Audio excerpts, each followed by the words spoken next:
this right? Is this-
All right, we'll go ahead and call this meeting to order. This is the Board of County Commissioner budget hearings. We'll start with the Pledge of Allegiance.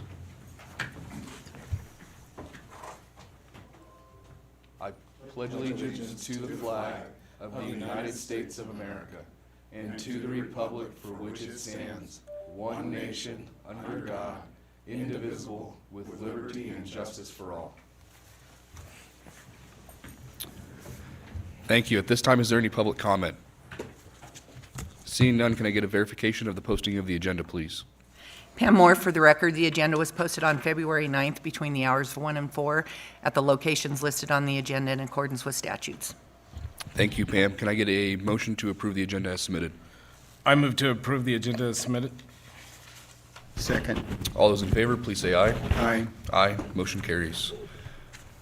Moving on to our appointment, 6A, department budget hearings will be presented for informational purposes only and no action will be taken. Appointments may run ahead or behind, and these times are estimated appointment times. Department presentations may be moved around to accommodate schedules if necessary. Department should watch the live webcast to determine how the hearings are proceeding to present when their department is up. We'll start off with opening remarks by our Comptroller, Sherry Weideman. Thank you. I'm going to try to use technology at times. Okay, it's budget season again, and, Sherry. let me get, okay. I'll get her a different one. Fancy one, I could take mine. Give you a podium so you don't have to hold it. Oh, I can just sit down. I think I'll just sit down. You sure? Yeah. Might get too animated up there. And I'll start doing something. I regret. Okay, it's our budget season again, and as you know, there's lots of things to consider during budget season. Here, if it's easier to look. Yeah. Go. I'll get Oh, out. there you go, there. Find one. How come the color's different on that one? That's what wondering minds want to know. Anyway, That's Joe's fault. yeah, it was that way yesterday, too. So if I point to this one, will it work? It does, yes. Okay, so there's a lot of things you want to consider while we're doing the budget. There's political influences, available resources, mandates, regulations. All these things are something that we want to keep in the back of our mind while we're going through this process. Some things you want to factor in are, what are our goals? What outcomes do we want to see? Pros and cons of spending the money now? What's our long-term implications of doing things, approving things today? And what are we giving up by spending today that we could actually maybe use better in the future? And what have we learned from the past that will influence our budgetary decisions? And what is a balanced budget? We want to try to make sure that our current revenues are sufficient to support our current operating expenditures, and that we don't use debt or bond financing to fund current expenditures. Here's some historical information on what our fund balances have looked like over there since 2012 to 2013, the audited financial statement. And this is what our main revenues have looked like. We've got one of our biggest revenue is our property taxes, and then sales tax revenue, and there's also the gas tax. And you can see how they've increased over time. And we had a big jump during COVID because there was a lot of money flowing, and that money's pretty much been appropriated for different projects, so we're not going to be seeing that coming in for new stuff. Here's a graph of the historic expenditures for the general government. You see that public safety is really high in fiscal year 2023. That was due to the flood mitigation mainly. That's why we have such a huge jump. It's past the graph there. What we need to do, there was a fund balance policy that was adopted by the commissioners in 2011, and we want to try to keep 2 months of regular spending in the general fund. That would be about $5 million according to expenditures in 2023, so that's the goal. And we want to try to keep 25% of operating expenditures in the special revenue funds, the capital project funds. We want to have 1 to 3 years of the average depreciation of our capital assets. And we want to maintain 1 year's principal and interest in our fund balance, or our debt service fund. And right now we have $1.2 million in there.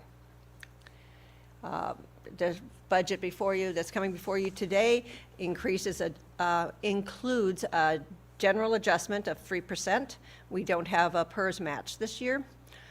Social Security, workers' comp has been going up, 5% should cover it. Medicare has stayed the same.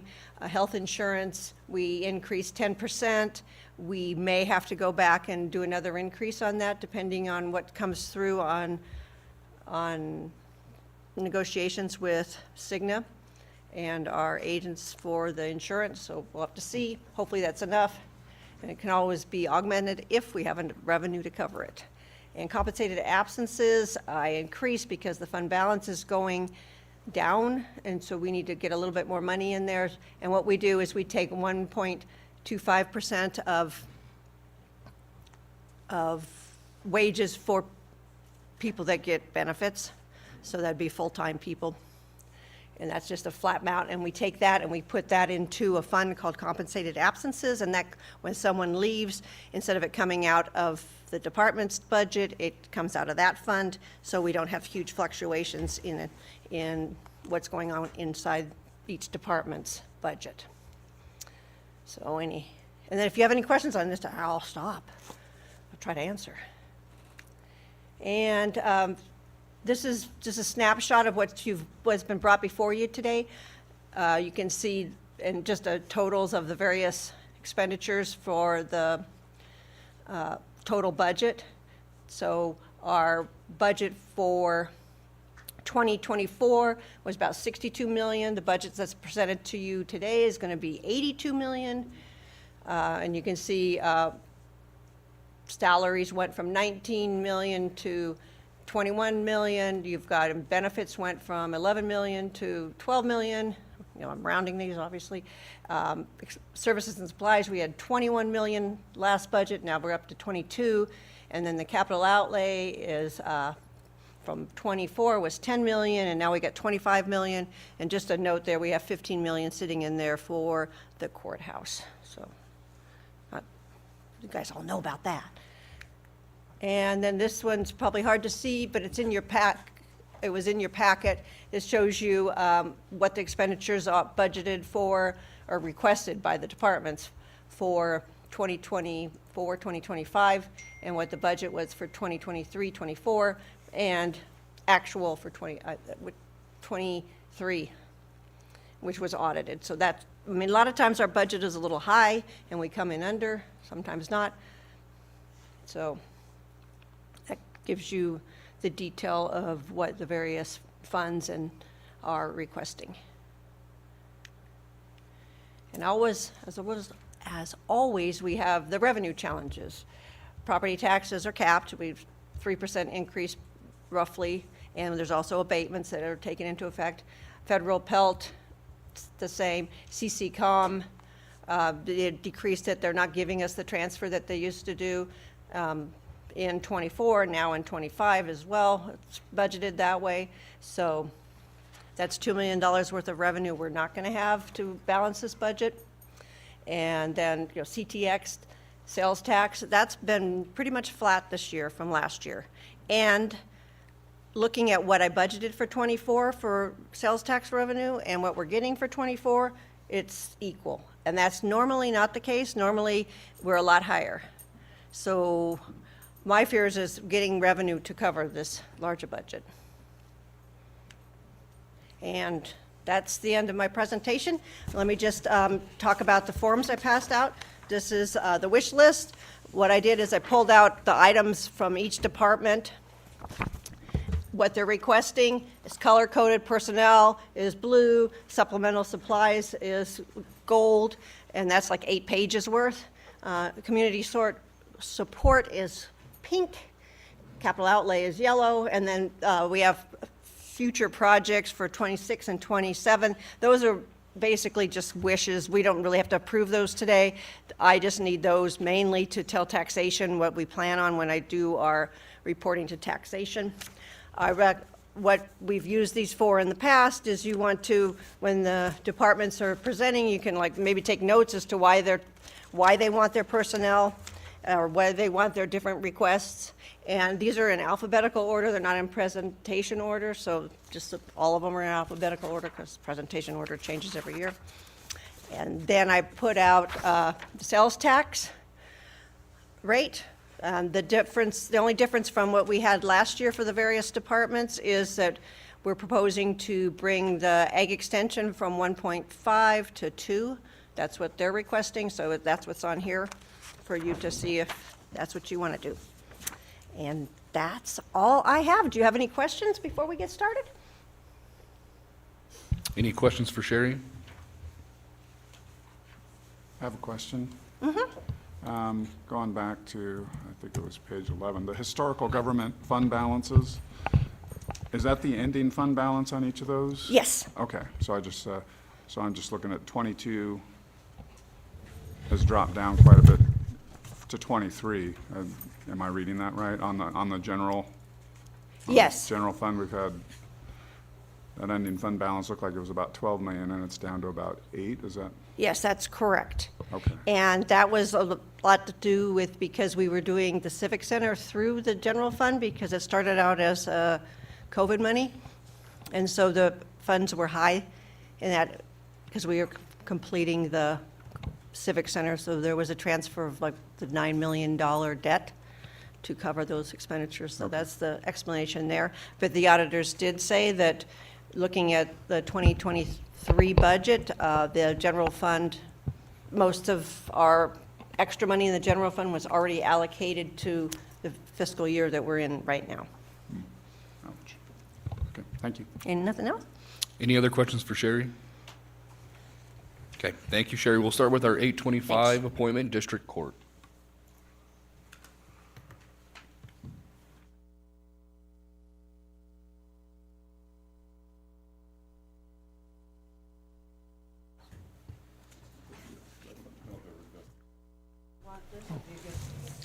In the court, red means it's recorded, right? Yeah, okay.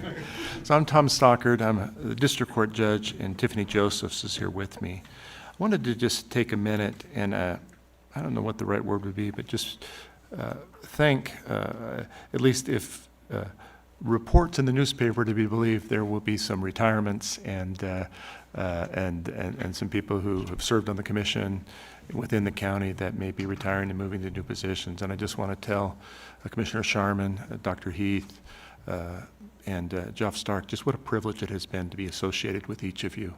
You inspire me with your commitment, and I realize how busy you are in your private lives. I mean, this is what the only thing we do, and you have your full-time lives, and then you give to the community, and I just want to thank you for that.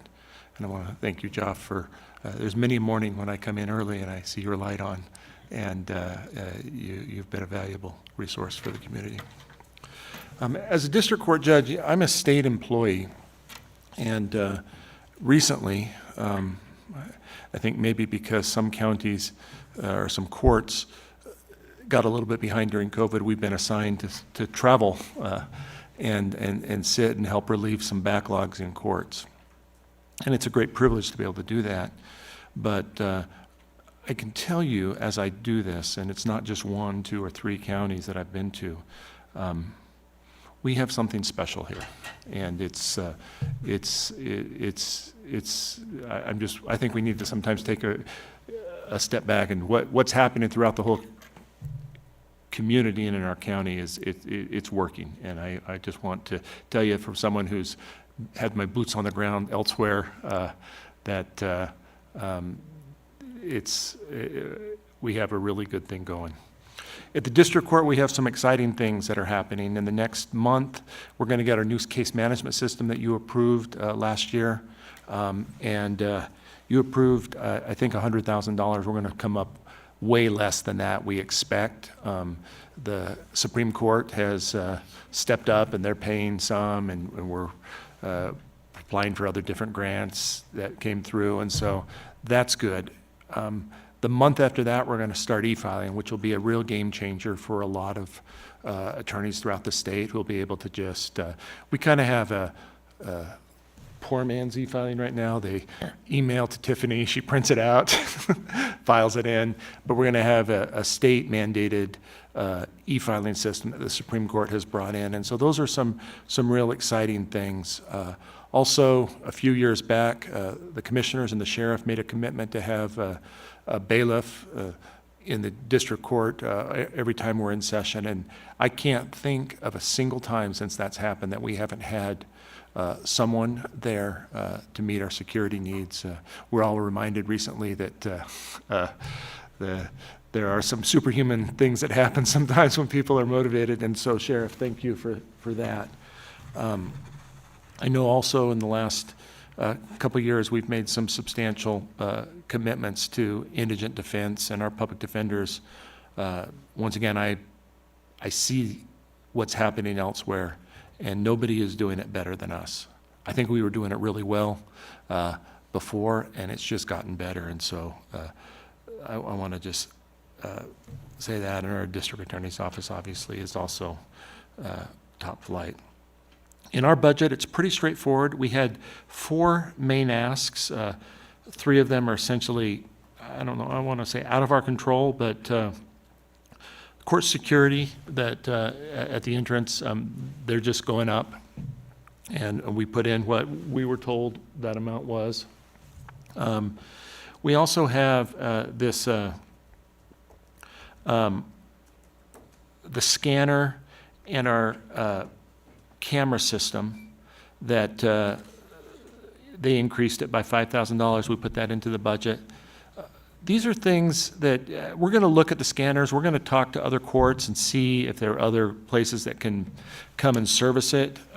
But that includes our the renewal of our camera licenses.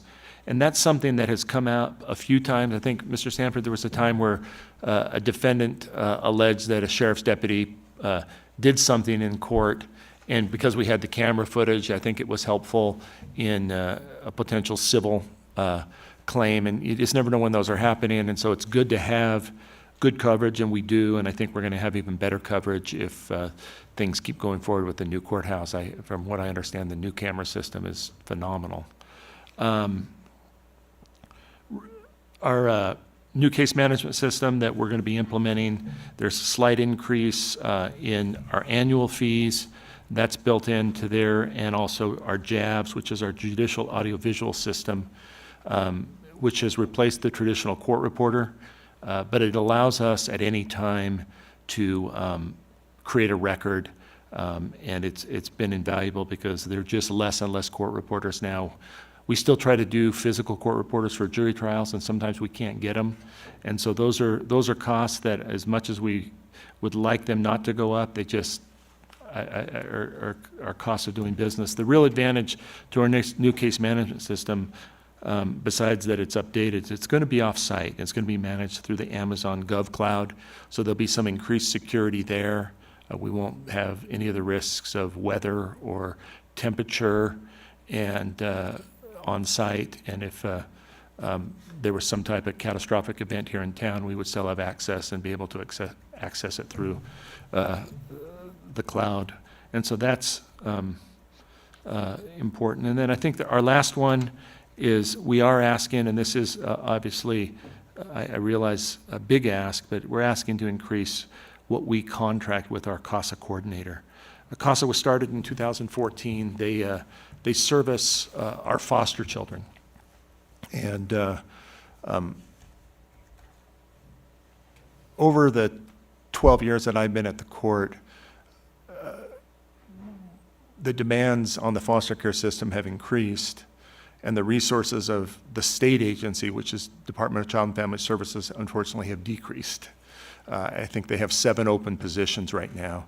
And our CASAs, most of them are volunteers. The coordinator recruits the volunteers and then fills in gaps when the volunteers aren't available.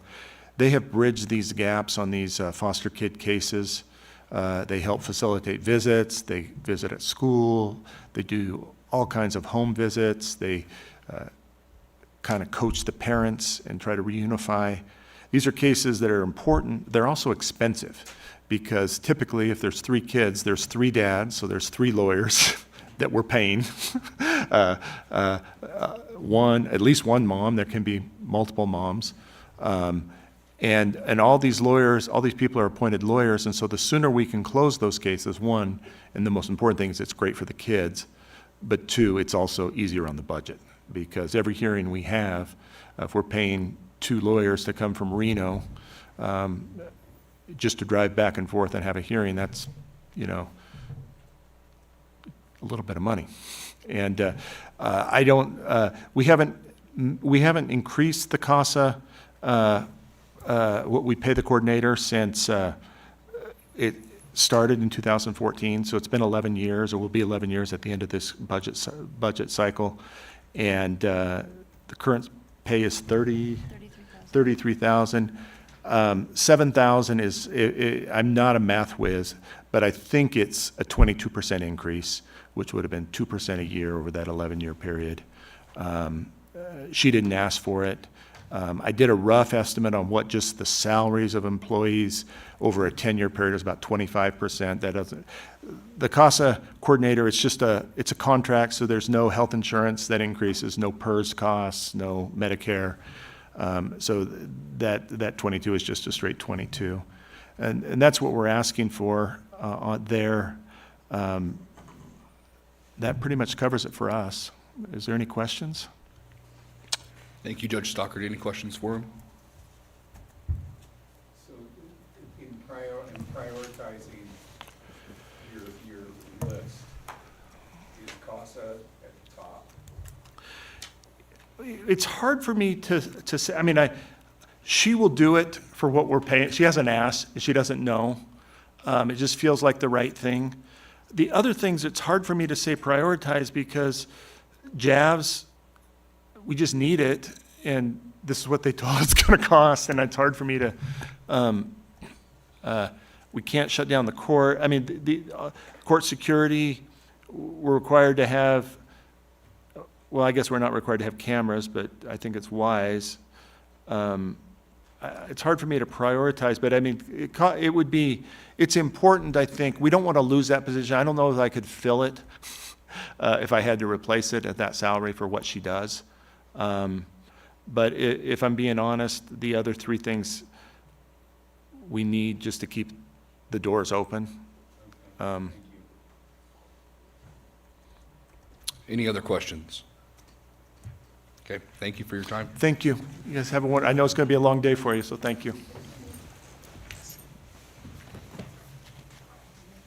Moving on to our 8:40 appointment, juvenile probation and detention.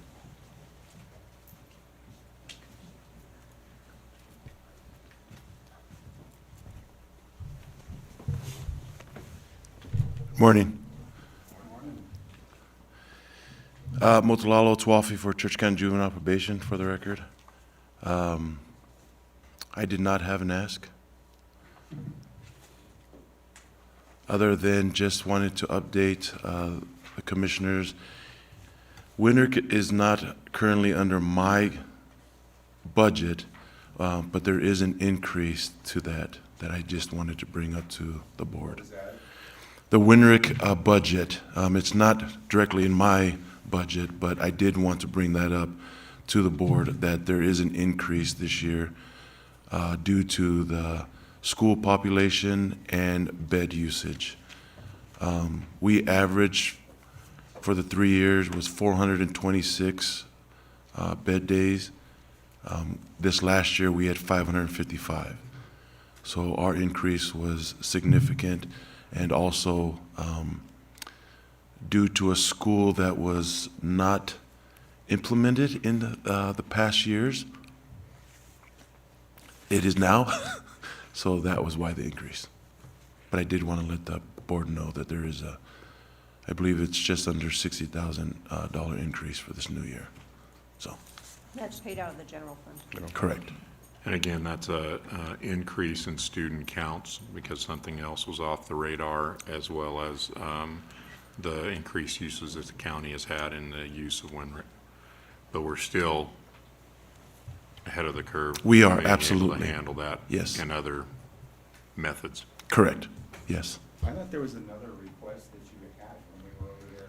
Yeah, it was the cameras. The cameras, and I believe that we are for the current year, so it wasn't for the new budget, so. We saw that as a danger and a liability, and we're working on some other camera projects, some of the other construction projects we're moving forward. So we went ahead and folded that into this fiscal year to get it taken care of, so that we were addressing a liability that they were sitting in as each one of those cameras fell off service. That is correct, So we're taking care of it this fiscal year, not which I'm appreciative of. Thank you. Any other questions? All right, thank very you. serious. I knew you would. Are you applying for the head football coaching job at the high school? Nope, my head coach left, and I'm going with him. You're going with him? Yes, I am. I'm going to go join the coach that brought me into the Green Wave. Okay. That would be that young man right there sitting there. Thank you very much. Thank you. Ahead of schedule, we'll move to our 9 a.m. appointment, the sheriff's office.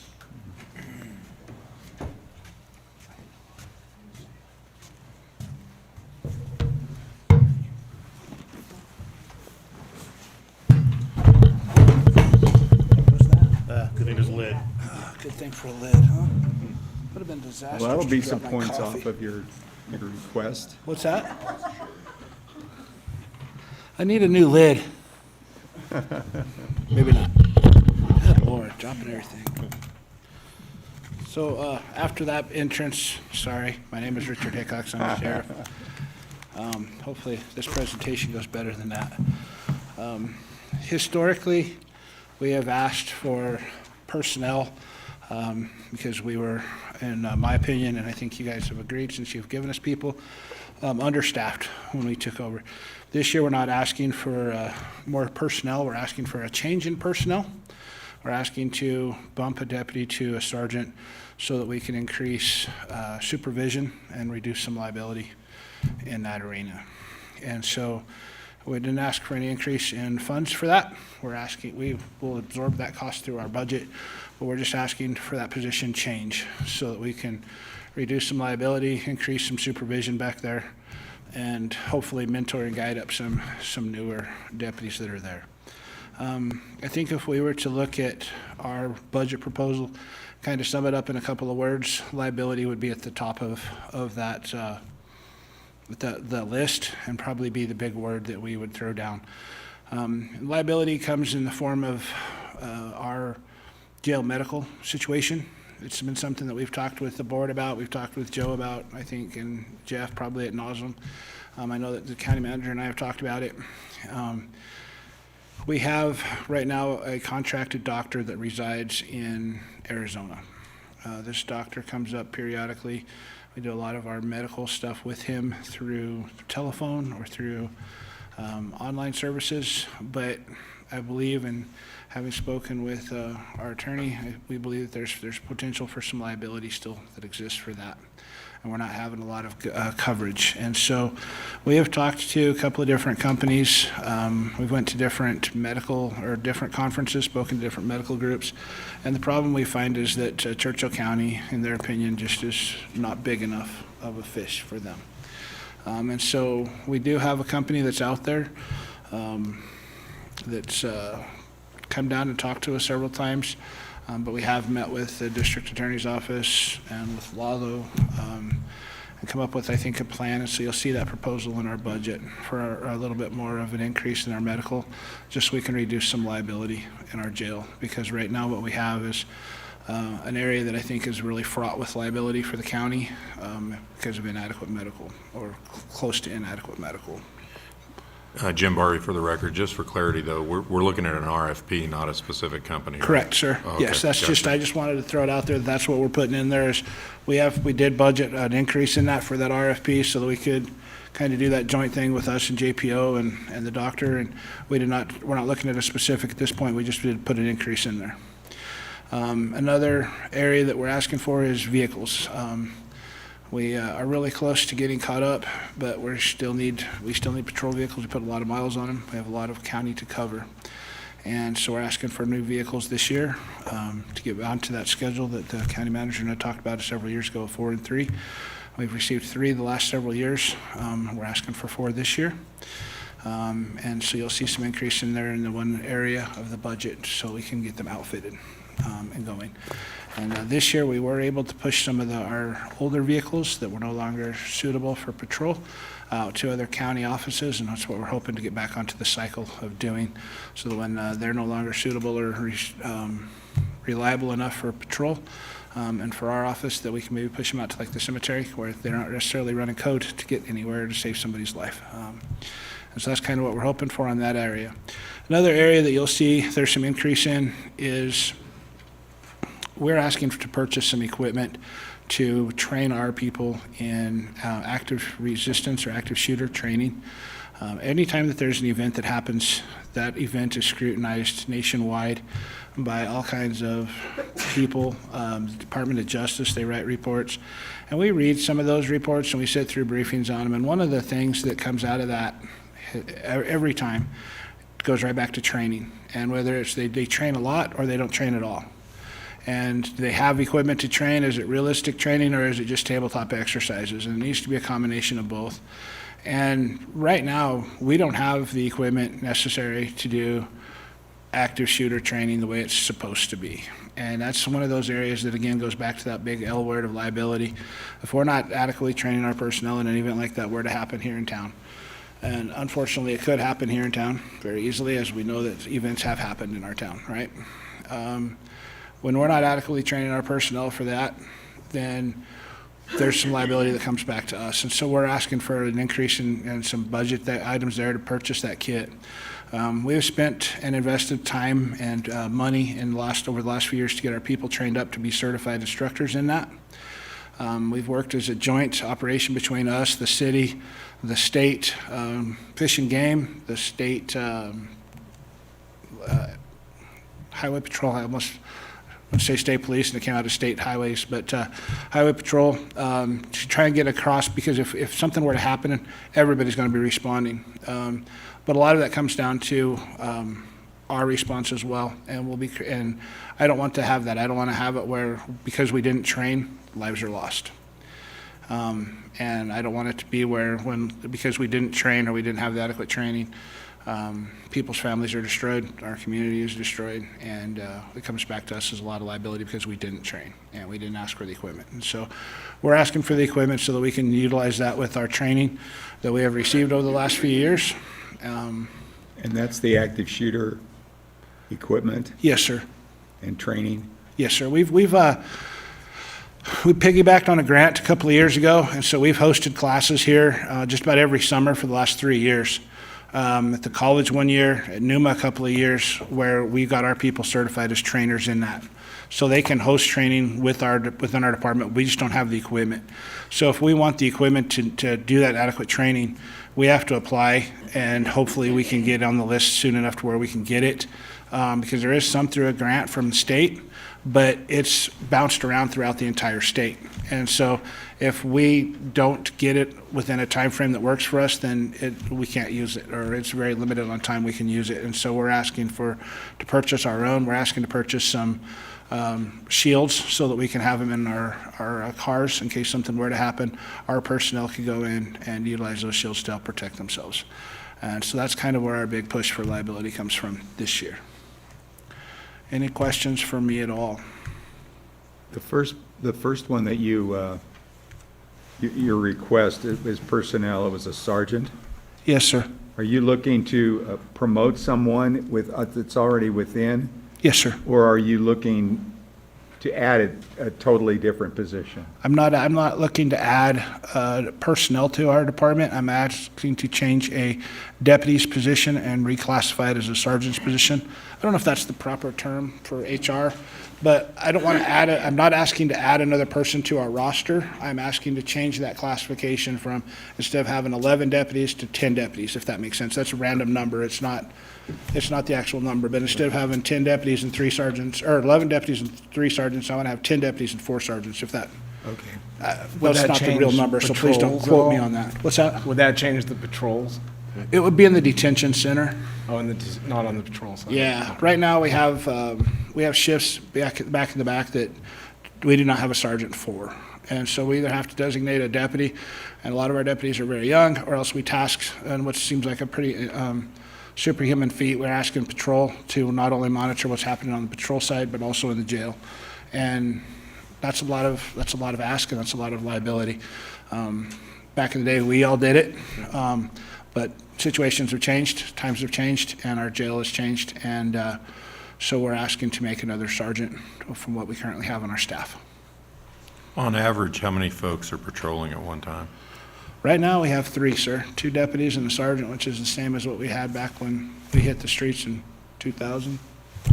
99, yeah. So we're Back in my hoping, heyday. once we get some of those positions that you guys have granted us filled, we can increase that number. But right now, with the opening vacancies, we just don't have the personnel to do that.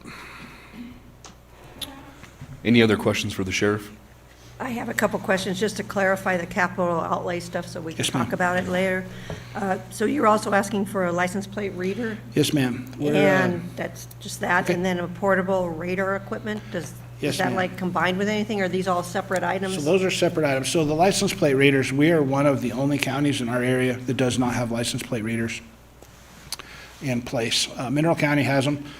Story County, Carson City, Douglas, Washoe, Lyon, and I believe there's some further east of us. And so what we're asking for is we're asking for some license plate reader cameras. We're asking to purchase 5 of them. We want to put them on the outsides of the town. And what we want them for is because if we have a missing persons report that comes through, we sit on the 2 major highways, right, 50 and 95. Amber alerts, which is if there's a missing child, somebody that's been kidnapped. Silver alert, where we have a missing elderly person that comes through town. We can, that stuff's programmed into the computer, not just by us, but by the agency that took the report. And so if that license plate or that car comes through, it can send us an alert that, hey, this child that's been abducted is coming through your town. And then we have a chance to reunite that family. We have a chance to put that family back together. And so we're asking for the money to do that. We're having good success in other communities. And I say we, just as we as law enforcement and as a whole, in recovering stolen property, reuniting families and that kind of thing. And right now, we're kind of a black hole. If vehicles come up from the south, if they don't get notification to us, we don't know where they go. If they go east of here, we don't know. If they stay in our community, we don't necessarily know. We had a burglary here in town where a local business was robbed. Through license plate readers, they were able to track that vehicle and make that arrest and make some recoveries on that. We ended up sending our people over to California to do some interviews. And so we're asking to purchase some license plate readers so that we can assist our community in trying getting those vehicles stopped outside of town versus inside of town. As far as the mobile radar equipment that we're asking for right now, we have a trailer that was obtained probably under his sheriffing, and it's old. It's the equipment's very old. It's non-reliable anymore. And so what we get is people from different roads on their community, in the community calling us and saying, hey, this person's speeding down my highway. And it's very costly for us, and as the county manager pointed out, we only have 3 people on patrol. And so it's very costly for us to put somebody out there on that road and say, you're doing nothing but running traffic, right? Because there might be times where it is or it isn't busy with traffic. So these cameras or these radar equipment will give us the opportunity to run reports. So we can tag that onto a pole, we can put a pole up, and what it'll do is it'll run a traffic survey for us. And so then it'll tell us between the hours of 4 and 5, this is when your increase in your traffic is. And then we can do better patrolling. We can use the money that's given to us more wisely by putting somebody out there during those times to try and hit those peak hours, if that makes sense. Yeah, Sheriff, on here, the alert training kit, that's, That's the active shooter. is that the active? Yes, sir. Because it wasn't on the slideshow. But. That was information we got after that was produced. And- And then the shields and blankets go with the active shooter alert system? That is not part of the active shooter Okay. alert system. It is part of our response to an active shooter. Okay. And Sherry, on here with the license plate reader, it says fiscal year funding request 25 through 56. It's 25, 26. Yes, Yeah. that was an error on my part. Miss Jamie pointed that out. Okay. She laughed at me. So what, She was justified. the medical, Yes, sir. the doctor, right now he's in Arizona. Yes, sir. What is your plan there? I missed that. So we're working with the district attorney's office, the county manager's office, and Lalo to come up, at JPO, to come up with the comprehensive plan, and then to try and work together to put out an RFP to get a doctor that maybe will be locally interested in coming in and providing medical care for our facility as well as the juvenile facility, if I'm not overstating or misspeaking on this. So talked with Jeff Weed yesterday. He's leading this in the Civil DA's office, and he's got a proposal drafted. This may be outside of, it's good to put a budget amount in here, but we're not really sure what that, excuse me, what that's going to look like. They're going to basically identify the needs, and in that request for proposal, then that'll be pushed out and advertised, and then hopefully we'll have physicians, physician groups, medical companies, whatever that looks like, that will then respond to that RFP with a proposal of, yeah, we'll do these services that you've identified in here, plus this or minus that, and our proposal would be for X amount of dollars. So at this point, because that's one of the things I was looking at, I wanted to see if the 75,000 proposal was accurate in conjunction with previously budgeted funds in support of that, because this would happen and that would go away, the old system. But we don't have a good idea what exactly that would run at this point. Part of the increase that you're seeing in there is we are paying medical for the doctor. We're paying the contract out of our out of our budget. We're paying the medications out of our budget, and any out of the norm medical at the hospital. Like yesterday, we had a surgery that we had to take an inmate down for. And so those are things that have increased on our budget that were not previously budgeted. So that's why there's an increase in that, but also based off the conversations that we're having, we just kind of lumped it in there so you'd have an idea roughly where we're at for. So the example on that would be part of the indigent defense or indigent care piece that came forward. So much of it based on percentage of being indigent versus not being indigent can be picked up through that fund that falls over in Shannon's house, which you'll hear about later today. The remainder of it has to be picked up by the county for medical services for folks that come into the jail, or folks that are in the jail that then have to go to Banner or wherever we have to send them. That has to come out of general fund to make sure that we're in compliance with the state on the funds that are reimbursed through her program. Part of the reason, if I could address your question, Commissioner Heath, was we, the capital outlay, other expenditures, we did not send a justification, an itemized justification through with our initial, because we weren't asking for a change in that account. Ms. Jamie and Ms. Sherry pointed out that we needed a justification, and so that information was sent over later, and so along with the correction to the date that I fat-fingered. So. I had one question. What is the, and maybe this is part of what you already talked about and I didn't make the connection, what is the 30,000 in search and rescue?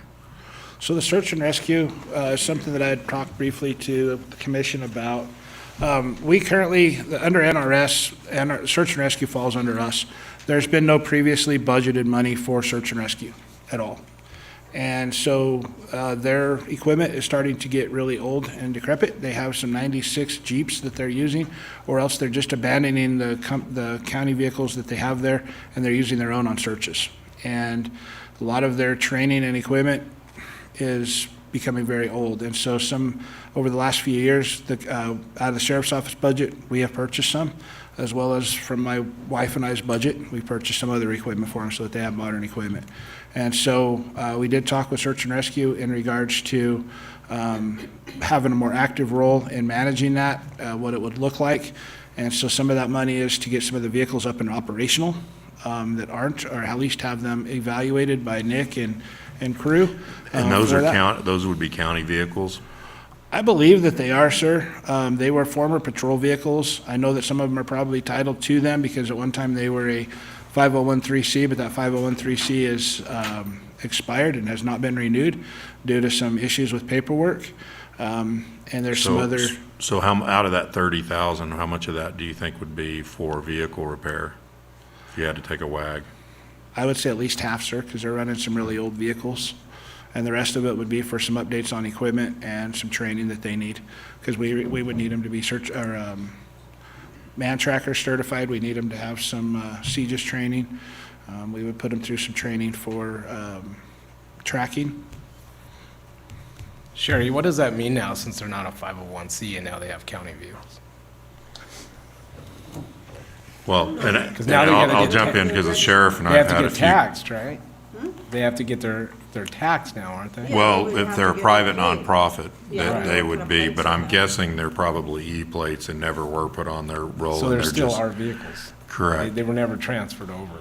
Yeah, so I don't know. Could be wrong, but that would be my we'd have guess, to because that would have been the path of least resistance. Yeah. And I think just to understand, and I'll state this and then you correct me, based on our conversation that we had, they've kind of seen themselves as kind of separate and out there on their own. And by statute, they have to report to the sheriff in the county. And, I mean, I know that my experience in Douglas County, they are very closely connected to the sheriff's office. And that, I think it's something that if they're not affiliated or directly connected with the sheriff's office, it creates some, what's that magic word, liability for it? Yes, sir. So, Because, in the because past- they by statute fall within his authority. In the past, under previous sheriffs and the one that hired me, they were more closely affiliated with their office. And then there was a gap where, and I don't know exactly what happened with that, but they felt like they became more autonomous. And so they were taking it in a direction that was completely not congruent with our community at all. They wanted to do some urban rescue stuff, and I'm like, we're not urban, we're rural. We need guys to know how to operate a Jeep in the desert to go out and rescue somebody, right? We need somebody to know how to track and go find a family that got broke down in the desert. And so we've taken a much more active role in search and rescue than had previously been. And so we've had a little bit of a paradigm shift with a few of their members, and a few of them have decided to shift themselves on out. And so that has been because we needed to reestablish that there is that connection between them and the county, and that they're not completely autonomous. And for the most part, it's been a great relationship. And so I go out and attend almost all the meetings. But like I said, some of their equipment, it really is getting old and decrepit. And I think there's some liability when we're asking people to go out and do a county function, and they're taking their own county vehicles and driving around searching for people. And I think that we probably need to look at that if we're asking people to go do searches for other people, and they're in older vehicles that are still running 10-year-old tires. And I think there's some liability on all of that. And the attorney's staring at me like I probably need to shut up, but that's, No, but do you maintain a list of their vehicles right now? no, they do some maintenance on their own. We did, as the sheriff's office, go buy them tires for several of their vehicles, because when I found out how old they were, it to me is just, that's a huge amount of liability. So on the sheriff's office budget, we went and bought new tires for several of their vehicles and their trailers, because I can't ask somebody to tow Is that what this money's for? Yeah. Now, for the 30,000 is? Part of that, yes, sir. Part of it's to update And you're gonna equipment. start maintaining a list now of the vehicles that we're gonna start? That's the hope, sir. Yes, sir. Okay. So moving forward, I think part of the connection between the county and this entity is to confirm that it is an entity. We probably won't help them actually get 501c3 certified, but just to help make sure that what they do with the county is at least documented and put together in a way that we can say, this is what we're providing to you, this is what it's being used for, this is the services that you provide back to the county, and this is the, I guess, directions that you're going to take from the sheriff in return for receiving this money. Right, because 501c would be more for like fundraising type things, but then the vehicles would fall under. That 501(c)(3) would be for them to accept donations. Right. And then they could do their own funding. I'm not looking to. It'd like, be search and akin to the rescue. fire department and the Firemen's Association. Yeah, they do things, they give out candy and stuff. That's not what this 30,000 is for. It's 30,000 is to build up equipment. I've already made that very clear with them. If you guys want to continue to do the candy, which I totally support, that needs to come out of your 501(c)(3), anything that's donated to them. We're here to make sure that, A, you're a functional, you're well-trained, and you have equipment that is reliable. Have you done any training with search and rescue on the drones? Not with the drone, sir, just because those are going to be more of a sheriff's office operation. We have 2 people within our agency that are liaisons with search and rescue and are actual members of it. And so one of them is one of our drone pilots, and so he'll be able to do that. All right, thank you. One other thing, completely off topic, but going back to the court security that the judge was talking about, we purchased a firearm safe, which will be placed up in the courtroom. And we're also placing 2 suppressed ARs in that gun safe in case something bad were to happen in the court. We've already ran all that through the courts, made sure that the judge is on board with it before we even made that purchase. Any other questions for the sheriff? Yeah, one more. I see under one of these you have, under the LPR at 45,000, you have the replacing aging handguns. Is that maybe a little more explanation on Sure. what that So in the entails? future, we want to place 5 cameras now, and then in the future, expand that if we can, because it is a large expenditure, and then replace handguns just down the road. It's not something we're looking at doing necessarily this year. Well, I'm sorry. I'm in the wrong. Yeah, Yeah, I got ahead of you. Sorry. I just have one other question on the capital outlay, just to clarify. The 2 reader boards, are those standalone as well, or are they part of the radar? Those are standalone. The current one we have does dual purpose, and when one part goes down, the other part's not really functional. And like I said, it's old technology. So what we have right now is when we have special events, we can put it out, but we can only put it on one side. Or if we have law enforcement event that's going on, we can only deploy it on one side. And half the lights are out on it, so it really doesn't do any good other than to be there, you know?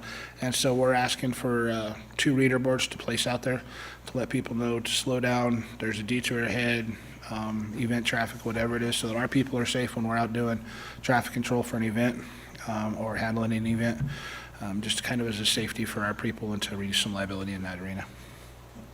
If I can add a point too, for what the sheriff had mentioned, or it's under Sheriff Orozco. As part of the alert program, the training equipment for that, I've been trying to set the alert as a former active assailant instructor. The alert program is actually a national recognized program as a federal standard for active assailant responses. The training equipment that we get from them is actually not, we're not competing with that on a state basis, we're actually competing on a national basis, the equipment to be sent out. So many times as we try and get that available training for us when the schools, who obviously are kind of our main focus, is available to us during the vacations and or holidays and that sort of thing, we're also competing with every other agency in the country trying to get that same equipment. So it's been difficult for us to arrange that. So sometimes we only get that, as it stands right now, we've got maybe once a year. And it takes a lot to get that. If we have that equipment here available to us, we can get that training done more frequently and in more areas instead of being relied upon when we get that equipment from the alert program. And then as far as the position change from a deputy to a sergeant for patrol or detention, we have a lot of young detention officers back there. They're enthusiastic and they want to do the job, but the experience is lacking. And to have somebody there who's a more seasoned officer who can help guide them and make sure they're doing the right thing at the right time for the right reason is what we want to do to keep these guys from getting into a position where they could damage their career or cause problems for the county. Any other questions? I don't think we need any more deputies, because if we do, they'll catch me speeding down on Coleman Road. That's one of the reasons we're getting one of these radars is we're going to title for Buzz on it, but no, just joking on that. I do thank you for your time. I do thank you for what you guys are faced with. It's a lot of work, and thank you for that. I don't take it lightly at all. Like I said, our big focus, I think, would be the L word liability, trying to reduce it. All right, thank you, Sheriff. Moving to our 9:25 appointment, emergency management.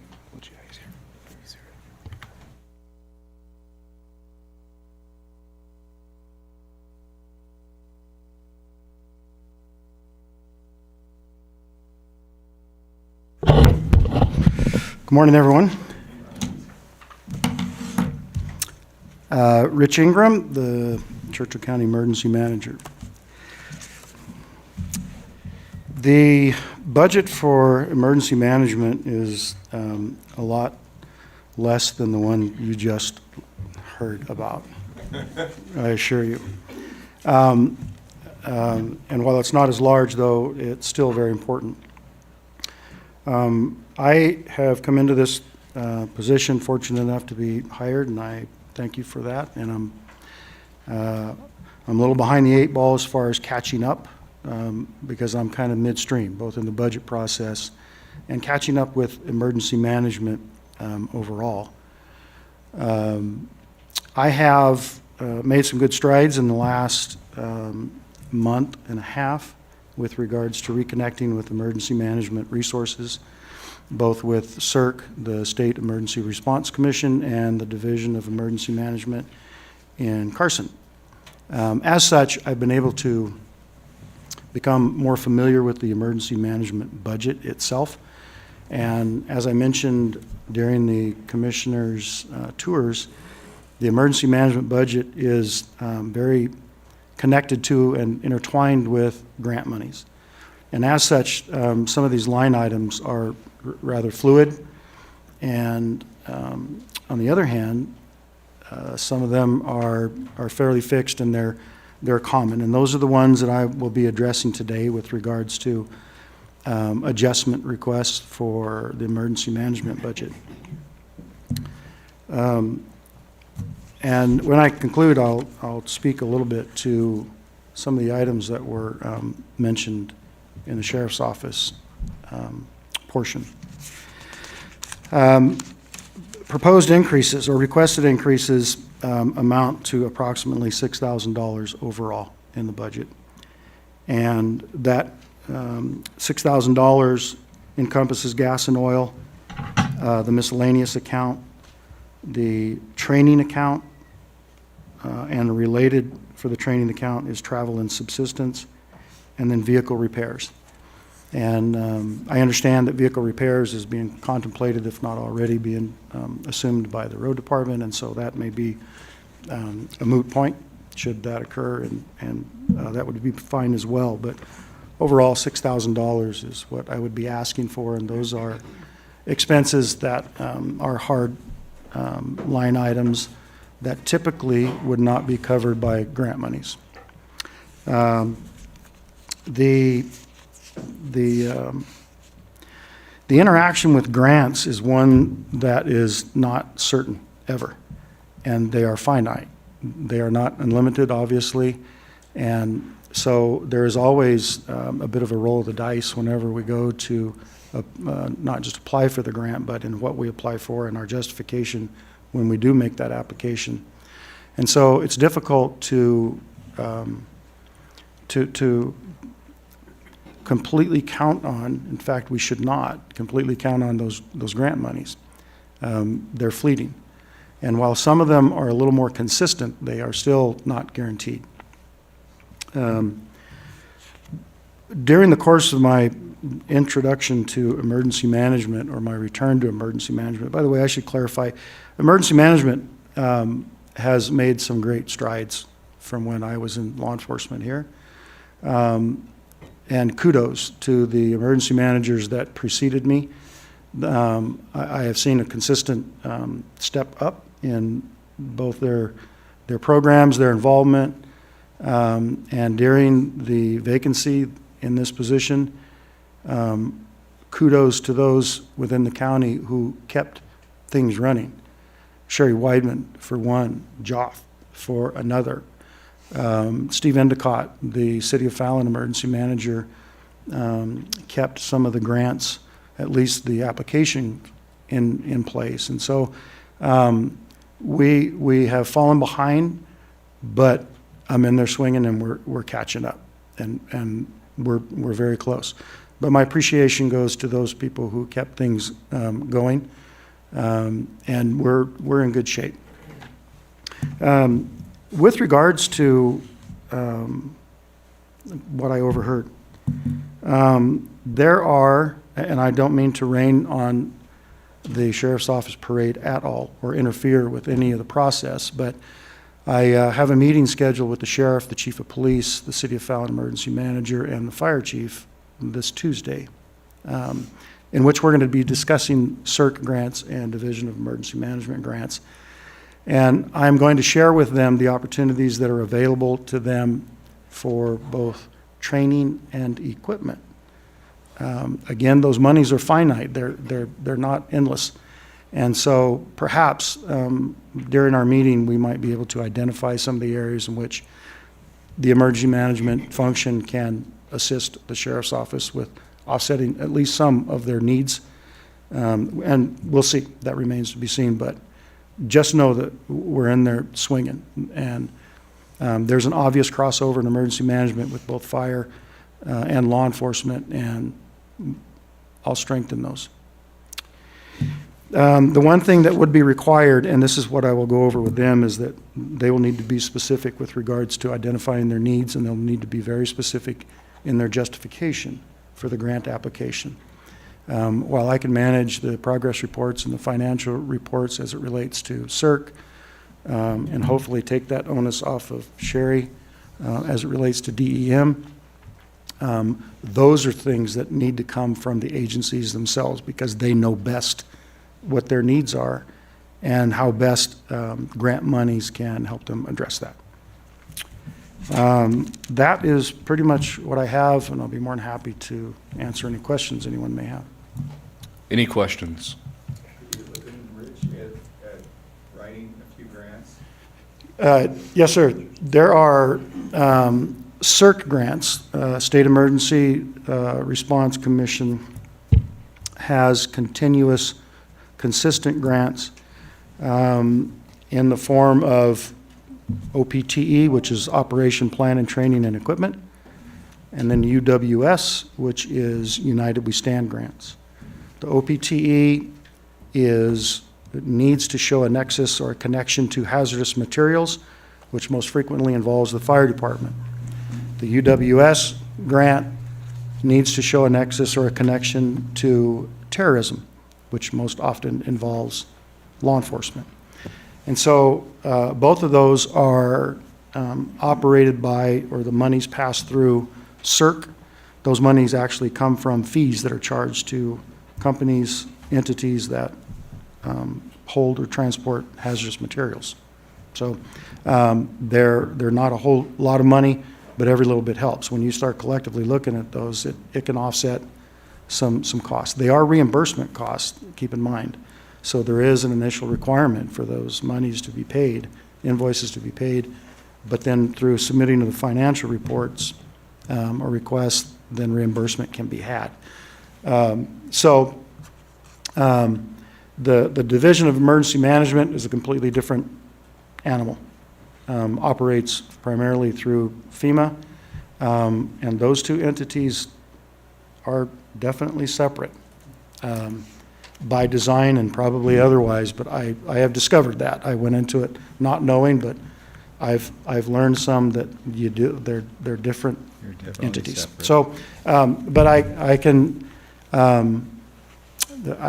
try to tap each of those for monies to help offset some of our costs. Okay, thank you. Any other questions? Okay, thank you for your time. You're welcome. Thank you. Thanks, Rich. Miles, the fire department is headed over shortly, but if we wanted to go to mail. We'll jump to the museum. It's our 10 a.m. We'll wait for the fire department to get here, but we'll jump to the museum in the meantime.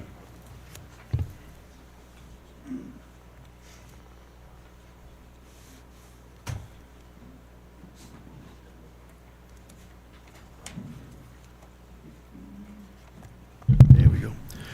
Good morning, ladies and gentlemen. I'm Mel Glover. I'm the director of the Churchill County Museum.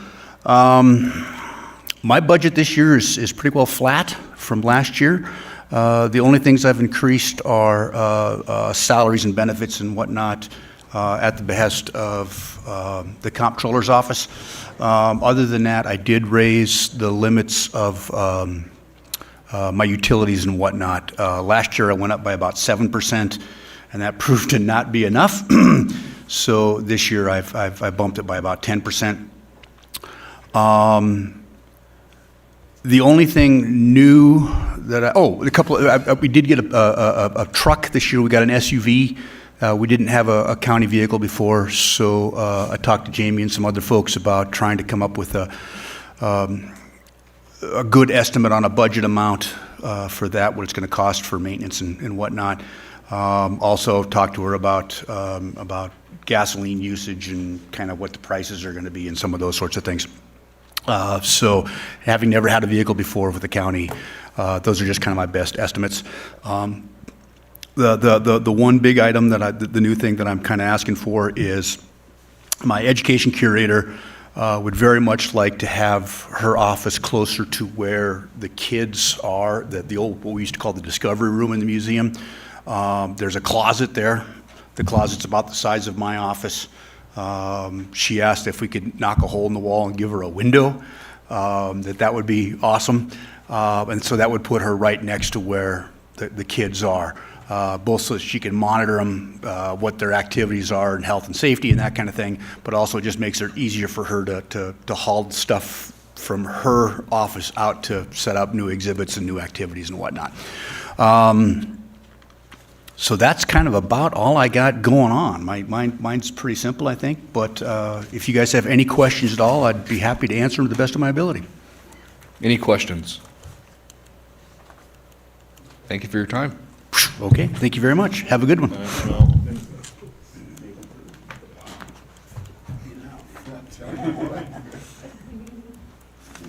If the fire department would stop talking, we could, yeah.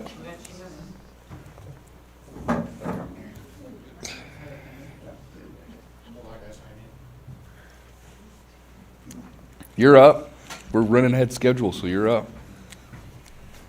We know that you're on it, Every day.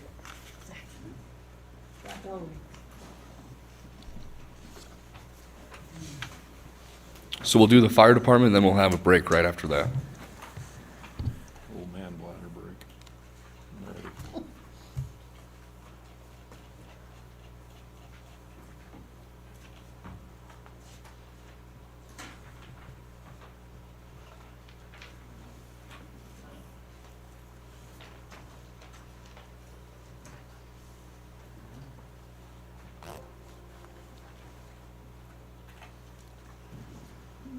Alex, is it your mother that's working over at an assessor's office? Yes, with stepmom. Yeah. Yep. I was talking to her about coaching you.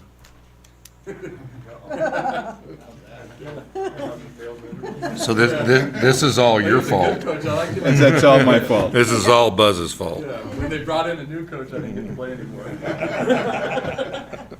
No, but I told her, I said, he was really a great baseball player, and she says, well, he played football for you too. Oh, that's right, he did. Yes, he did. Not so good on that farm. Memorable. I gave up on that. Bad attitude. You guys only knew me back then. Winners. Yeah. All right. You guys ready? Yep, we're ready for you. It's gonna be that bottom button. The little red one. Yep. There you go. Perfect.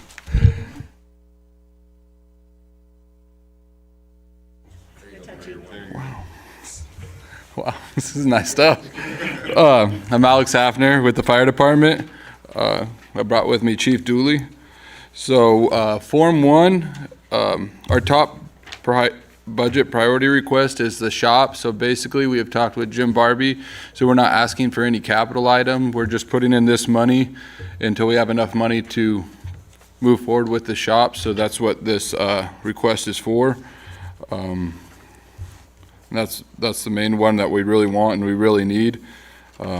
We're still waiting on getting the plans back from the architect, and as soon as we have that, we'll present that to you guys in a commissioner meeting, so you'll know exactly what we're doing with the shop, what it looks like and everything, and then hopefully we'll be able to take it to some contractors to get some pricing to know exactly how long we'll have to save up for. If you want to go down a little bit, or... Alex, who's your architect? We're going with Jim Drafting. He's the one that's drawing it all up for us. Chris, And are where you are we involved in on that? Because that's started, correct? We've already paid for it. They keep saying another month. They're just waiting on a couple ones to get the final sign off. Same thing. I'm dealing with them with the CAPS building. I Yeah. do the same thing for the last 6 or 7 months. Yeah, they were supposed to have it like in July or August, and we're in the same, just waiting for a couple more signatures supposedly. Well, Yeah. well, you know you'll have problems if you have dog cages in your new shop design. That will not be good.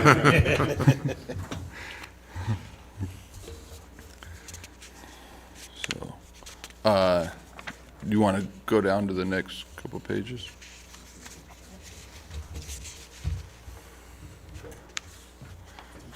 Yep. So, we're putting an increase for salary from 181,400 to 189. It's an increase of 7,600, and that's basically to cover wages, overtime, and that's that. And then for retirement, I messed up on my accounting last year. We're going to be able to cover it, but I didn't put enough in there for PERS for the volunteers, so I'm actually a little short. But since we don't have full staffing, it'll cover fine. But I did raise it to 299,475, which is an increase of 36,475, and that's again to keep the volunteers at trying to get up to 50, and then increases in wages and retirement for the paid staff. Group insurance, same thing, just to cover the cost of insurance for the volunteers and the paid staff. Gasoline and oil, we're put an increase of 3,000. We've been averaging about 400 calls a year this last couple of years, and with the price of gas, I'm just trying to cover what we have. Operating supplies, I increased it to 6,600. I believe that was a 10% increase, and that's just the cost of goods going up. I'd say what? What's much? Yeah. Yeah, I mean, sometimes we can go there I'd say 2-3 times a week, and then Yeah. sometimes we don't show up for a month. So, I don't know, once a month or more? Yeah. Something like that if you average it out. We haven't been running south very much lately. Like to New Pass and stuff, but we do run, if we go out to New Pass, it's a 90-mile run, and those trucks don't get really good gas mileage. Yeah. I think they're like 8 or 9. They go fast, but yeah. Well, and just, Alex, some clarification for knowing that we're going to have to make some adjustments once everything is settled and decisions are made by the commissioners. But we're also looking at having to replace all the pumps for the county, which is going to be about $100,000 total hit. And so you guys will be one of them. Now, we may fund that through this process, but we're going to have to attach that additional charge to your budget. The example is out of the $100,000, the road department's going to pay $40,000 of it based on gallonage that they're utilizing for utilizing the pumps, because, you know, if you've used those pumps, you know how. Absolutely. Yeah, and they're starting to fail, so we're at that situation. So that's going to reflect, and we were just sorting these numbers out in the last couple of days. That's going to happen. I meant to say it with the sheriff's office and forgot. The sheriff, the road department, mosquito abatement, CCCOM, fire, facilities and grounds. Those that are the big consumers in that, and then the general county will pick up, I think, the remaining 5,000. What account would you pay that out of the? Well, we're not sure. That's why Okay. I got to talk to the brains of the outfit here. Sounds good. And so, but just know that we're going to be circling back on that item, just so you're not like, what the hell? You didn't even say anything about it during the. No, I appreciate it. Roger. Then I increased repairs and maintenance and equipment. That was another 10% increase, I believe it was. Let me see here. Yeah, 10% increase. And that's just the cost of parts. We've called all the vendors, and shipping and everything has just gone outrageous. So that's kind of the 10% increase in these accounts is to cover shipping, and then just the cost of parts going up. I increased travel and substance. This is so we can get like volunteers and our new mechanic that we're going to be hiring hopefully here soon to the classes they need to go. We didn't increase training because we haven't been using the training as much, because the classes at the state are free. So when they're going to these classes, it's not costing us to pay for the class, but it is costing us to get there or to stay the night. So that's why I increased that. And then utilities for electric and gas, we're just raising those accounts to meet the current electrical costs and gas costs. And then last but not least, other non-capital, we did a 10% increase, and that's to cover turnout costs and cost to outfit, like for hose and pagers for these new volunteers that we're putting on here really soon. We set up an oral board last night, so we're hoping that we'll have some new volunteers within the next couple months. So do you guys have any questions on our budget? Any questions for the fire department? Just real quick for clarification, these are the county's portion of the cost, correct? Correct. It's not the, okay. So the city would also be matching that. Correct. As soon as we get our tentative budget, I take it over to the city and let them know, and then when we get our final, I meet with Sean and we go over what they're gonna pay for. And it also should be noted that the payroll costs and everything, they're all paid through the city, so that's why they're not on your sheet here for payroll and benefits. We reimburse them though. Any other questions? All right, thank you guys for your time. Thank you. If it's all right with everyone, I'd like to move to Social Services and Life Center, if you're ready. Since we got some time before the break.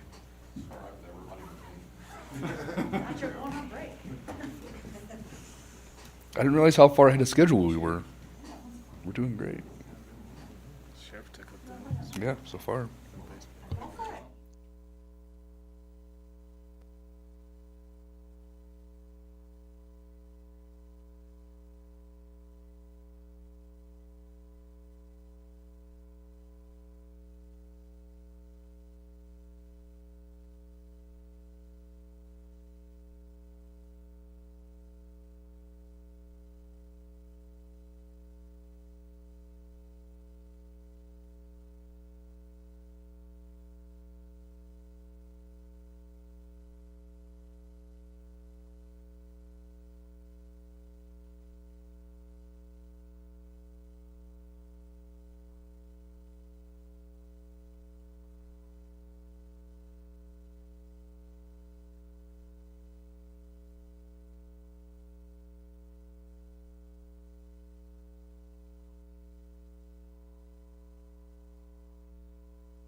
Private vehicles can search out.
All right, Shannon, the floor is all yours. Okay, Shannon Ernst, Churchill County Social Services. Like I said, I tried to make this as simple as possible. Really, I wanted to outline our program goals because our budget aligns with our strategies. We have to work on a whole strategic plan as we move forward and logic models for all of our grants, and so we try to do the same with our budget in the department. So when we look at over the next year, our top priorities are to implement a REP payee program for vulnerable populations. This is something that's come about with ADSD. We have evaluated grants for this, but when we looked at it, actually the costs that you get reimbursed, the fees, it will cover it 100%. We are working on the final policies. Churchill County Public Health Lab, we'll be bringing on the 7th to you some changes with that, but it's really moving forward to do the STIs, do the substance and other testing, and become insurance eligible. We are in an agreement with the state that they will fund the lab at 100% for the next 2 years because we will not be able to have income from insurances, and there's a whole process with that. We really want to look at expanding the homemaker program to include yard cleanup. It has now been included in the specs from ADSD. So if somebody is approved for homemaker, usually their yards need some help also. And so we'll be able to bill ADSD for that service. So you'll see we'll be going out for an RFP to make sure that we find qualified people that can handle the 70-plus clients we have. We want to increase rental income at the Pennington Life Center Salon, really by adding an additional hairdresser and manicurist. One of the things that's not for the nails, truly when you look at our aging population, they can't trim their toenails, things of that sort, and they're having to go to a podiatrist. There's not a lot of podiatrists here in Fallon, so we can actually do that through having a manicurist there. They can get a pedicure, get those nails trimmed. Along with this is we want to include more wellness in this wellness center. We're looking at education pieces. We have a meeting next week with Central Nevada Health District and a provider that covers diabetes wellness, bringing in a nutritionist. So we're going to look at how do we partner and we access and utilize that area more. Increase of service at the Life Center. Our goal is always to increase 3% by year. We have been doing that. Meals on Wheels, we're at 86 of an average. Dining room, we're at 156 people average each day, and homemaker at 74. Yesterday, we had 214 people come for lunch. It was Meatloaf Day. So it's a thing. Everybody's all hands on deck for meatloaf. But we try to keep building that. Our food costs are expensive. We have been able to access other funding through ADSD, through emergency funds, other INSIP funds, so that we can try to offset that. Because people are coming in, but our younger populations are coming in also, and that's not reimbursable. So there is some cost to the county by having more people. We can't say, you're under 60, I'm sorry, you can't come eat. So we have that opened up. When we look at our project goals, we have quite a things going on. We're looking at the completion of the strategic plan. I am waiting for a funding agreement to actually pay for that strategic plan. The state said that they would fund it. Once that comes in, we will start that. That goes from our community assessment that we presented to you in December. Now we want to roll into that full strategic plan. It's a huge change. Social service has changed a lot since 2019. We used to be social services, now we have health, and now we have the Life Center. So this is kind of exciting for our whole group. Also, it will help the team understand what our overall goals are as a team and all three working together. That has been a challenge. The Life Center, understanding you are part of social services, we're all one team. We're gonna be doing a mapping of countywide Medicaid eligibility. During your department head tour, we did look at what are the revenues we're missing in the county by not being Medicaid eligible. Not just social services. There's pieces for childcare, there's pieces at JPO, there's pieces actually at the Sheriff's Department with their medical program. And so we are waiting. It was Director Whitley that approached Jim and I that said he would provide us the funding. It may be a position or it might be a consultant. I've given him both proposals so that it's a lot of work. Medicaid is not fun. We did it with the health department. I don't want to do that again. So he said, I get it, we'll give you somebody to help you do it, but let's be the first county that maps every department. He wants to use us as a pilot for this. Is there any way the Medicaid can pay for the prescription drugs for the inmates? So the Medicaid rule from CMS is basically Medicaid can't pay once the inmate is behind after intake, after they're booked. So they would not be able to pay for the prescriptions that are prescribed after they go past the booking point. So when we looked at the jail, it was how do you get all of their pre-booking, fit for incarceration medications prior to getting to that booking point. And so those will be the discussions. The state of Nevada Medicaid believes that if they are not in there over the 30 days, Medicaid should pay for it, but CMS does not. Okay. So those are things that the sheriff's, through his infrastructure, he could evaluate where he could get those reimbursements. And, I was listening to the hearings from my office before I came over, and it did come up about the jail medical. Prior to fiscal year 2024, social services paid 100% of the jail medical. That was all part of my indigent budget. Well, there is a concern. 100% of the inmates were not indigent. And so we came up with an agreement. The month of November, we track 100% of the bookings through their inmate intake sheets, their income, and then we determine the percentage that are indigent. And then we will reimburse that percentage at the end of the year. So this year, we did have a hiccup with that. We put in there, I think, 36%. That should come down. I showed we only had 46 bookings. They did not send me all the booking sheets. And so we're working through it with the jail now to get all of those so we can come up with that accurate percentage. So you will see a change within the social services budget for that jail prescriptions and medical based on the actuals they have at the end of the year. I reimburse them a percentage after they get their payments from the inmates. It's an easy way, but it doesn't sound easy. So when we look at, one of the biggest priorities is we have an increase of suicide in, within the schools, those attempts, those different things. And so the school did come to us in December. I was very excited. Said we want to be a part of the Behavioral Health Task Force. We want to participate as a community and address our behavioral health needs. They had some funding. They said, let's come together and let's do a true behavioral health plan with the Intercept model and talk about our gaps. And we have a lot of people that will come to the table and say, no, we provide this. But when it's time to access it, then we can't access. And so we're looking at we went out to RFP, 3 different consultants to actually do this plan. And part of that is to do the Intercept model, develop the gaps, and then develop MOUs for those plans.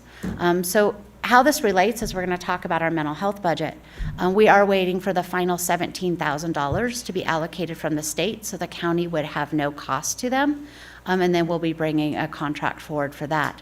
I think it's a game changer for looking at our behavioral health needs. We're looking at, do we need a crisis center within Churchill County? Currently, the crisis center is the hospital. That's not appropriate. I dealt with a crisis call last Saturday, and nobody wanted to take this individual. They ended up, the parents went and dropped him off in Reno on the streets. We need to be able to figure out better ways to handle. So when we look at our infrastructure projects, Chris loves me. We're still waiting on the renovation of the drum building, Churchill Area Regional Transportation for CART. That was an FDA NDOT grant. We have passed our NEPA, which is our environmental, after 9 submittals. They told us we should have an agreement for that $1.7 million by April so that we could start that project. Then we would start going to architecture, all those things. Those funds, we were told originally that they were going to expire in October of 2026. They do not. They expire 4 years from the date of execution of the grant, of the contract. So that was a huge change because we talked about actually giving them the money back, trying to do that massive project, and that time was going to be hard. We have the New Pass Housing and Day Center. We are working on an amendment with them now. That was previously going to be at the DA's office. That was not going to work based on different plans. So we have identified a new apartment complex that would fit the scope and allow for this. I had a hearing with them last week. Chris and I are working on some updated budgets for them. So then hopefully we can get started. That does expire in October of 2026. And then we have the South Main Central Nevada Health District. It's the 290 South Main. We had the funds, the ARPA funds, which were allocated by IFC, paid for the purchase of both buildings. Now we have reserves sitting there in that grant to work on the Central Nevada Health side. We are not using federal funds to work on 270, the side that social services and my unidentified neighbor is going to be in there. I don't know who's going to move in there. So when we looked at the budget this year, it was really hard to estimate what our utilities are going to be, what are those other costs. There's just a lot of unknowns. We have increased all of the utilities by 3% just because we know it's a lot more. We've been dealing with increases from here to the Life Center, and it's been an average of 3% on those. So I did include that. When you look at 270, I did not include anything for fiscal year 25 because our goal is to have all of the social services portion completed prior to then. JPL mentioned their new security camera system. It's my department that we're evaluating that with. We'll be bringing a proposal together March 7th. The RFPs all close on February 29th so that we can bring those forward, and we're going to present those together. It's new models with security cameras. It's great technology that we're hoping that the whole county will like to want to join into, including new phone systems. Shannon, before I Yes. stop you real quick, I got a question. So I'm looking at the capital outlay request, and so this is maybe for both of you, the Health District and Social Services. Under Social Services, you have Central Nevada Health District building remodel, $456,000, and then under the Health District, they've got new building infrastructure, $350,000. So Yeah. it's very different because I only have this limited amount of funds. He has actually put an amount in his budget for the actual technology portions that will need to go there. So The amount I the have will go. 456 is what's remaining in the grant to. I have 580 right at this moment. Gotcha. But we anticipate I'm hoping we go to architecture before, so we would expend part of that. And so then when the Health District comes up, that'll be 350,000 taken across the distribution of the partnership of counties and city. Correct. Okay. That is separately, separate budgets. We didn't cross our budgets at all this year. So then when we look at requests, let's talk about what we're really looking at. The utilities at 3%, that's for social services, lab, and the life center. Personnel, I didn't break down what the increases, you know those are. It's fringe benefits, your merit increases, and your general increase. Special requests, we smile. So when we look at our direct indigent services, we're looking at increasing that mental health services budget to fill some gaps in our services that we have. We may look at internal, external contracts to provide additional services. It may be counseling. It matters what that strategic plan says. Previously, this budget had been at $30,000. I reduced that in 2023 because we just had no priorities at that time. So I'm requesting that $5,000 back to that budget. When we look at operations, I am requesting a reclassification of our office supervisor to a manager. It really aligns with the duties that she is doing.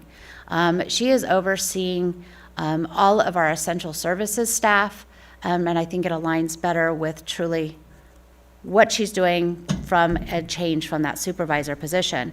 That would be an increased amount of $21,315.70, but also when you look at our grants, her salary is covered 50% by those.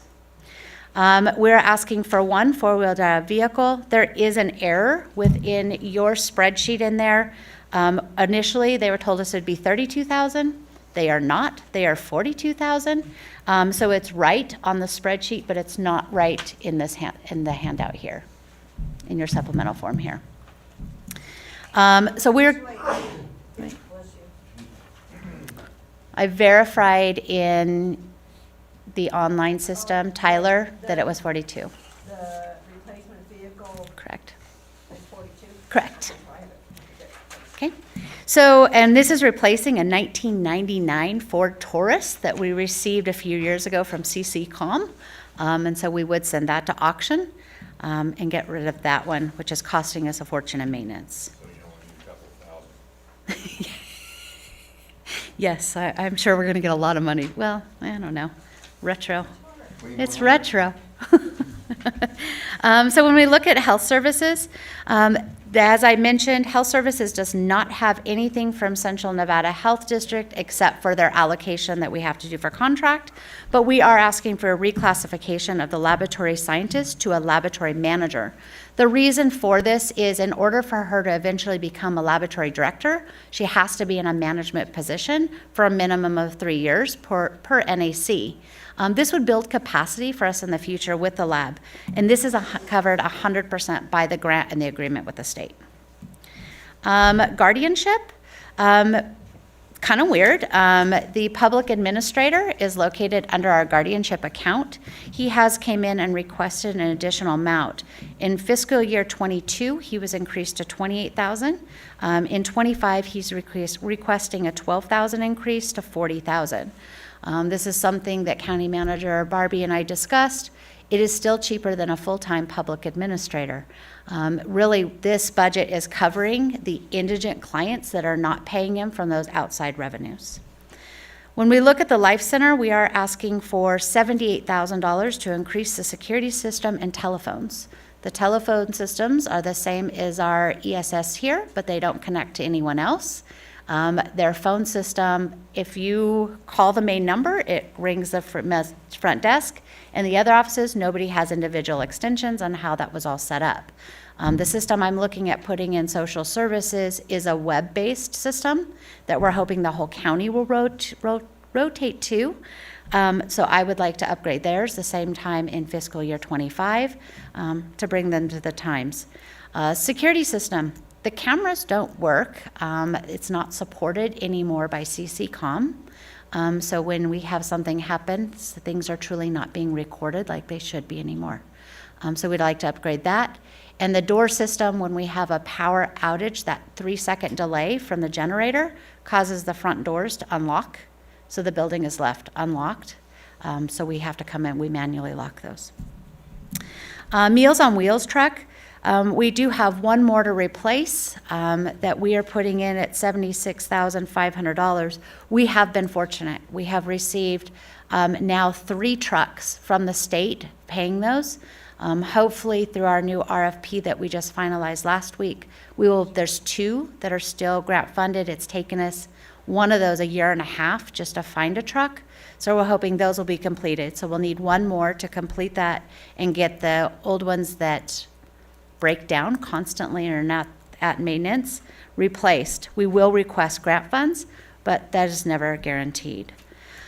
And then repairs and maintenance to the Life Center. Since we've taken over, we have dove into repairing hot water tanks, washers, dryers, everything under the sun. We still have a little bit more work to do, including keeping up the maintenance for the increased access. You're talking over 300 people are coming through the center each day. And so we did increase that by $16,100. If there's any questions, I can answer. Any questions for Shannon? Do we have a custodian over at the Life Center? So the Life Center pays for a part-time custodian that is managed actually by Facilities and Grounds. And that will be, I know it's ongoing discussion as we add these other facilities and expand what that will look like. Do you have any kind of representation, and I know we've got a new system where we can get a better answer, but what the percentages of folks that are using the Life Center are, within Churchill County versus outside Churchill County?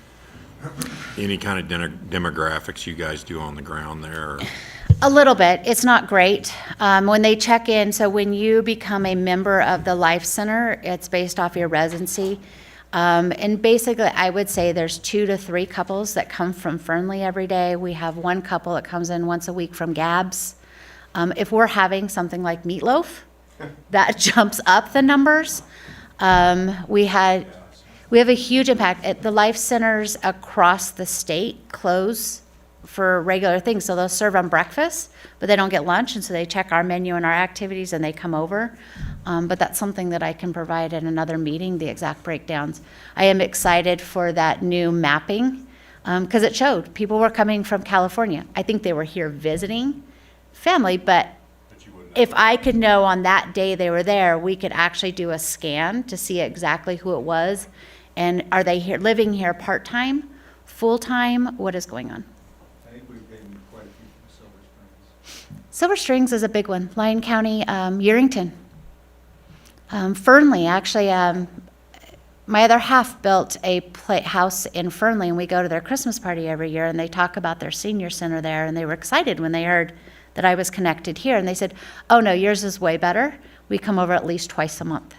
And there was a whole group of them. There were a bunch of golfers. There was about 15 of them sitting there like, yeah, we all carpool.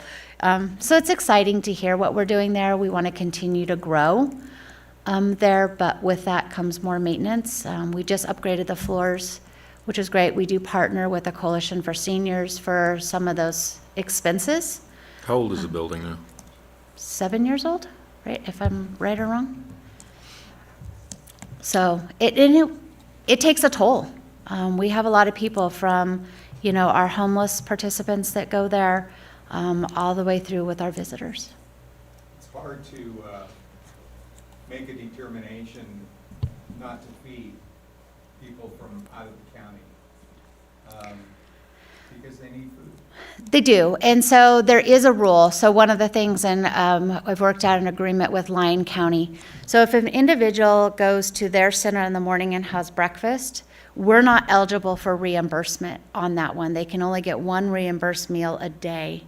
And so we've come up with ways when we start figuring out these trends. So she'll report her participants to us, so then we can say, okay, because it is double dipping. The state has been great with us, but that is something we've identified. More and more are going and having breakfast and then coming over. We're getting ready to launch the transportation program that was funded by Fund for Healthy Nevada and ADSD to fill the gaps of CART for those individuals that found out today I have an emergency and I have to go to a medical appointment, and then also expand our meal program. I really give it to the road department. We were struggling to find a van. And within 2 weeks, they found us a van. It was delivered so that we could spend those grant funds. But then also we're placing hot, cold boxes in there so that we can serve those outside of that 5-mile radius.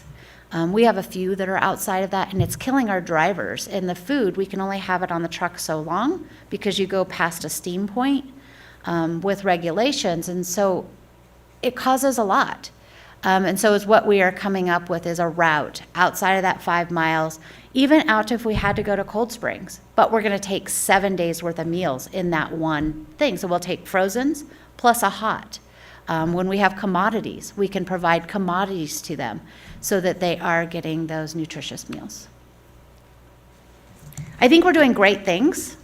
So at the Life Center, it's just taken us some time to get things built back up and get the building back where we should be. Any other questions for Shannon? Will we have departmental tours on Meatloaf Day next year? Yeah, it sounds like it's pretty stellar. It is. And it's like, it's huge. I can eat a quarter piece. They know I come in for a sample if I go down there. Absolutely. Next department tour, we'll make sure it's meatloaf. I will let them know now. Any other questions? Okay, thank you for your time, Shannon. Thank you. Thank you. We will jump to the library now. I guess I'll go back to the library. We still are ahead of schedule for our break. Okay. We'll get there. You got 15 more minutes, Chris. You'll be fine. I'm good. Go as long as you need to. I've updated, so. Wasn't expecting this many people.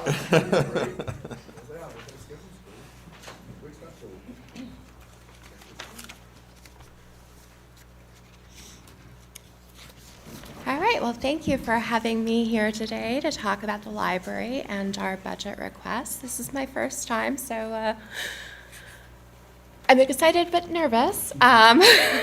Jamie says I have nothing to worry about, but we'll see.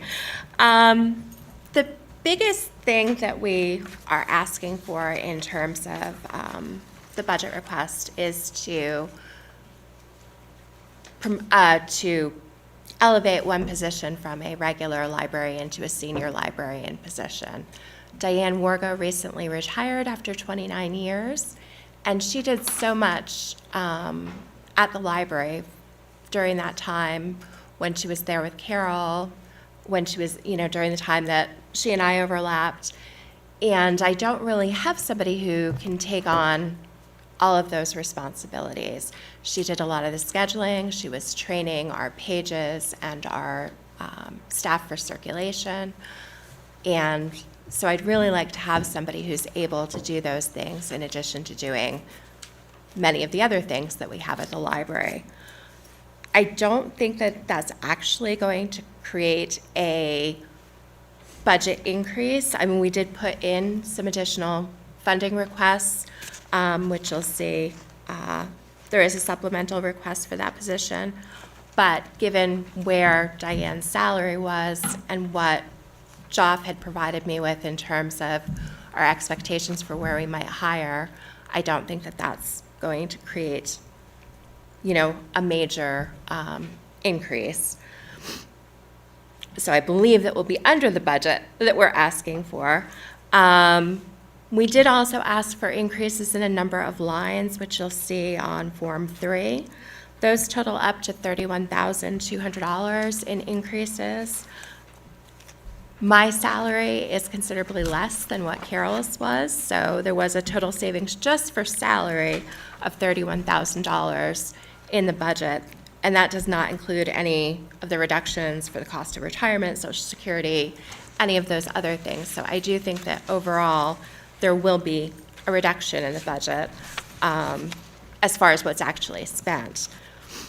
We are looking to increase the amount that we're spending on our e-materials. We're looking to expand on the amount that we're spending on books and periodicals and children's books and periodicals. Obviously, we want to have a strong collection.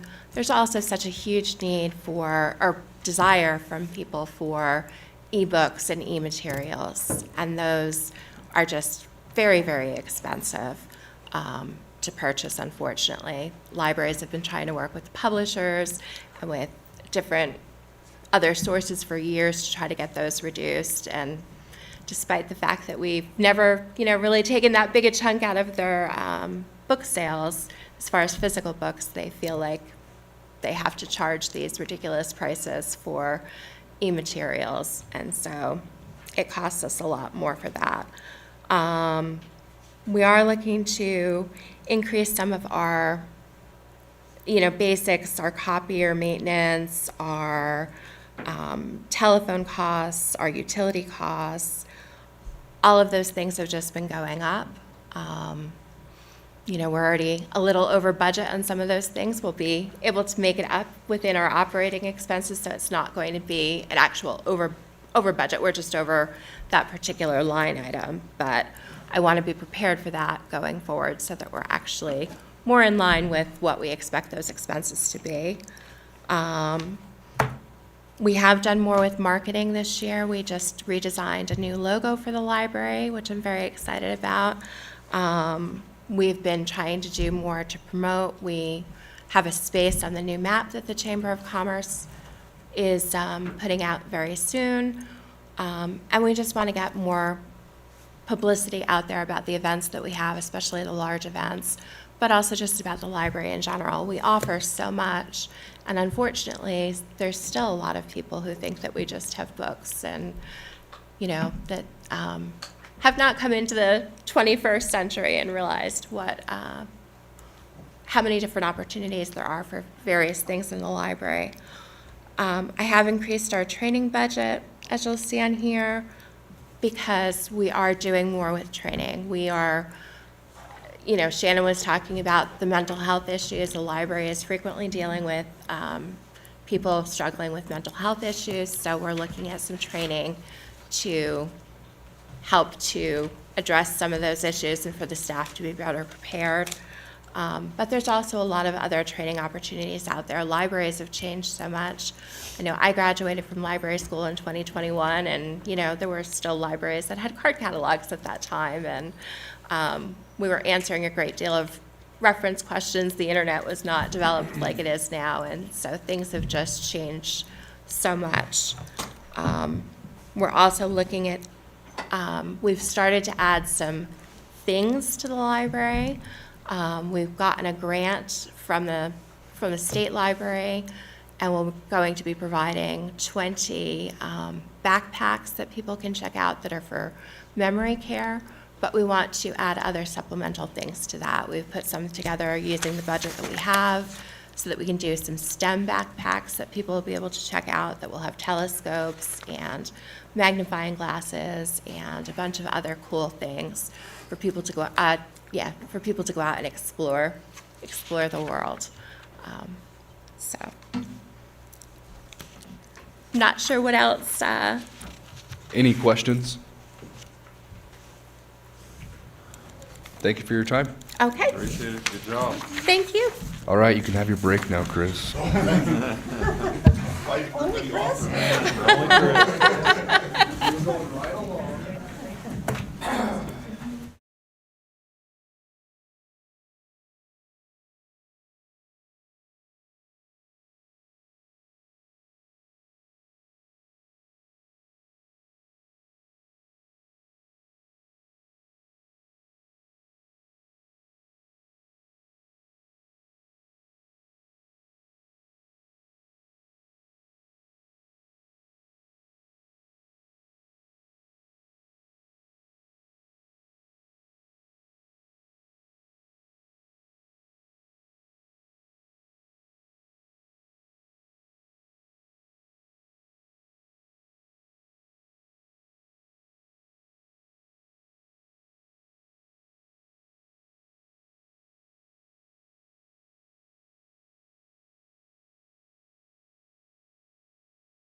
When we met,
Resume, and we'll move to Central Nevada Health District.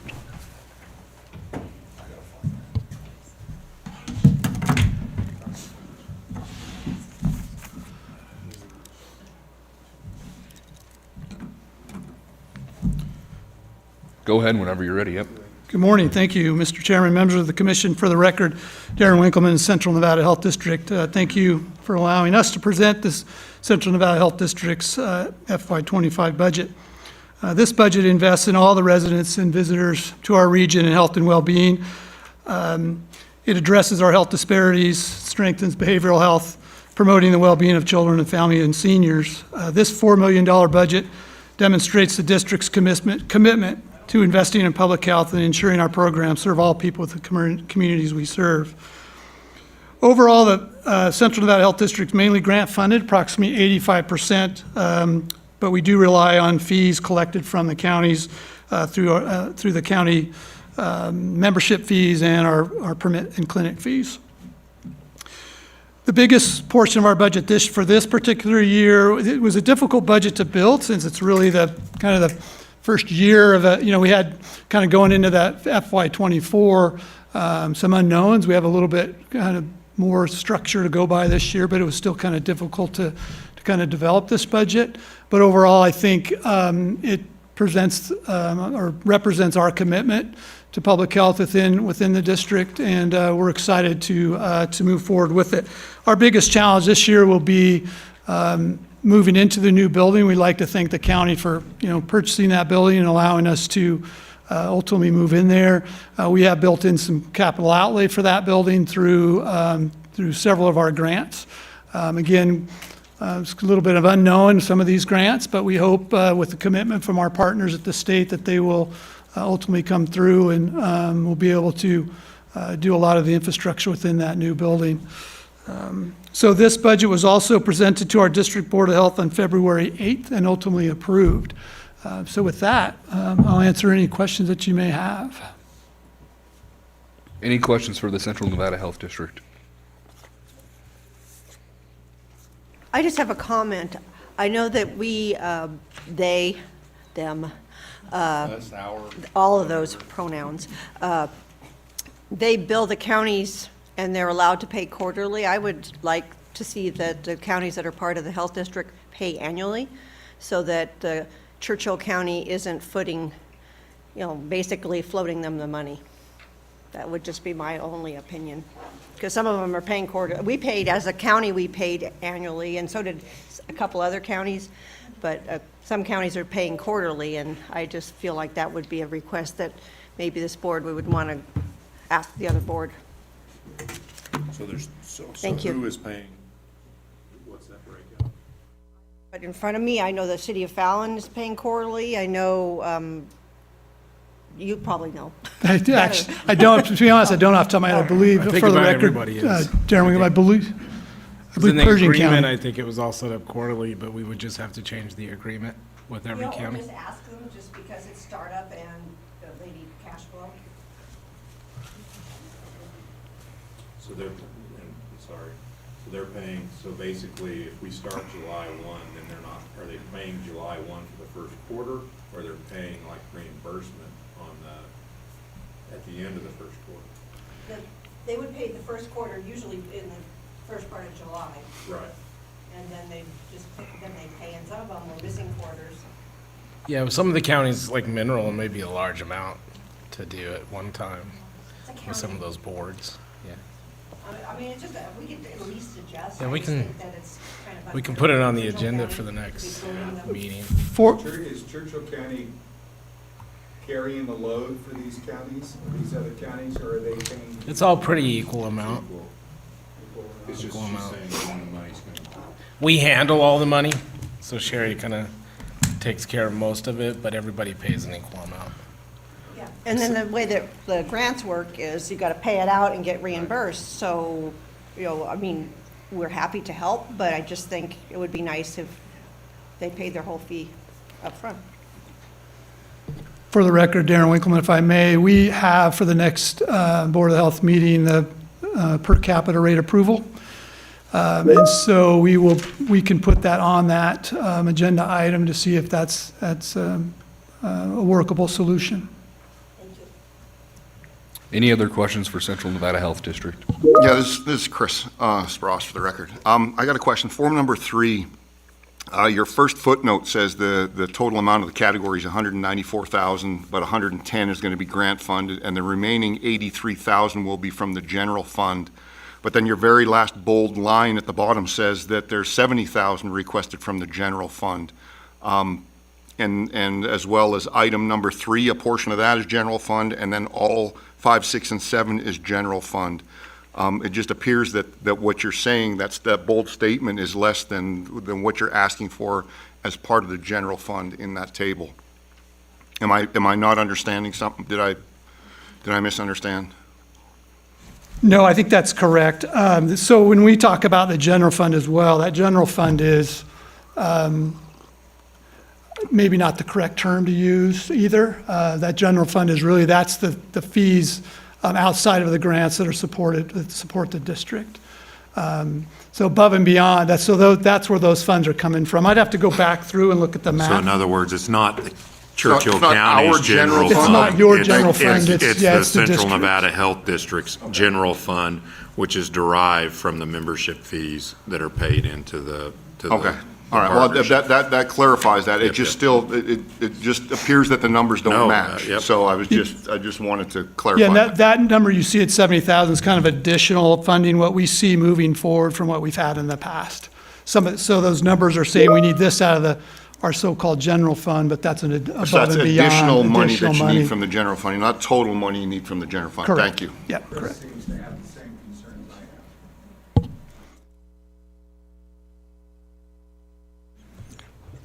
Any other questions? Just make sure clarification. I don't see any personnel requests. Are you guys satisfied with the staffing, or are you going to be looking at some changes that you don't know about yet? So far, I think we are satisfied with what we have. We do have a couple vacant positions that we'll be looking at and what we're going to do with that moving forward. But based on the amounts that we're going to receive this year from the grants, it looks like that's going to remain pretty flat. So we wanted to keep that, again, to better understand this kind of more of a very first year to see where we're headed. Thank you. Okay, thank you for your time. Thank you. We'll move to our 11:15. It's 12:30 though. We'll go to cooperative extension. Which Holly is not here yet. We will skip cooperative extension for now, and we'll go to the assessor's office.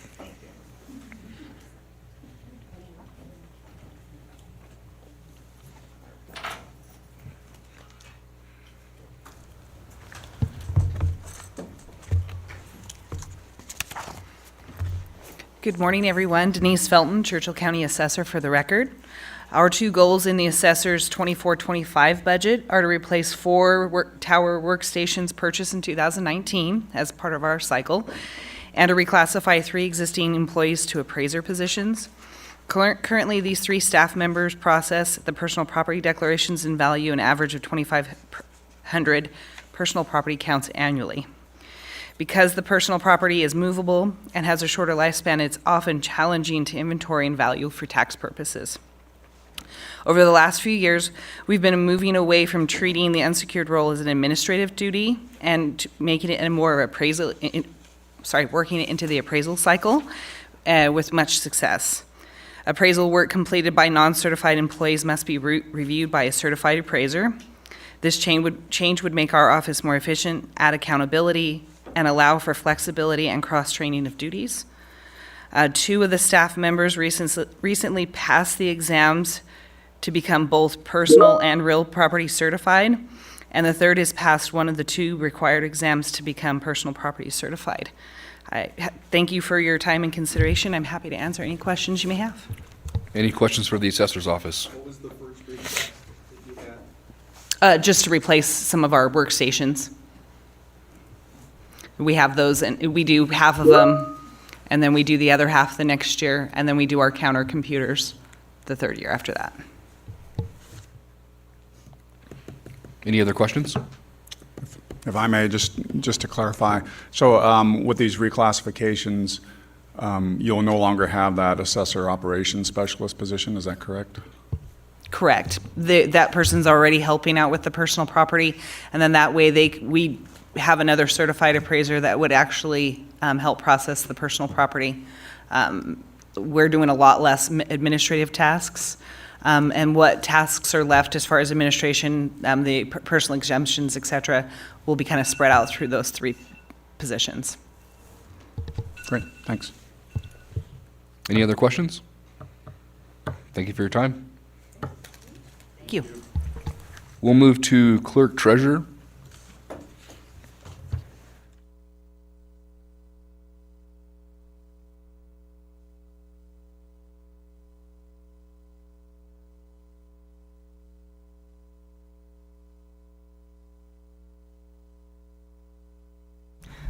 Good morning. This is Linda Rothery. I am the clerk treasurer. Obviously, you guys know that, but that is for the record.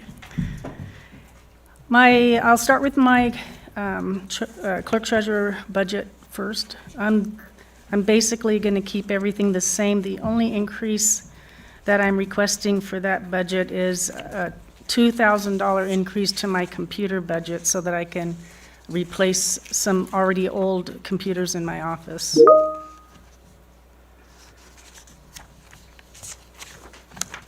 And is there any questions for that budget? Okay.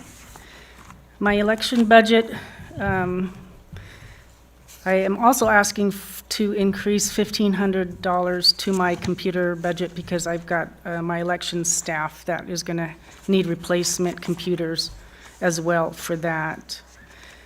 The other item that I want to put on our capital outlay is we are potentially going to be moving to a ballot marking device for elections, and this is just getting me set up so I can purchase the equipment for my 2026 election.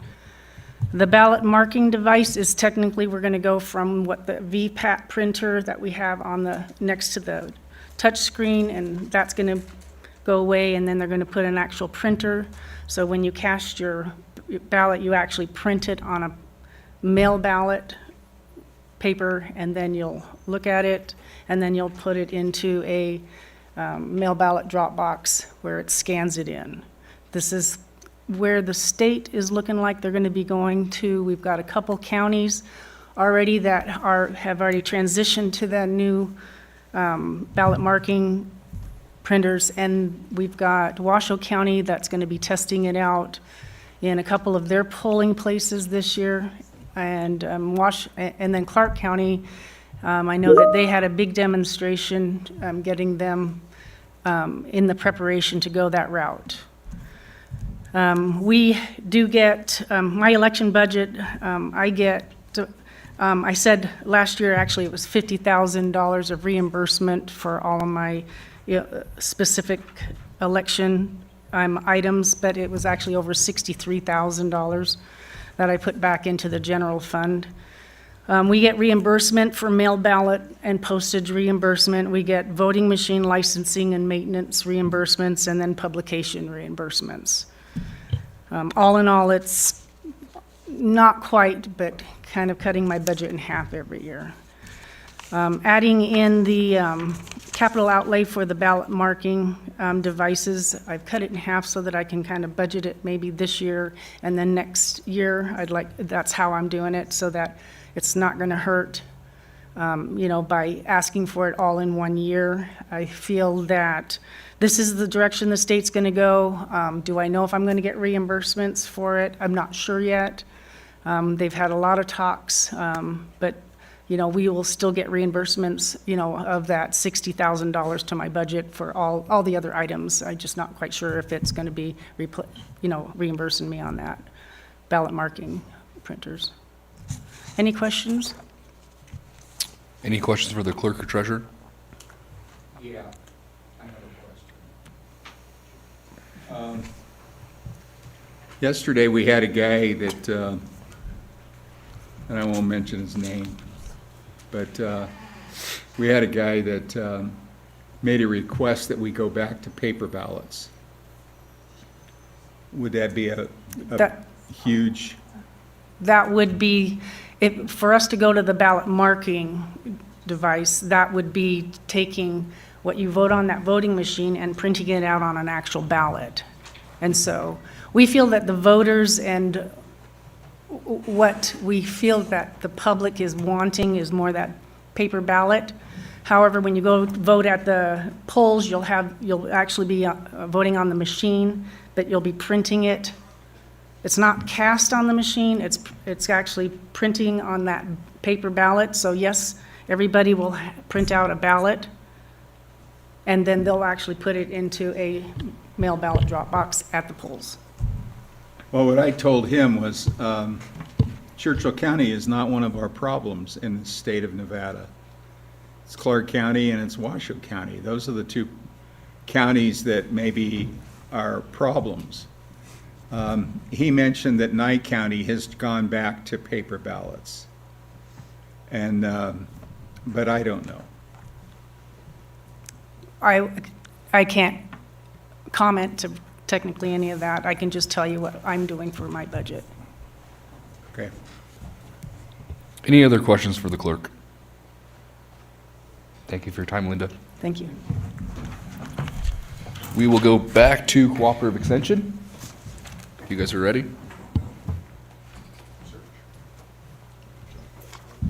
Hello, Holly Gatsky for Extension. My apologies, I didn't know there was construction on the highway. Yeah. Okay, so what we're proposing is a budget for $177,000 for 2025. That budget will cover the costs of running the office, Karen's time for working with the 4-H youth, and we are switching Linda to try keep the costs down 40% to a state fund to be able to do some interesting work in connecting the rural counties to what programming is happening statewide. And the other 60% of her time will be for county work, but she'll be in this office. I'm excited to say that I've been busy creating positions and getting them through the university system, and that we are planning to hire what we're calling as an extension county coordinator instead of an extension educator. That position will be split between 3 counties. It'll have a different role, but what its duties will be to be connections to the county, doing liaison work and getting connections with community groups, identifying what's needed for programming in the community, and then bringing some of that external programming. So of course what Linda will be working on will be directly benefiting the county. That person will be split between Pershing, Churchill, and Mineral County. But because we're able to do that realignment, we're also planning to change the system or the setup in Churchill into, I guess I like to call it an ag center. Very much would complement what you guys are working on with SNPLMA funding, in that we are planning to bring in an agriculture educator. I was just working on that position, and the other position, and that position would be here to work and answer questions from producers and ranchers, but also to be on the ground doing demonstrations, education events. And so 100% of their time is dedicated to that. As well as I was just working on the position, I'm hammering these out. So the moment I get approval, I'm hoping to actually post positions as quickly as possible. A livestock specialist, which Extension hasn't had for as long as I can almost remember. Well, it's over 15 years, I know that for sure, that the state hasn't had a livestock specialist. So we're very excited that we're going to be putting a livestock specialist, and that position will be located in Fallon as well. So what we're doing is realigning things for what I believe will be better service in the community. I want to be upfront and honest in that we've trimmed costs as much as we can, but this budget does align to more than what you've been giving us tax rate in the past, and so that would require moving back to what it was originally at the 2.0 level. And But with that, we'll be able to do much more and build things. That tax rate is in line with the partnering county in that cluster. Mineral County's tax rate is well over 2.75-ish or so if you add in what their tax income is or what it would be, and the fact that they give us free office space and all of that's beyond the cash that they give us. So just the cash alone is well over 2.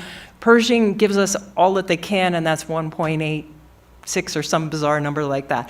So this is what we're asking for, is in the range of what the other county in the clusters are asking for.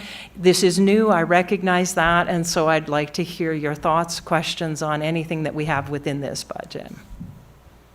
Any questions for Cooperative Extension? So with this increase in tax rate that would support those positions, what's your timeline in terms of you think that we would be able to get these positions advertised and then, the goal for having them filled? I know that's a fickle thing, but when would they be advertised?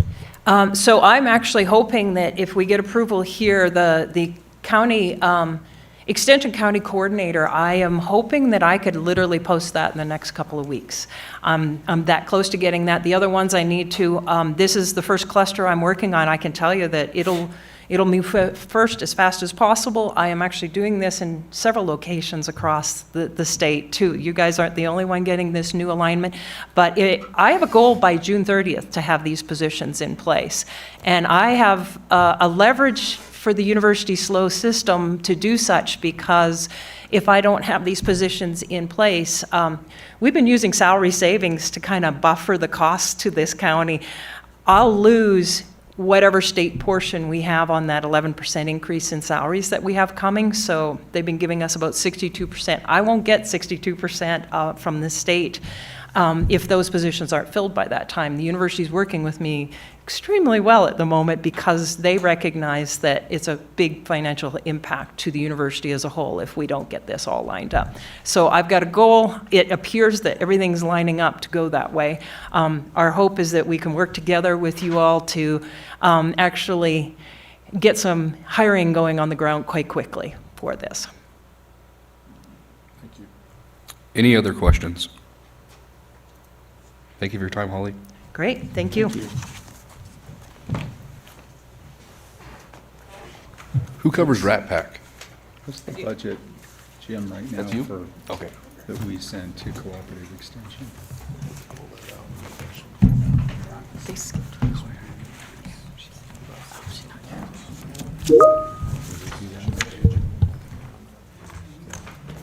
Denise Felton, Churchill County Assessor for the record. The primary revenue source for the technology fund is 2% collection fee from the assessor's unsecured tax roll per statute. The standalone fund consists of technology fees collected from the recorder, planning map fees, and a technology fee from the clerk services.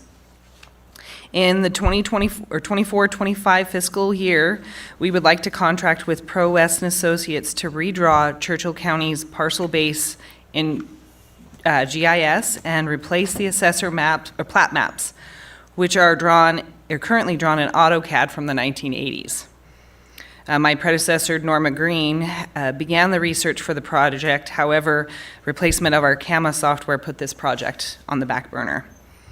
The first phase will establish the townships, sections, and quarters in GIS parcel fabric using the public land survey data. In the second phase, the current parcels will be added to the map using the originating document or map. The parcel fabric will contain links to these documents for user access. Historical parcels can be drawn and saved into the map with the corresponding documents as they are researched by our office. As parcels change over time, the parcel fabric will retain the parcel history creating a visual parcel genealogy in the map. New GIS assessor plat maps will then be created from the new parcel base in the third phase of the project. Expenses for the 24-25 fiscal year also include a pictometry aerial photography flight of 100 square mile block of the core improved area of the county, the replacement of a network switch in the assessor's IDF cabinet, computers, and retention scanning for the recorder. Thank you, and I'm happy to answer any questions you may have. Is there any questions? Okay, thank you guys. Thank you. We'll move to the, yeah, I saw her walk in, recorder.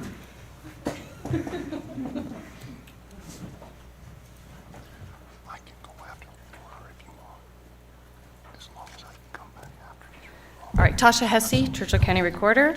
I am going to start with budget 130.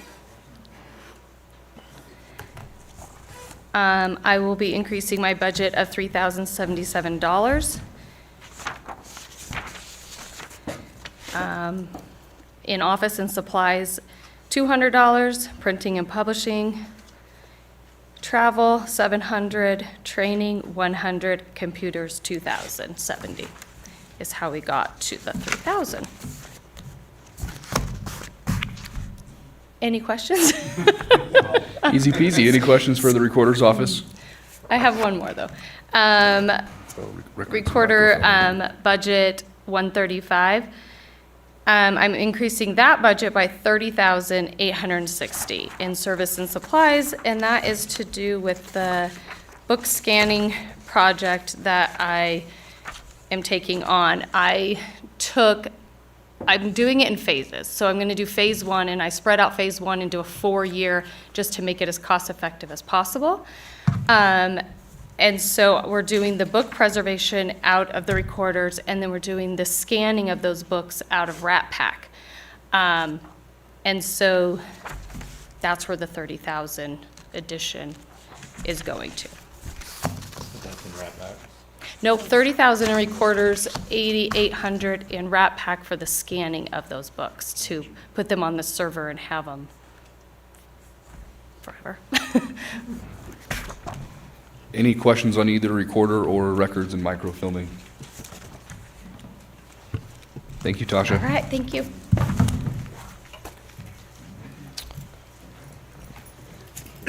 We'll go ahead and go to roads if Gary's ready. You ready, Gary?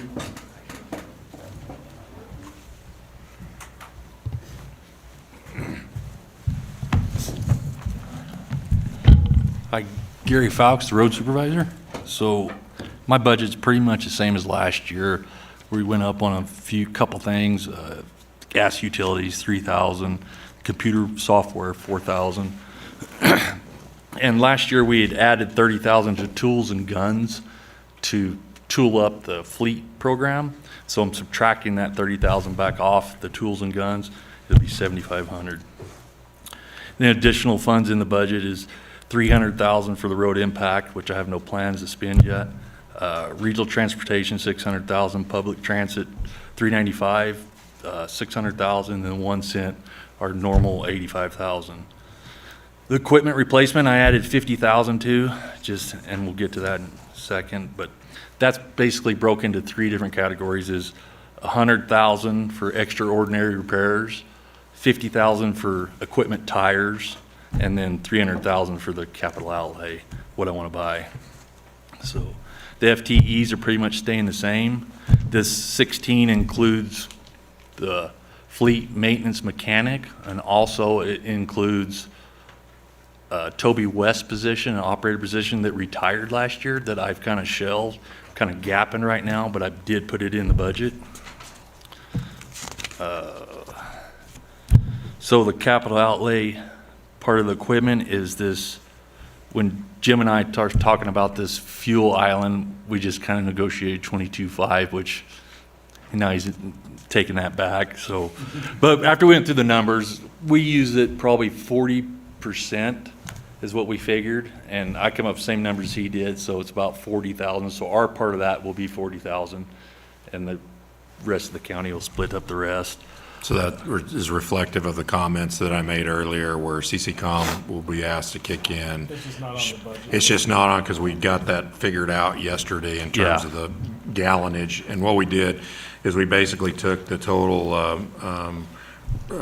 fuel and diesel, or gasoline and diesel gallonage, put it across all the programs, and 95% of them equals that 100%, and then there's like 5% of just little, like getting the museum to kick in at $300, and, I think 40 us and the gallons. Doesn't make sheriff any was sense. the big users. And the sheriff- fire department and yeah. CCCOM, and, So- yeah. So, but that basically, spreading that across those agencies gets us the 95%, and then we would be kicking in on general fund 5% of that cost. But some of those that we'll be kicking in on that are supported by general fund anyway, so it's Yeah, exactly. Peter or Paul. So, and then 7,500 remaining will be a new welder for the service truck that we bought last year to mount on top of that.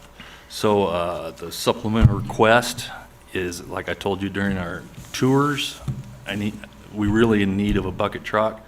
So I kind of just got an example in there, a used one for $125,000.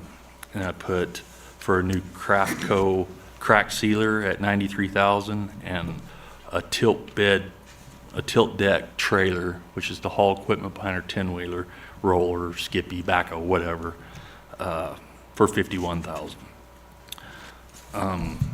So if there are any questions about that stuff, I got one more thing. So the fleet maintenance, Jim and I have been talking extensively for a couple months now. We think it might be the best way to go to make that its own standalone department, umbrella under the road department.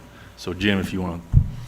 Yeah, so what we found, just through it's been about 6 months of a little over 6 months of implementation, is that as folks are bringing their equipment, their vehicles in for repairs, they haven't been sufficiently funding maintenance and repairs within their budgets. And that kind of goes back to what we've talked about when we created this a year ago, that we don't believe we're seeing the proper maintenance on the vehicles, which impacts the overall livelihood or length of time that equipment can be used by the entity.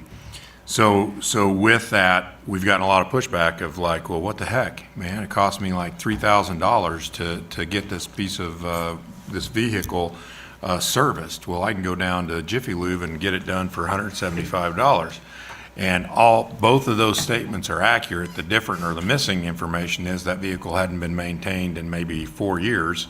And so to get it to that point, it took some investment. I mean, we actually had vehicles come in that were not legally roadworthy, that were being utilized in the road, and you had to replace windshields, you had to do things that created, again, I guess the word of the day, a huge liability for the county by not having those things done to those pieces of equipment. So the example would be if there was that vehicle that had broken glass, was missing tail lights, blah, blah, blah, blah, blah, was in an accident, brakes. Brakes little was a things. huge thing. Little things like brakes. And was involved in an accident, basically through the being able to be sued. Those faults would go against us in that lawsuit, even if it wasn't the county employee's fault in whatever happened on the roadway. So recognizing that, what we came up with, maybe the best way to do this is just sweep what exists in terms of maintenance costs on vehicles and all the budgets that are spread across the county, from the sheriff's office to the manager's office to the Parks and Rec to building, all these departments, excluding those that are grant reimbursed. We do have some grants. Example would be social services is one, where they're able to receive reimbursement by the maintenance cost in that, but they have to be billed. In those cases, it stays in the budget, and the fleet maintenance will bill social services for that maintenance, and then they'll be able to be reimbursed. So we're not losing any opportunity or funding in this. But then that's going to basically, after another year of going through this process, really kind of align with what we know our ongoing costs are going to be. Because the upside of this is also that once we get to the end of this year, we will have touched nearly every piece of equipment. There's still stuff out there we haven't touched yet that hasn't come in that we're chasing down. But those initial services will be done, and there'll be just ongoing maintenance, which will be more affordable over the long haul. So all we're doing is basically ensuring that everything's being maintained, removing the heartburn from the departments of, well, this is costing me so much out of my budget, because we believe it's a priority both for the longevity of the equipment and the liability of the county, that this work is done, and that this work is done by a certified mechanic, and that we have a set of records that we can point back to if we are in a situation of suit or whatever. Exactly.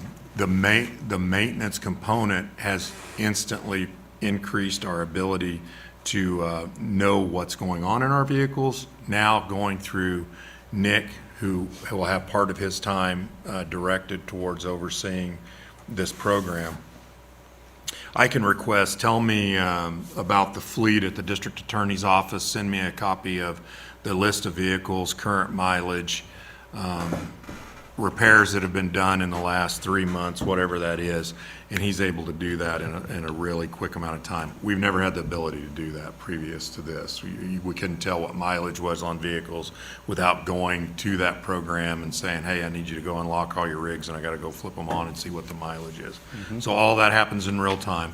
I will say one of the keys to this working also, though, which there's other reasons that we're going to do it relative to, we don't want to make it easy for anyone to ever, and we're not suggesting anybody would, but when you go fuel up a vehicle, you can access the fuel program, and you can put 30 gallons in that tank, or you could put 60 gallons in that tank, or you could put 260 gallons in that tank. Not aware of any vehicles that are just regular vehicles that have a 260-gallon tank, right? So we're going to put a limit of 30 gallons on like the unleaded fuel pump, just so that we don't have that issue. But then it's also ensuring that as county, if you have a couple of county folks come by in the same program at the same time, they're not sharing pumps. That way, they have to enter the mileage of those vehicles into that, because that's how we're able to pull the mileage out. It's only the way this works. Yeah, I mean, it's the only way then that they can go, hey, so-and-so, your vehicle's up for maintenance, we need to see when you can get that delivered and dropped off. And we're probably looking at maintaining it. We've got a couple of extra rigs floating around, some of these that have been surplus, keeping a couple of those at the road department that are basically loaners, like if you were a car dealership and you had to bring your car in because something went out, then we can give you a loaner to take and keep everything moving and flowing. So that's the big picture of what we're trying to accomplish with this, and I think ultimately it's going to be more efficient and have savings for the county, but this year and probably into next year, we're going to have a little more cost associated with it, but I think over time it's going to be beneficial. So you want to financially. create its own department and its own budget? Yes, which we have, and it's basically the fuel pump system's in there, so I'm gonna subtract that. 209,000, that's for the employee and the parts, whatever you gotta buy for these vehicles. Is Now, that this for is probably Mark, getting or is through- that for Nick too? On that? What's that? For the employee. That is just Mark in there, so this is gonna get inflated a little bit because the 'Cause we don't Parks and Recs equipment's not in here, and then in Nick's time, so we'll have to do some. But each department is still going to maintain a vehicle repair budget that will be, No, they or will it's not. all going to them. So that's all going to. You'll have gas and oil. Okay, and that's it. That's No, it. Just fuel. For And fuel. we'll take care of the. Is the road department going to have some input on replacing vehicles? Because they're the ones that are going to see So mileage and everything like that. We've already initiated that kind of transfer in terms of the surplus vehicle component. So Jorge had managed that for some time, and that was basically because whoever had it before didn't want to manage it anymore, and I think it would shove off, okay, you're in charge of the auction. No, you're in charge of the auction. So we've moved that over to Nick, and specifically because of that reason, to be able to say, this piece of equipment is worth keeping and would work out really well at the museum. So people that are in need are going to Nick and saying, hey, we got this issue or this need, versus, hey, that rig's coming up, I can grab that rig, you get that rig, and the transmission's, 200 miles from blowing up. Well, we know that, and we say, well, this one isn't financially worth investing in, we're gonna sell it at the auction Some of versus it, keep I this mean, one. we just swapped one with a JPO. Well, JPO wanted to make sure they didn't have to buy the rig that we got from Sheriff that was in better shape than the one they had. So I don't know if some of that's been going on, but now, yeah, you can take this. We swapped it out. We got the lesser one and they got a little better one. So it worked out. I mean, I think it'll work out. It's really a cross-the-board strategy versus I'm the museum and I just got one vehicle and now I've got all this stuff I got to deal with that one vehicle versus having somebody that knows what they're doing. I think that would be better to have the accountability of everything, because right now we just don't know. Yeah, there is Yeah, and none. that's what's happened in the last year, is Yeah. these vehicles that were transferred to, without a financial transfer, no money was transferred, so it didn't go through the counting, but yet they have our license plates. So that'll hopefully correct all that. Yeah, and I just heard about the emergency. And I was like, gotta go look at those. The list keeps growing. So, anyway, that's it. I just, like I said, this number's probably gonna go up once we work on Jorge stuff and then Nick put some time in there. Is there anything besides what you guys have been talking about for the last 10 minutes? Is there anything else that you need No. at the road department? Nope. Nope, that's it. Like I said, I put Toby West's position in the road department, but I'm trying to gap it right now because that's, $100,000 savings, so.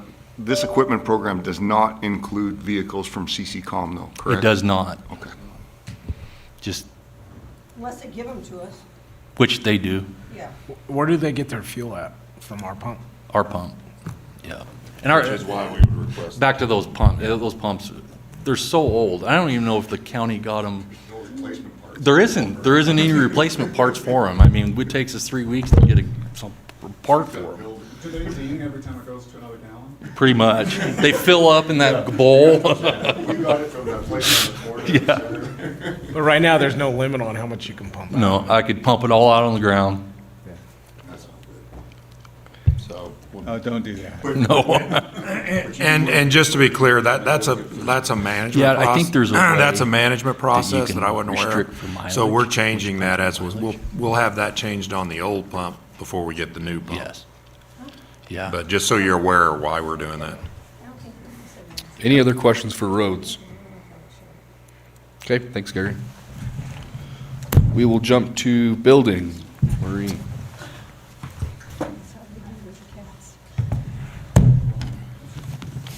Morning, Marie Henson, building official. Hello. This has been a very strange budget to build. And you guys are getting off easy. I'm giving you a cheapo budget here, considerably. Because of me leaving in a couple months, there will be a new person, not in my position, but in a reorganized position, basically, which means that the wages and benefits package is going to be smaller for that. To offset that decrease a little bit, I am requesting that Jara's position as, I can't ever remember her title, permit technician, thank you, goes to a building inspector, a full-time building inspector. She is right now doing the building inspector work. She's out at least 2 days a week doing full inspections. When Ray goes on family medical leave in a couple months' time, he's going to be out for at least a month, and there'll be a break, and then he's going to be out for probably another month more. She's going to be doing full-time inspections. She will be responsible for training the new building supervisor. She is basically going to be running the office for several, so she does need to go from the permit technician to building inspector. That is her job now. The only other changes I really have in this budget is we do have a few increases, just like everybody else, in vehicle repairs, but this sounds like a great program you guys are trying to build. I like it. I love it. I love it. It's great. And Nick has been wonderful. You call him up, you're in immediately. He takes care of everything. Everything is, we've never had this good a service and this easy. We do need new computers. All 3 of our workstations are over 5 years old, so we are requesting in this budget new computers. And also a new set of books. We actually do not use the paper books any longer in our office for ourselves, but it's required by county code and by Nevada codes and the international codes that we have a paper copy in the office in case a customer wants to come in and actually look at them. So that's about $1,000, $1,200 cost on that, along with associated books, brings it up to $1,500. Other than that, there's really no other increases. The biggest decrease was thanks to Jamie's sharp eye. We'd actually paid 5 years on our lease on our big scanner printer. At 5 years, for $1, we got that scanner. So that's now ours. There's no more lease payments on it. I thought it was 4, she found it was 5, so that's good. So we've got about an 8.4% decrease in the building department's budget. No, I know. Any questions for building? Just add a couple comments just to give you an idea of the big picture of where we're headed. So the reason that we're making the changes in the building department budget this direction is because we're going to basically take that department budget and move it under the Public Works program. So basically, it makes sense for that position to go up and do full inspection because then they'll be a part of a consolidated help check-in desk and everything. So when contractors come in, they'll be able to submit plans. If they get questions right at that point, then there'll be staff that'll reference that, but they won't necessarily need the reception kind of portion of that that she's been previously doing, and that'll be part of that kind of consolidation and packaging everything up. But they would stay their same basically program underneath Public Works and reporting through the Public Works program and maintain their budget. One-stop shop. Yep. Makes it nice. Any other questions? Thank you, Marie. Thank you, Marie. We'll move to Public Works, Planning and Zoning, Water and Waste, and Golf Course. Good morning, Chris Spross, Director of Public Works Planning and Zoning. I'll go through the Planning Department, the water and wastewater, and then I'm going to ask Marty Davis to come up and we'll talk a little bit about the golf course. So the Planning Department, the only thing that's really going up in the Planning Department is salaries and benefits related to salary increases in terms of step increases and general adjustments. We're requesting a $36,000 increase, and that's all related to salary. Our services and supplies are actually going down by $6,700, and the bulk of that is, there's 2 reasons. Our contracted services, we're not processing as many maps as we had last year or this year, and we don't anticipate that we will, so we're bringing that down. We're asking for a $500 increase for publishing and printing. You've seen me in front of your board twice now talking about stuff that we had to put in the newspaper, and we're seeing more and more of that. And so we just wanted to increase that budget for that. A little bit of travel and subsistence. We're going to have a new person as the Public Works Director. There will likely be some training involved in that, so we wanted to have some money in there for travel and subsistence. The big jump for us, as you've heard from many departments, I have to replace 5 computers this year in the Planning Department. And so we're increasing our usual $5,000 budget to $10,000. Some of our machines, specifically Dean's and Preston's, need to be a little bit more high horsepower because they're dealing with the GIS and the AutoCAD. So the standard $1,500 that I normally use, I've had to increase that a little bit for those 2 pieces. Chris? Yes. Quick question on that. So again, and I think you said it, but I was looking at your stuff.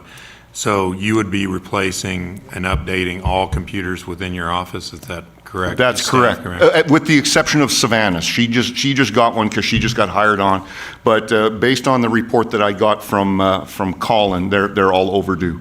And just as a note, as we get into the later this afternoon and making some of these decisions, and maybe we bring Colin in at that point, I think it would be nice in examples like building and public works where you've got a consolidated group of employees that are all getting new computers each year, if we could maybe look at that strategically and push part or one or two of those off one year. So example, you listed 2 folks in your staff that they really need an upgrade in computers in terms of what the computers could do. So maybe 2 out of that 5 we replace this year, and then we schedule that 2. And the reason I say that is we get to a more consistent, so if we're replacing computers every 5 years, we have it where we're not replacing entire office suites computers in that one time period every 5 years, and we try to defer this as much as possible. And maybe it organically works out that way now, I don't know.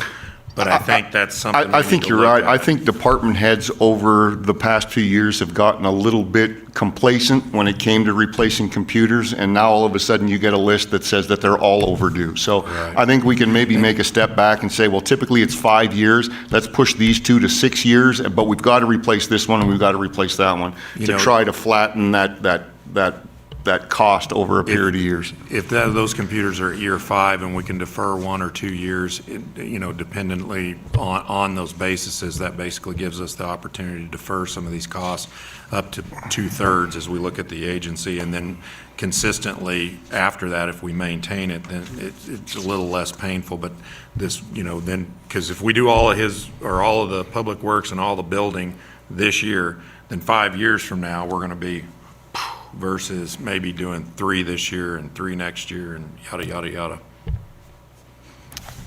And finally, the computer software is where we really have our big savings. We went from, I can't even remember what it was called, but we are now, we went from GovPilot to CitizenServe. And yes, we had to pay a little bit more for GovPilot this year, and we'll be augmenting, but our annual cost with CitizenServe is much less than what the annual cost was with GovPilot. So that's where we're recognizing some of those savings.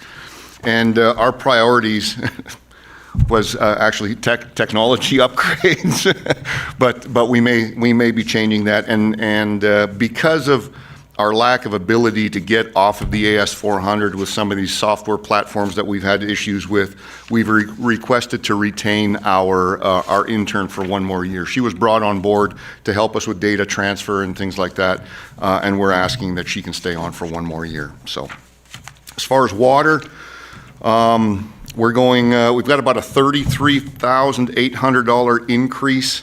And that's all in services and supplies. We don't have any labor, we don't have any benefits. We use SPB to do all that. The bulk of that is we've had a depreciation expense increase for the green sand media pumps that we bought, things like that, of $30,000. The small ticket items, again, our fire and security contracts have gone up a little bit, so we're asking for an additional $300 there. And then our computers are way overdue there. We haven't done them in a long time. And so we're asking for $3,500 in addition to our $1,500 for a cap of $5,000 at the Sand Creek plant. As far as capital outlay, when we replaced the media in our plant, it was really determined that we need to have some sort of pH control. Our pH is about 8.4%, and we want to try to bring that down a little bit to make our plant work more efficiently. So I've got Shaw working on looking into that. And then the water treatment plant, we're anticipating that phase 1 of the water treatment plant is about $12 million. We've got $6 million that has been given to us, principal forgiveness grant through ARPA. So we're still going to have to come up with $6 million. I'm trying to find other avenues, whether it's grants or low interest loans or something like that. But likely in year 2, we're going to spend $4 million, and in year 3, we're going to wrap it up with $2 million to spend that $12 million for the plant. I'll keep everybody posted on hopefully coming up with some more money. Chris, when's the plan to start building that? So we're finished with our preliminary engineering report now. At the end of this month, I will get a proposal from the engineer for the design, and so we will probably start construction in about a year. But we'll be able to spend that $6 million of that grant money because we have to pay for design. We're going to be buying some equipment, pre-buying some owner-supplied equipment. And we We're can going to use demo the the 6 plant. million for that. I want to use all that first because we have a finite amount of time to use that. So I want to use all that first, and then in the meantime, find other sources of income or other sources of funding for the balance. Well, and I'm hopeful that that becomes even a bigger challenge in terms of expending it, although I think it's achievable, because I'm hearing potentially there could be more ARPA money being made available at the state, and I've already inquired, trying to chase some of those funds for this project Right, 'cause amongst that'll be the other. shovel-ready once we go through all the Right, plans so and stuff. we'll have, and that's kind of a strategy that we've been working on. We're gonna have multiple sets of building plans that are gonna go on the shelf. In other words, if CCCOM building we think is gonna come in at $5 or $6 million to remodel, we're gonna take that set of plans, put it on the shelf, and then whether it's this year, 10 years from now, whatever it is, we got a set of plans we can reach up and grab and be in the front of the line instead of the back of the line, as we have been previous to this, to be able to access those funds that are, because over my career, the last 20 years in government, we've had about 3 times that they've had these shovel-ready. Obama had a set, If we can have these things ready to go, then we're good to go. But the ARPA money dies out end of September of 26. So there's still quite a bit of time in there, and there's still money rolling around that was encumbered to programs that have no ability or intention to expand. And I think some of that money may bubble back up in the next 6 months, and we're going to try to position ourselves to chase that as well. All right, the wastewater, again, no labor, no benefits, everything's done by SPB. They have not asked for an hourly increase. They typically do that every couple of years, and we got one for this year, for this budget cycle. We're asking for an additional $37,250. And again, a good portion of that is a depreciation expense. That went up by $25,000 to cover the cost of lift station pumps, just some of the assets we've purchased over the last year. We're asking for an additional $250, actually not an additional, we're asking for $250 for gas and oil. We have a crane truck that we use to lift manhole lids, and we've never had any money budgeted in there for that. So we had some expenditure in this budget cycle, so I'm asking for some gas money. Operating supplies, we're going from $45,000 to $55,000 for 2 reasons. Cost of chemicals are getting very expensive. To freight them here is also at a cost. And we have to use more chemicals when we're discharging to the Wade drain. We're discharging to the Wade drain for a specific reason, to provide beneficial use on some water that we have up there. So we're strategically doing that, but it's going to cost me some chemical money. So that was a $10,000 increase. And same thing like in Sand Creek, our computers are old, and we need to replace the 2 that we have up at Sand Creek. At Moody. Now, one thing we can do is we can go in and I can look at the planning department and see what the computers are like there, if they're going to be suitable for maybe replacing 1 or 2 or maybe all of the computers here, and so that maybe we can save the money on this end. Yeah, and as we get into that conversation later today, I would suggest that, if we say, looking at Public Works plan, or actually, I figured out your new acronym. It'll be PWBZWW. Easy to remember, right? Say that out loud. PWBZWW, right there. Just rolls off the tongue, rolls doesn't right it? off your tongue. We would leave that to the leadership of that department. So, in other words, we would tell Chris, okay, we had 8 computers requested. We're going to give you 3 of those this year, 3 next year, and 3 in the following year. You determine which 3 are the ones. Is Colin keeping a list of all these computers and which ones? And that's where part of this is driven, right? He's gone through and calculated how old the computers that are in place are and went, okay, well, these are over 5 years. We need to do a replacement. Because on the technology side, that's Right, how 'cause he we all sees want it's faster black and white, computers, right? But I think we have an ability to look at that and take a different approach if you choose to. And then one final thing on the capital outlay. As this county grows and we have to have developers install the membranes in train number 2, over the years, we've kind of robbed the parts and pieces off train number 2 so that we didn't have to go out and buy parts to repair number 1. So as we grow and as the Coleman Apartments or something like that comes along and we got to replace those membranes or add those membranes, we're going to have to replace some of the parts that we robbed off there.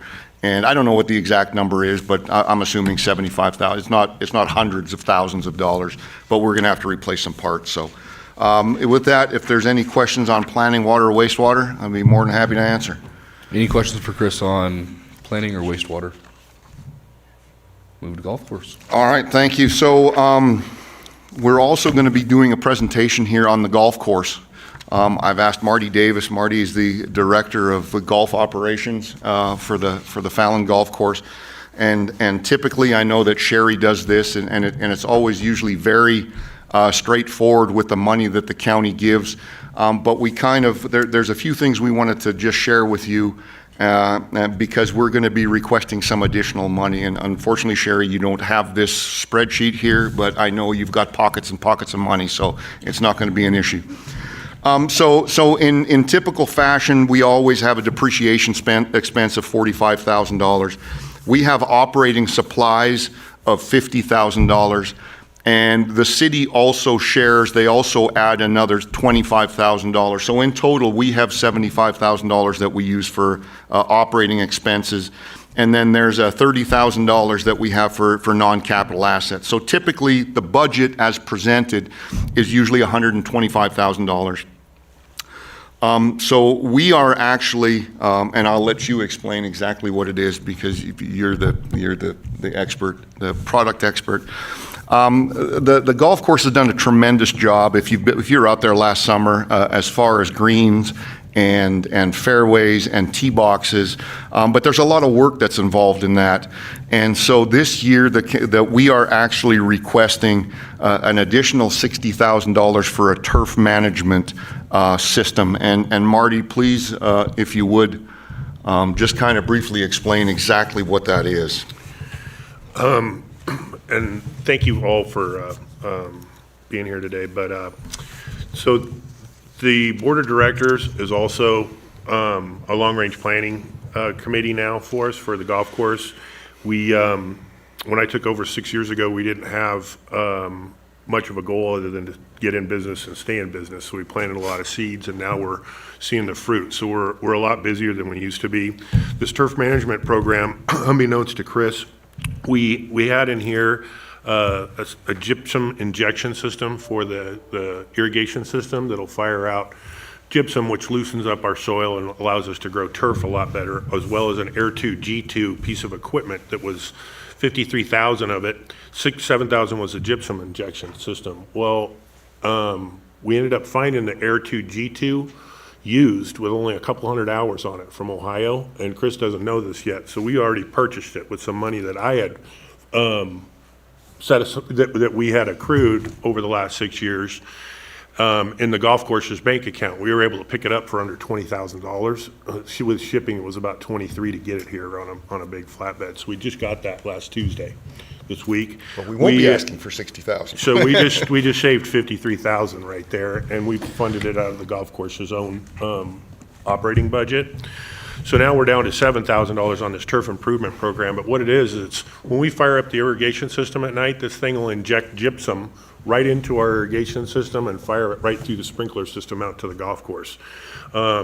Most golf courses have this in place. We're a little place out in the country, so we didn't have this, but it could significantly improve all our turf, tee to green, the entire golf course, roughs, fairways, tee boxes, everything except for the greens. So we have the greens set up on timers. So we water the greens first. This thing will be on a timer, so it comes on an hour later once the greens have been irrigated. So that's it in a nutshell right there. Andrew, my golf course superintendent's just super, and he's always searching for good deals on equipment like this. The next section that he has, we still do need a new backhoe and a rust mower, but so the first part of it, we saved a fortune already. So as Marty had mentioned, we do have a couple of capital outlay requests. So a used rough mower for. So we don't have that on the, You don't have that. Yeah, this was kind of a late in the game kind of thing that. This that- just happened so quickly. And typically Sherry does the presentation, and I asked if I could do it because I wanted to bring Marty along and talk about just some of the things we're doing. So a rough mower is 40,000 and a used tractor and a backhoe is 20,000, so. Well, I will give you all this. I'll give you this. 40,000 for a rough mower, and with his skills of negotiation, that might be $5,000. But 40,000 for a rough mower and 20,000 for a used tractor or backhoe. And then I just wanted to talk about. Just so I'm following, so this would be in addition to the 50? This, yes, so the 50 is more of an operations, and then the capital outlay is capitalized asset. So, as Marty had mentioned, we as a board of directors are looking at long-term planning now too. And we've identified some projects that we would like to do over the next 1, 2, 5, 10 years. And we're going to be trying to go out for some grant money for some of this, but I just wanted everybody on the board here to understand that we're trying to put a plan together, and we're trying to show that we have certain improvements that we want to make to be able to get the golf course to draw more people in. And just some of the things that we're looking at is eventually paving the parking lot and putting some lights in there. Right now it's gravel and everybody kind of parks willy-nilly. Every 2 years we replace 10 carts. Marty used to trade the carts in or do his best to be able to swap those out, but they're a county asset, so they have to actually go to our auction site to be sold. So now we have to go out and purchase these. We're looking at a Triflex mower, and I don't know what that is. That's a Marty terminology. But eventually, when we build the new water treatment plant, Marty would like to move the maintenance operations kind of next to that. That kind of opens the parking lot up even more for, now you can have a golf tournament and possibly have an event upstairs and have suitable and adequate parking for everyone. Right now, when we get busy like a holiday weekend, we can't do any other events because there's just the golfers fill the parking lot to capacity. Some additional equipment, some tractors and mowers. You know, we put on here that eventually we'd like to have a new clubhouse. I mean, we were looking at that when we thought we might be able to get something from SNPLMA. So that kind of put the bug in everybody's head. We've done some cost analysis. We know what we think it's going to cost. Obviously, with SNPLMA, that is not an opportunity anymore, but it's still a dream or a goal that we have to have that at some point in time. So we're going to be looking at funding sources to maybe do that in the next 2, 3, 4, 5 years.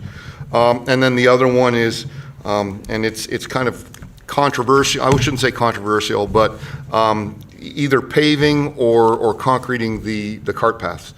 There's pros and cons to each.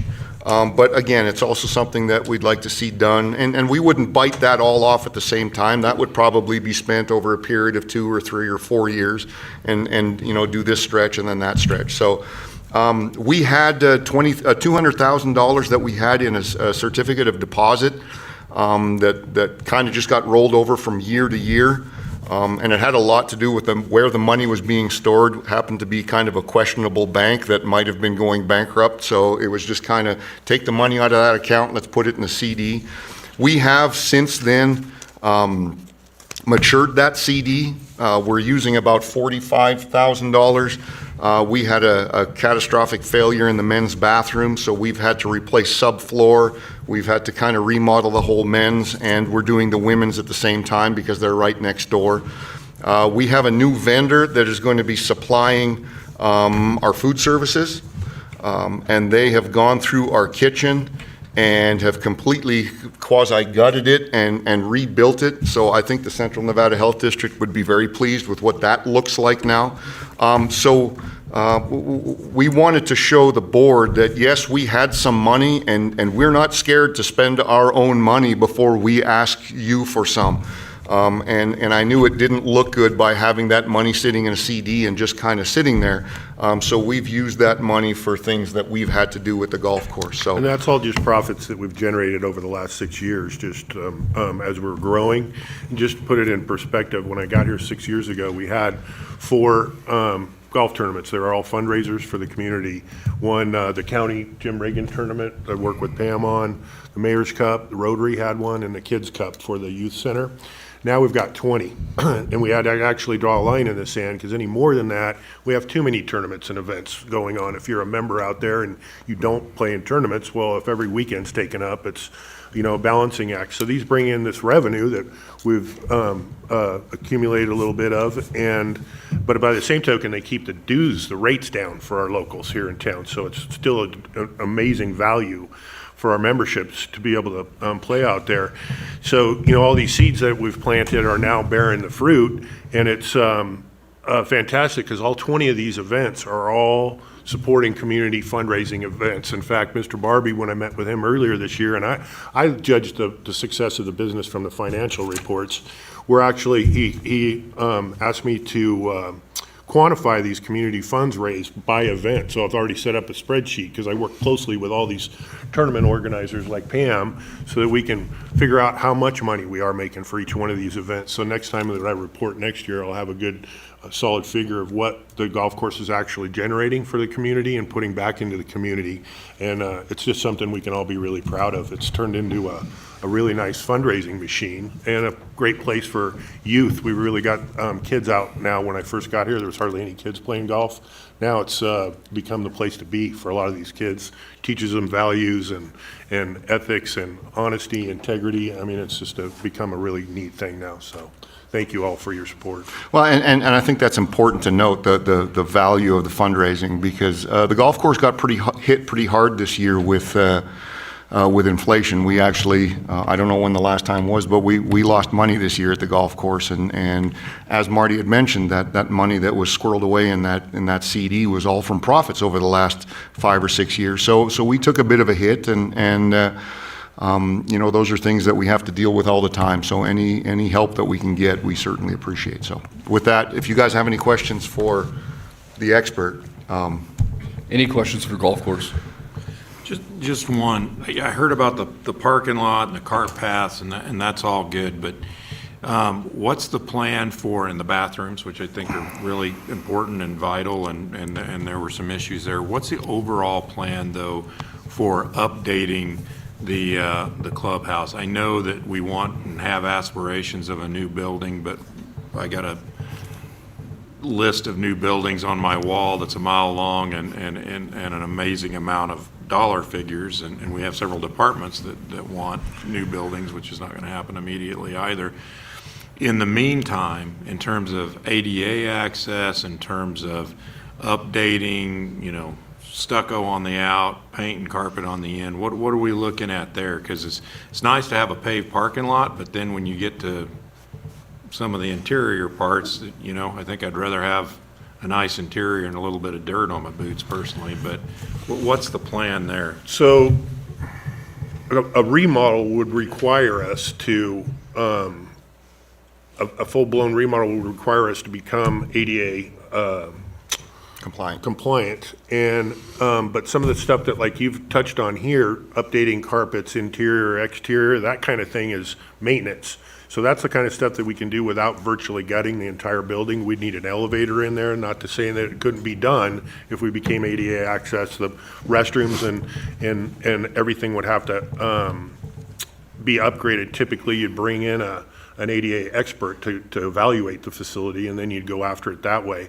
So there is opportunity for that. But on the other side of the coin, I kind of think that because the golf course is structured different than anyone I've ever seen before, we're owned by the county, but set up as a nonprofit charity. And so I really think that there's some grant opportunities out there, and I haven't gone after it or been, I don't have any background in researching grants, but the way that the golf course is set up, I wouldn't be surprised if we might be able to come up with some grant money just because of the way that it's structured, and redo the whole thing rather than putting patchwork onto the dated building that we have. For those of you that have been out there, you've seen it. It is dated, there is no doubt. And it was piecemealed together.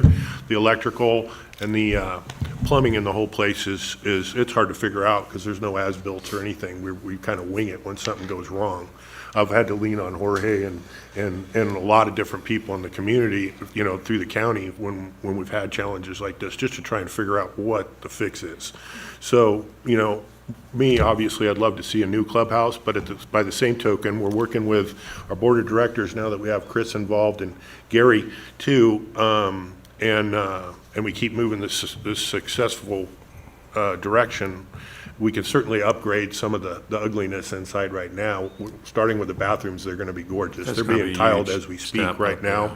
And then, some carpeting, some wall coverings, that type of stuff we can get away without actually having to tear the whole building apart and spend a bunch of money on the compliance side. We will have some money left over from that CD after we're done with the bathrooms and after we're done with the kitchen. And the board and Marty have been talking about some cosmetic fixes just to make it a little bit more appealing. Well, it sounds like the biggest hurdle to move things forward in terms of getting the clubhouse moving forward is the concern about ADA. Correct. The biggest driver, the biggest cost on ADA is the elevator, correct?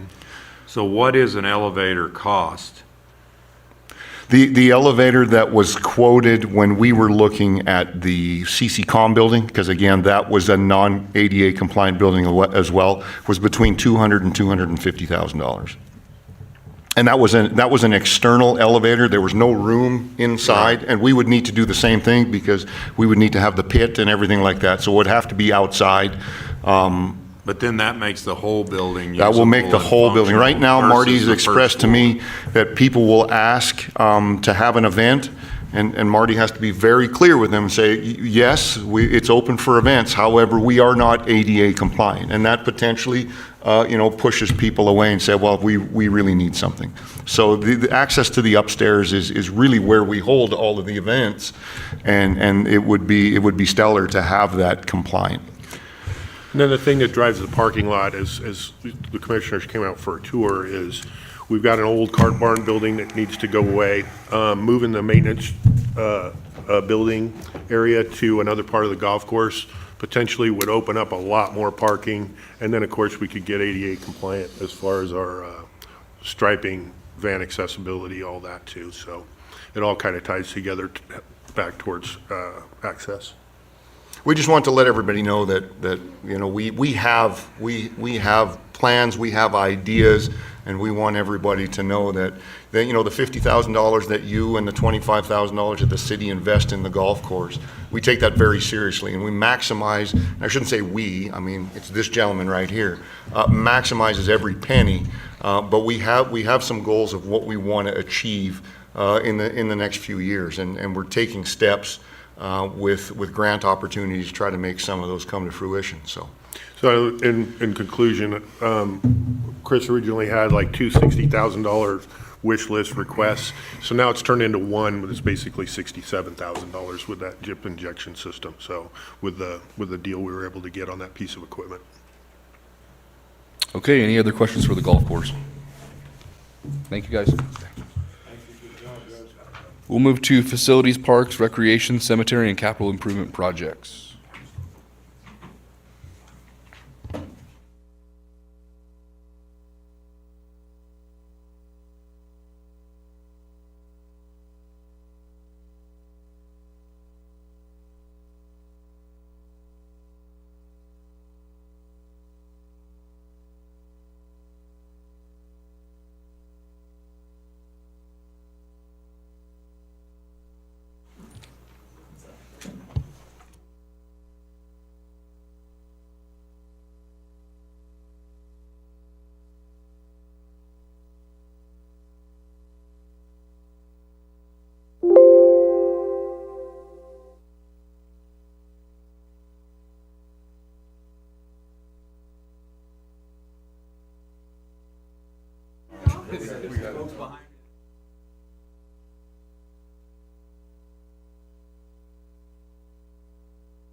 There we go.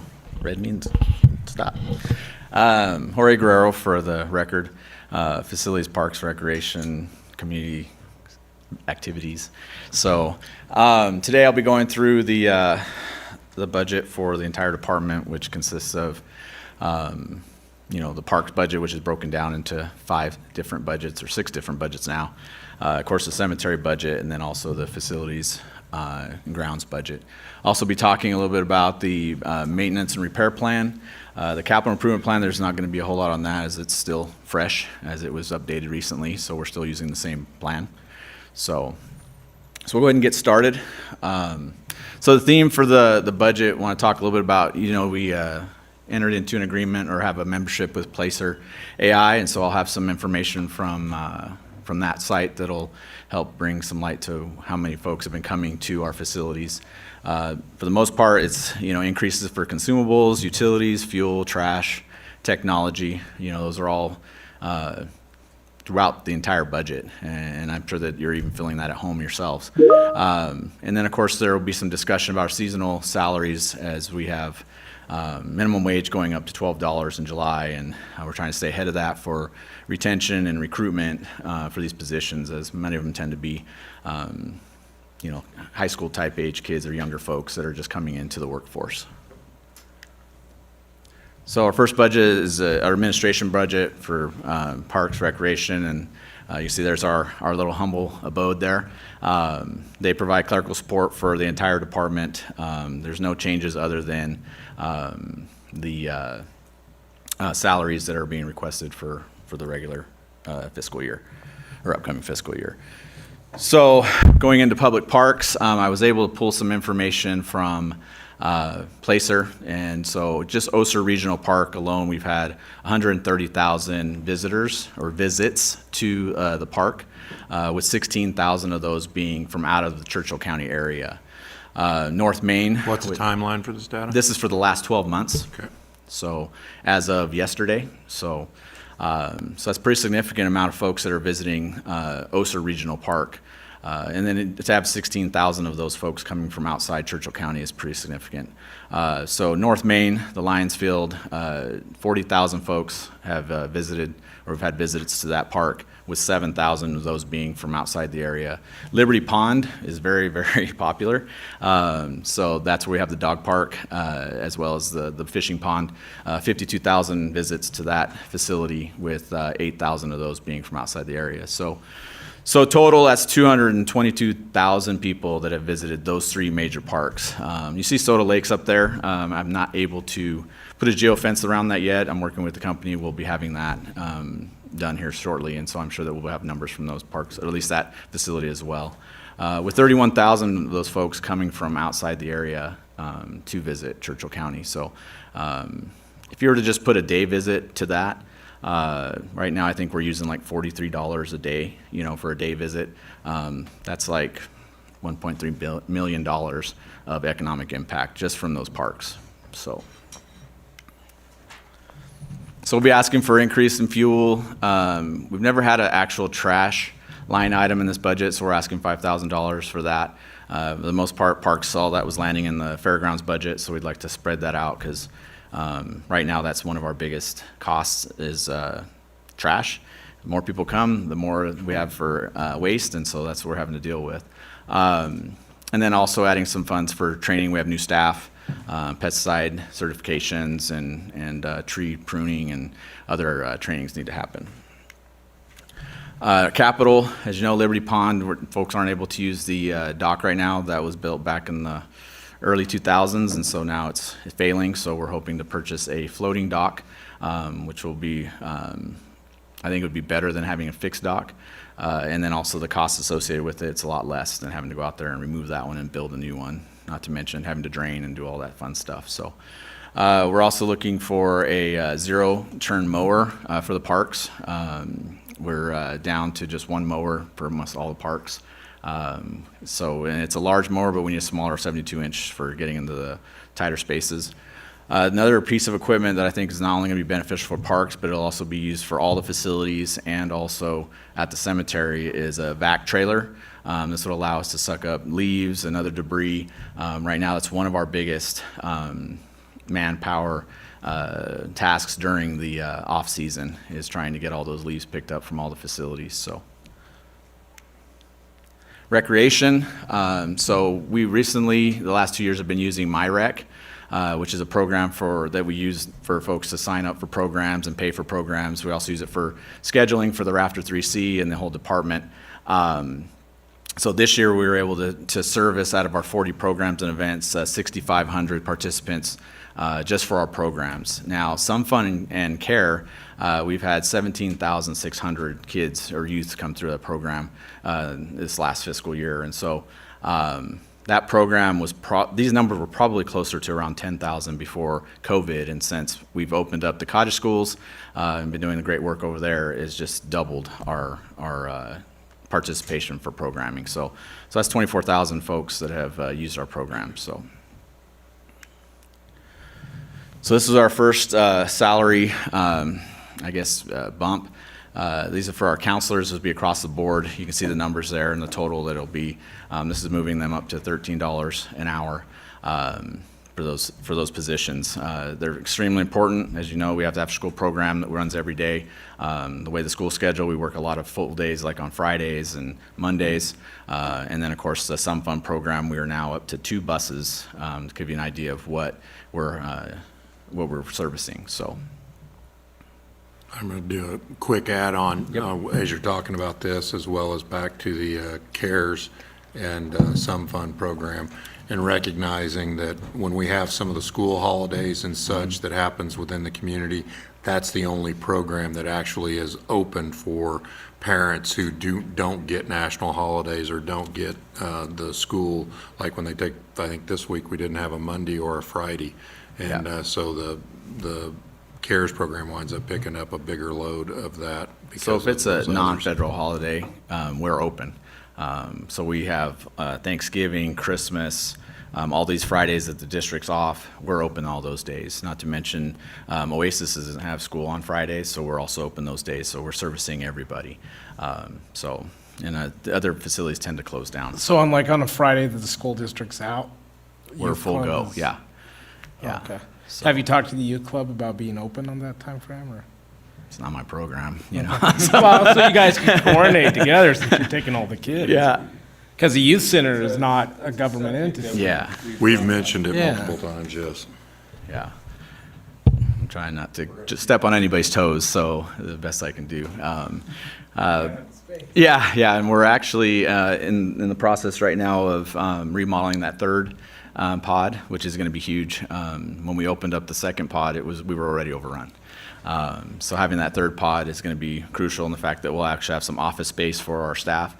We now have moved Robin over to that area so she can help out with the program. This program has become basically our main program for recreation. So with her being over there, it's helped Beth with also running the program. And then, of course, when we're done with that third pod, they'll actually have offices instead of being hanging out with the kids and stuff. So, and then it has another large area that we're going to be able to use too. So, and then, of course, if you know, we put in that playground system last year or 2 years ago now. The kids love it, and we're working with Rotary right now to build a cover over, an area that they'll be able to have the new picnic tables that we just purchased this year. So they have a place to sit and eat and then be in the shade, because during the summer it gets pretty warm. So. Is that a picture of cottage schools? That is a picture of cottage schools on the inside. So. I'm really glad we're using those. Yeah. Yeah, I am too. So it's a great idea, Mr. Barbie. So. When I was superintendent of schools about 1 year, we had actually talked about tearing those buildings down. They're on the historical registry, so, but yeah, I could see where that might have been an idea, but after remodeling them, and just no matter who I speak to in the community, somebody has spent some time at the cottage schools. Exactly, there are definitely heartstrings. So, and for us, it's just been great, because before, when the kids were over at the 3C event complex, we had vents coming in and out of there, and there was a lot of safety issues that we were worried about. And not to mention that we were in a really small trailer right at the entrance of the grounds, and so it was just a huge issue. And there was not really they'd have to travel over to the swimming pool to use the playgrounds. Here now it's just right out there inside the complex. Not to mention the complex is secure, and we've added additional lighting to the facility so that way when parents are coming and going, we just have it's just been a great opportunity for the county, so. After we get the new cover and everything done with Rotary, maybe we can do an open house and get the commissioners out there to take a look at the advancements, because I think the last event we had was opening the one building. We've opened a second one since then, and we'll be close to opening the third one probably around the time that's done, Yeah. so. Yeah, I think it's a good idea. So asking for utilities as we open up that third unit, and then of course we need to add another computer. We have an aging system there as well. As far as for capital outlay, we've had a timing system that we use for our competitive events. It's probably about 10 years old now, so we've been fighting with the software, and so we want to update the unit, and so that's the funds for doing that. The 3C Event Complex, through Placer, we've seen in the last 12 months that we've had 190,000 visits to the park. Now, this is the entire fairgrounds, which is now the 3C Event Complex. Of that, 72,000 folks are outside Churchill County visitors. So, again, some of those are day visits, some of those are overnight visits. So, trying to come up with an actual number to put to that. You know, right now we've used $43 as a day visit, $140 as an overnight visit. But I think, let's be honest, right? That's low. I know myself, and then with inflation stuff, people will spend $43 just in fuel alone, and that's a half a tank. So, so we really have to kind of look at how we want to, apply a number to that number. And so, again, we're just started onboarding with Placer, and so we're working on putting together some more reporting opportunities for getting a little bit more dialed in as to what that economic impact is to the community. But even putting it at a low number, it's still significant how much that impact is for this facility. And that's a list of a lot of the events that we do, but the list is getting so big, I'm running out of space to put it, so. Do you think this is going to multiply? I think it's going to continue to grow, yes. Yeah. So with the 3C Event Complex, we're looking for increases in operating supplies. This is more for arena amendments. We used to put this in our capital, and it's not really a capital item, so now I'm moving it over to our event operating supplies. Of course, fees for garbage just continues to go up, but also you see 190,000 people coming to the park. It creates a lot of garbage. So we do have a partnership with a local vendor, but it's still overrunning that partnership. And then our phone services, this is more of our software. A lot of our buildings are monitored through phone lines. And then, of course, also our employees, are carrying phones. So, and then, of course, our utilities continue to go up. So. And just a comment on the utilities cost on the facilities, because that's been pretty stark when we opened the new building, and been pretty stark ever since then. Our gas bill during this time of year, just to heat that up, what was it this month? It was $12,000. $12,000. And that's for the Raptor 3C. Yeah. For just the Raptor 3C. So there's times where we have some folks that are requesting small events to be held in that building, and why can't we do this or why can't we do that? As posted when we proposed the project, it's not trying to make money on the building necessarily itself. It's driving that economic development. But we also have to have the realistic understanding that when we open that building up and have folks in there and heat that building, that it's a huge cost. I think one of the numbers I heard was about $450 a day. Well, I think we charge like right now, and we're looking at our prices and adjusting those. And again, it's to cover our costs. We're talking $500, I think, to use the upper deck or something like that was one of the fees that we were charging. I mean, for the we have a full-time cleaner that works, staff, custodial staff that works in that building at the same time too. So there's just some realistic financial hits that we need, that we're growing into, that you don't think about when you're dreaming. Yeah, well, now it's reality. We also didn't think that inflation was going to do what it was going to do. Not to mention that the gas company increased their fees by 125%. So I'm sure you're probably seeing it at your homes, but when you're at large scale, like with the swimming pool and with the Rafter 3C, not to mention all of our facilities, it was interesting because, you know, Lana pays our bills, and she was like, somebody's leaving the gas on. What's going on over there? And we look at all the fees. I'm like, oh my God, it was just across the board. And so unfortunately, that's something we have to stomach. So unless we all want to bundle up, put some sweatshirts on. So as far as for capital outlay for the 3C Event Complex, we're asking for $20,000. This is a shot of just the other day when we had the bull sale. We just don't have enough panels to set up for these large events. These panels right here are actually the old panels from the old arena, and they're not safe. I mean, they're back from the 70s. A lot of them are bent. You know, they don't line up. We have issues with gates, people smashing hands, those type of things. So once we get the full amount of preferred panels, then we'll be in much better shape. And the events just continue to keep growing. So I think we ended up with another 100 bulls on top of what was happened last year. And that's not to mention all of our events are just growing crazy, and we have to hold all these animals. Weren't we supposed to be done last year with the panels? Yeah, I was hoping to be done too.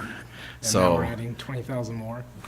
Yeah, so we continue to grow events. So I think that's the example, right? The bull sale, there was 180 bulls that sold around that. Yeah. And that's almost double of what that event was last year. So those folks are coming in from, you know, we had people there that were out of California, out of Oregon, out of Idaho, out of Utah, basically across the region. So as those events expand, we're going to see ongoing. And then some of that is replacement of these existing panels. So all the new panels in the arena are circling the arena, right, and involved in that side of things. And so what he had said is we pulled all those old panels to reconstruct this new, basically, corral area, as it would be, that we can load out of, that we can do all that. So there'll be rough stock in here, there'll be bronc horses in here during the bull sale, there'll be bull sale critters in here. We actually had a private livestock auction outfit that I want to say a month ago, something like that, basically leased that part of the fairgrounds from us because they were selling 6,000 head of livestock in the local auction and needed a place to store. So it's part of that, basically, if you build it, they will come, and that's reflective of the numbers. They're coming. So it's this thing, right? We're investing in keeping that going. We're trying to just keep equilibrium on those costs, but the payment or the benefit is coming in on the tax roll, not on the direct revenue. And like Jim said, we were hoping that these panels that we salvaged from remodeling the arena were going to last longer, but every time we have an event, we're losing 3 or 4 panels, or we can't make it work, you know, because they just don't reconfigure. So moving on, this is the Rafter 3C Arena. 107,000 folks visited that facility, that building in this last 12 months. 39,000 of those are from outside the area. I did pull a report this morning for this year, and so we had, I need to put my glasses on, sorry. 16,000 folks visited the park just in the month and a half this year. So, and I mean I should say the Rafter 3C, and of 16,000 visits, 7,000 of those were from outside the Churchill County area. So. You're not counting when we had the caucus on that? Did you count? That's part of the caucus, yeah. Yeah. Okay. And I have a picture of that caucus, which I'll show later. Holy cow, there's some major lines there. So. But only 2,500 of the people participating in the caucus were from out of state. Okay. Just kidding. That's a joke. That's a joke on the recording. That's a joke. That. And, you know, so one of the things that was really interesting to me is Placer's able to let us know, like, where did these folks come from? Where did they go after? And so what's happening is a lot of folks, and this is the report for the 7,000. So people are coming and they're eating first, and then they're going to our facility. They're also, buying fuel. Those are the two highest, is fast food, fuel, and then coming from hotels and casinos is a big percentage. And of course from home is going to be your largest percentage.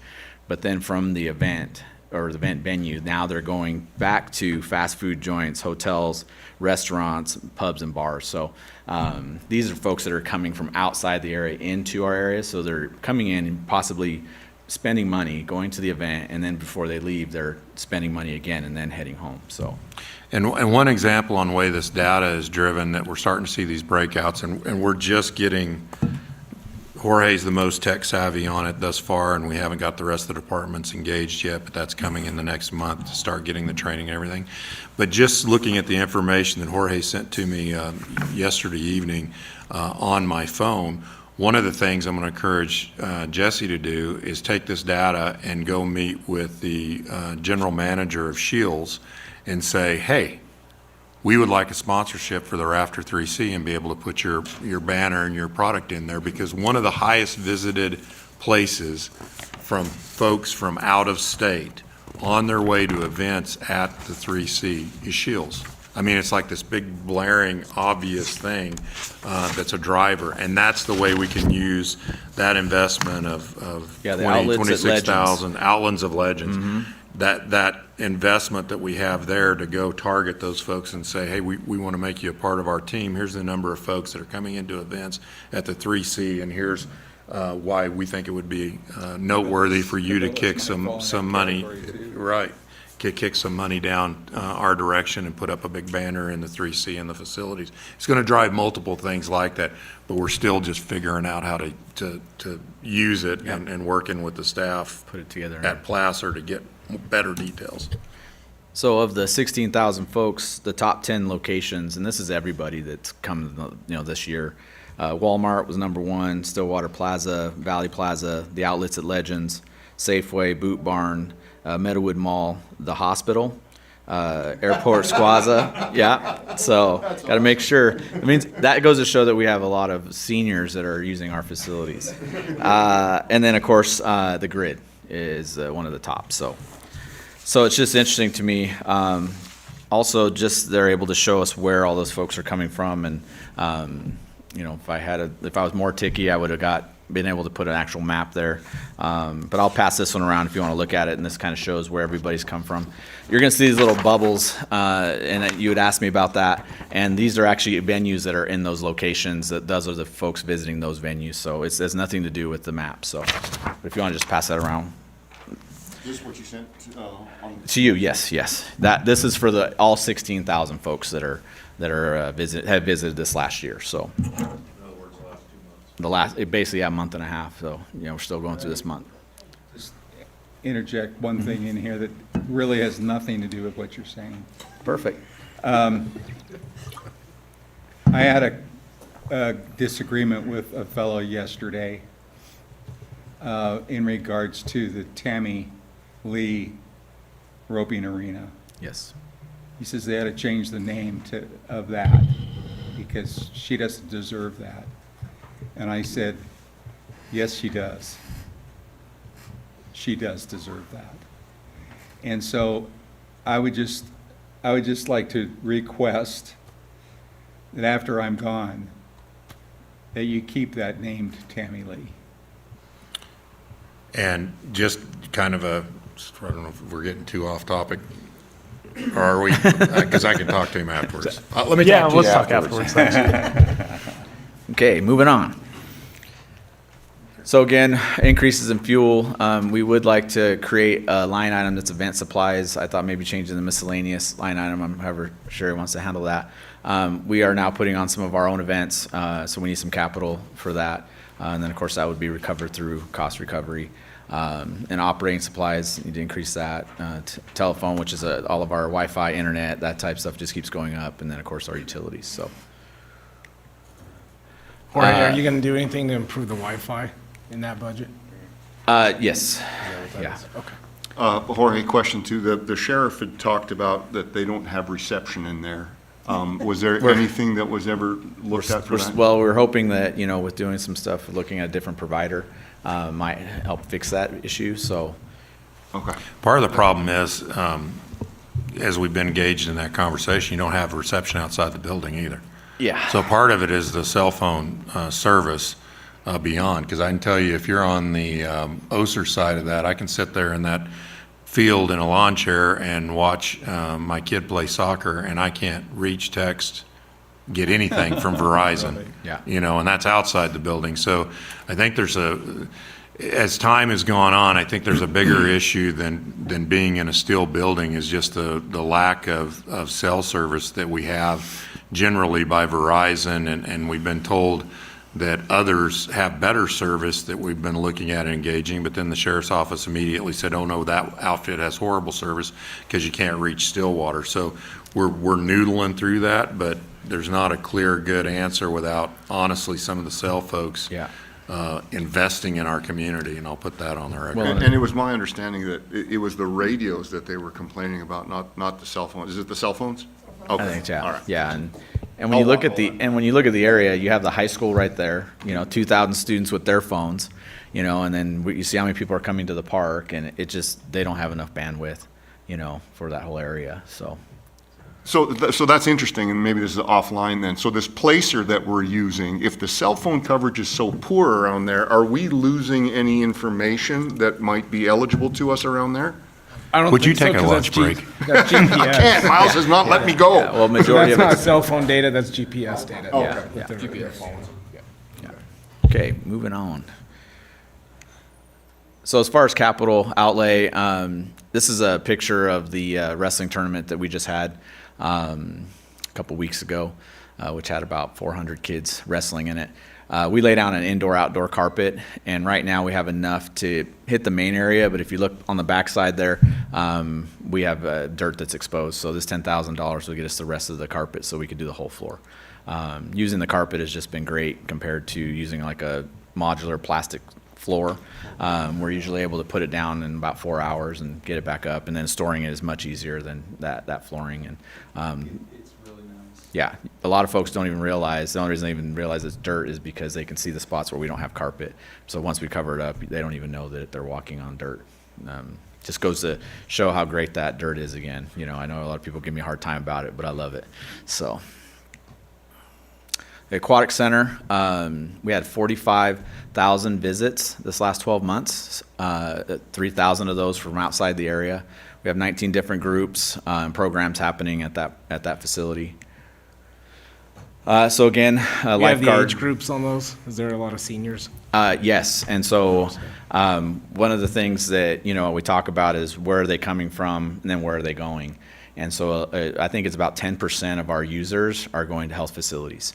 So that tells me we have a lot of seniors that are coming. They're improving their health, and then from there they're going and seeing their health providers. So, well, talk to some of these folks. I've had many seniors come up to me and say, like, I wasn't walking before I came to the pool. Now that I come into your programs, now I can walk. Like, I can actually walk up here. Before I was riding a little rascal or a wheelchair. So,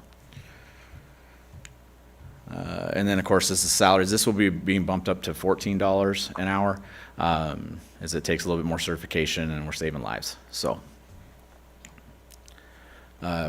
As I was talking about, those programs continue to grow, so we have contracted instructors, so we want to bump that budget up a little bit, and then, of course, our gas budget.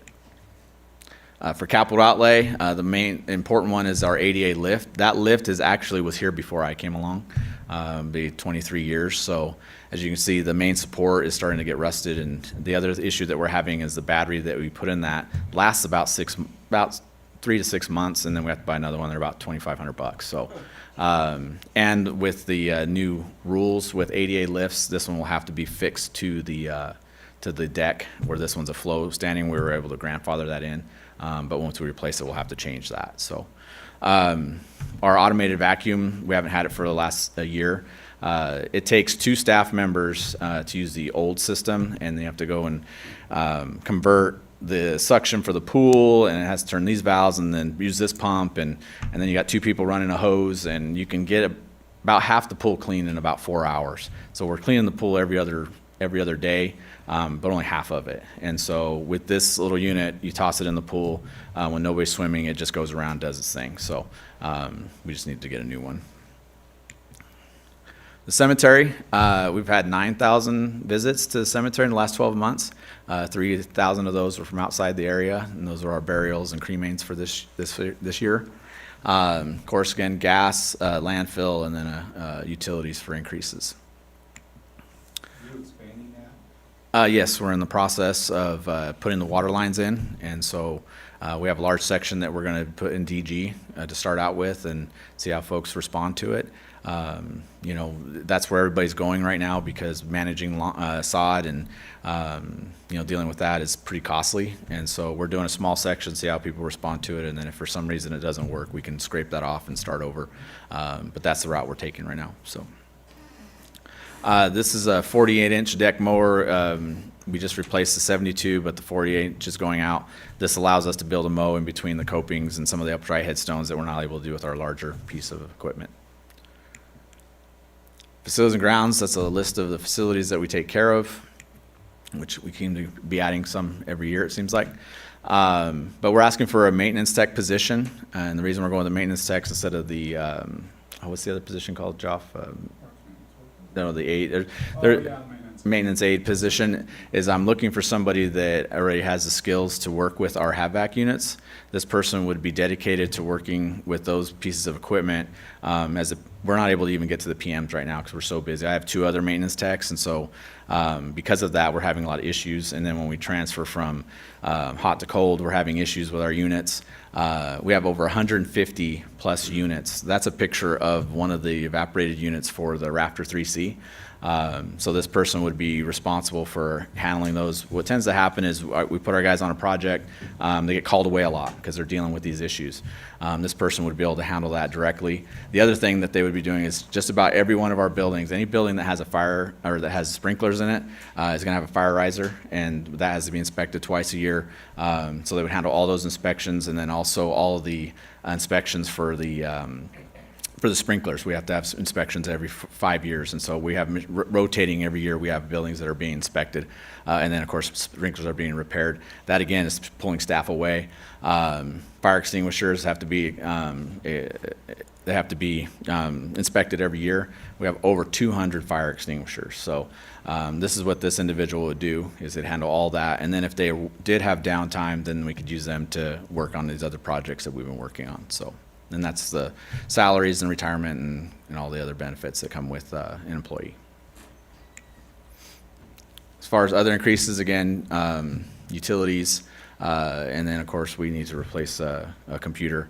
And then for capital, that $15,000 would be to buy a utility vehicle for the new employee, which is something that we probably need to get onto a cycle because we've been kind of limping some of these vehicles along. So. The thing that's interesting is with the state surplus, you usually don't tend to get those type of vehicles, and when they do come in, they're in really, really bad shape. So going into the maintenance and repair plan, we've done 47 major projects since 2014, since we started this plan. This year, the major project last year was the 3rd pod for cottage schools. This year, we want to looking at the admin building. As you know, it was 1998 when the county moved in here after it was remodeled when it was a church, the hospital. I don't know why I looked at you and said church. Yeah, and so anyway, so we're at a spot where we need to start looking at this, not only because of all the different departments that have been kind of moving around, but the building is itself starting to have some issues, and also it's a little dated, so. And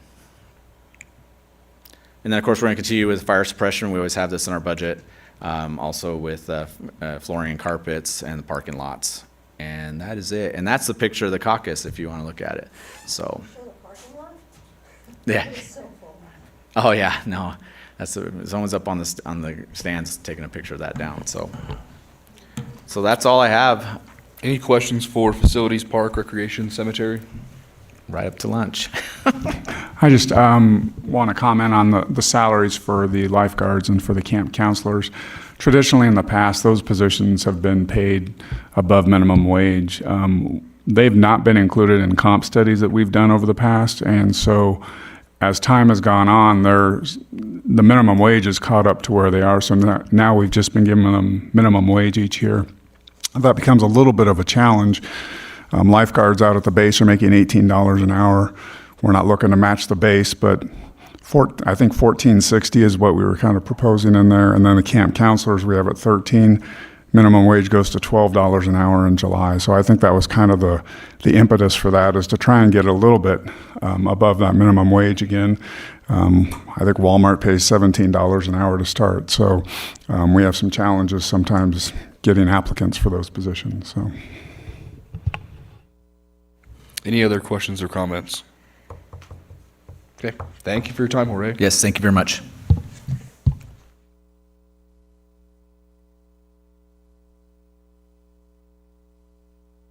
Ask that, is everyone okay if we finish out who we have waiting, then we'll do our lunch? DA can wait. The DA can wait? He's not even paying attention. We'll move to a public defender and alternate public defender. So, Mr. Chair, I'm going to preface this as they get ready to present and kind of tell you where we're at and why we're where we're at. So as part of the legislative process, dances over the last, let's say, 5 years, the state had created a indigent defense board and department called DIDS, and that was created, I think, in the 19 session, and then as things have progressed and moved forward, they were formed. They have representatives of public defenders, county representatives, so on and so forth, that sit on the board, and have quickly engaged in rulemaking requirements, as well as reviewing caseload and creating caseload requirements for public defender staff across the state. Churchill County was one of those that was pretty heavily targeted when this all was first brought forward in the 2019 session. And as a result, and as you've been here, but we've had commissioners that have transitioned over that time, Churchill has worked very diligently in complying with the request of DIDS, and not only because it was a request or a mandate that had come through DIDS, but because we wanted to do what was the right thing in providing the best services we could in Churchill County for our citizens, all of our citizens. And so with that, we created the Public Defender's Office and then created an alternate defender, and really strive to meet those needs, meet those requirements as economically, efficiently, and effectively as we possibly could. We would have been forward probably requesting an additional public defender position in this budget prior to being directed by DIDS following a study that they put together. This over the last, they've been working on it for about 3 years. Jacob can correct me if I'm off on any of this, because it won't be the first time I've been wrong, so I'm happy to embrace it. But when that study was completed, there wasn't a lot of public process, there wasn't a lot of public interaction. There was little to no interaction with the county manager's office and DIDS, but we received a letter that basically said, based on this study and based on the workload need requirements, you're going to be required to basically create or have a total lawyer staff of 7 FTE. There was, I believe, 4 support staff identified in that, and 2 investigator positions that would be included in that. As we stood at the point when the letter was received, we had a total of 4 public defender staff, including both our public defender and alternate public defender and their support staff. So we engage in communication with other counties, other folks, to try to get a feel for what the model of that mandate should look like. We were left with that flexibility in that correspondence, and that basically required this be implemented by October of this year. So with that, we created a proposed structure that these guys will be bringing forward to you that would create or basically expand our public defender's office, and have a bit of expansion in our alternate public defender's office, but doing it in such a way to try to reduce as much as possible any of the, what do we call it, the conflict cases where we have to go to a contract counsel. We will remain with a contract counsel, which will roughly represent, I think it was like we had to be 7.4 lawyers or something like that 0.4 portion of that. So this proposal that we're bringing forward to you today that these guys will go through represents the mandate and the correspondence that we received from DIDS back in, I want to say, no, it was before that. It was even before that. I think it was like closer to October, November, somewhere in there. And then we took a little time to review and contemplate where we wanted to go with this. But this is the result of that directive. They continue to say that this will all be reimbursable. In looking at that, I think there's some challenges in that. I hope that's the case, and I hope that it continues that. But we are engaging in a good faith effort to implement this directive that's been brought forth on the county to put together this public defender department, as it were. So with that, I'll turn it over to Jacob. Thank you.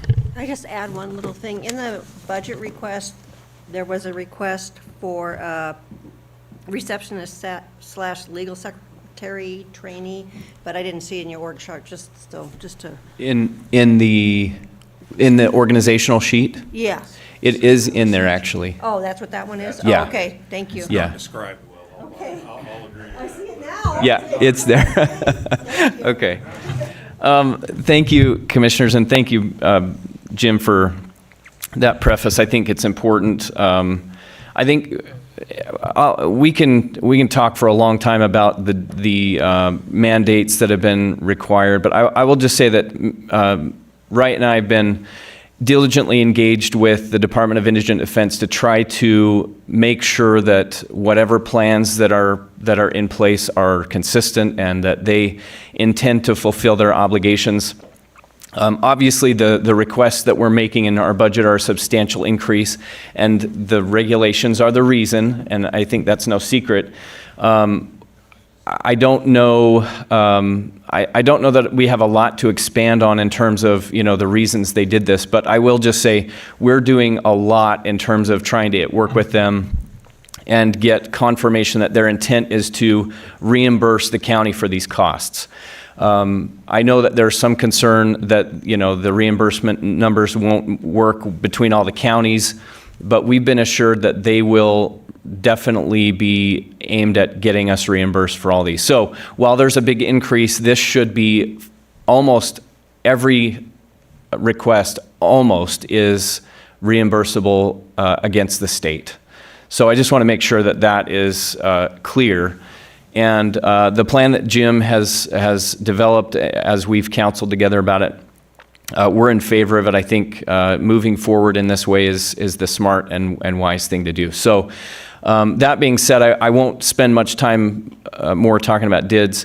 I will say that caseloads for our offices are of a nature that is concerning to us, and I think you heard from me last year when I said that.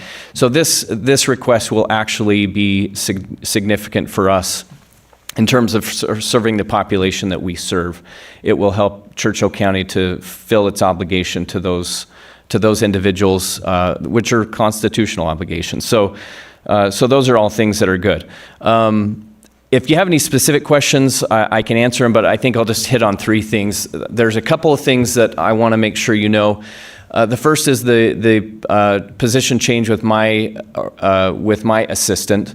The reason I've requested that is because Miss Savon, as you know, she's kind of our liaison with the DIDS department.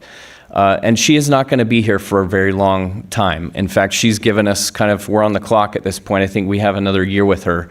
And so we need to get someone trained up so that they can take those obligations as much as possible. There are some things that can't be shifted, but there are some things that certainly we can shift. And so that will be a substantial reduction for the county as we move forward because my assistant can take care of many of those things. The other two things I would mention is the capital outlay, which is relatively small. When we move into our new facility, we'll need a new copier. The one we have now is just a desktop version. So to serve multiple attorneys and multiple staff members, we'll need a copier. We've priced that at about $5,000.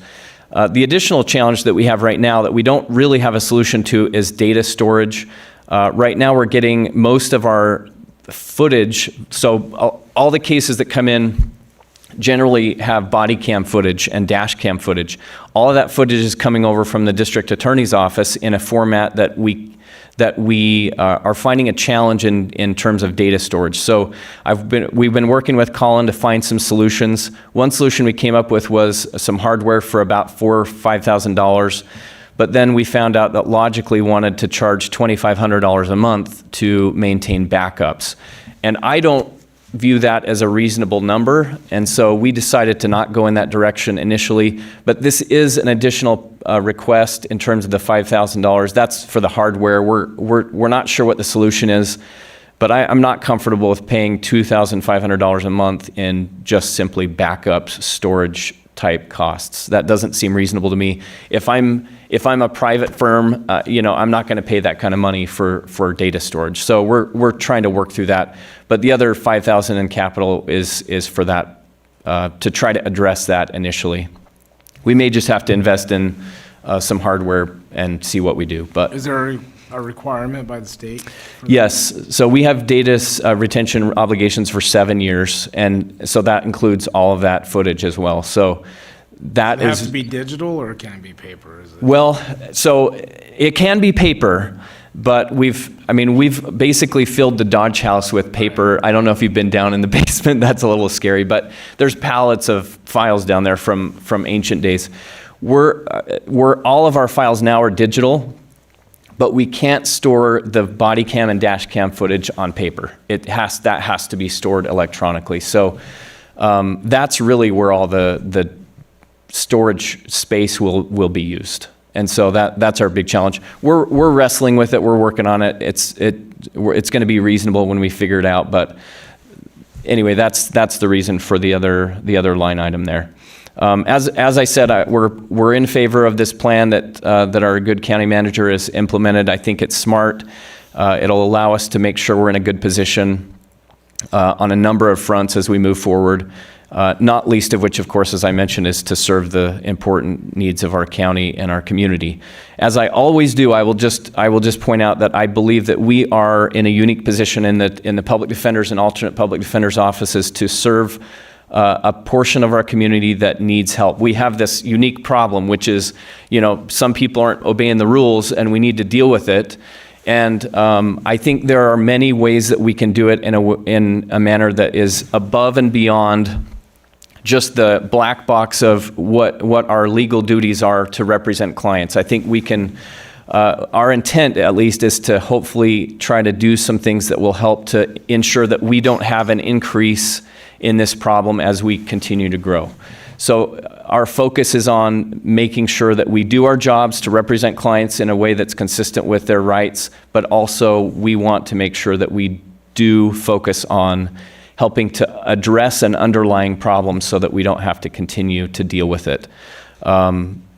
It's obviously much more complicated than that, but it is a pleasure, it is an honor to work in this area so that we can address those as a community. And so I love the opportunities to say that. Anyway, that's all I've got. If you have questions for me, but Wright may have some additional info that he wants to share. Not a lot from me. My budget requests are also in line with the increased staffing requirements, the additional attorney that we're putting in my office. I'll just say a couple things. First, Jake and I recognize that this is a significant investment in our departments, and we're dedicated to using that as efficiently as we can. I mean, the idea is that this gets reimbursed by the state, and we're confident that will happen. But we do recognize the investment, and we're dedicated to using it well for the benefit of our community. The second thing I'll say is that, as public defenders, we interact with public defenders in lots of different jurisdictions, and there are some really strained relationships between counties and municipalities and public defenders. And I think Jake and I both feel very fortunate to be in a county that we feel very supported by, regardless of these regulations. And so we just want to thank you for that. And if there's any questions for either of us, I think we're ready to answer. Any questions for public defender or alternate public defender or comments? Thank you guys for your time. Thank you. Yeah. Court services, you've been waiting patiently over there for a long time. I'm so sorry. You guys were so far ahead that I thought for sure I would get in before lunch. I apologize. No problem. Very brief, though. Brenda Ingram, Court Services. My budget request is pretty straightforward this year. If you recall, the board approved some line item increases last year that set my department up for success. And we have been doing very well on services and supplies, and I believe that those numbers will carry us through fiscal year 25. I have, however, included a supplemental request for personnel. We've grown so much, and I can kind of piggyback on the comments of Jacob. The caseload has been growing substantially. We have, every month, we average anywhere from 95 to 105 people on supervision that are out of jail, and they're referred to us. Some of those people are in the wind. They made a run for it, and they're in the wind, but the rest of them, we have contact with most of them on a daily basis. We drug test randomly, 20 to 30, 35 people a day. The caseload is getting very substantial, but we're handling that. But I am at the point where I believe it's important to have an intermediate supervisory staff. Because we're so busy in the office, I'm the one that goes to court. This week is a perfect example. We showed up for district court, and I didn't get back to my office till 1 o'clock in the afternoon. So I'm away from the office for court hearings and other meetings and things like that, a significant amount of time every week. So I think it's important to have an intermediate supervisor in the office that can supervise the staff, answer questions, be the contact person. We also have additional duties in our office. We took on the ability to run criminal histories. That was something that was burdening the sheriff. They were doing that for us. And if they got busy, they couldn't run them, and we were on time constraints, and it was difficult for us to get those. So my department took on the task of getting certified with all the equipment and the training and the policies and procedures that come with running your own criminal histories. It's significant. And this position, this reclassification, that position will handle all of that task. So she's currently the terminal agency coordinator for NCIC and CJIS, and she's taken on that and done very well. There's other groups that we're members of that she participates with and does things above and beyond what the other staff does. So I think it's appropriate to reclassify her. The position description that Joff came up with was senior court services specialist, and that does not exist now, so that position will have to go before you to be approved at some point before July. But the cost to our budget is $3,978 in wages and benefits, and that's the only thing I'm asking for. Thank you. Any questions or comments for court services? Thank you Thank for you. your time. All right, we'll move to District Attorney's Office, Mr. Mallory, or can we both? Yeah, both.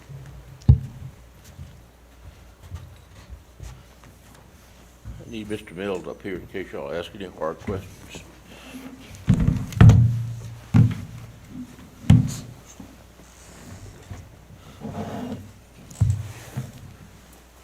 Thank you very much, ladies and gentlemen, for being here.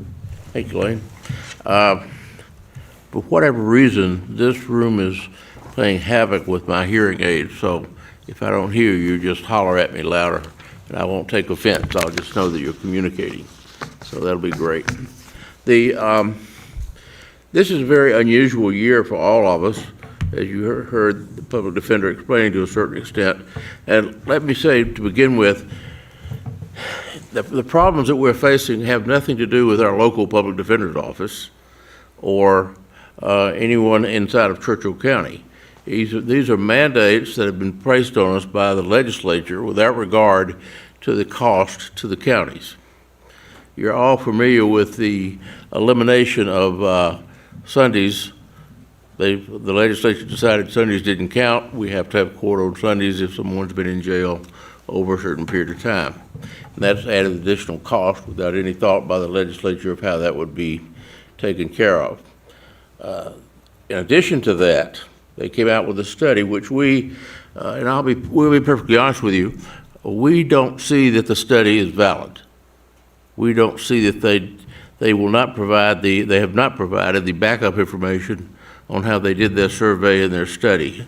So we don't think it's valid. We had a meeting this morning of the rural district attorneys and talked about that. But whether or not it is, we can talk about that all day. We need to talk about how to deal with what the mandates are, if we need to. First of all, our office has tried to not exceed our budget. As a matter of fact, coming in under budget most of all the last, 20 years or so. We've always been under budget.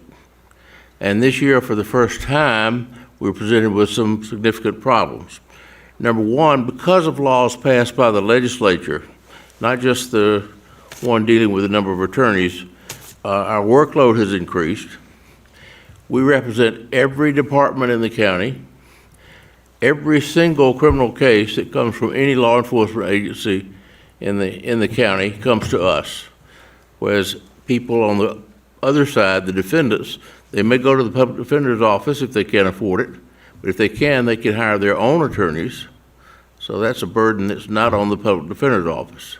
We have every single case, and we're responsible for all the paperwork, the initial writing up of criminal complaints from information received from the officers after reviewing their reports, checking their criminal histories to see what they've done in the past, seeing what their present status is, seeing whether they will be a threat to the community or not, and presenting all this type of information to the court. And the public defender, bless their little hearts, of course, are required to be there and protect the rights of the defendant, but they're not required to do all this type of preparation that our office is required to do. And we're glad to do it, but there's just a little difference in what happens. And then we also have to provide all this to the public defender's office, which we're glad to do.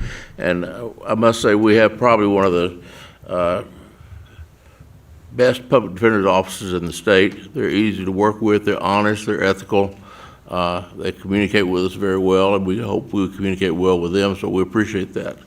But that being said, two things I'll present to you. This is kind of a two-tier presentation. Number one, even without the additional mandates from the state, or without all of them, we still feel that we have a need for general consensus in our office is we have a need for 2 more attorneys and a secretary.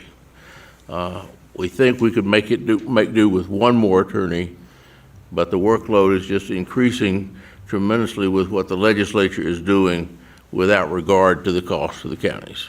And all of you see that, all of the other mandates that we have that are put on us that Joe has to deal with, that Jeff in his office has to deal with, and we anticipate that adding another attorney, we will deal with both additional civil overload and, if possible, use them in the criminal area also. So we would have a dual purpose, and it's a good experience for an attorney too. That's number one. Number two, if all of the mandates coming down from the state are strictly complied with, and the public defender's office receives, how many more attorneys did they say, 5? 5 more attorneys, then that's 5 more attorneys producing paperwork, motions, requests for documentation, notices to produce, subpoenas for witnesses that we have to deal with. So we would need additional manpower to deal with that, because we'd be facing not only the public defender's office, which would then have a total of 7 people on the county payroll, but we would also be faced with private attorneys who are hired by individuals that have nothing to do with the public defender's office, and with, of course, your alternate conflict attorney, which is one more, that makes it, instead of 5, that makes it 6 on a regular basis. So we're just being inundated from all sides by these additional personnel that produce work that we have to deal with. And we're under very strict time requirements in the criminal area, where we have to have hearings within 48 hours, we have to provide documents within so many days of when they're requested. We have to review all the, hopefully the police records and reports that come in to be sure that we've provided everything we should provide to the public defender. And we're not complaining about that, that's part of our job, but it does require a tremendous amount of resources. And for that reason, we've had to ask for a minimum, even if we didn't have this mandate, of a minimum of another attorney and secretary. And Elaine, just speak up here if you. Oh, you're doing just fine. But if they put in the extra attorneys, you need to think about the fact that all of a sudden our workload will be almost doubled without any increase in staff. Now, we didn't ask for this. We don't think the legislature is thinking properly in what they do, but we all know that. That's not a secret. At the same time, it's not the doing of anyone in the county, and they have ignored Washoe and Clark County because they're the big cities. They're not Hicks like we are, but they've looked at all the rural counties and put in tremendous mandates on the rural counties. How many attorneys did they say Lyon County had to hire? I think 12. They told the Lyon Oakville has County to they had to hire hire 12 17. people to add to their public defender's office. That just gives you some example of the lack of reality that these people we're dealing with these people. Anyway, that's what we're faced with. From my look at the vote, And look at Jim the knows report. better, probably as well, if not better than we do, the possible downside of not complying with these people. If there is funding available, they could cut that. We're hoping there would be an attempt somehow to get them to foot some of the bill for some of these things. But Jim, I don't think there's any guarantee on that, is there? They're saying the money is guaranteed. That's what DIDS is telling us. For the DA For as this- well? No. Not for the DA, no. No, but just for No, this no, just for the biennium. public Just for the- yeah, defenders. but not for the DA. None for the DA, no. Even though we have this increased workload. So that's what we're faced with, to be absolutely blunt with you. What will happen is, in the alternative, then the level of professionalism and work product that we provide will be really stressed, which would be to the detriment of the people of the county. And we have to realize that government's primary function is to allow people to live together in an orderly and safe manner. That's what the whole purpose of government is for. That's why it started. All of the libraries and the parks and the recreation are absolutely wonderful, and we do a fantastic job here with them. We're very proud of them. But if you get down to one thing, what people expect is to be safe in their homes at night. They expect for their children to go to school and be safe going to and from school.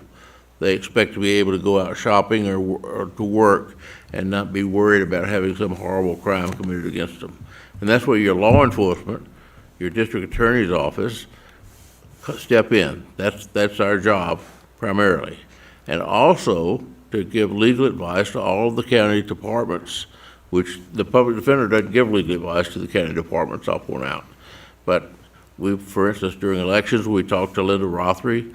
We assist her with what she's doing we even occasionally get a question from the comptroller. And all of those things are totally outside the purview of what any other lawyers that the county is paying have to do. So we're put in a real quandary. We would like to say the building that the county has provided to us is excellent. I know that we ran into some cost problems on the projection of what the county was planning to do, and that's okay. We can live with that. We're fine. We can stay right where we are, and we can accommodate new people in the building where we are with some rearranging. That we can take care of that. So we're not asking for another building, but we probably will need, in addition, if we get another attorney, naturally we'll need another computers for them, computers for the secretary, furniture, all the things that go with that. And you would have the same thing, I might add, if Jacob doesn't mind me saying, with the public defender's office. You'd have all those same costs are associated with them. So that's just the hard, cold truth of what we're talking about here. We have become the whipping boy for not our county, but rural counties, the whipping boys for all the super righteous people in Clark County, never thought I'd say that, and Washoe County, who think that we don't provide proper justice to people, whereas they think they do, apparently, because they weren't included in this legislation. And yet I think we do. We provide a pretty good job of being fair to people. I don't think we have a whole lot of people that come around saying that we're any kind of Gestapo or evil big brother looking over their shoulder. I think we give people pretty fair breaks in rural Nevada. I think people like living here, as a matter of fact. That's why we're able to get good people like Dr. Heath to come back here, even though he's seen the rest of the world. So, but those are the kind of things we're dealing with. We want to keep the county safe. We have people there are over probably 30 attorneys in Clark County DA's office that make more than anyone on my staff. I have people that make almost the same that I do. And we have people, they have 30 people that make more than I do, probably 20 in Washoe County, Lane, that make $200,000 a year. Same thing in Clark County. And we don't have that, and but we choose to live here because this is where we want to be, and that's a choice, conscious choice we make. You make sacrifices when you do something like that. But something else that, and I've talked with the public defender about this, not that we're not in any kind of conspiracy, we just don't mind talking to each other. Getting people to come to Fallon, Nevada at the pay that we will be able to pay attorneys out here is going to be an extremely difficult job if we're faced with enforcing this mandate. And I want you to know that ahead of time. It's going to be hard to get people to look at us when they can go to Clark County and start off at $150,000 a year, which is more than anyone in the rurals makes at all. So, and those are the kind of factors that we're dealing with. But we appreciate your support in the past. You have been outstanding to us. I think you have made I'm not saying this because he gives us any breaks, but Jacob is a very outstanding public defender to deal with ethically and professionally, as is the alternate public defender. We appreciate that. I will not be allowed, please do not quote me in court in front of a jury, as far as that's concerned. Can I get a transcript? But it's definitely true. We're very, very fortunate, and it's not always that way. Sometimes the public defenders and the district attorneys they hate each other because both of them know the other side represents total evil. And we just don't feel that way. Everyone has a right to representation in a court of law, and they're innocent until proven guilty. We all agree on that. So anyway, that's basically what it is. You've got the numbers in front of you, which is unfortunate. And Lane, what? I do have just a couple of updates and numbers. We did have one of our staff members leave us for a higher paying job at the state. And so that reclassification in Form 2 of Teresa is no longer needed. So that'll be just a continue on at that funding level for a trainee as we seek to fulfill that for the next fiscal year. And so, but the other ask is that we also reclassify Ms. Rowland as from a trainee to a legal secretary. She's been doing a wonderful job for us, and it's well deserved. And so we would ask that specifically get approved. As Art mentioned, we have our civil division needs some help because there's a lot going on in the county right now. There's a lot of contracts going on. there's a lot of HR things going on. And those are all things that are going on. There's a lot of public record requests, which Joe deals with some of over there, and I deal with a lot of the other stuff on the other side of the house. So I spend a significant amount of my time dealing with public records requests. Again, those are non-court related things that, you know, our poor executive secretary, Charlene Nelson, she just has dreams about public records requests. It's all she dreams about anymore, public records requests and public records requests. It is becoming Let me interrupt a real a second. problem. The penalty for not complying with a public records request within what, 10 days? 5 days. 5 days is extremely severe. Yeah. What's the penalty like? Well, we could be hauled up in front of the district court, ordered to pay damages and attorney's fees. If And we so- don't comply with the public Yeah. records request. And so those are things that we have to, like, you gotta drop everything you're doing, and you gotta work on that. And so those are things that, you know, we have to do, and those are things that we'd like to push off more onto our civil division for all of those, but some of those tie in with criminal cases. Some of those public records requests have criminal components on them. And then we have to analyze, you know, if we release this, is it gonna jeopardize an investigation? Will it potentially jeopardize witnesses who are fearful? And so there are sometimes two sides of the house that look at the same request to make sure that it's vetted on both sides, to make sure it's appropriate to release. Because, you know, we all believe in open government and sunshine in government. And so, you know, those public records requests are a touchstone of good government, letting people see what there is. And so we all have to deal with that and in a timely manner. So, you know, one of the things we were going to ask for, you know, another civil division person, no matter what. Then we see this other stuff come in with, you know. Excluding the district attorney's position, how many FTE lawyers are in your office? 6. 6. So with would be 7, without is 6. Thank you. Yeah. We have 2 in the civil division right now. Yeah.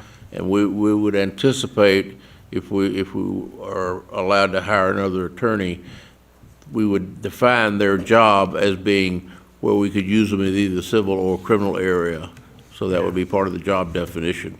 So that would give us some flexibility. But that is regardless of whatever happens on this public defender stuff. Right, you that's know. it, that's a And we know separate that's in matter. flux. I hear that Carson City, the public defender there is pushing back on these numbers because their numbers include travel time of 45 minutes every day.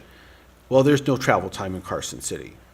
And so, and they're getting DIDS to go relook at that number and exclude that 45 minutes and refigure out their numbers. So instead of a 6-hour day, work day, they'll now have a 7-hour work day. And so those, maybe that affects the number of FTEs on that recommendation, or maybe it doesn't, I don't know. That's true here too. But, I mean, they calculated 45 minutes of travel time each day for every one of these positions, which, you know, I mean, maybe if you shuffle really slow to court, it might take you 45 minutes. But, so those are those numbers, but, you know, our criminal division has not grown one attorney since 1998. Our civil division grew one attorney in 2010. We have handled that growth through investment in technology, in our data management system, and really improving the way our secretaries do things when we went fully digital, because we push all the paper that gets filed with the court asks us to do all their documents for them.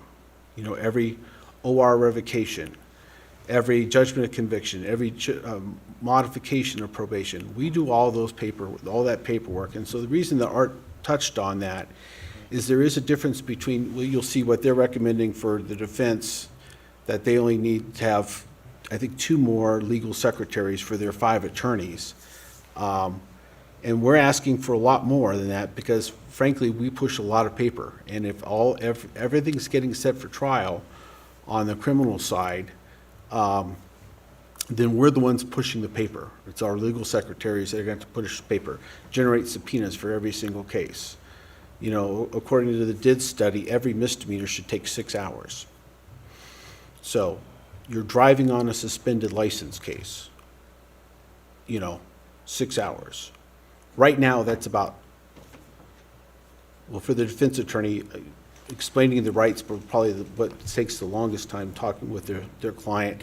And then the next question is, did you have an attorney or did you have a driver's license, and why not? And so, but those are, every one of those, which are now about a 15 to 20-minute case, they're going to be spending 6 hours on. And to do that, they're going to go to trial because these are now the standards. And if they don't, then the DIDS people are going to come back and look at them and say, well, you're not spending 6 hours on this. Are you really in compliance with our standards? And so that's how we see this play out, is that, our public defenders, because they're under the thumb of DIDS, are going to comply with whatever DIDS says that they need to do. DIDS says it's 6 hours for a misdemeanor. If it's 10 hours for a DUI, if it's, a category B, I'm sure Jacob can tell you, I want to say it's 30 hours for a category B, 30 hours for a category B. A lot of category Bs are DUIs, subsequent felony DUIs. Like driving over an 08, how many priors do you have? 30 hours. And so we anticipate that a lot of those are going to go to trial now because otherwise, I don't know how they're going to justify their numbers unless the DIDS come back and say, you know what, our study really was flawed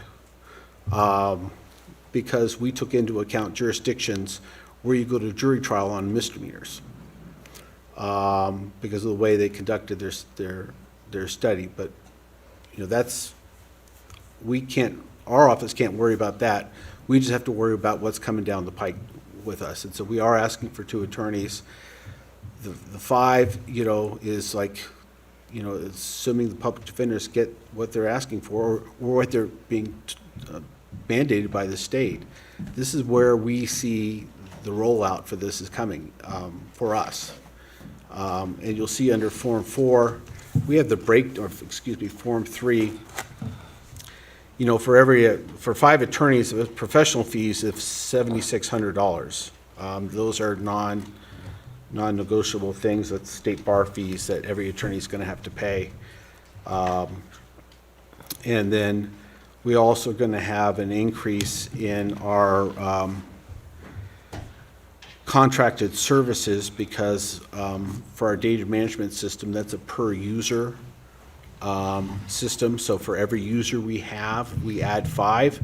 That's going to increase our contracted services for just FileVine from 21,000. That's going to increase it by $8,500 just for those 5 attorneys for contracted services for FileVine. And then it's going to also increase our LexisNexis costs because that's also a per user agreement by $5,450. And I'm sure the public defenders will have similar line items for theirs too, as far as their LexisNexis or whatever their database management system they use. So those are our costs, and we just wanted to be very transparent. I think we broke it down in an easy to understand form there in Form 3. If we have any questions, I'd be happy to answer them, or Art. No, Wayne will be happy to answer. Do you need, if you had to have attorneys now, is it 2 or 1? Because you said 2, Art said 1. Yeah. No, that was, go ahead. Art's right. I mean, we need to have 1 in the civil. Regardless of this. Regardless of this. We need that 1. We really prefer to have 2 because, like I said, it hasn't increased since 1998. Our caseload has, but, we've been very respectful of the county's budget process all these years. Well, this color scheme hasn't gone out since '98, so. Sorry. You're right. Yeah, I can remember sitting here in 2001 as a private attorney with Mr. Draculich on our public defender contract. So, working with those commissioners, yeah. So you're looking for one attorney? Regardless of what happens with the other. Regardless, And yeah. and a reclassification of the legal secretary. And a legal. Yeah, and a Yes. legal secretary. If you'll recall, we did ask for, and we received another legal secretary last budgetary cycle as part of this whole 7-day-a-week court stuff. And then we also, part of that was that in order to help out the sheriff's office, we offloaded from the sheriff's office them doing the criminal histories for us, for our jury trials, for our defendants. So we do now do that. We've had to, as you just heard from Brenda, set up a separate workstation, have a TAC officer, have an administrative officer. You're looking at our NCIS administrative officer. So that's another thing that I do too now, in addition to what I used to do, is manage that. We do the audits, all that other stuff we've also had to do since last budget cycle when we added that other secretary to help out the sheriff's department. And the sheriff's department's added personnel since 2001, when we haven't. Yeah. We have to take that into consideration. And the bottom line, folks, is do people feel like they're safe in Churchill County? Do they feel like this is a good place to live and raise a family? Well, they wouldn't feel that way. Jim Barbie wouldn't have moved here and taken this wonderful job that he's got now if he was afraid if he walked out his front door, somebody would have stolen his car. Or they were gonna rob his wife in the grocery store. Now, I'm afraid, unfortunately, if you go to Reno, those are things you have to consider. But you don't here. And there are multiple reasons for that, but a lot of it is the quality of the judicial system, both the public defender's office and the sheriff's office and our office and everything that goes into that. But at the same time, whose job is it to provide that? I guess the buck stops here, as Harry would say. Any other questions for just Art or Lane? No? Okay, thank you, guys. Thank you. Thank you, folks. Yep, we'll do lunch, reconvene in probably like 40 minutes. That's if we have anyone, since we're at a schedule, but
Keep it that way.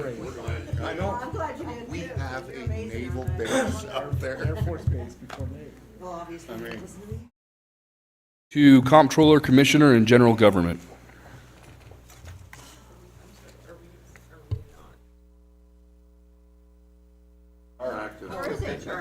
I don't know where HR is. Okay. Okay, the first slide you're seeing here is the comptroller's office slide.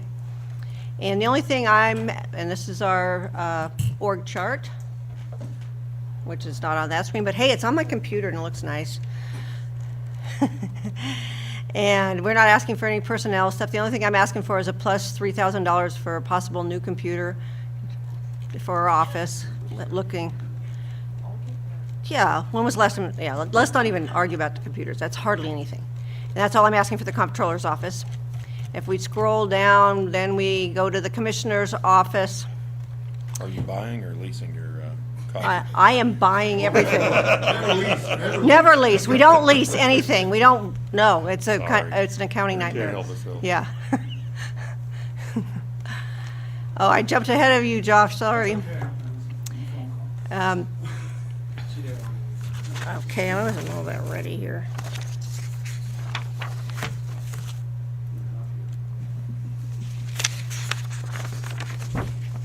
And the commissioner's, the commissioner's budget is asking for some more computers.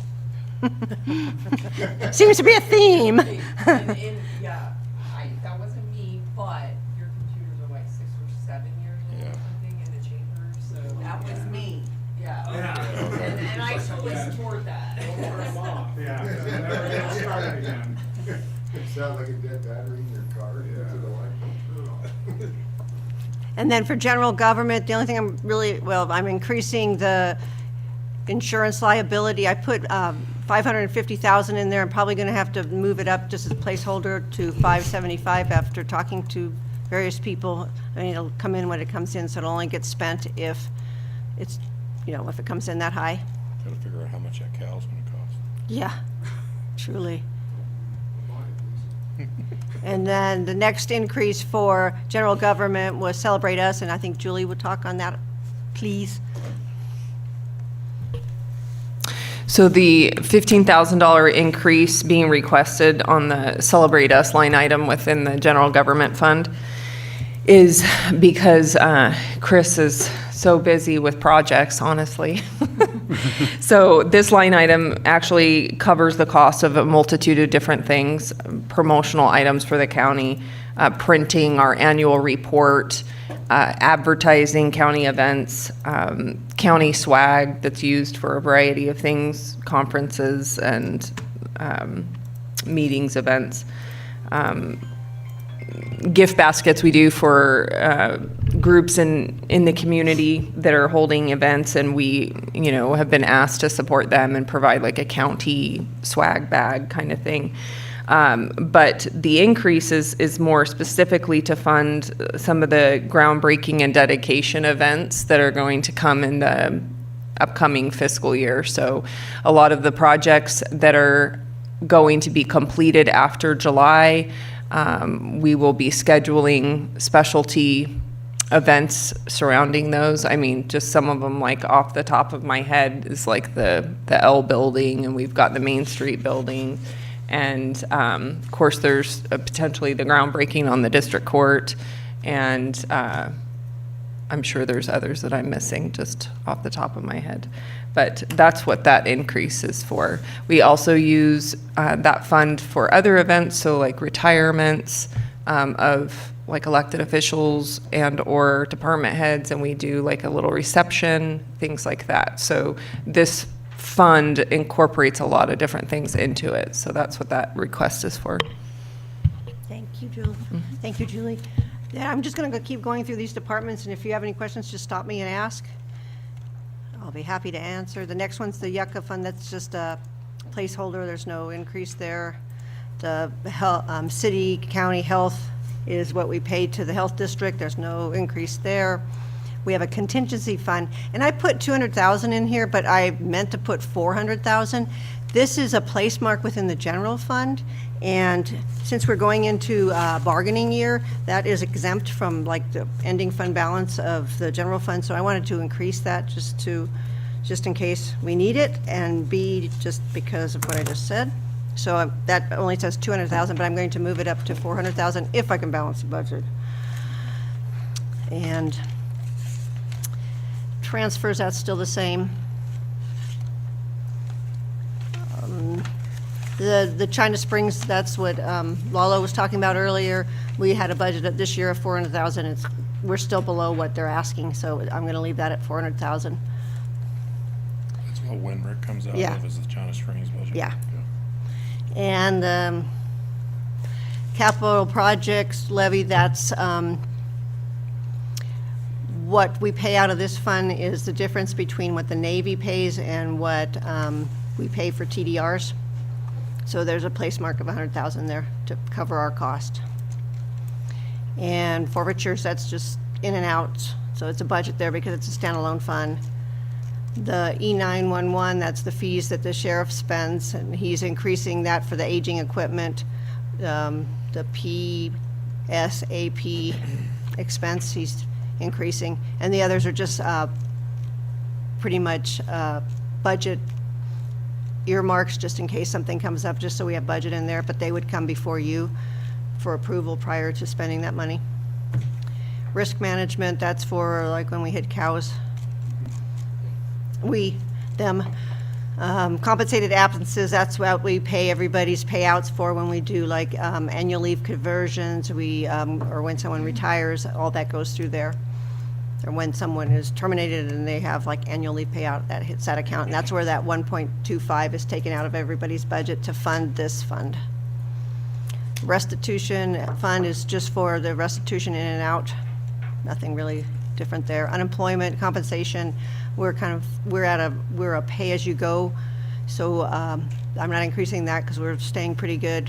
I thought it was going to go higher. I'm kind of surprised it's not, but it is higher than last year. I mean, it's fiscal year 2023, it was like $3,000, and we're up to like $8,000 this year so far. So it has grown, but I still think the 45 might be okay. Administrative assessment fees, these fees come in through Justice Court, and we take this money to repay the county for the building of the old courthouse. And so whatever fees come in there, we just transfer them into the general fund. So a new courthouse is paid for. No. We're still paying on the old one. What does that tell us? Exactly. Indigent hospital care, this is just in and out for the money that we collect for the state, and we send it to the state. Infrastructure fund, this is where, actually I lied about the other fund there. This is where I pay the TDRs, the county portion of the TDRs. The other fund is for various projects that come up that need to be funded by like unexpected items. Jorge goes to that fund sometimes. But this is the fund that I pay the county portion of the TDRs out of. And this is funded by a tax, sales tax number. Debt service, that's just the numbers of the debt service that we're paying. Nothing's changed there, it's just changed between interest and principal. Building reserve, there's a graph there. We have some place markers just for capital outlay and equipment if something comes up, and that'll all go before you. Repairs. Chris gave me some numbers for the CAPS building and for the evidence remodel, and then there's a place mark for like if we need to buy buildings of the 300,000, but again, those will go before you. And the capital project tax levy, this is where the courthouse is going to be paid out of, so that's the 15 million that's sitting there, and Chris gave me that number, and the other 200,000 are just place markers for various expenditures that we might need to pay. Extraordinary repairs, that's not changing. Again, that's just for things that come up that are extraordinary, that we run through those. Typically, Jorge's department will try to code things there, and I approve them, depending what they are, if they've been approved by you. And the golf course is there, but Chris already talked on that. Scholarship fund, that's just got really small on my screen. That's for the scholarships that we talked about for the Jim Reagan.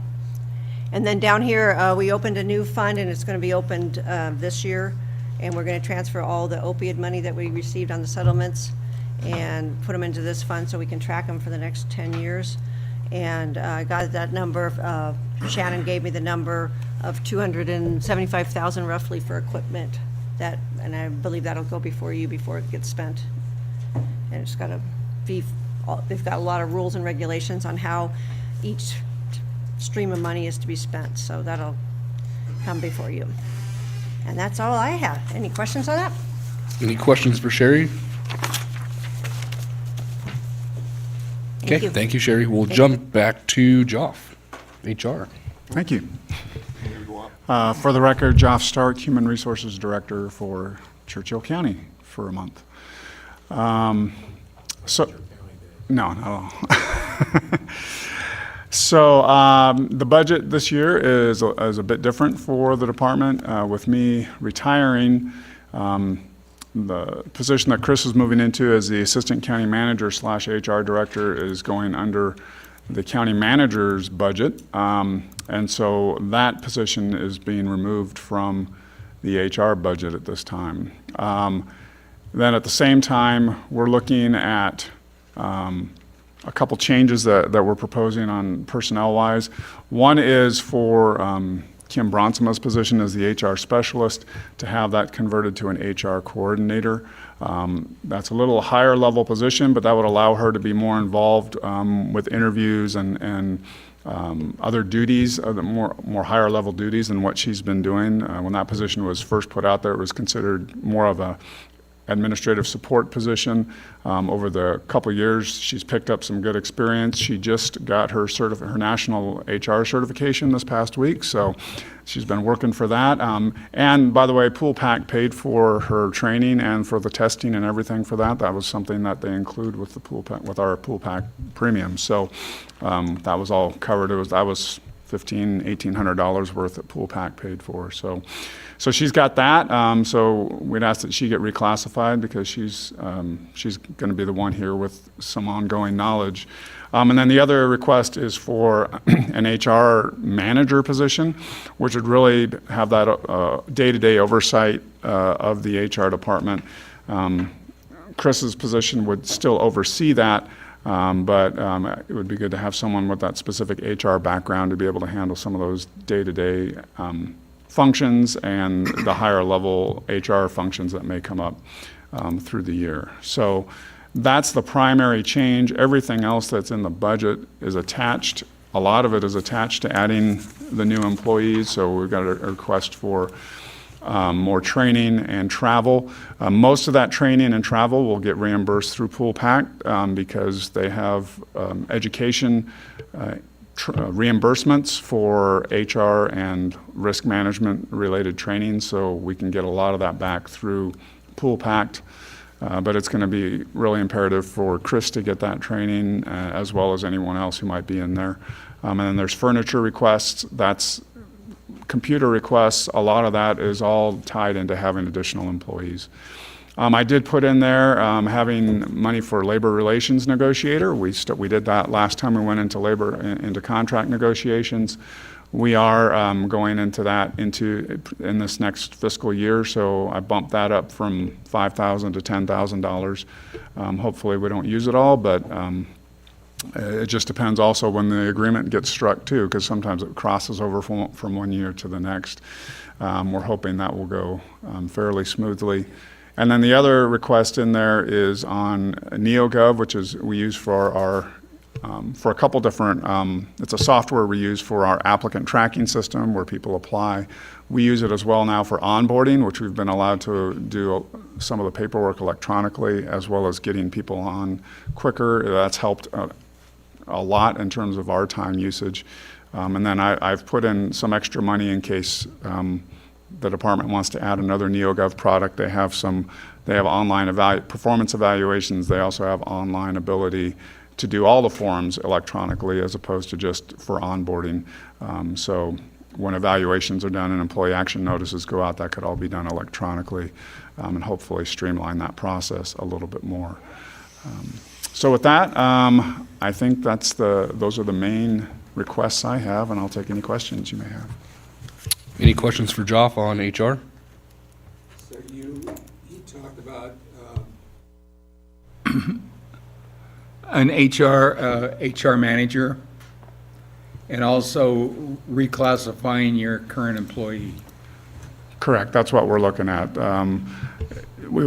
Especially with the current employee, she's going to be involved with getting Chris up to speed. I'm probably getting involved with getting that HR manager up to speed as to what's going on a day-to-day basis. So, and hopefully she'll be able to take on some higher level functions than.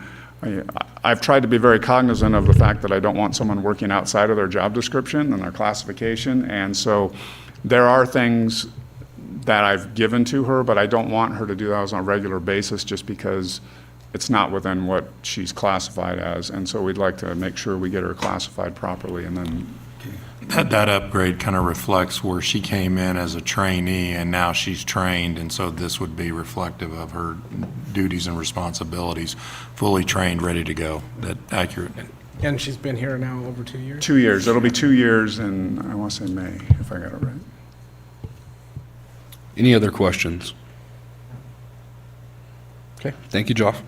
Thank you. We'll move to County Manager, Indigent Defense, Water Resources and Community Support, and IT. Julie? Good afternoon, Commissioners. Julie Guerrero for the record. We'll just go in order of how they're listed here on the agenda, starting with the County Manager's Office, the 100-150.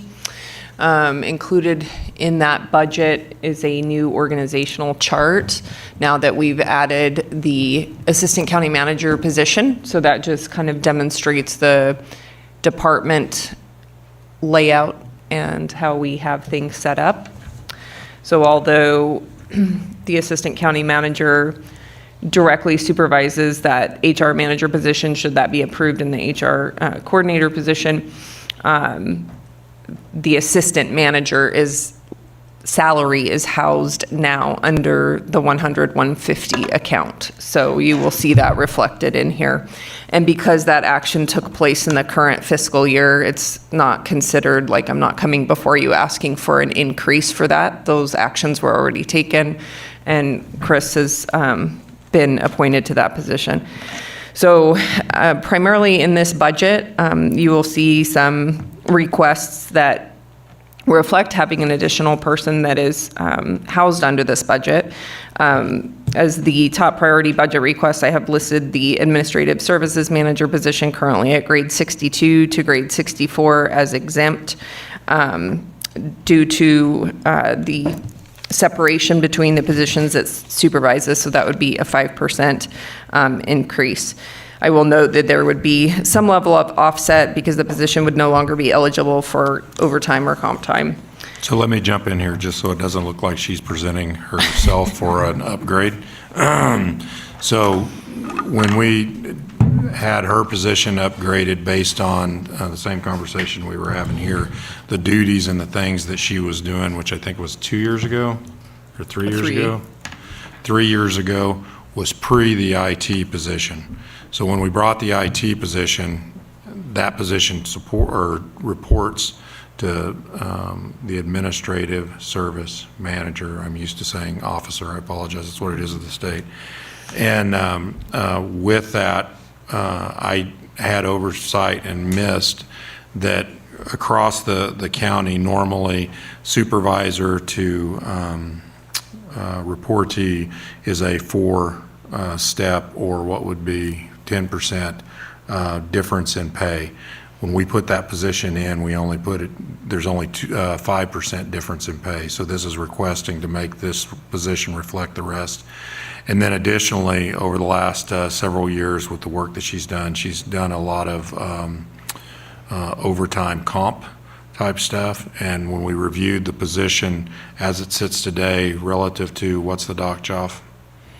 The document that we review to determine if it fit underneath exempt versus Yeah, it would just be kind of a Fair Labor Standards checklist to make sure it qualifies for an exemption. And so reviewing that, it appears to us that it would fall under the exemption side. So then that basically, she would be working exempt, wouldn't be able to earn the overtime, but would basically be reporting for the hours that are needed.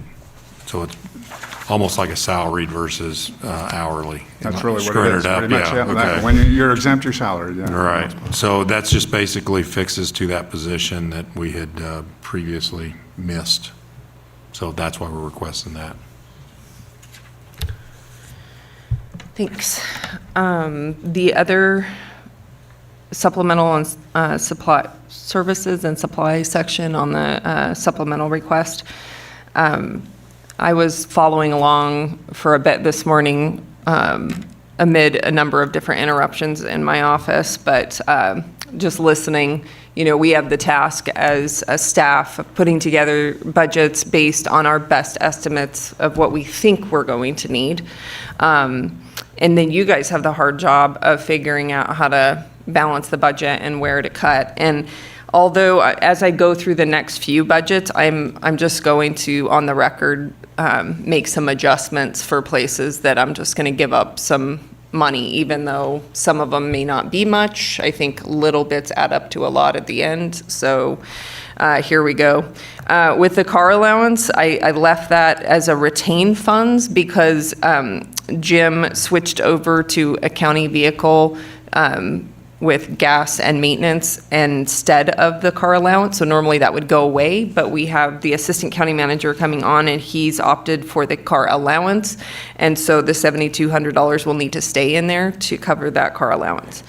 The gas and oil, we previously had at zero because we didn't have a county vehicle. So now we're requesting gas and oil in the amount of $3,500 to fund that line item. And just for clarity, as you look through the budget, recognizing that anywhere it says gas and oil, that's gasoline, because the oil piece will be part of the maintenance piece that's moved over to the road department, just for clarity. No, you're good. Memberships, again, I'm taking kind of a stab at this just because, again, with the addition of the assistant county manager, I'm sure HR-related trainings or memberships and things will be paid out of the HR budget, but if they relate more to county administration, they would be coming out of the 150 budget. So I asked for a $700 increase. I mean, if you can at least give me $500 and make it an even $1,000 in there, that would be cool. The operating supplies, same thing. I asked for an increase of $600. Even if you could do $300 and make it $11. I'm okay with that. Travel and subsistence, I did ask for a larger increase there because, again, we have two busy people moving about and going to different things. I really don't know because this will be our first year having this new position within the county manager's office. So, again, I just kind of nearly doubled that. But if we could even do an increase of $4,000 to $5,000 instead of $8,500, I think we can make that work. Once I have 1 year of data and we can see how much they're traveling and things like that, I can get more accurate with it.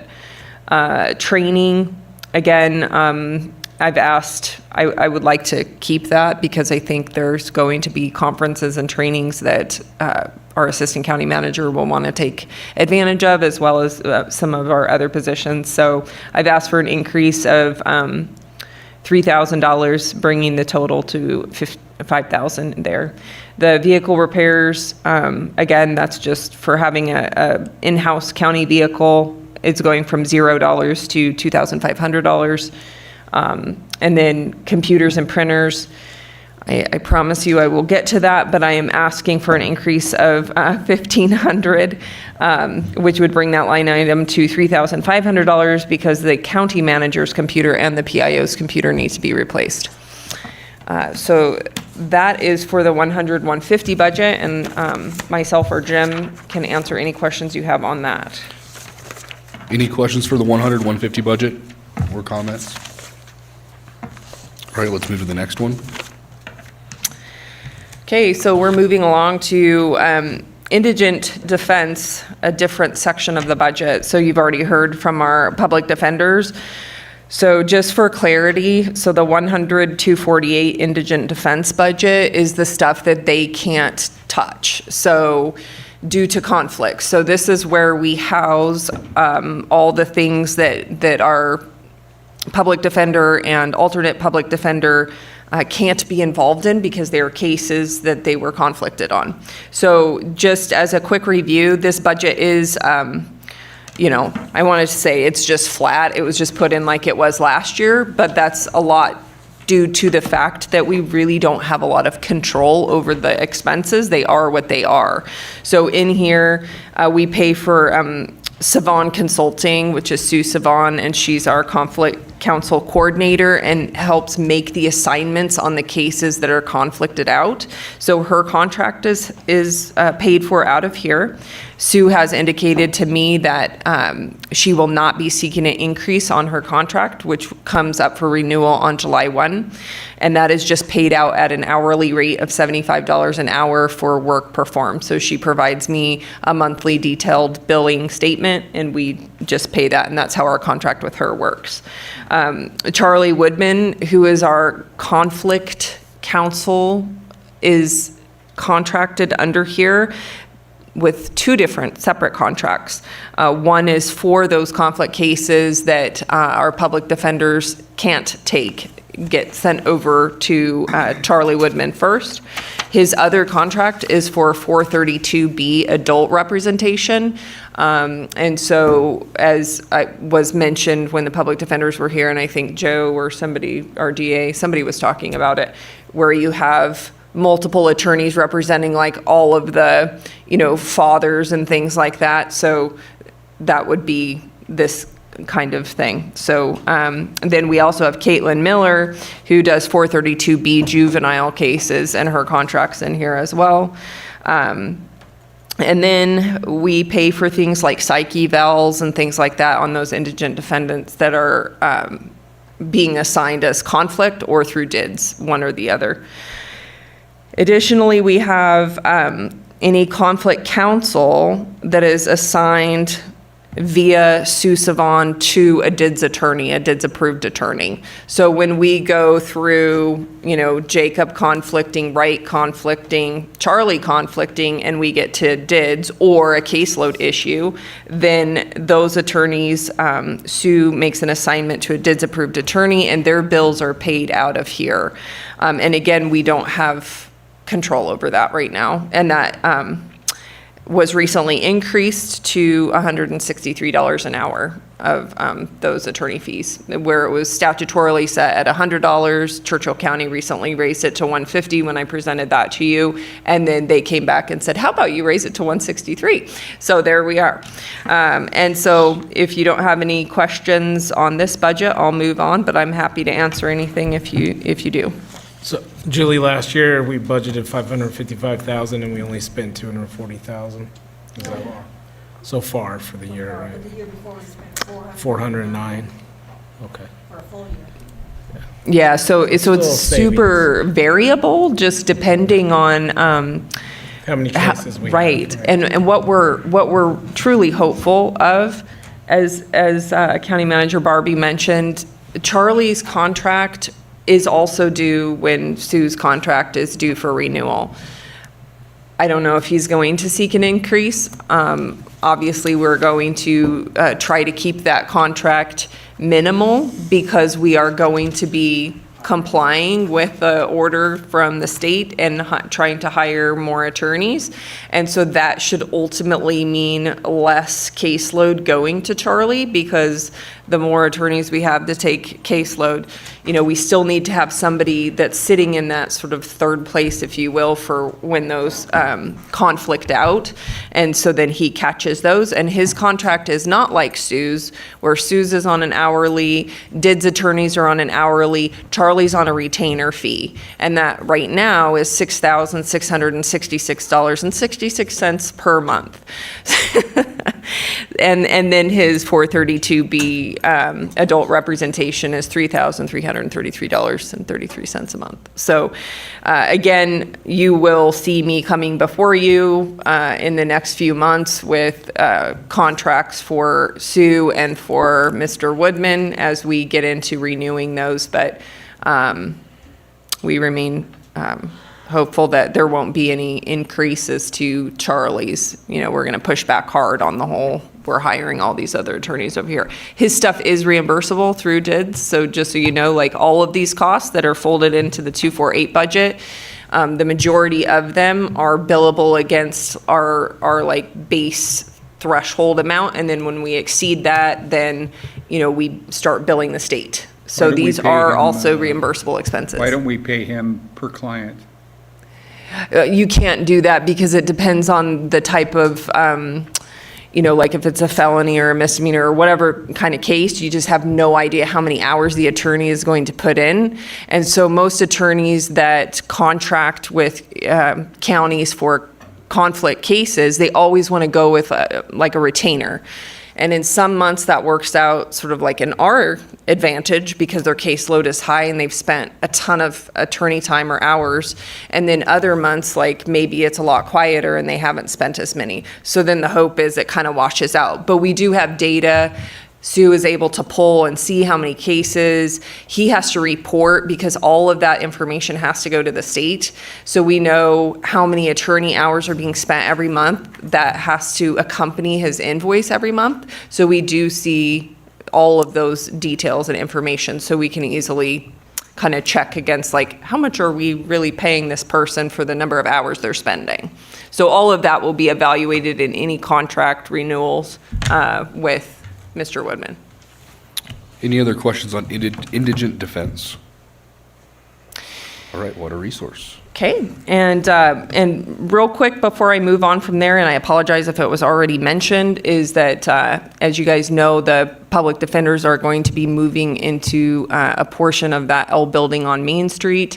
And so for Sherry's purposes on the revenue side, we will be getting funds from the state to offset some of these expenses, as well as charging the state for essentially like a lease, if you will. So, Sherry and Jim have talked about costs involved, and you covered that. So we'll be billing the state for that as well. Any kind of cost that we can fold in, technology costs, all of that kind of stuff, we will seek reimbursement for. So moving on to water resources, 380. This fund also has a special revenue account associated with it. I'll just kind of go through any changes in the budget instead of going through the entirety of it. There's not any big changes. This account or this budget houses a lot of different water studies, contracted services. So originally I had requested a $15,000 increase on the contracted services. We can knock that down to 5 and probably still be okay. Okay. Okay, if you need places to, to cut from. A lot of these others, when you see increases like the state engineer groundwater basin fee, we get 100% reimbursement from the state on those. So it's one of those weird things that we just don't know how much it's going to be every year. So, we put an amount of money in there, and then whatever is on the expenditure side, we actually collect an amount equal to in the revenues.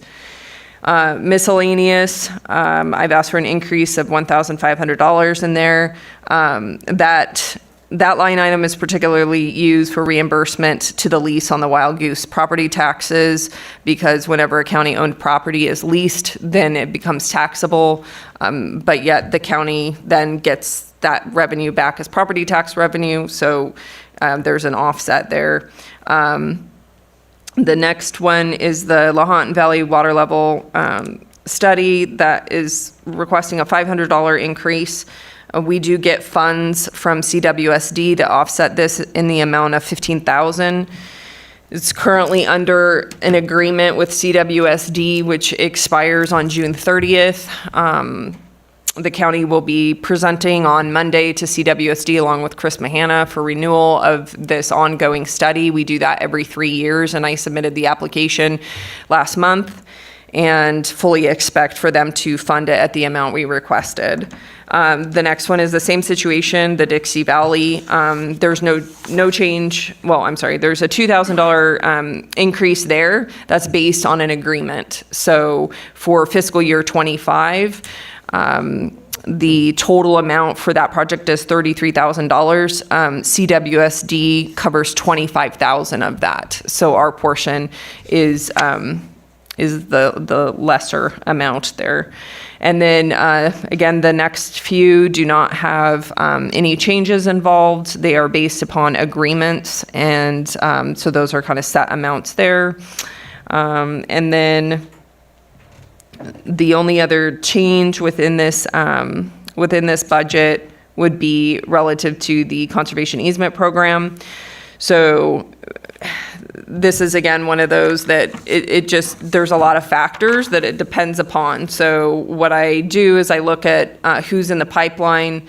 I work with the Navy, and we figure out rough estimates of what the acquisition cost is going to be for those easements. And that would be considering that every one that we've designated for fiscal year 25 doesn't have any title issues, that the landowner decides to accept the appraisal and move forward, and that it closes within that fiscal year. And it's also estimated high, and it's intentionally and always done that way.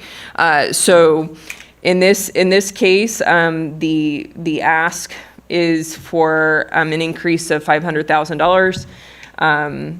The county's portion of that increase would be $125,000, and the Navy's increase would be $375,000. I have a total of 4 landowners plus another that I'm working with on a long-term project where Dodge Ranch has multiple parcels, and we're trying to take little bites at the apple and do one this year and another one next year, because there's a lot of land and water there. So that's what that one is for, and I'd be happy to answer any questions about the conservation easement stuff or any other projects within water resources if you have any questions. Any questions? Okay, we'll move on to community support. Okay, community support. So I want to be real clear on the record that I have contacted every group on this list, and none of them requested an increase except for CCJLS, and their letter is in this package. So everyone was given an opportunity to let me know if they planned on asking for more money. Doesn't mean that they're going to be awarded with the additional funds. It just means that I would provide you their justification early on so that we don't have situations where particular groups are funded in their line item for, say, 10,000, and then they come before you and ask for 15. We don't like that, because that's an unexpected, unprepared for thing. So I always ask them every year in January, and that has always been the practice. So I want to let you know that I did receive responses from these groups, and they have all said that they were fine at their current funding levels. So just so we're good there. So the only increase and change being sought within this budget is for CCJLS, and the reasoning would be an increase of $2,000, and that's in order to cover the cost of purchasing ShowWork software, because they are going to be using a software program to assist with the show, and then the cost of 6 judges that help cover the show. So the $2,000 additional is for that, and they did provide a nice little justification letter that's included in the package. So if you have any further questions on community support, I am happy to answer them. Any questions? Okay, we'll move. Any new ones? There are not any new ones. I would say, I mean, as you're going through the individual line items on community support, you'll see there's a few that don't have funds requested because they are programs that the county is no longer committed to giving an annual lump sum of money to. They still all go through the same application process because we want to see what their budgets are and their finances. And just because they have a line item does not mean that they're guaranteed that money. It just means that this board has made a decision that they want to provide support to a particular group, and that's why they have a line item. The rest of them, like, for example, Clay Breakers, who presented to you, the Fallon Theater, and all of these things, those are done through that miscellaneous grants line item that's second to the last one, and the amount of funds being requested in there is the same as the prior year at $27,000.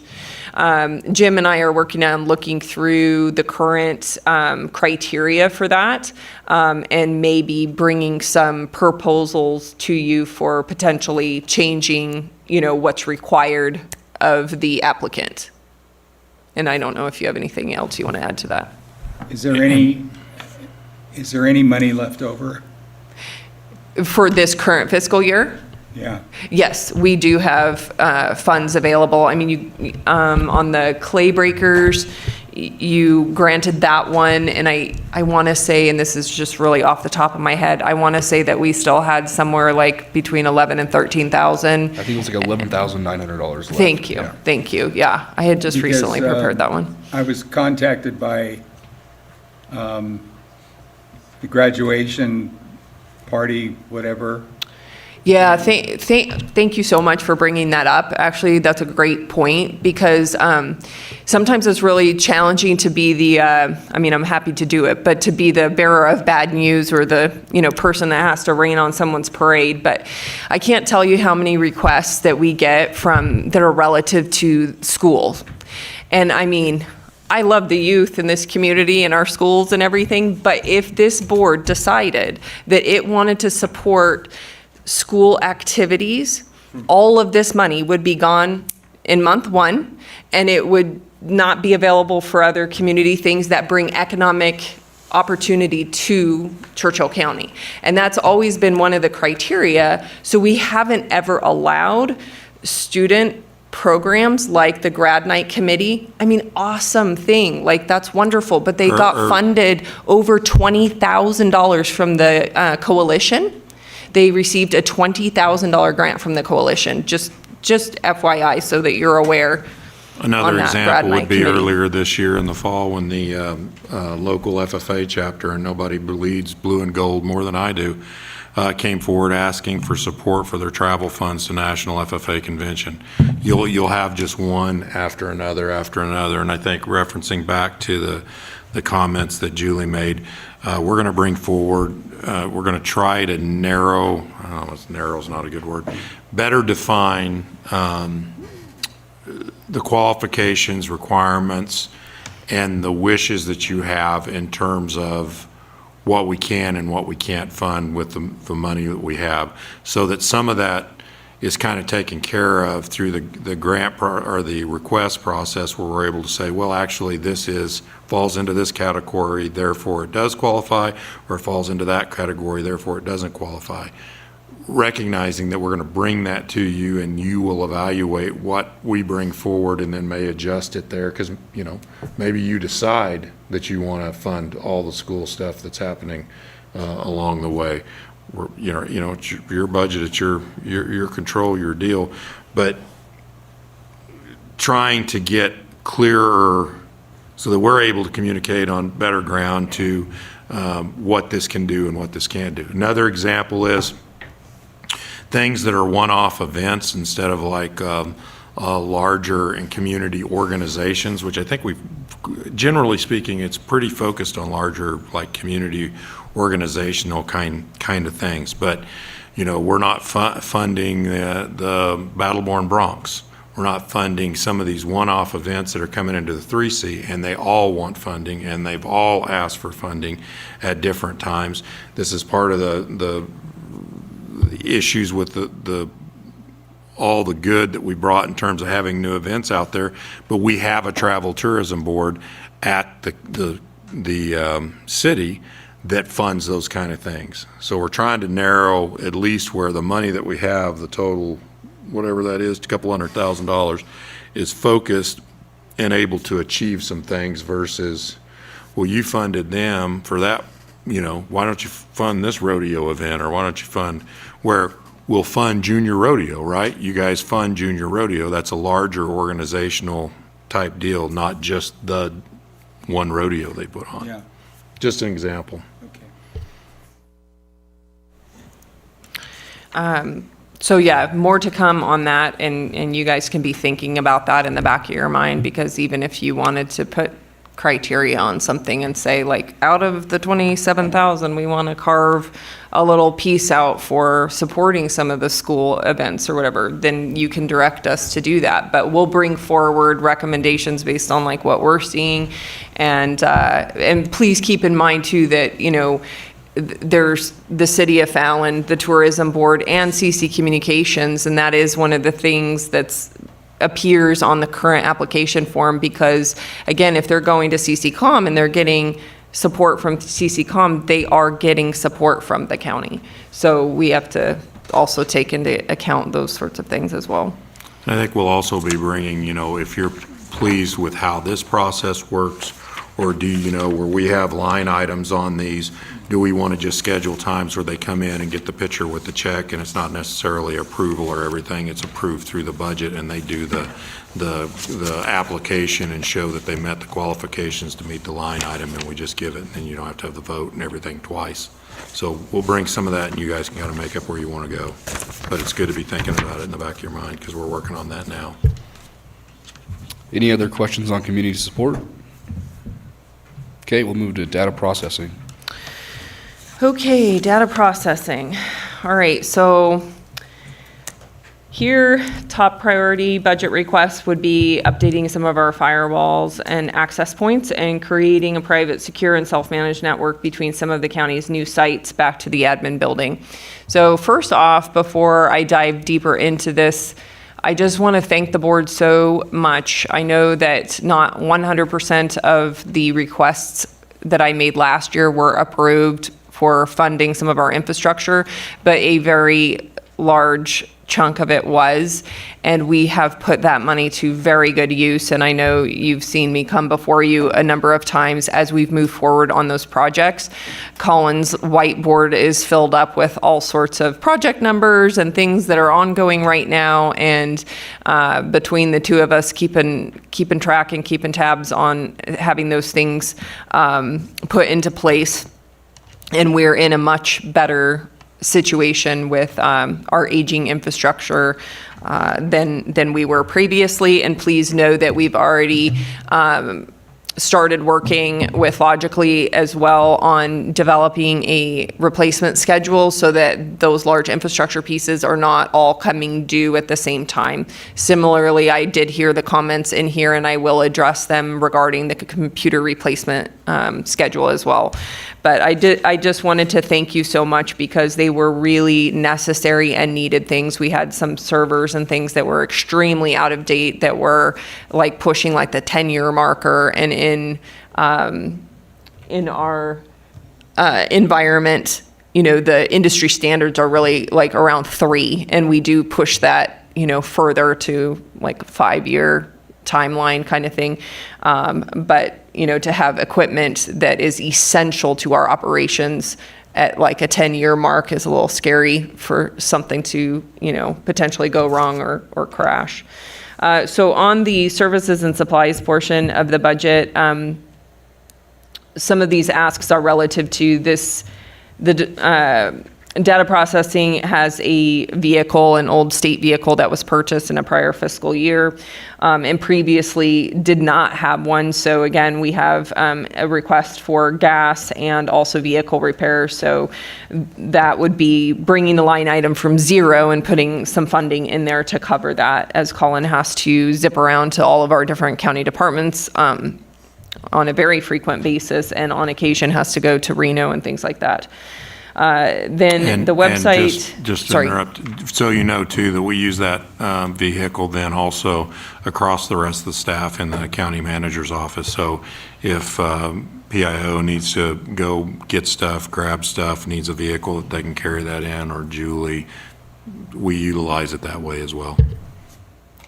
Thank you. No, good point.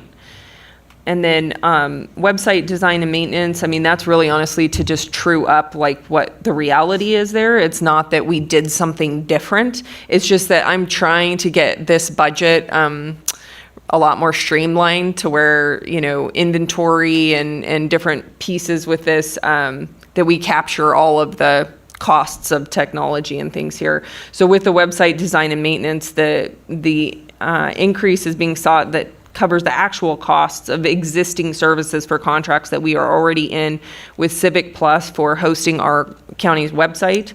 And that's about just over $7,500 per year. And then over $11,000 for the Civic Clerk platform, as well as paying for our domain renewals and our SSL certification. So these are all things that we have to have. And then skipping down to computer software, seeking an increase of $11,000 in that line item. That's to account for the Office 365 subscriptions countywide, which fluctuate depending on the number of licensed users each month. It also covers the costs of ongoing hardware warranty, service maintenance, renewals, and licenses for miscellaneous infrastructure, for example, like our servers, firewalls, our wireless access points. All of those are under like ongoing contracts so that they receive their updates and they remain relevant and can function properly. And so that's why the increase in the computer software. On capital outlay, because you did fund capital at a larger amount last year, and we have made good use of those funds and have knocked off almost every project. You will see me coming before you with the last of it here in the next few weeks, requesting for replacement of our really outdated switches. And that'll be that, and the phone system are kind of the last of the like really big important things that needed to be addressed right away. So going into fiscal year 25, we don't actually have a ton to do. So that would be a decrease of like $250,000. I'm still asking to leave some funds in there of about $300,000, and I'll explain why. So with the new buildings that the county's acquired, I want to explain this in a way so that you understand, I guess, the importance of the ask here. So the county is growing, the county's acquired new buildings, and so to set up shop in those buildings, we have to have infrastructure, like IT infrastructure, to support that. The cost would be extreme. So let's say when we move some departments, like even our public defenders, I'll just pick on them for example, when they move over to that L building, they can't just plug their computers in. We have to have, you know, servers and all these things, but we don't. So we have options here. If we were to try to outfit all of that with all of their own like IT infrastructure, again, the cost would be extraordinary, and it would also be ongoing because you have to budget for replacement of all of those things as well as the maintenance. So the only other option would be to connect them to us. And you've heard me talk about this before, but we're getting ready to kind of pull the trigger on it. So again, this will be one of those things that I'm going to come before you very soon and present on. Colin and I have a meeting tomorrow with CC Communications to get some more refined quotes. But what we need to do is run a private pipe between us, this building as our headquarters, and wherever we need to connect. And what that will do is will allow, like say the L building where the public defenders are going, to be connected to us as if we were all still in the same building. And not only connected to us for purposes of network, so therefore they don't need servers, they don't need firewalls and all these kind of things. They're also connected to us in sharing of services like internet and phone. So there would be no separate service charges to service the L building because it would be as if we are connected. Same thing with the Main Street building. I wouldn't feel good asking the board to approve money to buy infrastructure, IT infrastructure for these new buildings when the win-win situation is to connect us, because not only from a network management perspective is that better and wiser, but also in the long run and for the cost. And the cost will be fairly high. I mean, CCCOM has provided us some initial numbers for what that monthly fee looks like. And, you know, when I said, oh, so after 3 years, does this fee go away? And then they said, no, this is just the rate guarantee for 3 years. But the charge is more than just internet and phone. The charge is for the network itself, the private pipe connecting the two of us so that we can basically, you know, we've created a priority list with all the county buildings. I typed that up last week, and I have prioritized each one of the buildings.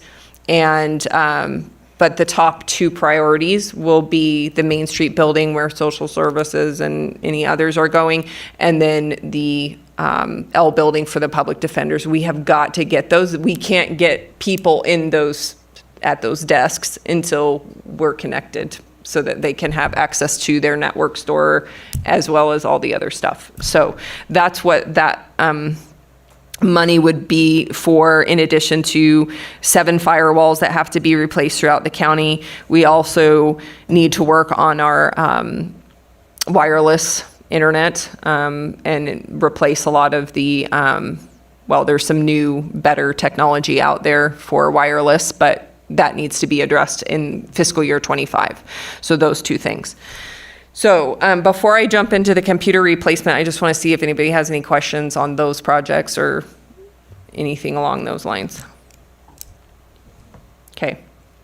So to address the questions that have been asked earlier regarding kind of where we are with computer replacement, the county's gone through some different phases, and at one point when Windows 8, I believe it was Windows 7 actually, when the service was going away and Microsoft was no longer going to support Windows 7, we had a lot of machines that couldn't support like Windows 10 or whatever the next version was. And so we went through this like kind of mass replacement at one point where we had to replace a lot of machines all at once. And so same thing, we said, all right, from this point forward, we need to get better.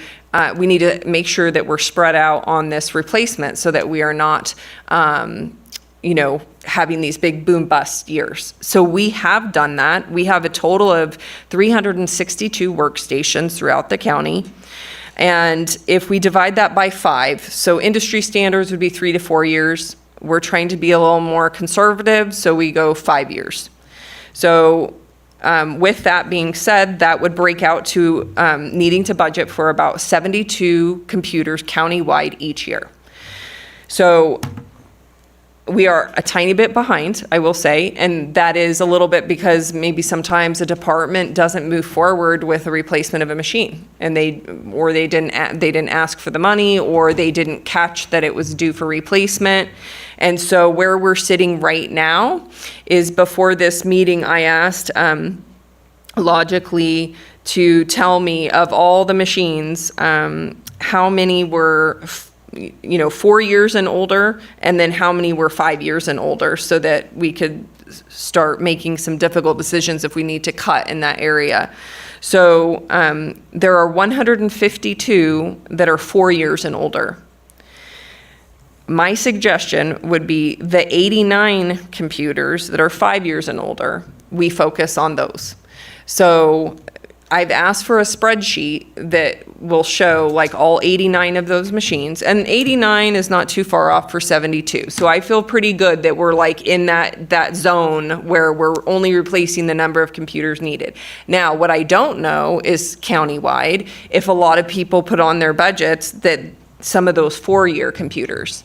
And so what I will do with that spreadsheet is provide that to Sherry, and it will show like which departments, like are asking for, or which departments have those machines that are like the 5-year machines that need the money to replace them. And then anything else could potentially be cut. So that's how we could get there. You said how many total computers? So 89 so 362 total workstations, 362. So that would break out to 72 machines per year. And we're at 89 of them that need to be replaced that are 5 years and older. Which would be about 133,500, $1,500. Well, and that's the other thing is I do want to make sure though that I don't know what everybody's asks are, but Colin had provided this at one of the department head meetings. I do not know if the departments use those numbers, but for example, budgeting for a desktop, the range was given at $1,000 to $1,600. Budgeting for laptops, about the same, $1,000 to $1,600. And then he even provided, estimates for like if you're requesting printer, scanner, docking stations, things like that, and other types of accessories. So, I didn't have my calculator out here, but like of the 80, even if what number did you use? 1,500. Yeah. About $1,500. Yeah. So what I would say to you is I know you have difficult decisions to make, and that's why I've asked for that spreadsheet so that we can ensure that we are just staying within the replacing of the 5-year machines, and we're not replacing machines that are 3 and 4 years old. We'd like to, but at the end of the day, like, we have to be careful about, we can't have a Cadillac like every, couple of years. We have to try to get as much life out of these as we Has Colin gone through any can. of these machines to see if like they need just more memory or something like that? Yeah, machines that just need general like updates and things like that, we can address in that manner. But in an enterprise type environment, so very different than like at home, where your machines are being used like heavy use, like they're on 8 hours a day, 5 days a week, that's where those recommended replacement schedules, because what we don't want is, and I've already seen this, so I was going to address this by saying we've been in that place before where we got so far off track with it. I can't express to you enough the amount of pain that was to have how many man hours were lost from computer issues because no one was on, and Joff will remember that too, because no one was really on top of computer replacement stuff because we had a different contractor and we weren't even doing managed services at that time. So people would have all kinds of problems. They were also trying to self-help, and then viruses would come in. So things that we just can't That's not a savings. work on. That's not a savings. Not a savings when Right, you and lose we're not man hours. suggesting that at all. Yeah. No, no, no, and no. I wasn't suggesting that at all. That's a huge cost that to get back, yeah, that's a nightmare. But you can be sensible about. That you can just put an extra stick of memory. Absolutely. Yeah. Right, and the example, would be if like I'm up on one of the 5 machines, if we want to defer a little bit of that and I had to go to 6, I'm not going to lose any sleep, right? I think where it makes sense and where it's viable and it's not going to cost us, but where we can get on that schedule of 72 per year and we kind of know that's our target and that's becomes a regular budgetary expectation, and we take this, because I've been where you were at Department of Ag when I first got there, it was like this, or like this all at once, where now we're maybe a little bit like this here, where we can try to get that just as efficient as possible, basically.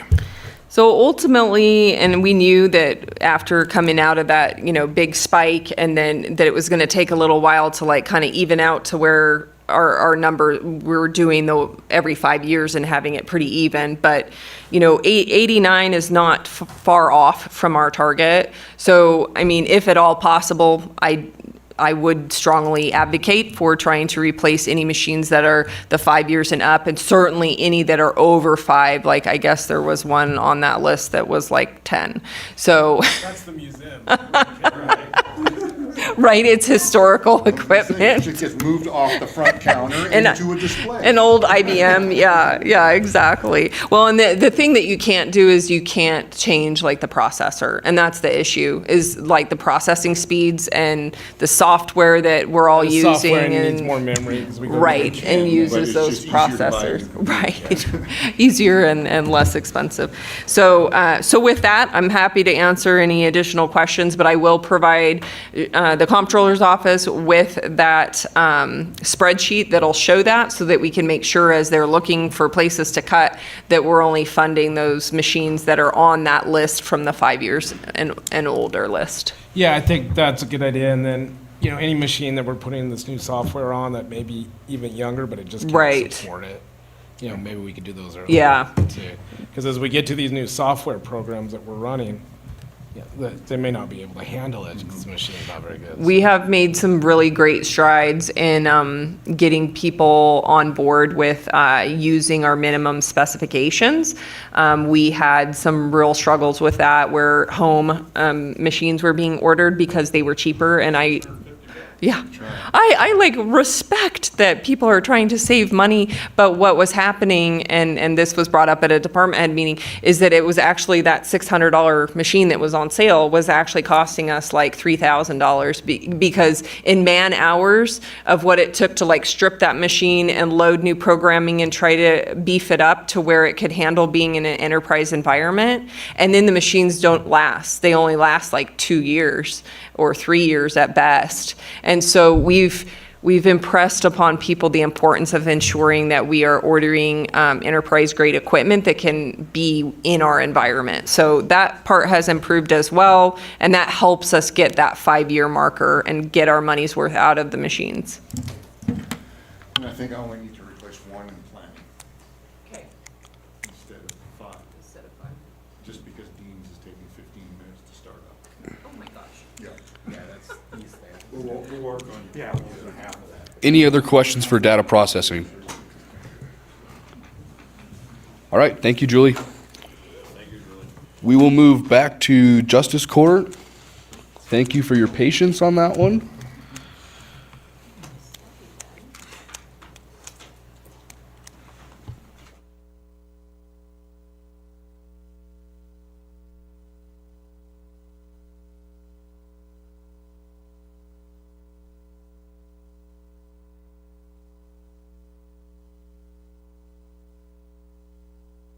I got here early.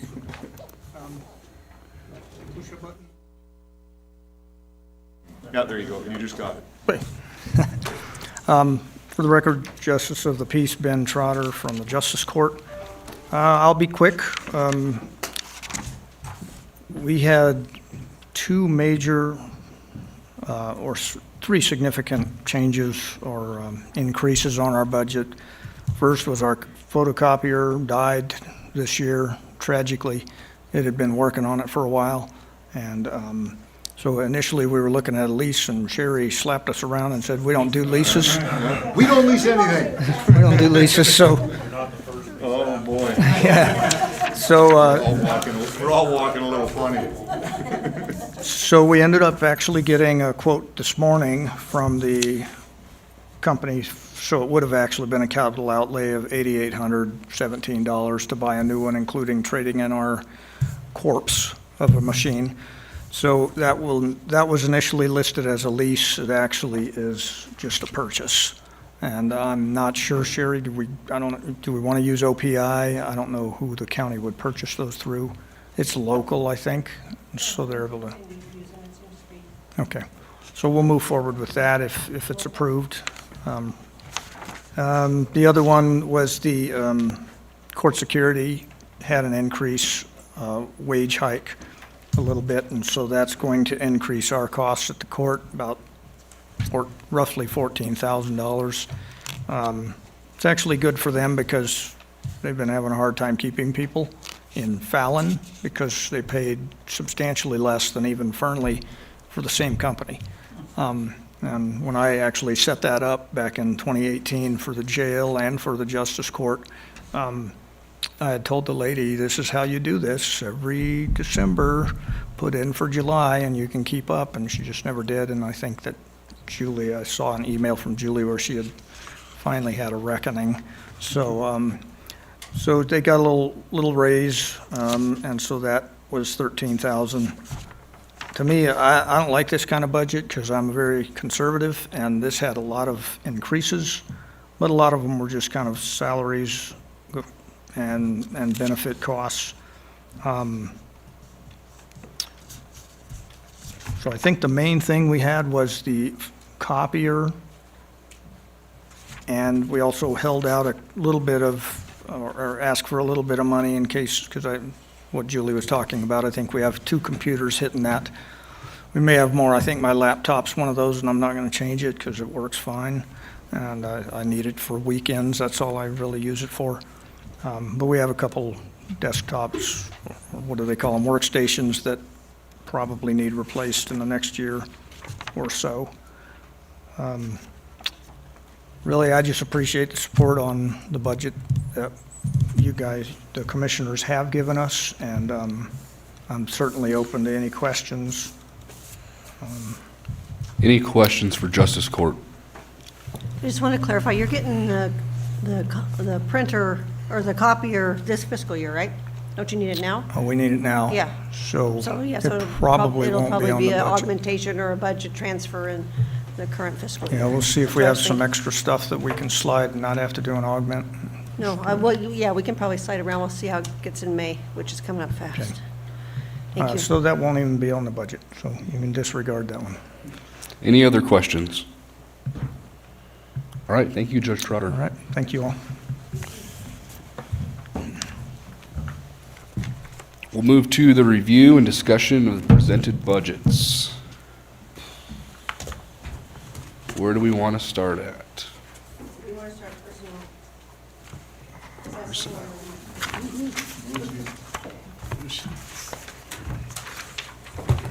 Well, first, I changed my mind. Are you okay with the tax rate that we passed out, bringing up the extension to 2 mil?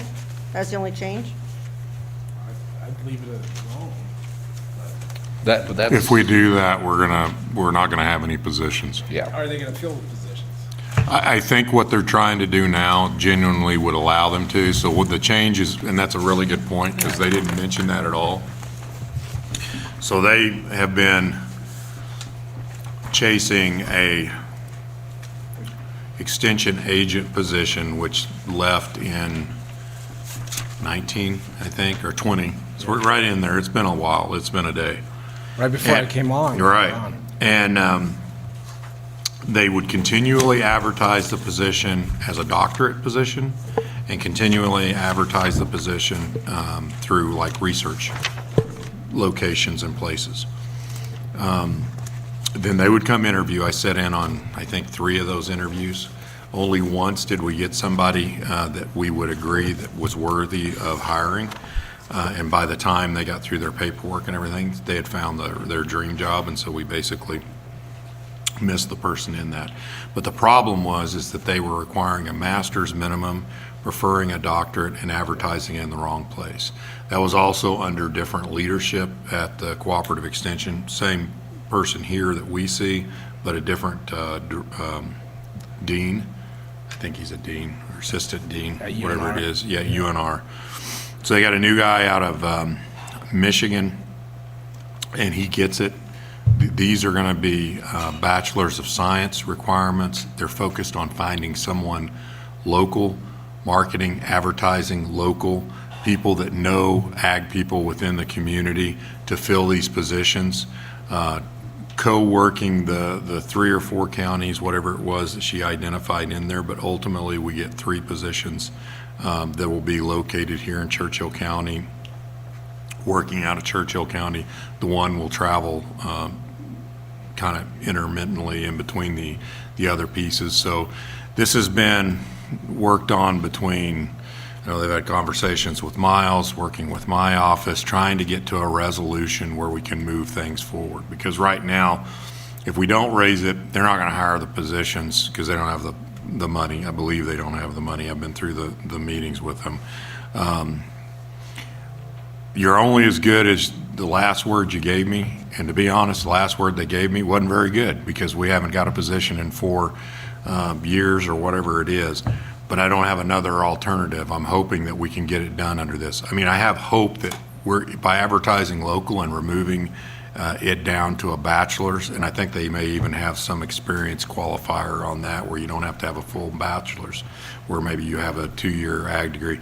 We can get somebody that will have connectivity to the community. Or they could just change it for experience. Right. You know, Well, and it's From my that's understanding, the that's what problem. Holly, you could actually just be experienced if you have Right. enough experience in said job. And that's part of the problem with the position that they were trying to hire through the university. It's got so many requirements and how they advertise it. I mean, it wasn't even related. It wasn't even going to people that would have met those qualifications, that would have also been interested in the position. I mean, it was a lot of it to do with their bureaucracy. But I think this is a workaround that they found, that they feel like they can actually deliver into the position. Well, and ultimately, if they don't, we come back next year and we say, we gave you I your just don't want shot. to give them money and they never fill it. I agree with you. 'Cause then they'll just keep it. But I think we address it the next time. But otherwise, we're never going to move forward. Right, as there. long as they change the requirements, didn't leave it like it was before, I'm okay with it. Next But- go around, I'll pinpoint that, make sure that they get. No, we absolutely will, both of us, Because we've been talking about this for, till we're blue in the face. And so maybe lowering the tax, maybe when we lowered the tax rate in the other years, that gave them motivation to actually do something, maybe. It didn't. We sat here 4 years. Yeah, but I mean, they've been getting less But and I less mean, this money. is- That may have been like opening their eyes that they. Oh, need to yeah, change no, I something. agree. I That's see what- what yeah, you're and I've seen it Yeah. at other state offices now within like the water system and stuff where they've changed it for experience now. Mm-hmm. So, because they just can't get anybody. Well, moving it from a doctorate to a bachelor's or master's.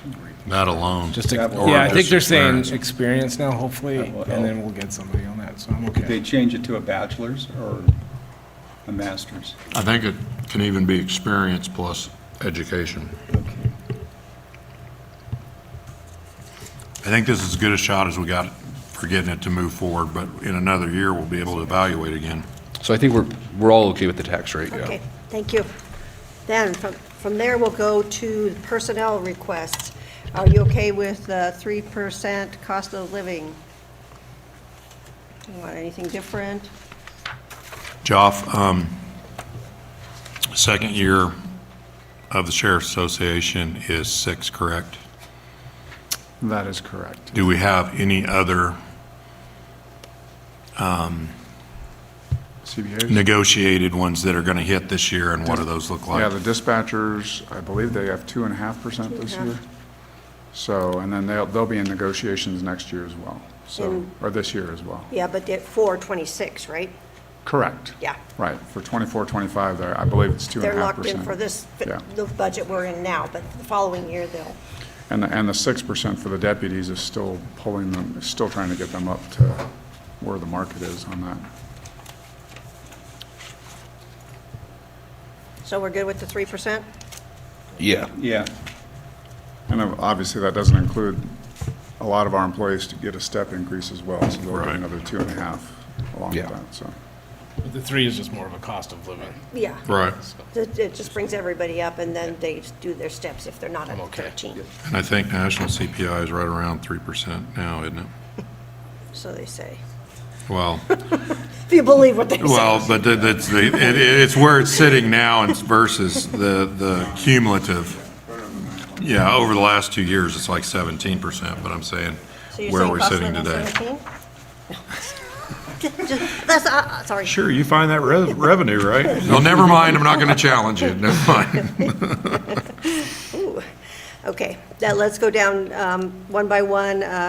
Court services reclassifying their specialist. I was fine with court services. Fine with it. That's fine. Okay, and then she didn't touch on this, but she also increased her overtime and holiday pay and standby pay. I think a we minimal have to. amount. I They think have to it's, do yeah, that. state mandated is, because they have to work on the weekends now, Yeah, so. and their wages are higher because of the 3%. I mean, it was minimal, it was like $500, but. Right. Okay. Okay, alternate public defender. Like we have a choice. Come on, And we're say, just just one, right? Oh, there you Yeah, on that one, there's just one. There's only one on that one, yeah. for all I know, three. I didn't do alphabetical very I think well Miles there. is right, we don't have a choice. So we're good with all that? And then they have a reduction in overtime and a reduction in stipend? Yeah, I don't think they'll need it when they Yeah, I hire don't know, us. they did that, I don't know if that was an oversight or what, but we I think when took they what hire a gave us. second one, they They won't moved need the it. stipend to the standby pay, so the line below. Okay. Oh, okay. Yeah, and the stipend is also PERSable, so it's in a different line item now because it's PERSable, and the way we have to report it to PERS, it wasn't under stipend anymore, because that's a non-PERSable payroll code. Okay, assessor. Now, this one here, I got a little asterisk there. On her trainee to public property appraiser, she's changing the merit date to the beginning of the fiscal year. And correct me if I'm wrong, Joff, but a lot of times when the trainee is promoted, it's on their anniversary date. That is correct, but they also, if I remember correctly on this one has already gotten all their certifications, and so they're asking to do it before the anniversary date. Usually, a lot of times they don't get those certifications until they've hit that anniversary date. So that's my understanding on this one, so. Okay. So it makes sense from where you're at? I think, if they believe the person's qualified, I mean, budgetarily, it's better to wait to the anniversary Sure, no, date. I hear But in you. terms of if they're qualified and doing the job, it feels like we should I don't have reclassify them any at that point. objections to any of the three. I'm okay. All okay? I was fine too, Okay. yep. Building department, they're reclassifying the permit technician to building inspector. That's fine. Yeah, we're saving money on that one. In the grand scheme of things, yeah. Yeah, there'll be a cost savings at least in the initial year. And hopefully improve service moving forward. And And then the we're gonna- senior building inspector is taking Marie's place? Yeah, Okay. and that would be a new position that you'd have to bring, because we don't have that position, right? All right. That's correct, and I don't know if that job title is totally settled yet. That's just the Oh. one we threw in for Okay. now, but it could change, the job title could change once. And then it's moving under Public Works. So it'll fall under Public Works, and the senior building inspector, or whatever that position's title winds up being, would basically be the hub for that account and would oversee the two additional staff in that. And then as we, let's say, expanded the amount of growth that we had going on to the county, then we would look at contracting more inspectors or hiring more staff directly under that based on ebb and flow of growth, just to kind of give you an idea how that would perform moving forward. So I think we're all good with that. All okay on that one? County manager adjusts the administrative service manager position from grade 62 to 64 and making it exempt. Yeah, I think we'll save overtime on that one. Oh, I object to that one. You don't want to save overtime? No. I'm kidding. That was a joke. Okay, the district attorney. Does that new position have to be in there? My new position? No, yours is already in there. I thought Yeah, yours that was I approved. thought that So it's was not the new to this budget position. because yours starts next week. It's the So it's in this fiscal year. Gotcha. Oh, nice. We're just going to tell him that till he figures out he's unemployed next week. For 3 months, so I'm just waiting for day 90. Yeah, exactly. So I think Sherry, with the district attorney, it sounds like one. Well, first of all, we have he got rid of, the first trainee, he's asking to move the legal secretary trainee to a legal secretary on her anniversary date, and Yeah, I'm okay with You're it. The okay with second that? one moved to, that other one that he got rid of. Got rid of. She Yeah. resigned. Yeah. so, But the first one was the one that he wanted to keep, but I crossed them both out. Okay, now Just- down to the, go ahead. Just a couple of thoughts and impressions. I think that they can survive with one position and the legal secretary position, right? Or they're not asking? No, they would ask for one. Yeah, one legal one, secretary yeah. and one deal. And I think that it's gracious for them to put it that way.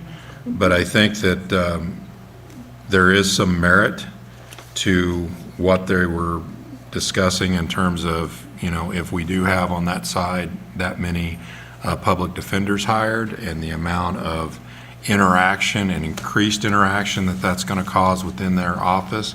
I think the second one, personally, could have a significant amount of merit. I would. So you want a budget for 2? Well, I think it all comes down to revenue, and that's the struggle that we're going to have getting to the end of this, because I think there are some places where we're going to have to identify some cuts and some savings. And so I almost feel like I would suggest we approve 1 and 1 with a soft additional 1. And then once we get to the end of this conversation today and we try to figure out revenue, that maybe that's a priority of potential add-on? I don't know how best to say it. And does that screw you up? Well, no, I like the one-on-one, especially since this isn't funded by any of the DIDS money, because I can put revenue in for the DIDS stuff, saying, okay, it's going to be covered by this, and I can have a revenue line, and if we never hire, at least it's covered. But this is $1 million worth of stuff that we don't have any So we'll go extra 1 and revenue. 1 and a soft 1. And a soft second. Yeah. So you're talking And then about the one reclassified too. district, one deputy wanna do 2 district and 1? attorney, and one legal Let's see if we can secretary. make it work. Okay. And then what I'm saying is, if we come back and we're really Training. struggling on the revenue side, That was my understanding. that too. we have to dump that one, that's Yeah. where we can. But we go 2 and 1, and recognizing that that second lawyer is a soft and is based on us trying to figure out the revenue side of this once we're at the bottom of this. And the other one is the legal secretary. Is the legal secretary, correct? But we'll go ahead and do the reclassification of those 2. Just Just the one. Just the one. one. The other one resigned. The other one went to state of Said Nevada. yep on that. Now, after this meeting, what I do is I send the budget to the department head. So do we want to send him with this, thinking he's got 2, or do we want to send him 1 and 1 and then give him 2 later if we have the revenue? Because I won't get the revenue. Do until- 1 and 1. I think there's such a. Yeah, and I'll call him and let him know what we're trying to get to. 1 and 1. 1 and 1, okay. 1 and 1. I mean, I can let it go. I think that there's, What the hell? I want the credit.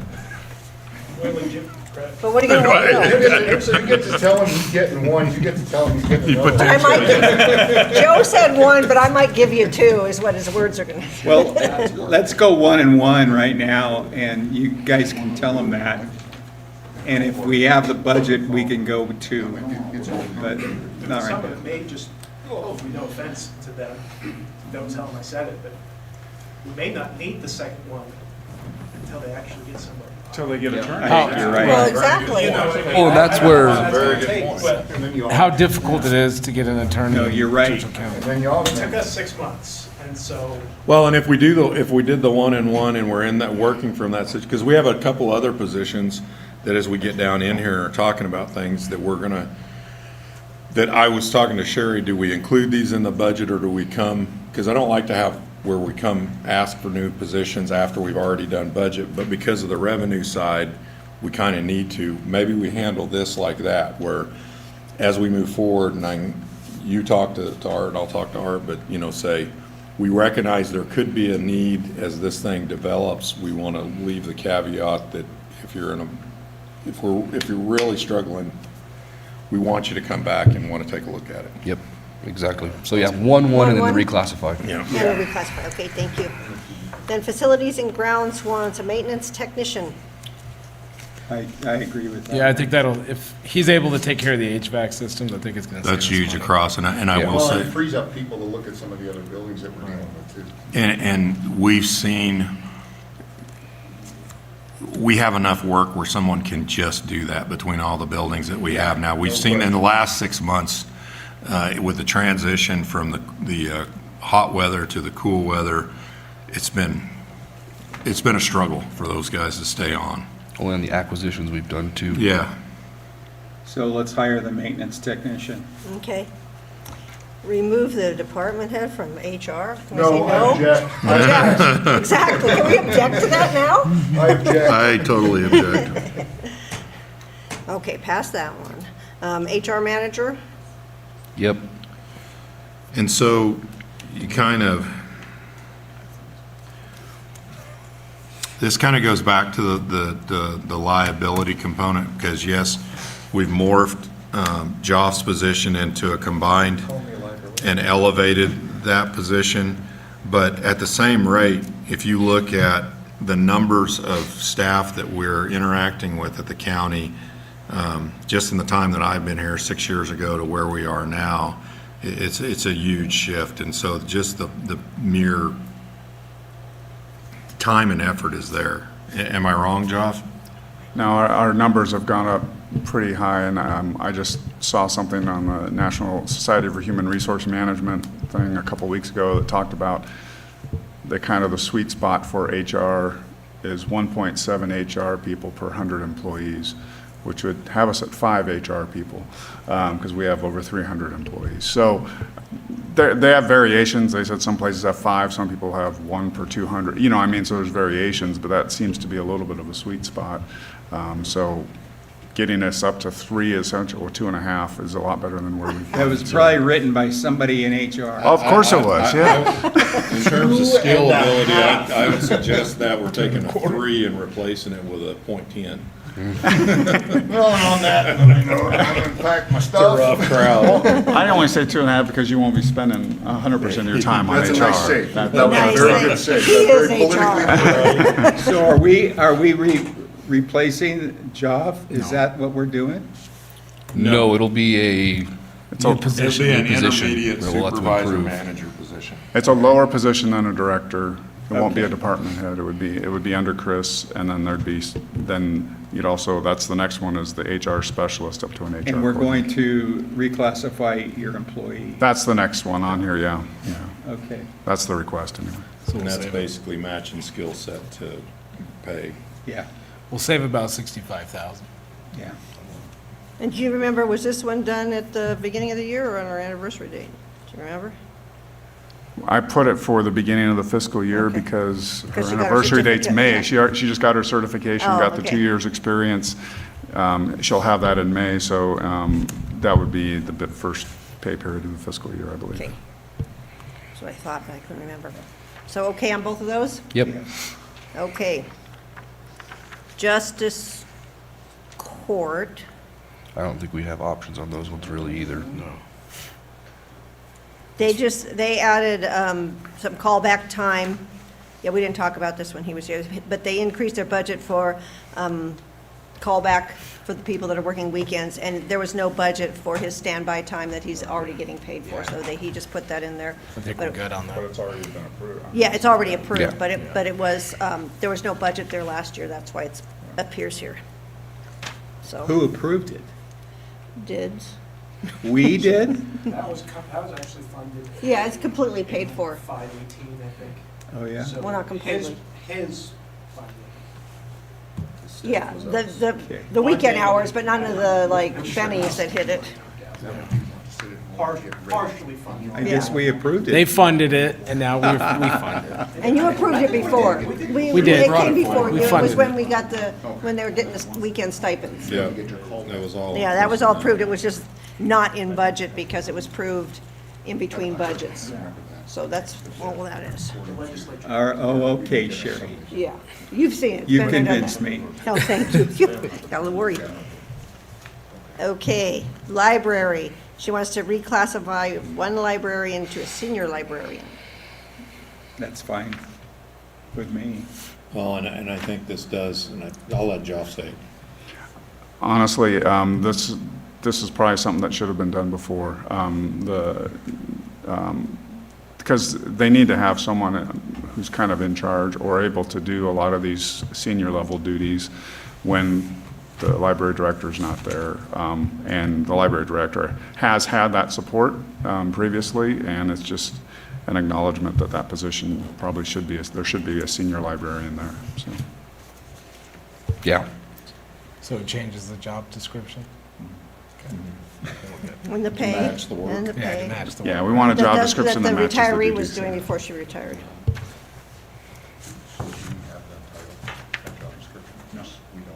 Oh, we don't have it?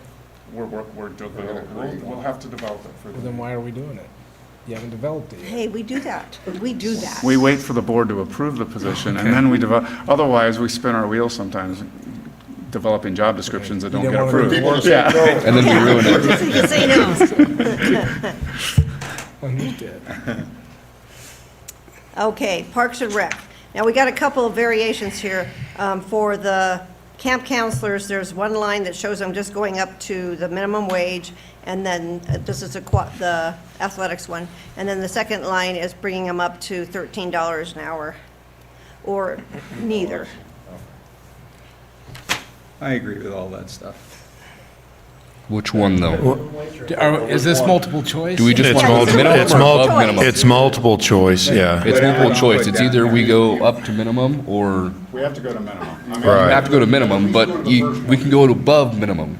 Yeah, so instead of bringing them up to 12, which is the minimum wage, we could bring them up to 13. So we do the second one on each one of them.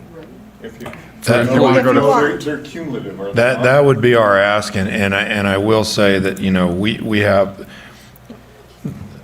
both of these are very popular within the community and touch huge numbers within the community in terms of folks between the pool and between the Sum Fund and the CARES program. And the Sum Fund and the CARES program brings in quite a bit of revenue because of the growth that we've seen through it. So it covers itself even with the increase on the second one. And the other one's saving lives. Yes.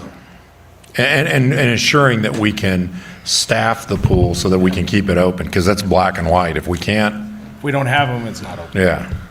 So 2 and 4. Yeah, but So it's just so gonna have just a- for clarification, Sherry, if you wanted to bring the camp counselor to $13, it would be 1 and 2, and if you wanted to bring the lifeguards to $14, it would be 3 and 4. Correct. Okay. And that's And- actually 1460 Oh, sorry. on the lifeguards. It's Sorry. Jorge missed, but it's Yeah, four, well, we yeah, would talk. haven't- but We're they're just doing the cumulative. athletics right now. Don't be jumping ahead, yeah. So it'll Yeah, be It's a cumulative, yeah. $13 for the camp staff and $14.60 For the For life. for the, but just know, do you think this, what's the next step up? So are we going to have to increase like their supervisors because there's not enough? I think we already did. I Well, mean, at this point in time. That's a trickle up. It's Yeah, it's gonna. going to have a trickle up. But so maybe- I applied that to all, I just took what their current staff are paid at and increased all the salaries by that same percentage.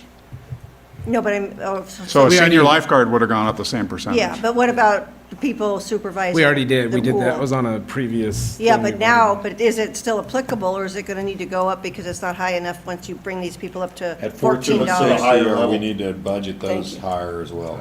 We would have to take a look at Yeah, that, but- but the one thing I'd say is just recall, those other positions are also full-time, get PERS, get health insurance, so there's some other There's a benefits difference there, that they get for being in those full-time positions, so, Just something to keep in the back of your mind. right. But we did increase the one, the lady Yeah. that was in charge. She- Yeah, we did. Yeah, we did bump that one up. I And just don't know if it's enough compared to what She other went up ones quite a are bit on that one, like a few steps. it was a couple, it was probably 5 or 8%, something like that, yeah.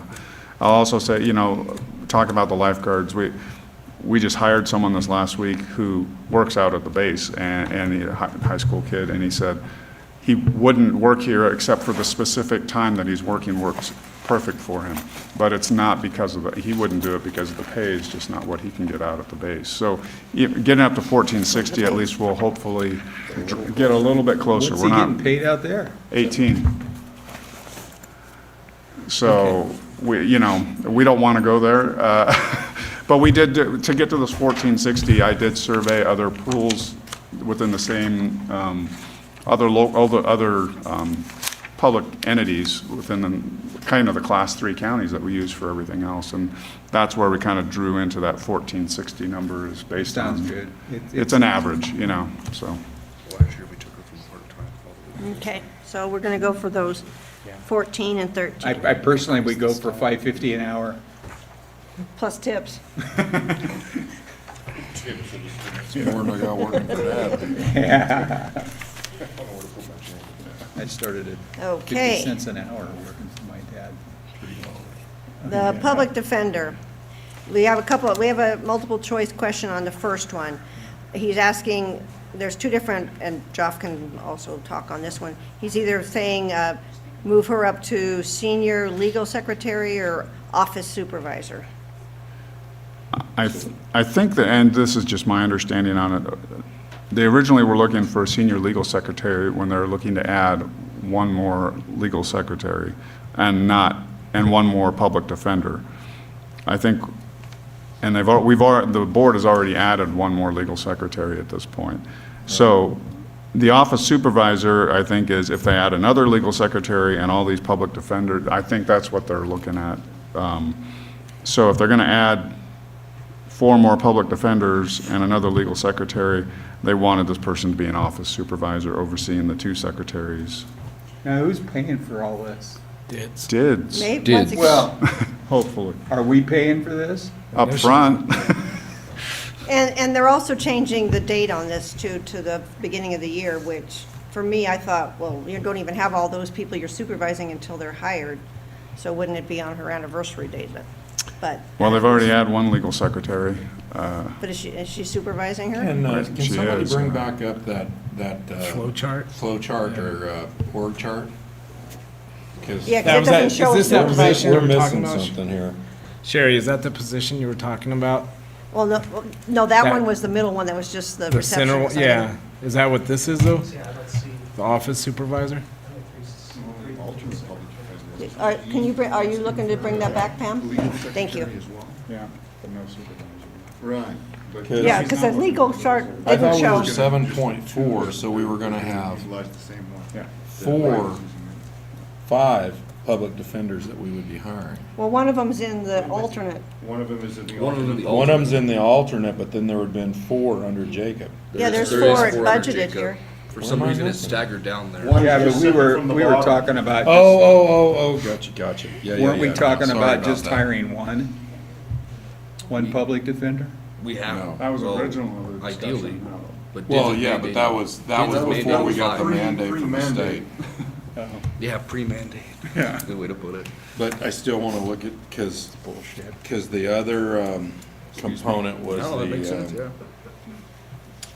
There it is. so where, let me get behind you, bud. Where are we addressing skinny, but not that skinny? I think Sherry, the office supervisor is the one that you're talking about. Well, that's what, well, no, they're don't asking list either or. They don't list but it, it's so not I on the think it's org that chart. central reception is maybe the. They're not listing the supervisor on there. No, so one of these legal secretaries would be the position that would be A supervisor. supervisor. And then, This one, they I got it already right. added, right? We just added one? Yeah, they have 2 right now, both of those are there. One more from what I understand. Yeah, they're Yeah. asking for a reception legal secretary, trainee. Yeah, that's the one in the middle called central reception. so Okay. one of them is the central reception. Yeah, I think that's the supervisor. That's the No, trainee. that's not the supervisor, That that's, one's gonna work between Oh, the two. okay. That's the trainee So that's one on legal there. That's the trainee? secretary is Oh, I also think gonna that's do the reception, supervisor that would control located all of between the 2 alternate and chief public defender, which should be in the public defender's office in terms of numbers. and that's a trainee. They already have Can you go grab one? 2 legal secretaries. Again, Go grab him, we need to know. No, they're not asking for another one. They're just asking to reclassify one of those 2 to either, I can Help jump, us I mean, with- I can jump in because I created this. Oh, But- thank you, Julie. I created the org chart, and it was created before Jacob had determined that he wanted to take his existing legal secretary, Emily, and then do a reclass, because under the portion of the chart, so they have the central reception position that'll be, I don't know what they put that in as, but a lesser. Well, that's kind of Yeah, it's a what- trainee. Clerical, The like a trainee. clerical specialist or office specialist is what the central Well, reception is. And clarify, they're not requiring that in the mandate to be a legal secretary. So Correct. it could very well be an office specialist that's doing reception and Yes. other work. And I think probably that's what they want to do, because if that person is handling both the alternate and the chief public defender, they really can't get too deep into casework, because then they would conflict Right. each other out. So one of those, is that on the list? well, it's called a trainee, which is a higher level than an office Well, specialist. so when So I we was wanna doing change this, that the to discussion office was specialist. office specialist for the central reception. They never just asked for- me for office specialist numbers, but that's. Okay, that's what they should have asked you for, because that, I mean, still want me to get it? that's what was in the conversation was think we're fine. office specialist for Central. And then on the chief public defender side, the legal secretary, sorry, I can't see that. Yeah, one's Emily. Yeah, so take this first one right here, like in the brand, would be the upgraded one. So I would need to adjust the chart now that would actually show that she comes off of the chief public defender and the other legal secretaries come off of that, Well, no. like office supervisor. Other legal secretary ours. I think we're gonna get it, we gotta find it. So then we have one that would be the office supervisor, We could either reclassify. and then the other to two would be senior legal, secretary or legal reclassify secretaries? her- or Yeah, reclassify her as so one office legal supervisor. secretary has already started, and then That's the way that I'm one is a interpreting this. reclass. And so, there's at this point, it would only be the addition of one on this side. Add one position. Which is an office specialist, right? So those top two, that's the multiple choice there, is that we either, her name's Emily, reclassify Emily from legal secretary, either to senior legal secretary or office supervisor. That's correct. That's correct. Okay. Senior legal secretary Office supervisor. would be comparable to what's like, in our office, we have a senior legal secretary, like Shannon, I think is our technical. I guess it could be similar, yeah. Like our But aren't we hiring a legal? And the other ones fall under her? And then all No. the other secretaries fall under our office supervisors. Right. But you have an office supervisor. But they have multiple, That's Charlene. they have like, He's gone for the day. they have like 5 or Lady 6 up at legal the front desk, secretaries. what's her name? Who's she supervising? Yeah. She would have, basically, she would supervise a legal secretary Lady? and that office specialist that would be doing the reception, Who isn't hired yet? the central reception. So, Am I missing the office stuff? no, There's no it's not, they office. didn't put it on the office training. specialist. Oh, That's okay. the problem. They put it down as a reception/legal secretary trainee. You see that third one down on public defender? yep. That should be an office specialist, which will be a lower one. So this supervisor would supervise that person plus the legal secretary that's in there. The question is whether they need that to be an office supervisor. That's how he proposed it in his budget, was to make it an office supervisor, or should it be a senior legal secretary? What do you think makes more sense? I think it's office supervisor makes more sense if we're gonna get more legal secretaries. The office You gotta supervisor. have one supervise the rest. Is there some sort of like contingency though, that we're not hiring more secretaries unless we get more public defenders? Yeah, that's the thing. So we're going to move this person into a supervising position, But but if there's no one But for we them to already have supervise. two. We don't have We're gonna have anybody. two under her. Well, there's already one under There's already that one. There's already position one. that they would supervise. Okay. They're already in the position. You guys already approved the position a month ago. Okay. So even if we reclass her prior to hiring the other position, there's still someone there that she would be supervising. She's actually doing that basically right now. As it is now. Yeah. Yeah, I mean, it's, But it's a matter of what threshold, is that truly fitting more the office supervisor or just a senior legal? Because it would only be two, it would Really- be two positions that they would supervise. and to start, it would be one position and start potentially would be two, you one. know, so So that's. Joe, my the concern. office supervisor, can she supervise both sides? Or are we gonna have to have two office supervisors per side? She would not be able to supervise the other side. Not the No. alternate side at all? right? And we wouldn't have them do that because that legal secretary reports directly to Right. the lead alternate defender. And then the secondary alternate defender just reports to the lead alternate defender as well. So, and based on what we would be requesting again, Joff, where do you feel this would fall? I mean, based on span of control, typically it's not an office supervisor if they're just supervising one or two people. Right.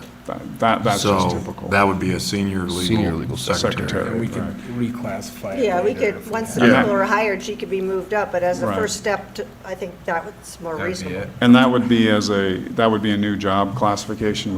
That one doesn't exist at this point, so another one we'll have to create.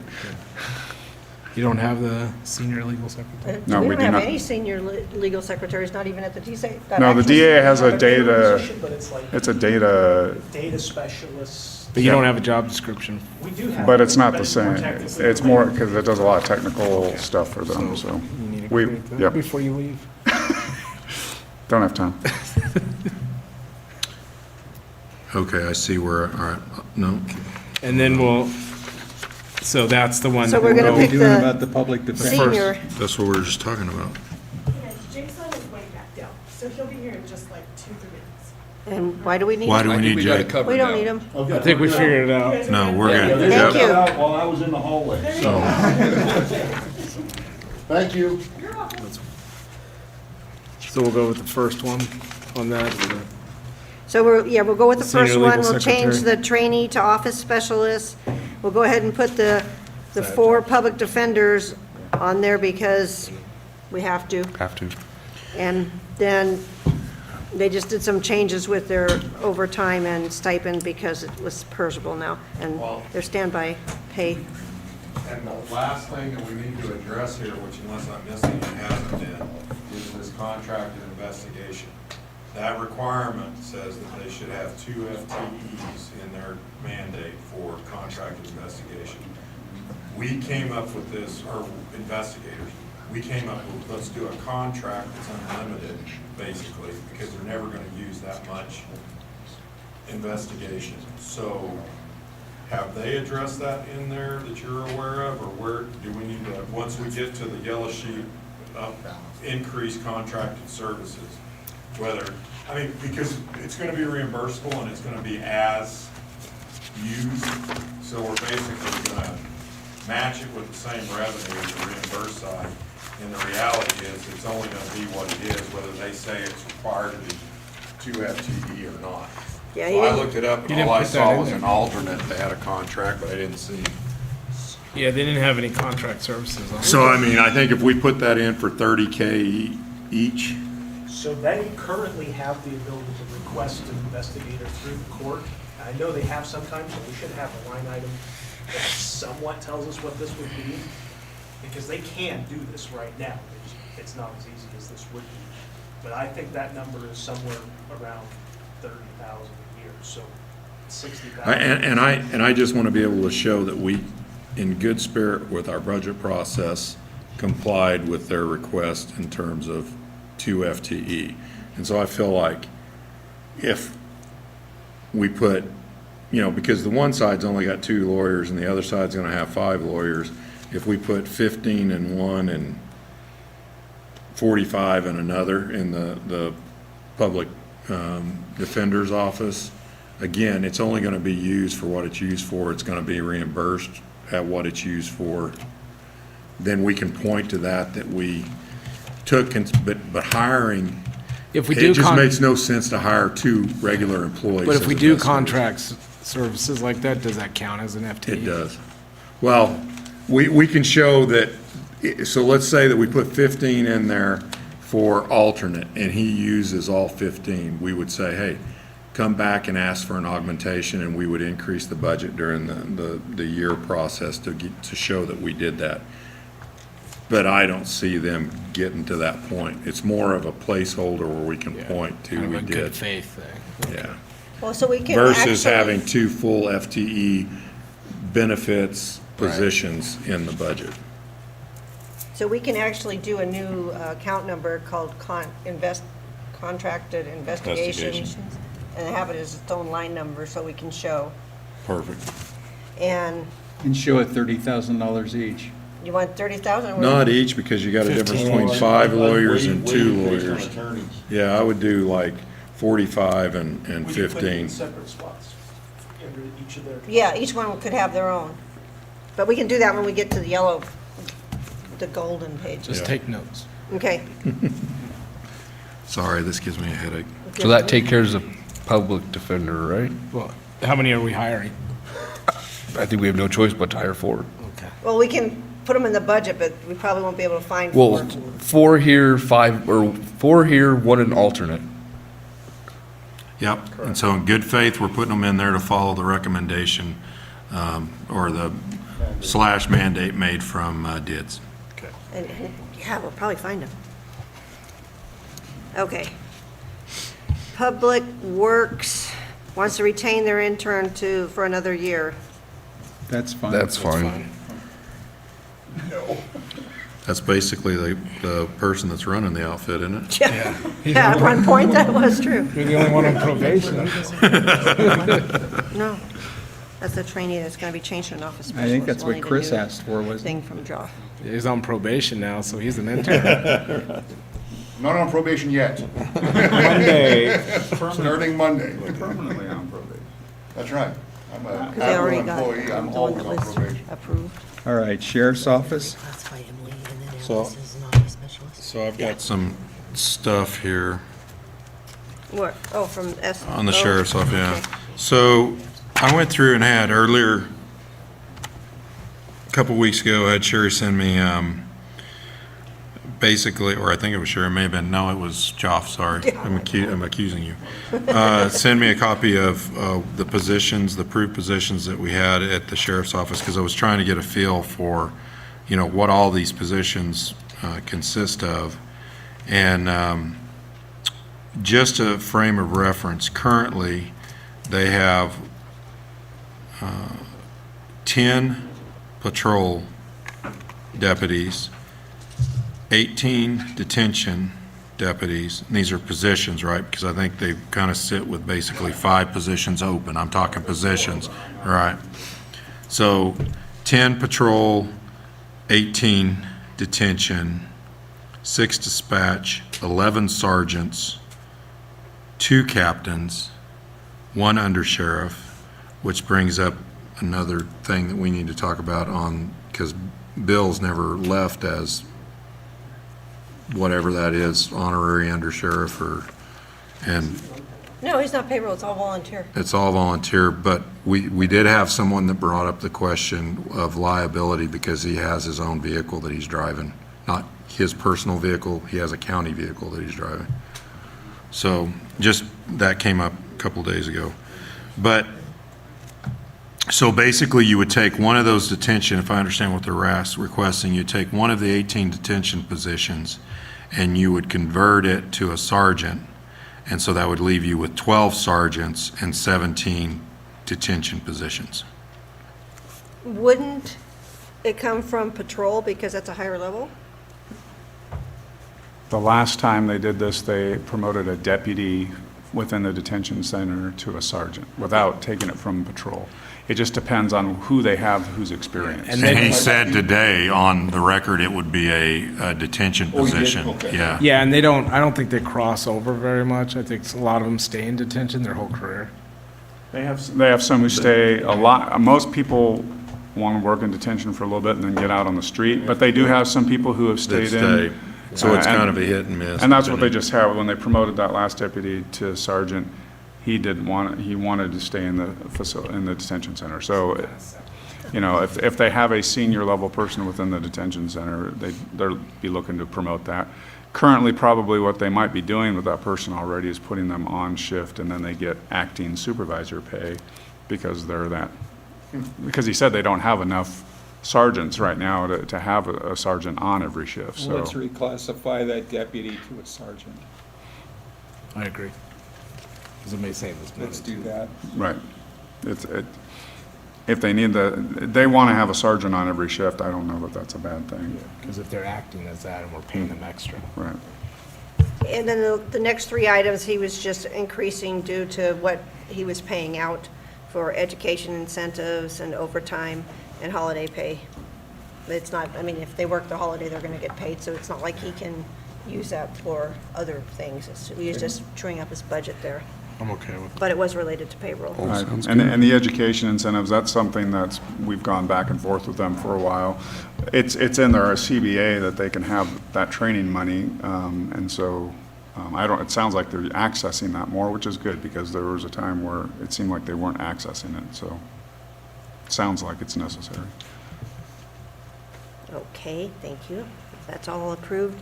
And then social services is the next one, and she wants to reclassify her office manager to human services manager. I think I should say office supervisor to human I mean, that's the correct job title, but she may have written it down wrong. It's an office supervisor to a human services manager. Semantics. Office soup to human service manager, okay.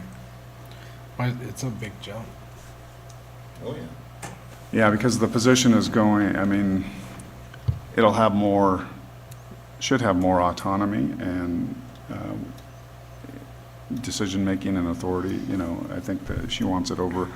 My understanding is she's trying to kind of have managers over each, whether it be the Life Center, she's got someone, and now over the Essential Services section, so that she is not spending as much time running around managing the people, but hopefully doing an overall administration for the department.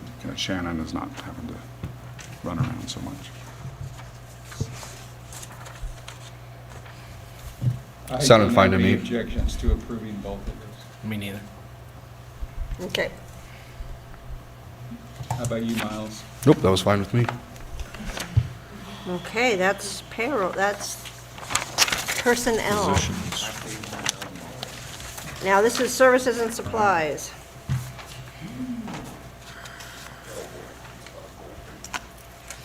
And so for the alternate public defender, we wanted to add a line item of, He's got contract services, but. He's got contract but- services, we That's just need only to up them. $1,000. I think it will look good as a contracts. Investigation services. So we can show it to That's a good Dids. idea. 15K. 15K on that one? Okay. And the other ones, he was basically saying it's because of the additional costs of the building. They don't know what it's gonna cost, so they estimated, and the new attorney and that he's getting. And the only thing that I would add that we probably need, and I would, well, I don't know if it makes any difference because it's one solid suite. Should we put a lease amount for the building under each one of them? Or should we have those just under the public defender, recognizing that the alternate public defender's in the same space? It's not going to conflict them out of cases, but I'd say one payment. Only because we have one cost for the building, and this is how much it's And who gonna would- cost. I who mean, would you unless put you on wanna do it by square footage that each one's using, because that's how we do it for that's what I'm asking. child support. But it's not gonna be an expense, it's gonna be well, it will Would you be- just put it under public defender then? I think Or- you put it under, because that's the largest That's the user of largest group space. of it, yeah. But then we just You're not gonna calculate have it as separate one square meters or footage. anything like that. No. Just have to divvy it up along square Right. foot, that's what you're trying to do. Yeah, so we'll just put it under public defender with all the utilities and things. Yeah, and you could merge the utilities as well. Yeah, I'm not sure how we wanna do that. I know for child support, it's not an actual expense. It's just reported to child support as an expense. It's not, we don't bill anybody for it. It's a calculation for. We will be billing, this is reimbursable, this is how we're gonna get money Well, return that, on they the get capital reimbursed as investment. well. Right, but But it's just put on the form as their lease. They don't pay anybody for Part of it. the rent. Yeah, it's the building cost and what. oh, what we because get why is- would we have them reimbursed to pay us to, yeah, Yeah. because we're getting the reimbursement. It would just be something that's put Gotcha. on as a monthly fee when they Gotcha. report to DIDS. That's what child support does. We have, but Gotcha. we also go to the state and say, hey, this is our allocation. Do you approve this allocation? They say, yeah.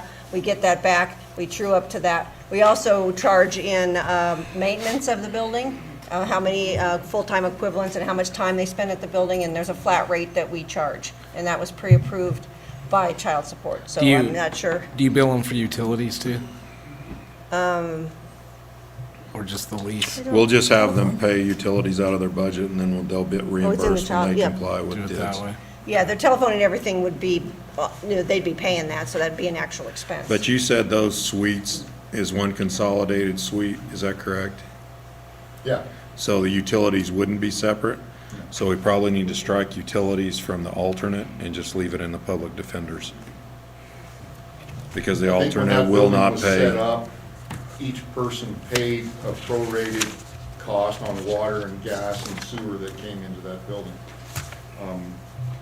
Because I don't, unlike 270 and 290 North Main that has a manifold with a bunch of different meters on it, this does not have that. Well, it was built as a welfare office. It does have a bunch of meters right now. What's that? The L L building? building, yeah, it had one for each tenant. That's what I thought. You sure? Absolutely. I thought it did. Because we had to pay the tenant stuff. So what? When the tenant was in there, we prorated, and we turned off the electricity, and then the electricity think you bill was did. still coming, There right? was one office when they built it.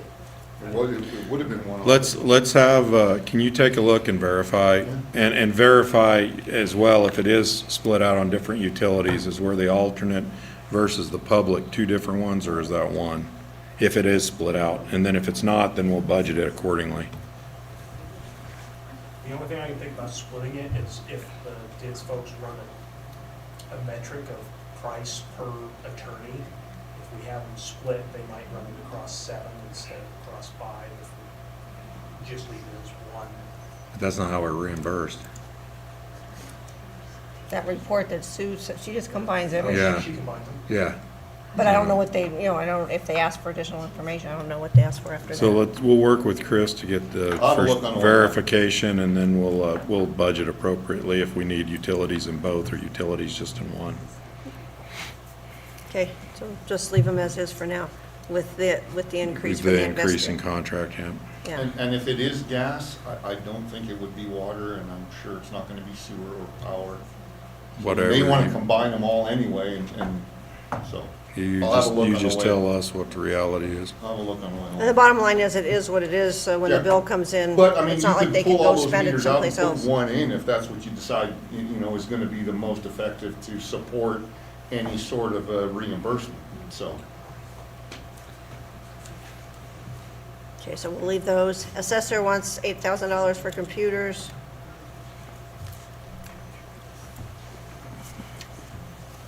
Building department, anything you want to pull out there? On the assessors, I would say yes.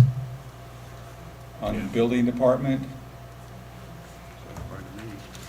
Does the I said yes assessor's on all those. computers, not counting the printer requests, but the assessor's computers, those would fall under our full computer schedule, right? Yes. So I think, so do you guys want, based on the conversation that we had, I would like to try to get to around that 72 mark. Well, 89 right now. Well, but let's say, for example, I'm a 5-year, and let's say that gets us me keeping my computer till 6 gets us one computer closer to. Well, can you have this? Colm look at them? No, I'm going to, but that's where I'm asking. Yeah. Can you give us the flexibility where we try to achieve the 72 as close as we can with being reasonable and not maintaining agree with computers that. beyond? Because the 72 point or- is if we pay 89 to this year, but we could have got to 72, well, next year it's going to be That many more. that many more off each we time. are. So if you guys could agree to give us the flexibility, and then we'll report back to you what that wound up Yeah, I at. think that's a good idea. Yeah. And so we'll just address the computers throughout the request on the budget from that direction. Is that acceptable? Yes. Okay. So do you want to give the assessor the printer request? Yes. Yes. Yeah. Building department, Yes. Yeah, that's fine. it's all good. Okay. There's savings in there. Yeah, there's savings. Why not? Yeah, but there could have been a bigger savings. Cemetery, excuse me. Minus $1. Yeah, I don't know, there was $1 in there last year, now there's not. Ooh, we saved a buck. Yep, cemetery's Well, fine. residents aren't going to care what they have DG or not, so. I think that's fine. Okay. Cemetery. Clerk treasurer's computers, Yeah, just what we talked about. Just the printers, just what we talked about. I think so- the So rest good of those on fall under printers. that purview. commissioners, I don't know, do we need that big of Comptrollers. amount? Yeah, for the computers up here. Oh, that yeah, we that's use, all yeah. these. Yeah. Oh, okay. These, Yeah. No, So we'll yours, shut we'll these go off, ahead and when do they all it, these. well, Planning department, I think, is the ones who shut them down. and then the contingency, I'm They gonna are, yeah. pull that up to 400,000 instead of 200,000, if we can afford it. That just Yes. sits there. It's not spent on anything unless you guys approve it. It's just a place And setting. that's spendable anywhere, or is it pigeonholed for anything in particular? You can't spend it, don't I'm even not asking look for at myself, it. I'm asking for information. Yeah, I'm But it's asking for a usually friend. It's Jorge that uses it the most, is that what No, you're saying? nobody uses it Oh, nobody normally. But I mean, if we have like a crunch where we need to pull money to augment at the end of the year. That's why we can have pull it, it. yeah. We've pulled it from there. Like if we gotta do that printer for the. An elevator Justice for the Court. golf course. Yeah, it's not coming out of the general fund. No, it's coming out of computer. Going back Right, to, it's com- around. No, that's in the general fund. going back to, can I go back to the computers for the commissioners? I just had a question, maybe Pam knows. Does that include laptops for 136 and 102? Do you know? Because I those, did request that, I don't know what they finally decided. okay, because those are Yeah. terrible too. If they Well, shut we couldn't get down. 136s to come up today. Yeah, I tried to use one for So- a Zoom interview the other day. It didn't work. Yeah. So you requested it for us to decide, Yeah. or I'm confused? Asked Linda to put it in. Yeah, that would try to put Linda in is who treasurer. I've been bugging about it, yeah, Says it's for the Can you chambers and the verify, yeah. text her and say, are Oh, those no, included? We have it She has it right here. here. Oh, gotcha, What does sorry. it say? Says it's for the chambers and the conference rooms. There you go. Thank you. Yes. That's why it's nice when they type it in for us, so you have to bug them. Okay, cooperative extension. So I did have a question on this. So their vehicle, though, is UNR. Yeah, and here's the deal. I emailed them, and we are getting, they buy gas for their vehicles, but then when they bill us for the UNR reimbursement, we get mileage. It's not like at the same mileage that we reimburse, it's like we get 50 cents. It's less than the federal 60, what is it, 60? Well, my question is 67. if we're gonna pay for vehicle repairs and gasoline, why wouldn't we absorb those into our fleet? Okay, well, what it is they don't really pay for anything except for fixing their, first of all, they're not our vehicles. That's the I know, I reason. understand that, but if they're gonna go somewhere else that costs us more money than it would cost if we gave them untaxed fuel at our fill spot, Oh, the I'm fuel? saying in terms Yeah. of what it's gonna cost us on vehicle So if fuel they and drive to repair. Yerington, we're paying for it? Well, yeah, and they increased their travel and subsistence for that mileage, and that's a $3,000 increase, so I questioned that. And their response was, that's what we've always done, but I don't know why we would be paying mileage and. I don't know why for we're gas. splitting the baby, and if we're splitting the baby, it's not really their choice, it's our choice on how we expend that money. So in other words, if we're supporting the vehicle, but the vehicle is UNR's vehicle that they bought with UNR money, then A, why is UNR not supporting the vehicle? And then B, if we are supporting the vehicle, why wouldn't we have them filling up at the county at a cheaper rate than going down, or this reimbursement rate? It's got to be a hell of a lot cheaper than the reimbursement Yeah. rate. That's something I wanted to look at. Okay. Yeah, but So I thought it was I'll weird. investigate more But there. for the vehicle repairs, just for your FYI, that's for their trailer, their 4-H trailer. Why is their budget so much different than last year when they, like travel and expenses and UNR reimbursement? Because UNR reimbursement last year was like 13,000. The reimbursement is for like salaries, because all the salaries go through there, so that's, part of that is their increase in salaries. Okay. So that's why that one's up. The travel and. That one's down, though. Subsistence is, Yeah, travel and subsidies is 3,100 this year. that one I thought was really Negative large. 900 last year. But And if that's they're- what made me look at it, and that's where they're coding their mileage for the two vehicles that are there, that we're putting gas, paying for gas. And they said that it's because like their coordinators are driving around and they gotta bill the mileage. Yeah, but are they driving around Churchill County? Or are they Or driving? well, like, for example, in the email, she said, we had like the master gardener come in from another place and reimburse the mileage for the master gardener. I don't know where the master gardener. So if the comes master from. gardener is with Greenhouse Garden Center in Carson City, then they're reimbursing them through the travel and substance Yeah. fund. So I think that's, so it's not that pickup and it's not them. Well, it's not totally, they still have their pickups on there. They're also adding. Yeah, but more isn't there employees pickup on now. gasoline and oil? Oh, wait a minute, I'm looking at the wrong freaking, well, it's still on there for 365 or an Yeah, that's for their increase. gas. Yeah, I know, but they do have a mileage charge. So are they charging us the fuel or the mileage rate? They're going in, that's the thing, they're filling up, but $365 for a year of gas isn't very much. No. So I think we need to Yeah, get but some this is the add-on to whatever their base budget Yeah, is. that's true. Well, yeah, some of it's pretty close until you get to the travel and subsidies. Where last year it was -900 and this year it's 3,100. And now they're looking at 6,000. But they are adding 3 people, right? They are. Yeah, that was part of it. That's was the they were plan, asking- right? Supposedly. They're talking about adding 3 people. Must be why they did that. That's what I don't know, I just, Just kind of raised an eyebrow for me.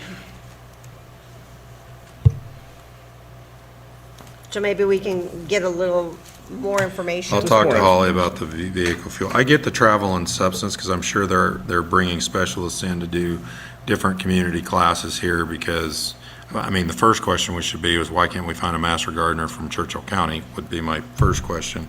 But then if that's not something and we can't get someone to train, then I get that they're bringing somebody from Carson and we have to play their personal mileage reimbursement. But there's no reason we should be paying a mileage rate reimbursement on a UNR vehicle. And that's what I want to make sure that we're not doing. Well, which I I'll mean, talk we to. could pay mileage on it, but we can't pay for the gas too. It's one or the other. You charge mileage or we pay Yeah, for the gas. it should be totally one or the other, which is why you should only have one budget area for that, right? That's what I Because was otherwise, thinking. they're playing hide and seek in here. And it's not a lot of money, and we're not gonna lose any sleep over it, but I will, so. I'll get clarification, and what do you got, once we get clarification, do you guys have boundaries, or what do you want us to do with that? Just clarification. Okay, and then do what's appropriate? Yeah. Okay. Right. We get to determine what's appropriate. Okay, I'm getting rid of it. She's. It's not what they want. Right. Oh, but it thinks, okay. Give Sherry a little juice, man, she'll take it. Okay, no, now that we're on that subject, the county manager's Yeah, budget. that guy. And Julie changed some things, but I got lost, so I don't know. I think Okay, let it's me- all fine. Well, we could, Thank you, Buzz. So the gasoline component would be for the manager vehicle, as well as, not the data, because the data one is, you see below. So there's 2 vehicles basically in the county manager's realm, whatever the hell you call it. And so the one is the one that I'm utilizing, which is the gasoline under county manager. The travel and subsistence is an increase. So like, when I go to Washington DC, now we have an assistant county manager, so we should have more travel for Chris in terms of training and all of the stuff that he's doing. We try to be as frugal as we can. I mean, I think I went to 2 trips this year, NACO and the DC trip when we're meeting with congressionals. Memberships was also looking at other memberships that may be affected by Chris. And these were when we were walking through, Julie was talking about, we can take a reduction in those as we're kind of going through these, but maybe that's something where, worst case scenario, are you good with these totals? And then we'll work to see if we can skinny them down, if possible, and still be Okay, reflective. so we'll start with these, and you'll tell me if you want to change something. Yeah. Yeah, because I got That's confused. what she was explaining. Thank you. Court security, contracted services is up by $100. That's fine. That's fine. Those contracts. Data processing, That's fine. that was fine. that's fine. They'd explained those. Debt service, that's just the change of the interest and the principal. District attorney, Well, we skinnied up the amount of deputy district attorneys, so I'm pretty sure we could skinny up the computers and printers. Because I think he stated in there that some of that cost was for these new positions that were coming in. yeah, a lot Which of these. included professional fees. It was a lot of these. Yeah. Yeah, So he had requested 5? So basically, we could adjust by a fifth if necessary, based on Fits is position. necessary. Like $8,600 is 20% of that number. But then you also have the legal secretary trainees, which I also think needed computers, correct? So technically Yeah, speaking, we'll 9. supply computers, and that'll be part of that overall computer thing. So it'll be less than 43,000. Yeah. So, Oh, yeah. Yeah, it'd be like 86. It'll be less than the 69.6, Right. yeah. so what do you want me to do? So that'd be, Say reflective of positions approved. And we're approving 1 and 1. 1 and 1, correct. Okay, so I'll divide it by what he So what that's he 2 was asking. computers. Yeah, but not all the legal secretary will have the same level of professional fees as the lawyer will, correct? Correct. The legal secretary had the computers and printers. There'll be some amount of training, but probably not Why near as don't we much. request, Yeah, Sherry, he put him in to here. make an adjustment? He had the value in there. Definitions and stuff like that. He's got And he said the bar 2,000 was like $700 or something, so I think he's got some. He's got it all in. Yeah, okay, He so he's breaks got it it laid down. out in his, we'll just reduce it for. Reduce it to reflect the positions approved. Okay, Form 3 has it all yeah, broken okay. down, so. Which will be a lot less. Okay, district court, anything, you okay with that? We got the contract for the CASA, we've got the security, and then there Javis and E-Court. yep. Okay with it. Kind of have to. All good, okay. The E911, they're just increased the charges for their PSAP charges. Yep, that was Sure. fine. It's kind of necessary. Elections, 1 computer. It's fine. Emergency management, they've included increased gasoline and miscellaneous, nothing, travel. Hey, Jim, did he find the trailer? Yeah. Yes, Okay. yep. That was all fine, yeah. Yeah, all the stuff was located. Where was it at? It was in the city's yard, which oddly enough, the city's emergency management trailer was in our minor's yard, so And they look I the don't same? I don't know. So those are all good? Yep. Okay, facilities and grounds, Good. all good?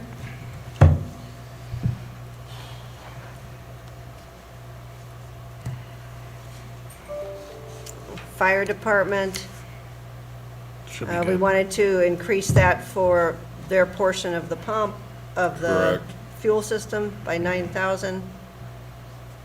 I'm thinking we could put in other non-capital. You mean gas and oil? No, No, replacing the $100,000 pumps. pumping system. Which pumping system? The fuel Gas pumps that system, Gary's got to Oh, yeah, replace. that. Yeah, the physical pumps, we're deferring that cost across the largest users. okay, all good with the fire department?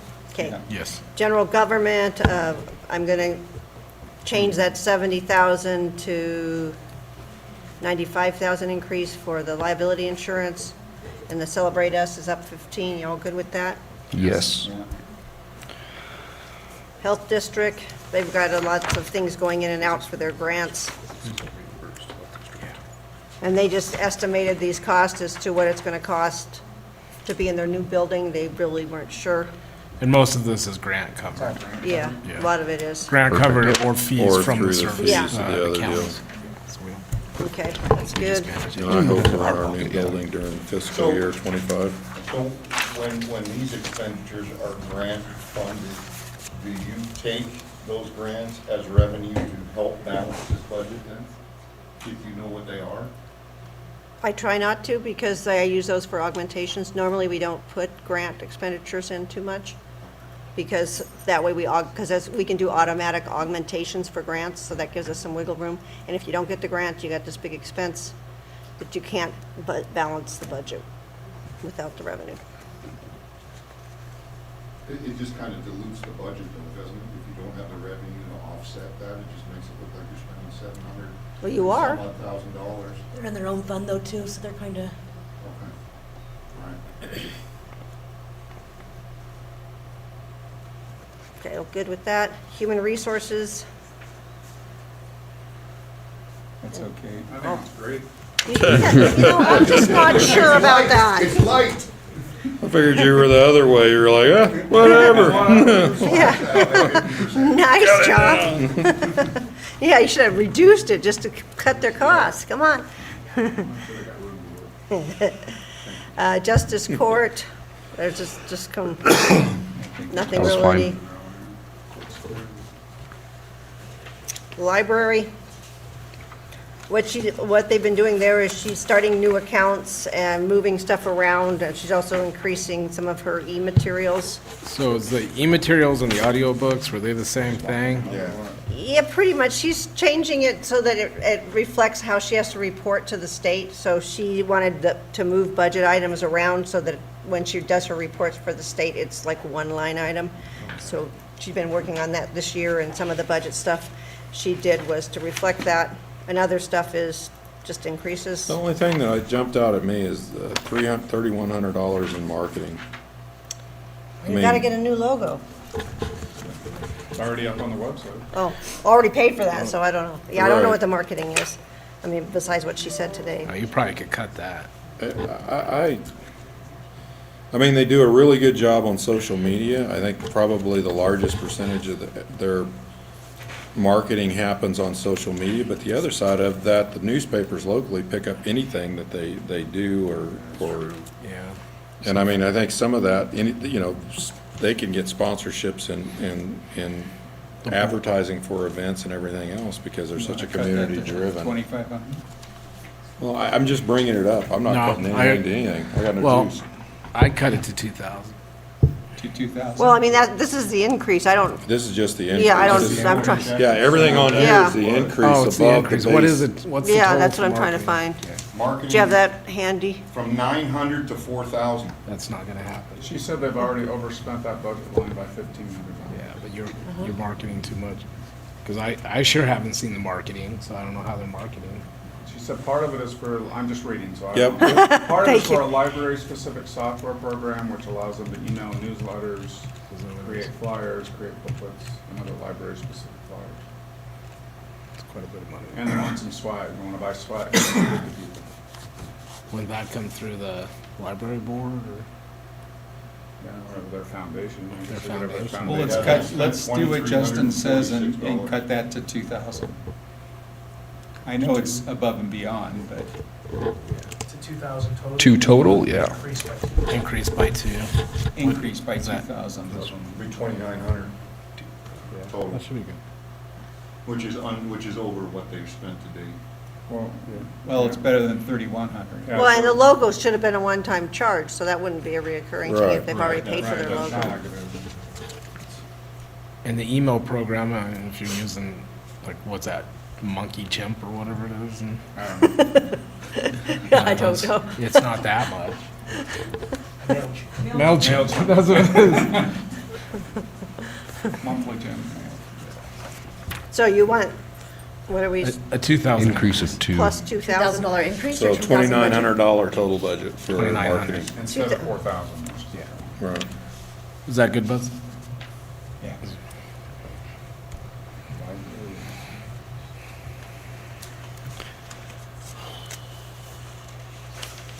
Okay, and then you're okay with the increases in periodicals and child? Yeah, because then they have Library of Things, which is that swag. No, that's when you like check out a backpack Or a and telescope. Oh, is you that? forget for memory care, and then you bring it back. How can they remember to bring So it you back? forget- That's what it is. You knew I was going to say that. Yeah, that's I was right where I was headed. I was like, all right, do it. Sorry. That's what gambling's for.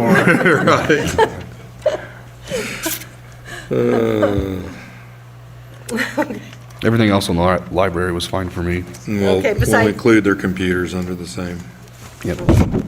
Okay, so, okay, everything else is okay, just the one? Out of curiosity, and I just don't know the answer, what role does the foundation and the money it raises play in collection development or anything? I don't know what that money goes for or how it's spent. I think that's a request we'd probably ask when they do their yearly presentation. No, I'm not I on mean- that board. Who's on the board? For- You're on the library board. Am I on the library?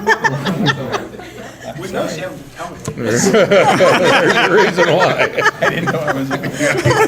Buzz has been going, I need to ask Miles Well- about how that library board told you. Joe has been there, what, So frequently it was used for somewhat larger expenses that wouldn't otherwise be purchased by the county. So the RFID system where they tagged all of the books for automated check-in was one of their big purchases. I'm trying to remember some of the software stuff that they've used to facilitate interaction with people who come in. They've done things like that. It's been limited to be, as far as I know, limited use for actual materials that are being bought. They've generally used the county funds for materials and then go to the Library Association for these things that they say, hey, you know, we didn't want to go ask the county for $10,000 for this one-time purchase. We asked you to do it. And I think that helps with fundraising because it's a more noticeable change that they can make a tangible thing. They can say, we bought this one thing and see you've changed the library instead of saying, well, you bought one of these 10,000 books. Okay, so larger items. Thank you. Okay. Ready to go to the museum? Are you okay with that stuff, or you want to pull anything Yeah. out? Yeah, what was the contract services he dropped off? That was 5,000. The museum. Let's see what he said. He might have, Maybe it's master plan.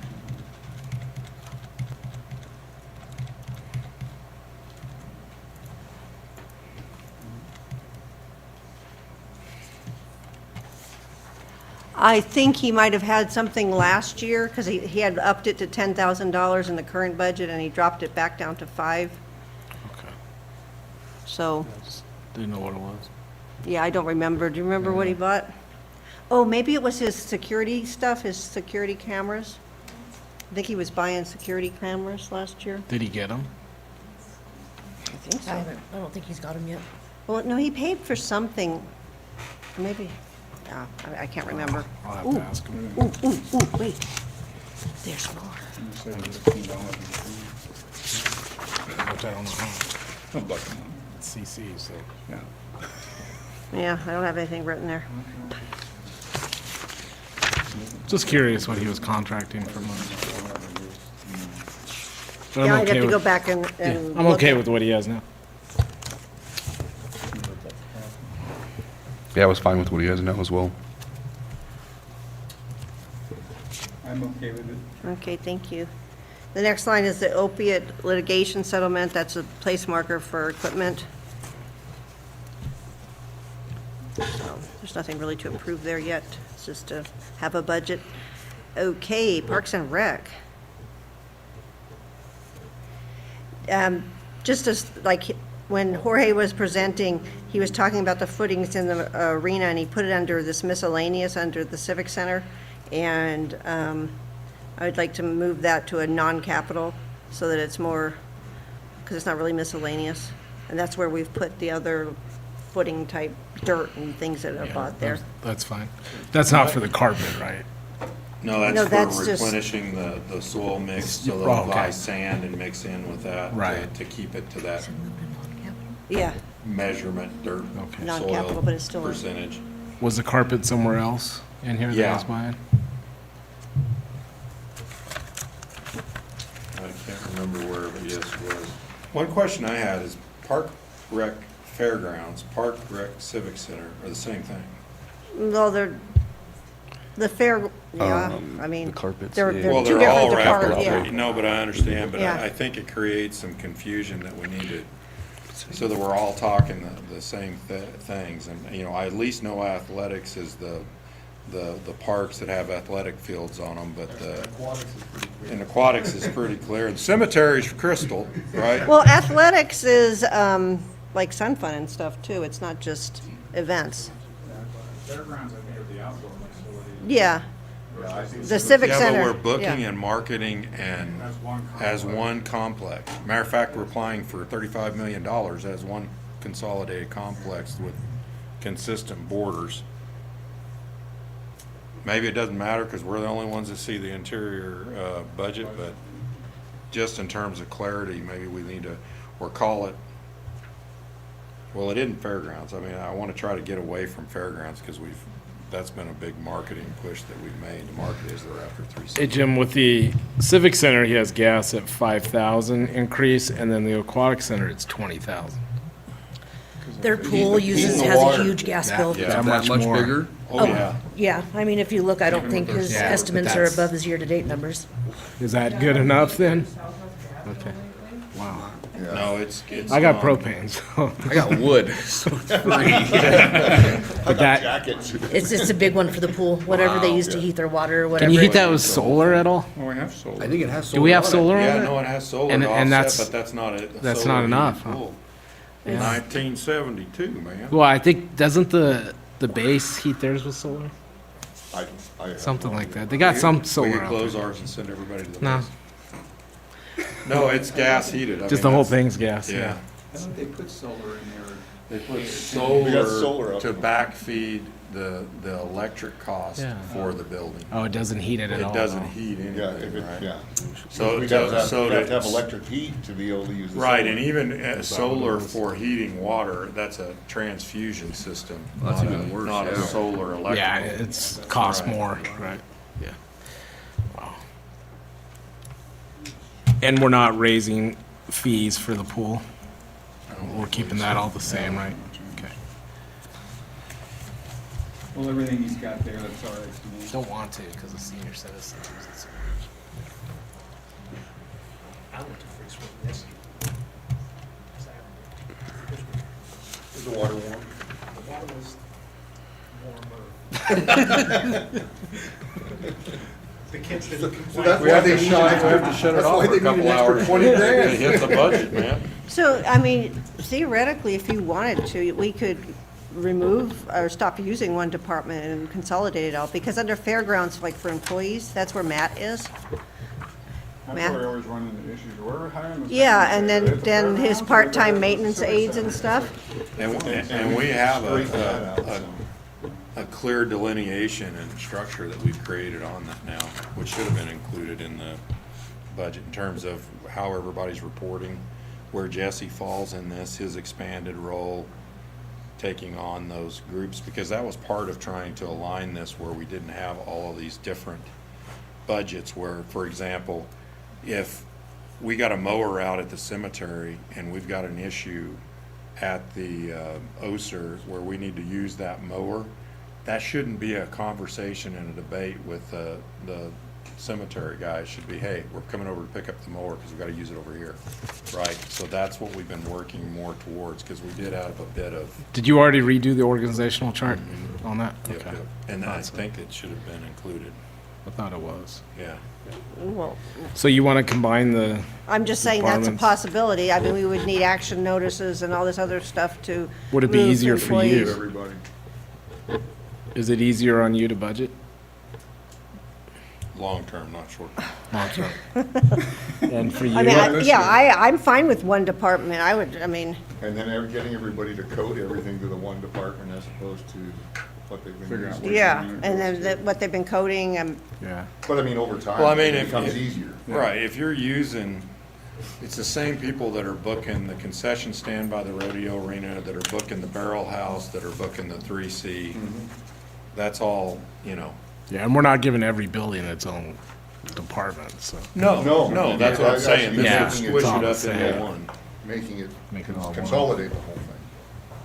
Because that's how it's being marketed right now anyway. Well, and if we do get approval on that grant, right, there's gonna be more entities that would be fee-based, that would be added to the facilities that would come under that. From arenas to a new, Dry Gulch. Dry Gulch, yada, yada, yada. So do you want to do it this year or next year? Yeah, and I think that is an important question. What would be, is this something that we want to put off and chase next year as we go into budget instead of today while you're trying to finalize budget?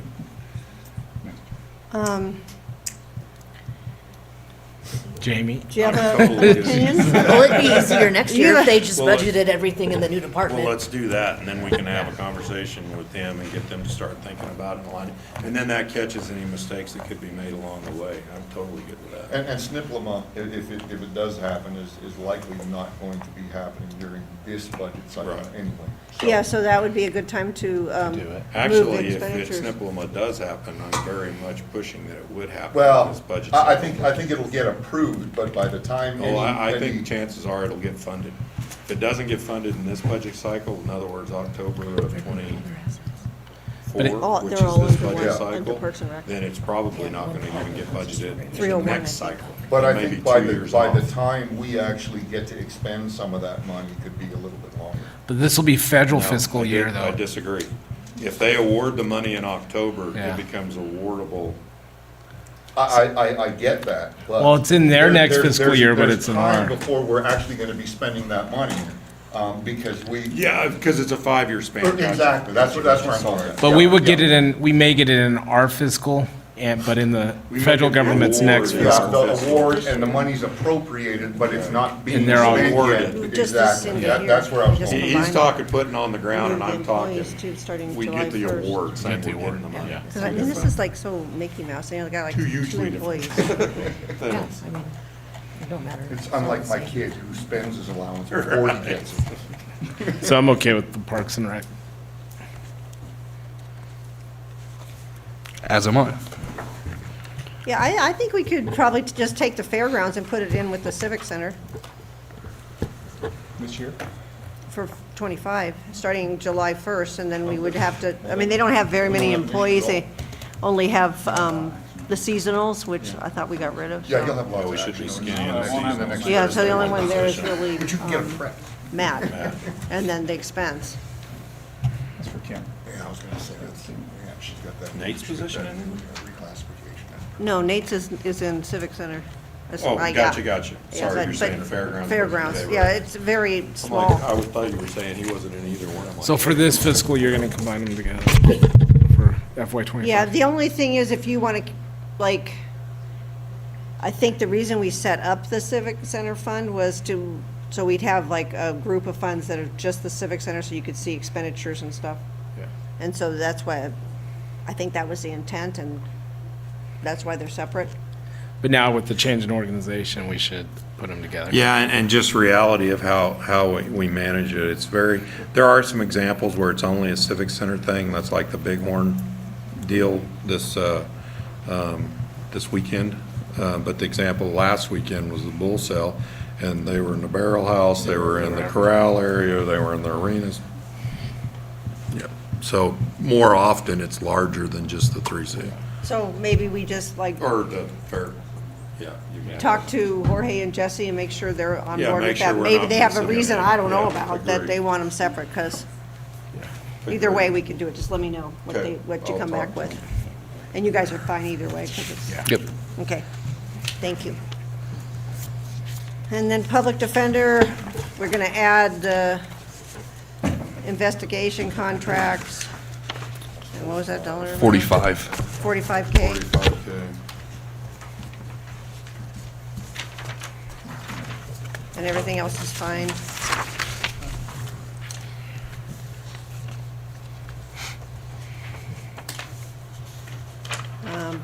Public Works and Planning, That was fine. I can do something with those computers, though.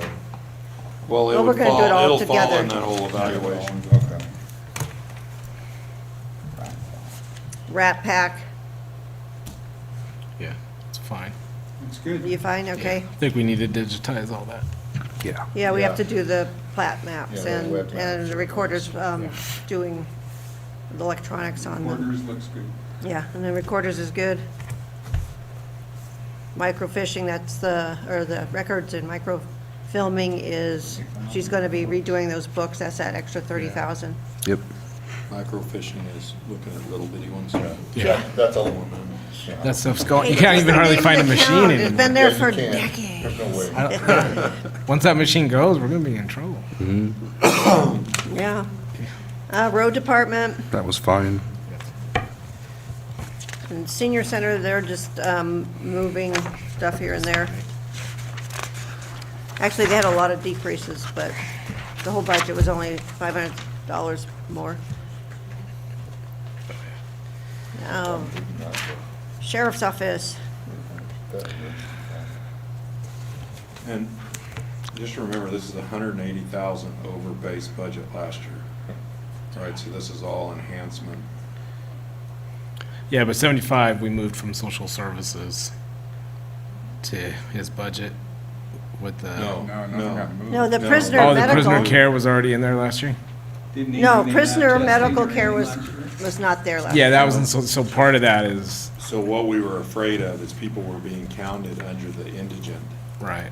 That didn't qualify, and that was a liability of that money being requested back from the state. So we had to identify what social services could actually support versus all. And that's why we moved it. Right, so that's why those two have become separate, because in other words, not every person that gets arrested is indigent. Right. Right, and so we're gonna have a liability of having to pick that up. The 75,000 to me is a non-issue, because we may come back to you in 3 months and it might be 275,000.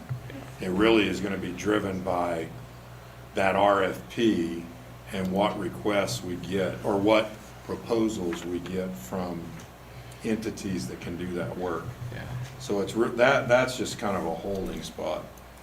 And then the search and rescue, which is the 30,000. It's 180,000 over last year's budget. Yeah. Yeah, just Yeah, service. so Well, everything is we yellow. haven't gotten is to capital just yet, above. Last year was 172 over budget. Yeah, we're 13.9% increase from year to No. year in this total budget. And these two request. were Some of added. that's salary that, Can't do it. yeah, it is what Oh, it they is. do? But I think when I pulled out services and supplies, I did this math. Hold on. Just 35,000? Yeah. Okay, Jamie just pointed out to me, on the contracted services, is 35,000. He had put in those, what was it again? License plate readers. License plate readers, in there. And so this has been in there twice, because he also put it, so, yeah, so we can get rid of that. Yeah, He let's- has it in capital outlay as well, so it's in two different spots. Which one should it be in? Capital outlay. Okay, so we'll take it out of Yeah, that. so we can get rid of the 30,000. Well, Was that there anything else, or just, that was the only thing in there? Thank you for having that. Okay. And Jamie, the 30,000 for the search and rescue, what was that one for now? They didn't have they didn't have that one in there. For supplemental They just made request? that account for them, they had nothing for search and They had rescue. So nothing. he was saying 15K for vehicle repairs, which I'm saying those are county vehicles. Yeah. And so I think we can cut 15K there and put over in the consolidated fleet management. And then he was saying 15K in training and equipment to basically update, because he's basically taking the lead in search and rescue, which hasn't been the case historically. So I think we can pull 15 out of there to go to consolidated fleet management, sorry. Right. And leave that at 15K. Okay. And then, just for reference, services and supply.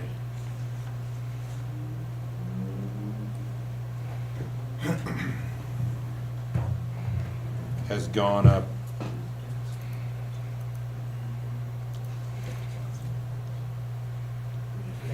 Over the past, so the combination of capital outlay and service and supply over the last 5 years has gone up 59% in the sheriff's department.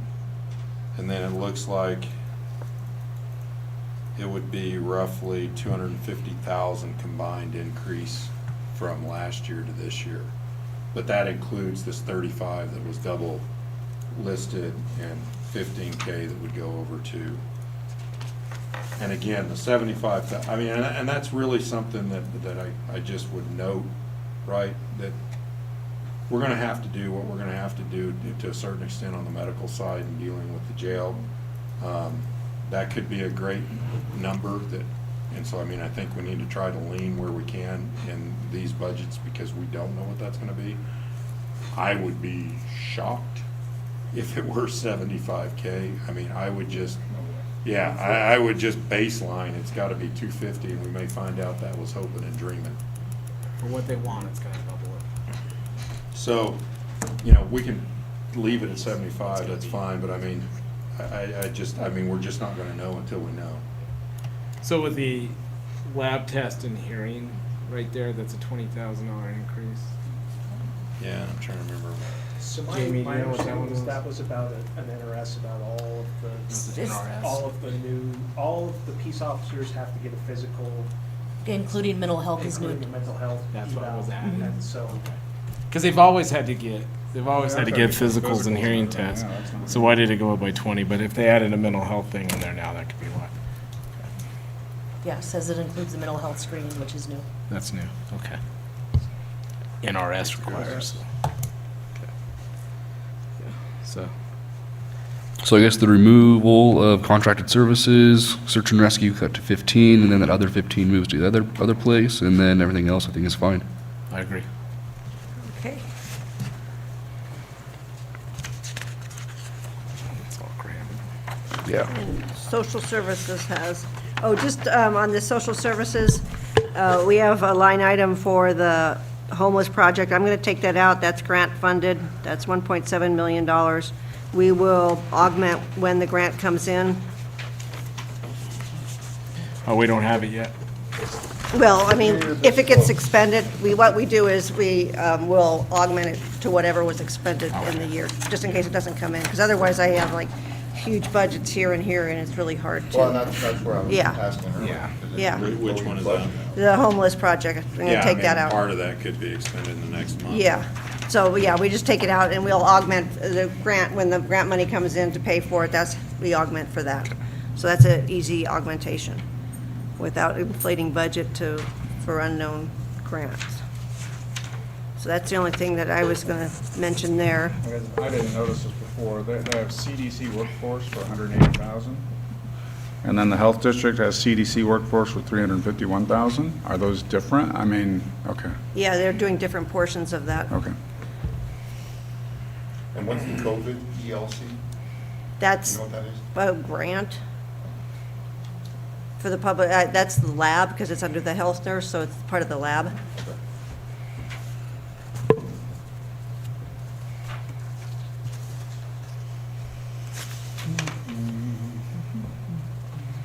Well, I just say. Yeah, so I'm gonna get rid of that, and we would augment. Other than that,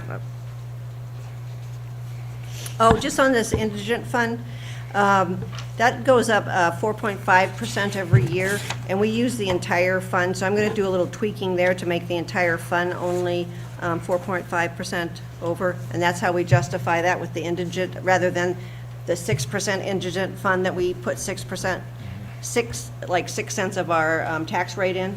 But this is what we use, this whole department is what we use for the 6%, or the 4.5% increase every year. And then we transfer between those two accounts to make this budget. So I'm gonna just do a little tweaking between those to make it, because it has to be exact. I'm good with it too. Okay. Water resources, Looks good. Fine. and Julia had mentioned she wanted to maybe decrease that $15,000 just to $5,000 on contracted services and water resources. So, Yep. Yeah. you okay?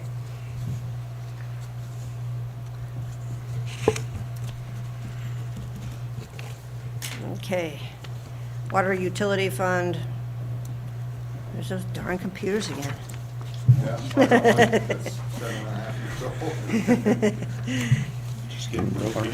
Yeah. Hey, the old stuff works better, come on. Okay, and then the wastewater. And we're done with supplemental requests for services and supplies. Mhm. The $7,000 that Marty and I were looking at for the turf management, where can I ask for that? 7,000? Remember, it was 60,000, it was 53,000 for the piece of equipment, and then 7,000 for the gypsum injection. But Marty said he already bought that piece of equipment for 20 grand. So he goes, we just saved the 53,000, so there was only 7 left. And that was for the gypsum injection. Is it a piece of equipment? No, it's not. Well. Or is it the gypsum? Is it the no, powder? It's both. It's the gypsum, but it's what gets hooked into the irrigation system to shoot the gypsum in when we run the sprinklers. So it's a physical item. I thought that's what he bought was the school item. No, Physical item. he bought the big physical item that we need. So it was only the $7,000 that was left. So it's like the injection, Yes. and then the gypsum itself. But- Yeah, gypsum, though, that's operating cost. That would go into the operating cost.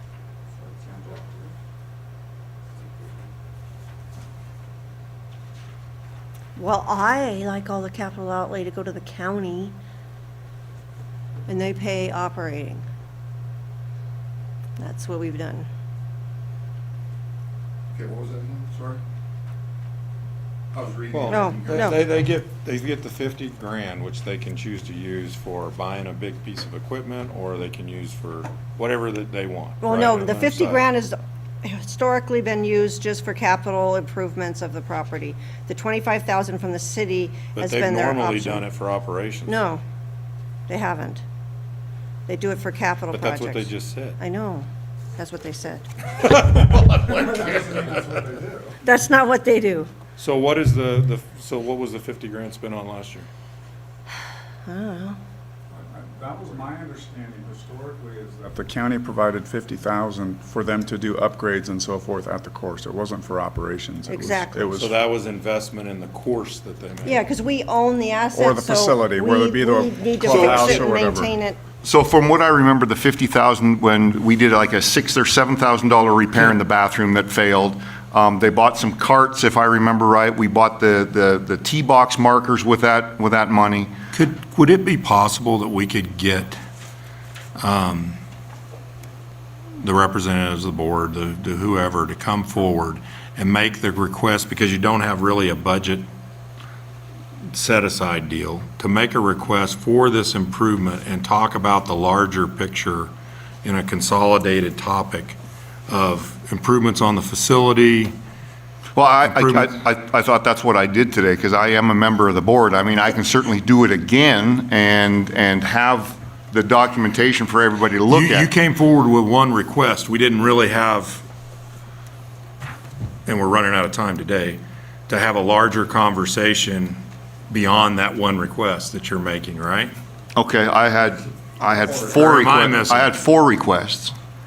I had the $53,000 for the equipment, $7,000 for the gypsum injection, $20,000 for a mower, and $40,000 for a backhoe, But or we vice have versa. none of that in here, right? No, Right, that- no, can't- you yeah, had- no. you So had that's none what of I'm that. saying. I Yeah. think we need to package that as a written request or some kind of request coming to versus, So there's actually in our contract a form, like a plan for how we're supposed to ask for additional capital outlay items, and like essentially exactly. And I have all that, but I was told not to submit it because we have a lot of the wishes and wants, including a clubhouse, that we didn't want to blow the budget out of the water. So Alan Colt put all this together, but I did not submit it because it had all these large capital improvements on it. but maybe they want to fund all the capital improvements. Okay. Maybe they don't, but I mean, then that puts it in well, it's in a package that they can act on, right? Where they can take action and make it. That's fine. I can certainly submit that. And then I think we can have a larger conversation about what the needs are, and based on the tour that the managers did, or the commissioners did, and all that kind of good stuff. So what do you guys want? Well, Chris, do they need that mower this year? Is that what they're talking about for the next fiscal? Yeah, that's what they're asking for. But we have nothing in there. Right? No, I have it. You have it there. I have it here. But that more could be approved in this side. Maybe we're in a better position to fund it on this side of July 1st than we are next. It's just a matter of submitting and getting it on the agenda, and Do we have money in that fund right? There's no money in No, that. there's nothing. They've spent it. This Yeah, would for be this above, this would all be above and out of this what But I they're mean, for this requesting. fiscal year we're in now, Their 50 is already line gone. Yeah, item is in there. we're done. We're done with it. Yep. Okay, so no more. Yep. So that's been depleted, so we can move on past that. That's gonna be a later discussion at a different county commissioner agenda meeting. That is fine, I can certainly do that. Perfect, okay. Community support? Okay, community support.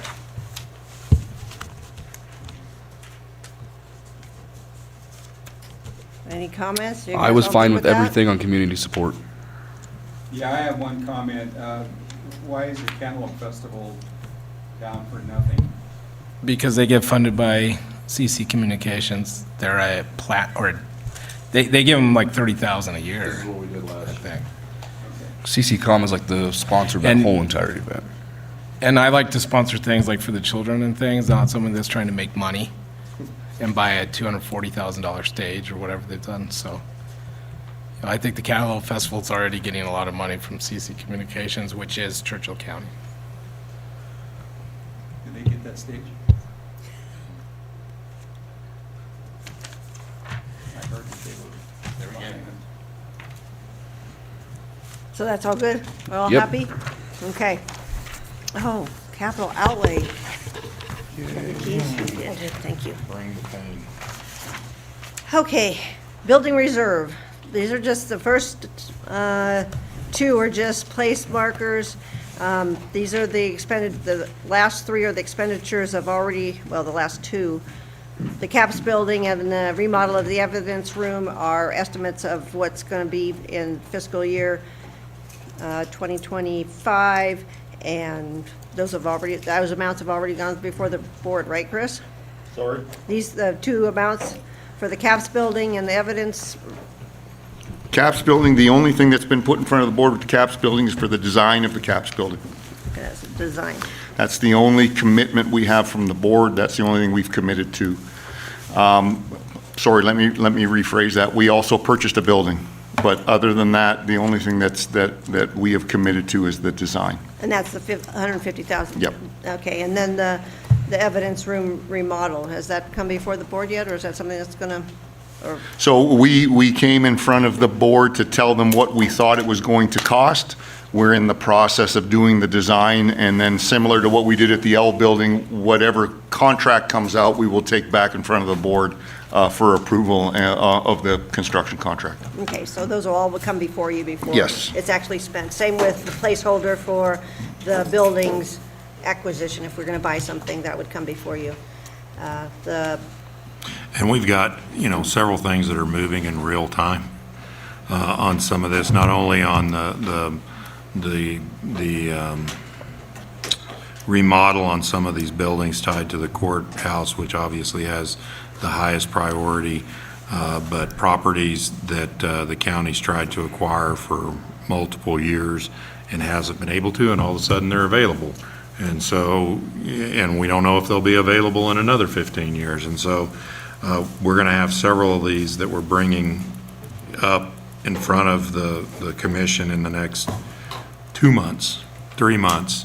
And then there's a list of items like the CAPS building, like the CCCOM building, where we've developed plans, and we're going to have plans that are completed, ready to go, that we're going to be able to put on a shelf. But we may go ahead and put out to bid to see what those realistic costs could be, what are contractors going to bid those out. And, it's going to be kind of a look at resources, and the commission have to make decisions.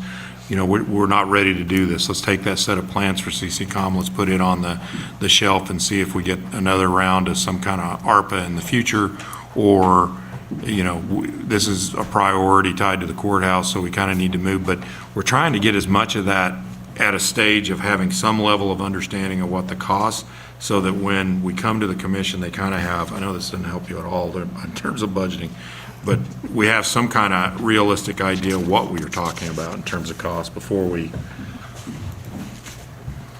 So that was kind of convoluted, but This has been a real, hence, if you've been in my office and looked at my whiteboard, this is a complicated conversation. So those are basically place markers that will come before you if we have enough Yeah. money to balance. And the next one is the capital projects tax levy. We have 2 place markers there, and then the district court, an estimate of expenditures for that in that fiscal year. And that core estimate that we got back was much higher than the 15.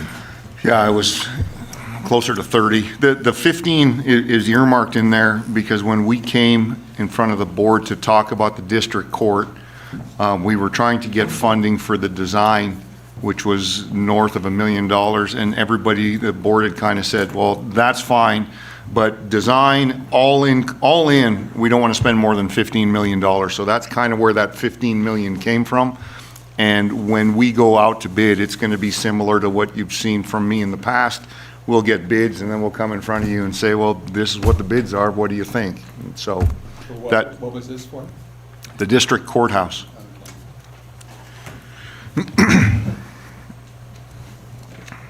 Okay, the cemetery wants a shortcut mower for $15,000. Didn't they bought some mower just now, right? Do they have a mower like this at the fairgrounds right now? They have a few mowers. They all do different things. I'm not sure I don't know. what they have Jim? and what works. So, I'm sorry. Is this one of those zero-turn mowers that they're trying? So this is one of Yeah. those shortcut that does the spin around the.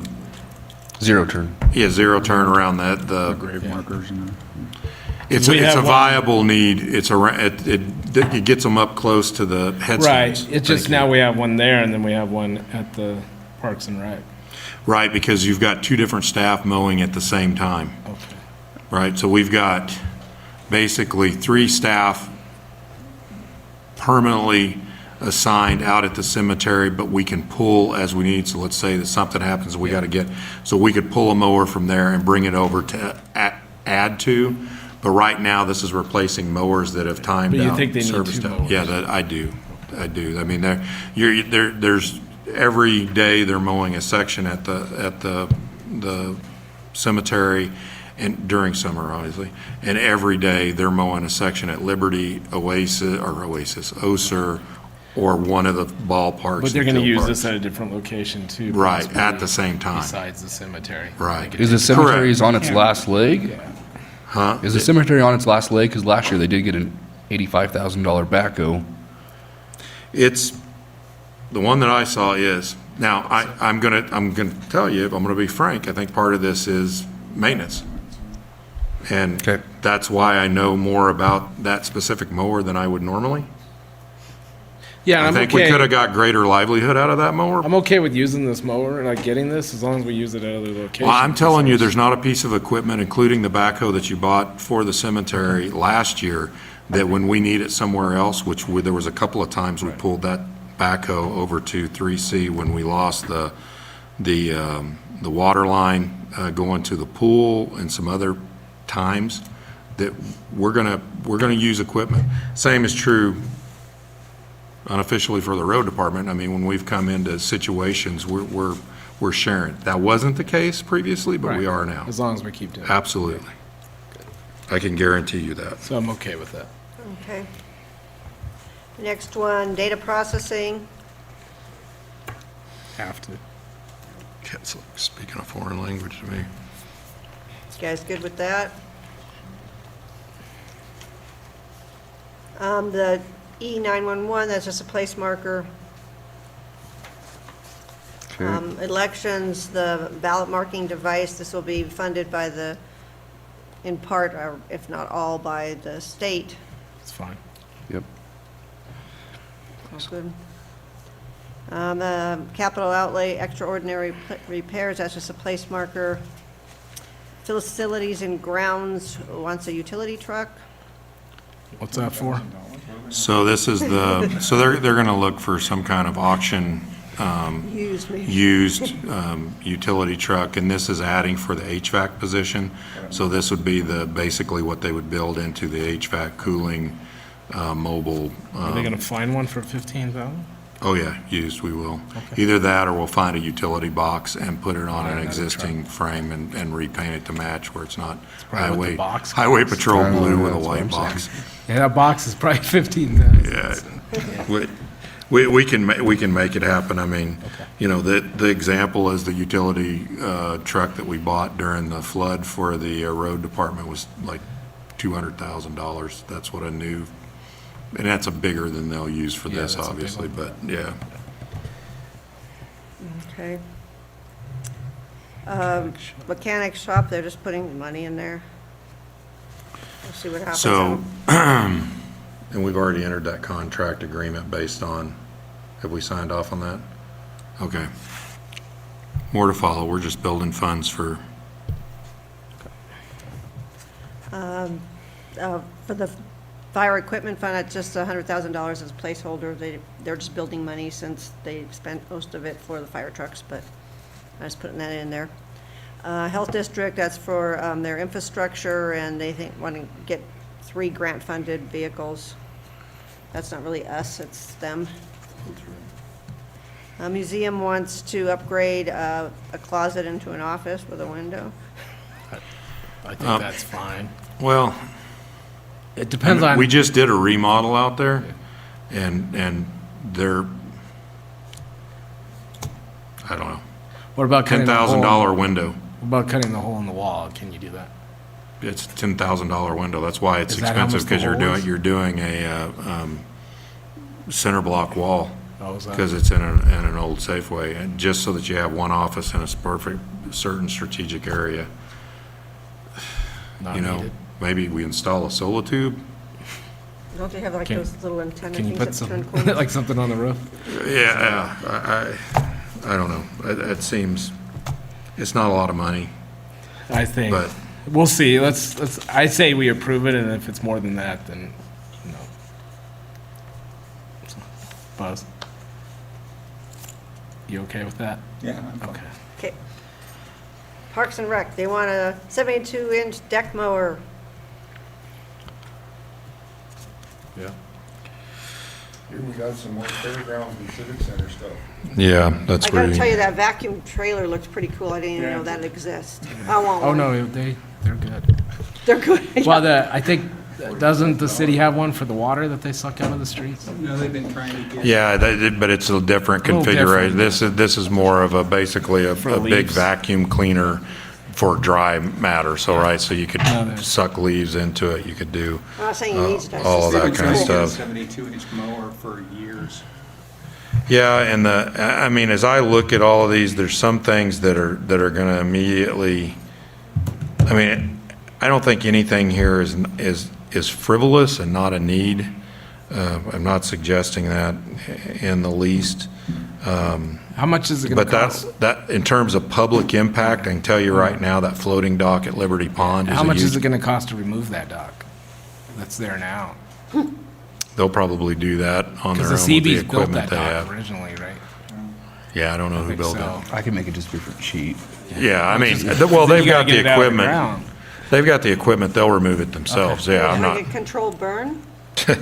Well, you up gotta- to a certain well, level, right? It's stuck into it's cemented Yeah. into the ground, so you gotta pull all those. So they're gonna have to reach with a boom out and get it, but I think, habitat for the fish. Yeah, you just Well, put it it on is. top of those piles. well, no, there is, you No, can but go that in there dock and is a drain the very pond and important- cut them down, and then you have a floater on That top. dog's a very important thing for the community, so. No, it is. I mean, I think if there's priorities here, there's things that are going to benefit them being able to do their job immensely, but like starting with the things that are super important. I mean, that floating dock has been shut off I now think- for 6 months. Oh, I the think dock the- is not usable right now? No. No, Oh, it's down. Yeah. And you can't fix it very easily. oh, so. I didn't know that. But I think the deck mower, the dock, the vacuum trailer, I think the timing system, we may be able to put that on hold I'd agree. Yeah. for now. So no on the timing system? Right. Because if the one we still have is working, I think. Right. Let's look at another year where we don't have as big of priorities here. We may need the panels. The panels we need, and Yes. still, just like, hopefully this is the last year we're buying these things. Well, it all depends on what we get in terms of wear and tear on old panels that were bought in the 70s, because that's ultimately what we're replacing. These It's just aren't. they're so expensive. No, they are. And But wasn't there some panel acquisition from Ranchera as well? yeah, and some of those, well, they're different kind of panels, so those are light-duty horse, like that galvanized thin steel. Some of those were rusted out. We got a pretty good link of them. But you could make basically a partial arena kind of thing with Gotcha. those, but it's not really it's not tough enough to deal with any kind of rodeo or any of that. Yes, I'm okay with the panels. We need the carpet. We do need the carpet? Yeah, because, well, if you saw that picture with that wrestling tournament, there was over 4,000 people, I think, attended that. Oh, yeah, it was huge numbers. It was And it was 3 days. I think it was more than that. Yeah, it was like when one day you had about that much. Oh, yeah. No, a it great was, tournament. you couldn't hardly breathe in there. So I think we need that to cover up that dirt that's there. And there's going to be more of And- those kind of events that we're going to have driven on the sports side And the of main things. carpet was donated, wasn't it? Correct. To us, yeah, so this is Correct. the only part we'll buy. Okay. And the lift, more. they need that. That's a necessity. Yeah, what are you Yeah, going to do there? I think we paid for, we didn't get it donated. Oh, we paid for the carpet? I They thought. donated a little Oh, chunk, but we chunk paid of the Part rest. of it. Yeah, the bigger chunk we paid for. Okay. Thank you, Shane. Thank you. And the automated vacuum, I think that helps. You need that. Well, man hours, just 2 people spending. Right. And if we At can't $14 an hour. right, and if we can't get anybody, you can't clean it. so. Well, I think they need the carpet, but I also think they need the mower. They do. Yeah. So on the vacuum trailer, where are we at? Yes. Right? So I would say we approve everything. And it's kind of, I mean, when you, in the grand scheme of things, it saves time. You're not bagging up leaves. What about the timing system? I think we put that next year. You can stand there with a stopwatch. It looks like you're the determining vote on the vacuum truck. Vacuum trailer. Are you okay with the vacuum I'm trailer? for the vacuum truck. Or trailer. What do we do with it after we Yeah. collect it? I think it should be test driven around my house. The material, I'm assuming it goes. To the landfill? Well, I don't know that it does, because we have a large mulch pile in the back, and I think we let people come pull off of that. And I think we've had dairies come take parts of it, and, because that's combined with all the shavings from the horse stall clean out and all that kind of stuff. So it's mulch. I'm good with that. So everything except for the timing Timing. system. Yeah. Okay. Well, we may be coming back for more negotiations depending on where we are on, Yeah, I don't on wanna tell you what the revenue. fund I'm balance just- is right now. I would say if the next thing to disappear or fall away would probably be the vacuum Vacuum trailer, trailer, correct? Yeah, that could be second. Okay. Okay. Public defender. That's Yes. copy machine data storage. That's fine. Okay. The road department, we were gonna move that up to 40K for his, Correct. yeah, that's gonna be 40K for his portion of the new pumps. And a portable welder, Yes. I don't think they have one now on that truck. they don't have one on that now, on that new truck. Do they have one? No. They have- Actually, they have a the trailer the one? welder that they have on a vehicle out there is Jesse's personal. Nice, yeah. Definitely need one then. So on the 3 big items, which one does he really need? Oh, and the other piece is they're gonna take their former portable I'm sorry, I'm still at 3C. So they are buying a new portable welder, road department, for that service truck that they bought. They had their old I think it was a Lincoln, portable welder on it, and they're gonna send that over to the 3C, because the service truck that they have out there, Jesse has put his welder, his personal welder, on that so that they could get things done. So then they'll have they'll be covered, and Jesse can have his welder at home.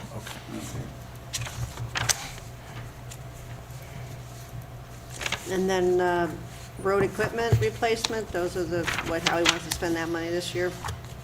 And the budget is actually 300,000, because we usually just have a place marker there, but he wanted to bring forward these items.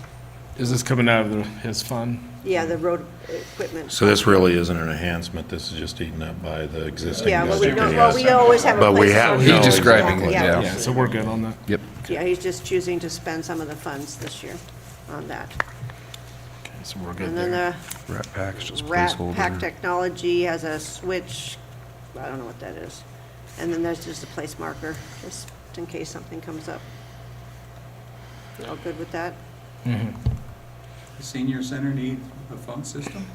Yeah, so I think we all need new phone systems.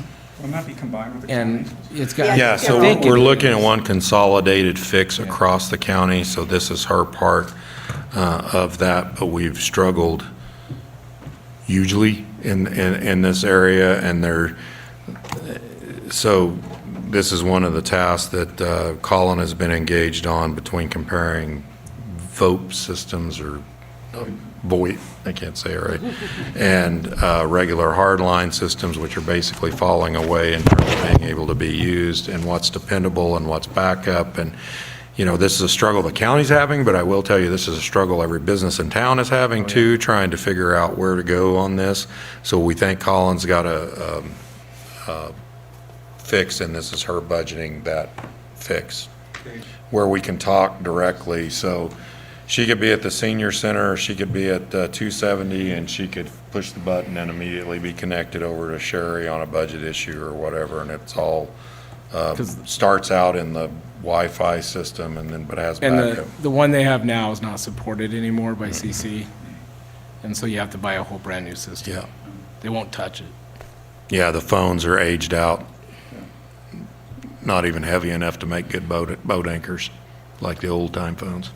Is that, so that amount is just for their location, that's how much it? Well, I'm guessing that that's also, it's got to be, I don't know, we need to, That seems like a lot of money. well, I know she's doing it in more than that building, but I don't know if she has but see, it isn't down on social It is on services. social services. So I wonder if that's not across multiple buildings, Maybe. but I don't know that. Maybe double check that, and if it is for multiple locations, I think it would be. it's fine. And if it isn't? And I Then guess, we got a bunch of departments coming back with additional We're gonna be in so requests. much trouble. I guess this was my question, I don't remember, do we have money budgeted for a phone system in this year's budget already? Here she is. Here we go. Got some So, answers. because we've got a whole entire phone system that's not budgeted anywhere, right? You just want to be able to call us and So I can communicate wait, yeah. afterwards. So, yeah, we'll do this real quick. So last year at budget time, the board approved that large amount under data processing budget, which was inclusive of a county phone system. So on my list of capital asks from the fiscal year '24 budget, that was listed on there. So that is one of the projects we were trying to actually complete during the current fiscal year before July 1st. Colin and I have a meeting with CCCOM, but that's on the issue with the private pipe situation.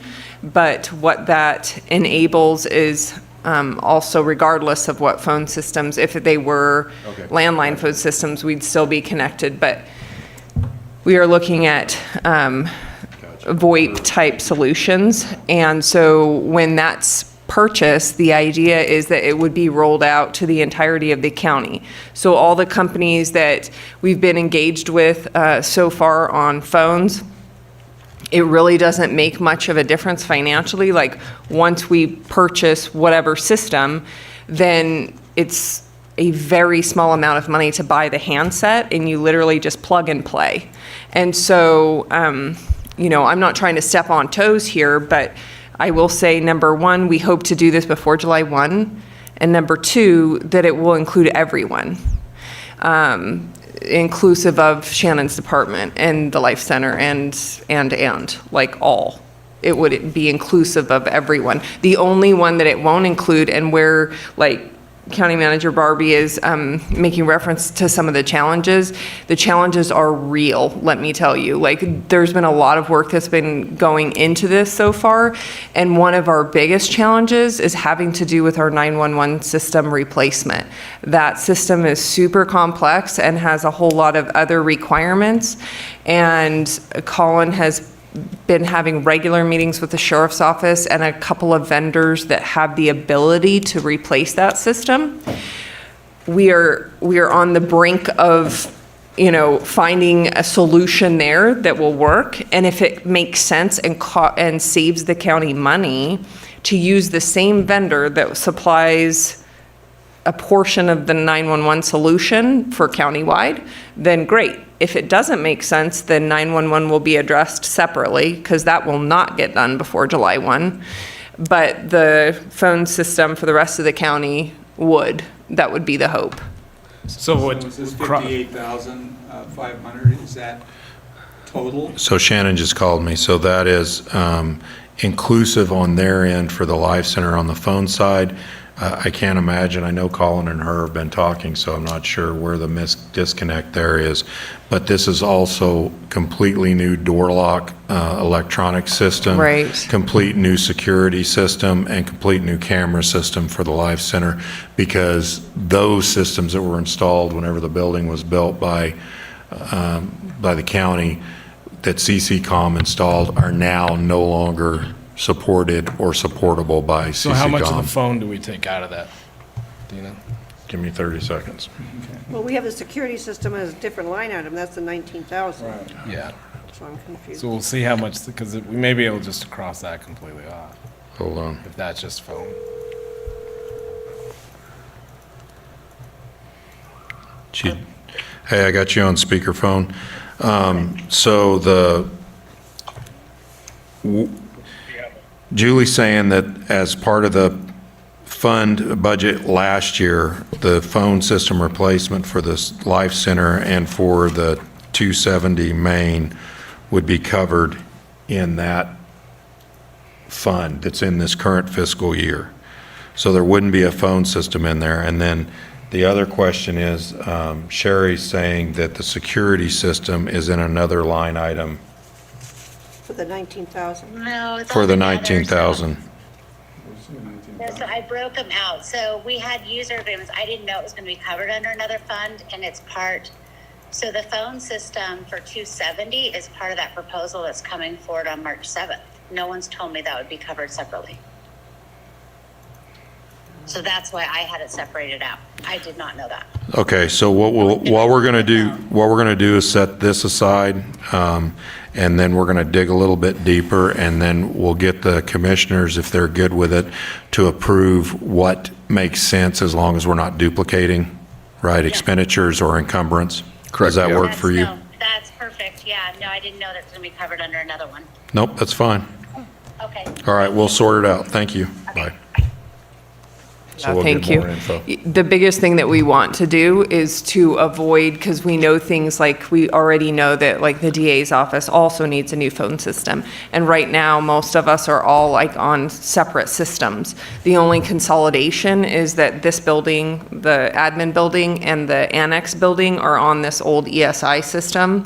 And it is so antiquated that they can't even get parts for it.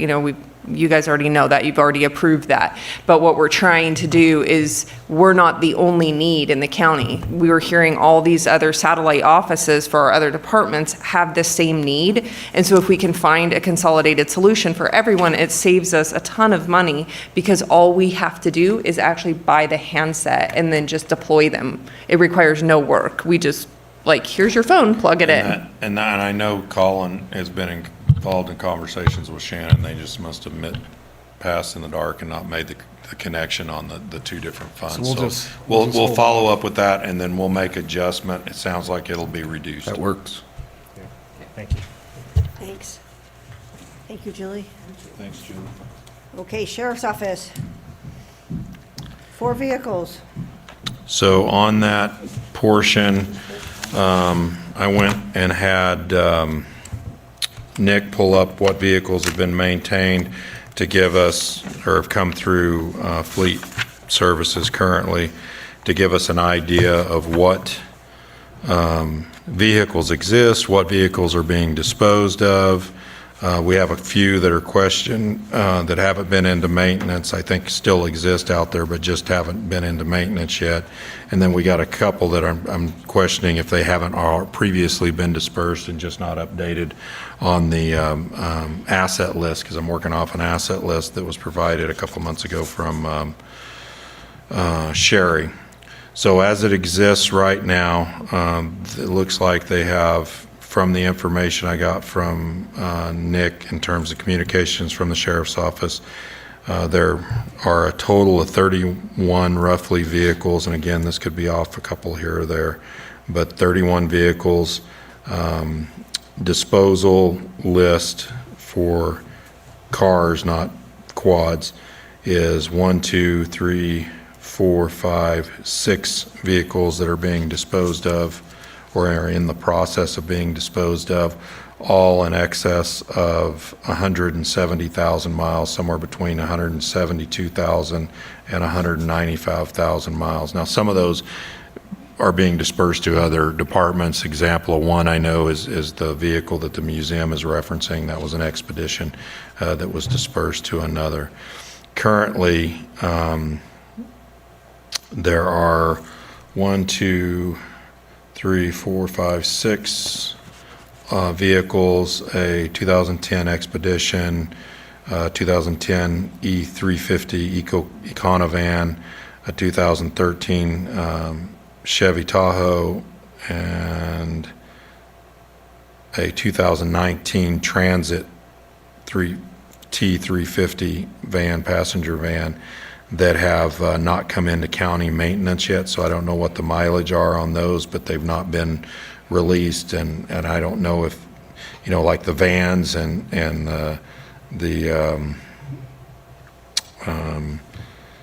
are not being used, obviously, for patrol. And then there's a 2010 Jeep Patriot and a 2010 Chrysler Grand Caravan, 67 and 47,000 miles that haven't come in for maintenance yet.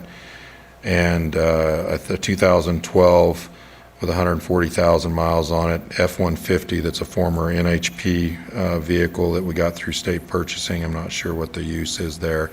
And then the sheriff's, his vehicle is a 2021 Chevrolet Silverado, but I didn't include that in patrol. So by my count, there's 18 patrol vehicles, roughly. 2013 Chevy Tahoe with 163,000, a 2005 Chevy Tahoe with 109,000, 15 Tahoe, 181,000. It looks like 3 2018 F-150s with around 100,000 on them. 2 2019, well, one 2019 F-350 with 32,000 on it, another Expedition 19 with 85,000 on it, and a 2020 Ford Expedition with 79,000 on it. Then there are 1, 2, 3, 4, 5, 6 2022 F-150s that are somewhere between 20,000 and 40,000 miles on those currently. And then they have just received 3 2023 F-150s that have less than 1,000 miles on them. So that's a total of in-service currently of roughly 18 patrol vehicles. So in 19, we had kind of a lapse in vehicle purchases and getting kind of up to speed with what the need and what the requirements were, and that's where we kind of entered that 4-3-3, and then I think it would switch back to a 4, kind of trying to get everything up to code or up to decent mileage, where we're ensuring that the officers are out there with vehicles that are reliable and can perform what's necessary, so on and so forth. My suggestion was that we Oh, yeah, sorry. my suggestion is that we not buy any vehicles for the sheriff's department this go around. Well, we're replacing that one that got hit by the cow? Yeah, and I just counted as one of the 2023 that's in function. So that there was one that was crashed, we're going to pay the deductible on it, that we have a fund for that. Right. And so that will basically be replaced. And so it may be a 2024. It's 2023 or 2024, it's less than 1,000 miles on it, yeah. But that's replacing a previously budgeted item that's brand new, so that counts as part of the 18, the total number. That would be outside this request. I don't know if you don't want to buy any just because you get in that same position where you're gonna have a year where you have nothing going on there. It's nice to keep that fleet new and maintained. I mean, these trucks go through a lot, so I don't know if you don't want to do any, but I'd say two. two, but the only question is, does that replacement one kind of count as one? No, that does. So that'll I be would count separate. that as a vehicle that's a 2023 that's in fleet now.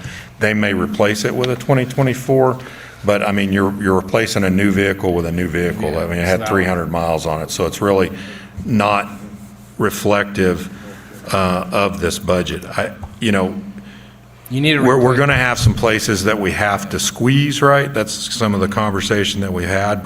So what I would say is two right now, and if we had to, it would be one. Yeah, I would agree with that. You only have 3 to 4 deputies on patrol. I mean, that means every other year someone gets a new vehicle, so. Right, there's I three think that's more folks, than- there's you wanna three have some people out here at spare. one time. Yeah, Yeah, and you you want need to have some spares. spare in case you have something major. 2 right now. Yeah, One if two one. now, and if we have to make cuts, then we say. Then we potentially would go down to one. Okay. Okay, moving down, the alert training kit. And this is right, why I say that too is because they want these other things Do you guys agree on two? too. 2, if we need 2, 1. Right, depending, we may come back if we're still trying to pinch revenue. And because now they want the license plate reader, they want that alert training kit. You know, For your own benefit? Absolutely.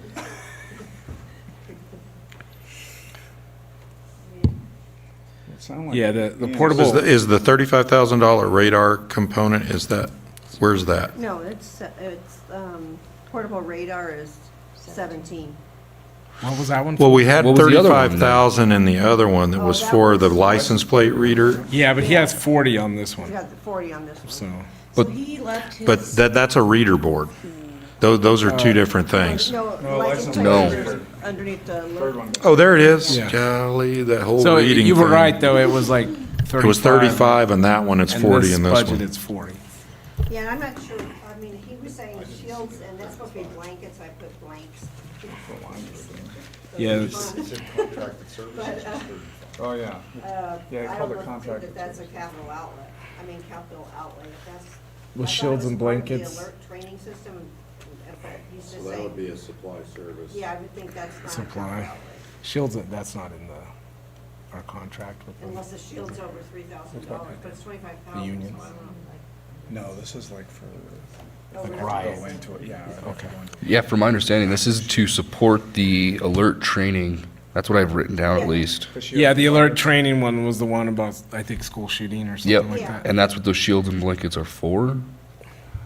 I think they were separate. I thought that was Yeah, part of They that. were separate, I thought he said. They're separate, but it's part of. Oh, it's part of If it. you're doing an active shooter, you want to have the shields and the blankets to go into something like that. That's what I understood. Okay. But the other thing on that is, as Rich Ingram mentioned, I think they can get up to like $25,000 for grants for emergency management for these types of things, for active shooter potential. I don't know. I don't know if it could be used for the alert training, but it might be able to use for shields and blankets. Okay. Yeah, so we could take that off and tell him to try to get grant funding for that, and Yeah, then but- it'll be augmented if he gets it. But we could leave the alert training kit on there? Maybe both, I don't know if it qualifies. Yeah, I don't know if the training kit would qualify. Usually they're I like think for leave the alert hard training things. kit on there. And then we'll try to do the grant with, Grants for shields With and Rich Ingram, blankets. I mean, emergency management. correct. Yes. I could be wrong, I just think that, I know Rich had talked about emergency management grants, and I know they Yeah, that may supply, they be part of provide that. for certain things, so. But the training kit, I think that's something specific Yeah. for the sheriff. Yeah, I would think active shooters, emergency type thing. Yeah. And the license plate reader. Yeah, I think that's a good thing to catch any of Good these. tool, yeah. It's been shown to help out. They caught that guy that robbed that casino here with that. So, What was a portable radio, a radar? Those were the ones you can mount on a certain road, and then it reads their speed and keeps track of that. okay, that, we can, That's like a caution. yeah, so we can, They send you a ticket in the mail? Hopefully Yeah. not. You do that in California? Well, Not here. I don't think I so. don't No, not think. yet, not here. I think If that's we- the case, no. I think the portable radar equipment we hold for now and to get the 2 reader boards. You agree? I mean, he has a really good point on the radar equipment with that, you know, patrolling as much area as we have, being able to set those up and actually see, What speed you're going? get statistics on Tells what me. speed you're going. Tells you, Yeah. but if you have like some like bench road, for example, right now with the construction, they could put those up and monitor, you know, if it is a true problem, they can actually put someone on patrol there. So we could approve it for now, and if we have to cut it. Yes. we'll cut it. And the 2 reader boards are like for his events. Those are for events, And and I think those are a needed. necessity, yeah. Traffic control. Those are like the road department has. We bought You them can't use too. the road department since we're buddies now? No, not if they've been in use. Well, road department's using theirs for road construction. So they take them all the way out sometimes to, I think, out to Dixie Valley or something. We use them both directions. They already barter back and forth, and these are replacing the reader boards. They have reader boards that have just aged out, the sheriff's department. And I think they're So good the when only they're difference is, these would be replacing the ones that they have, and they're more consistent and working, and those sets have, you know, Churchill when we have County the Cantaloupe Sheriff on Festival, them, the sheriff and is the the road one bringing department those says out. road department on them, but we'll use them where they're needed. But I'm okay with those, because you have Pop Warner tournaments or something, they help out.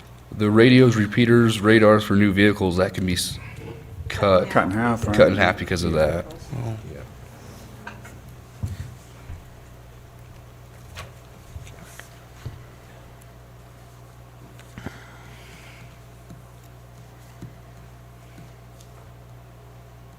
So that takes care of the sheriff's office? Yep. We can cut 1.7 million at social services Yeah, pretty we gotta quick. get rid of that drum, that's gone. So I'm gonna remove take off that 1.7? Why is that? Just because if it comes in, it'll be augmented. with grant Augmented, money. and it was listed in both accounts, right? That's why. No, it's different. That's Okay. the drum building. The other one was the, Oh, that's right, that was the, yeah, homeless, oh, whatever it's called. But we're- transitioning, homeless and transitioning housing.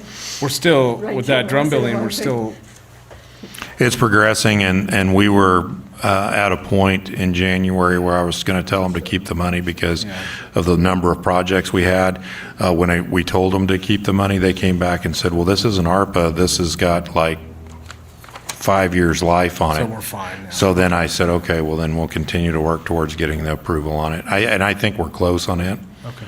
Yeah, finally. Knock on fake wood. And then the car. I was fine with that, There was yeah. grant It's funds. grants. Yeah, she said it would be It was grant. granted. Mhm. Grant funded, okay. Perfect. And the building remodel is part of that Yeah, that's grant part of fund. Okay. So that building remodel is grant funds as well, is it not? Correct. I don't know about the social services piece of it. I thought. Oh, okay, so that's. No, what- the Central Nevada Health District side. Yeah, that's grant funded. That's grant funded, but the social services. Those are grants that are going towards supporting the Central Nevada Health District building. Right, this is not a county expenditure, right. It's just, it's the budget that it's coming through. Oh, okay. So they're both- Sorry. okay. Is that Wild Goose Repair is just a placeholder? No, I threw this fit last year. What is that for, It's for the actually? pumps. Pump repair. Yeah. Is That's that, why we- is that not on the tenant, though? No, it's not. It's in our contract. And that's why we got really upset because he kept watering corn. Okay, we did And cut the it this contract out. for We're still, alfalfa. we're still in that contract where We're we still in have to. that, yeah, we're still in that contract. He's farming alfalfa, not corn. And it's a holding spot. And if we go through this again, one of the things I think that we were doing that I'm going to push back on is we were putting municipal grade wells in when we're never going to have a municipal. I think, didn't one. So, well I was mean, like it's a difference between an ag well and a municipal You well. have different diameter are casings, depth, yeah. Significant. And unless you're going to put a pipe on the end of that well and pay for 10 miles of pipe into town, that's never going to be used. And I don't know what got lost in translation on that, but, Well, I think it was what Chris wanted. well, it is what it is. But we're not going to let it happen again, yeah. But it's a holding place in case we have an issue on that contract. But we did, didn't we have to replace one like last year or the year? That was a couple of years ago. Yeah. Now they're supposed to go One of the wells before caved the in a district couple years ago, attorney yeah. and, tell him if he's gonna do any repairs, and has he done any this fiscal year that you've heard? Not that he sought reimbursement for. Okay. But the contract does say alfalfa, right? But just so you know, the electricity on that is I think it did. more than I the think lease. it does. Yeah. So Yeah. we're And that- upside down on Oh, that. yeah, I mean, we spent more in electricity than we got in rent. so- Yeah, because when you watered corn, you were watering it almost all day long. And so the electricity, the pumps were going. Yeah, but it's been alfalfa for a couple of years. I should have been on that one, had the chance. Yeah. No, it was. I think last year he went to alfalfa, but the year before that, it was corn. And that's when we had one of them cave in. Just really quick, so that lease comes up, it's a 10-year lease because of the amount of investment for somebody to come on and take on 1,000 acres like that. So, it was done as a 10-year, it comes up in 2028, and then it would, go through a bid process. And in that span of time, the utility costs have increased. So we've all seen that with, all utilities across the board for electricity, gas, and everything else. But I would just add one thing in all of that consideration, the incredible amount of appreciation from the cost at the time the county made that investment and purchase that our commissioners were so excited to be able to get. That was huge for the county. To where we are now and the worth of that property compared. So I just ask that as much as that's irritating, there's still property appreciation and value with those water rights in that land, and that has appreciated each year over time. So I don't think anyone's I don't questioning refute that that at at all, all. yeah. It's But just when I county think we want to be in a taxpayers pay better for a fiscal a better position position moving with a forward. lease for sure. Yeah, better position Yeah. with the lease is what I'm Yeah. kind of targeting. Yeah. is that it's a very weird lease that Well, it's very unique. if in the it makes aspect you that it's feel not- any better, as much as it is right now, it is a much better situation than the original lessee. And Joe, even though he wasn't here during that time, knows enough about that to, yeah. So I'll just leave that there. I got a text from, before we get too far, I got a text from Shannon, the car is not Grant. The Meal on Wheels truck is Grant, so, Not until next year. all So right. that, add that 42,000 back in there. So it's not grandfathered. That would just be replacing the 2009 or 1990. I thought it was a 99 Ford Taurus. She said 99. Yeah, maybe a typo, but that is not, so I guess that would be county general fund, or, Yeah, that would Yeah. just be, Well, does one of these retiring sheriff vehicles? Yeah, if we can maybe switch it out. or, yeah. yeah, it's a 99. Let me text her.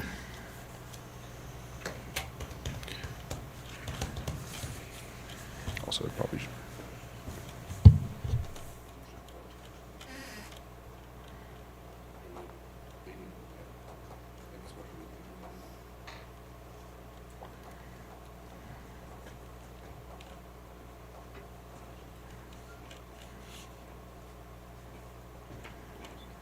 Yeah, so Sherry, we'll see if we can get it somewhere Well, else. that's in the social services fund. That's Is it? not the one that's gonna be a problem. So she's saying social services is expected to fund it, not general. Okay. Yeah. no, So it's we're, in the so social we're Oh, yeah. good on that. Yeah. That's good. But it's not grant funded, which typically But- that's. but Yeah, they're funding it. but that's yeah, that's fine then. So she's good with it, we're good with it, right? Yep.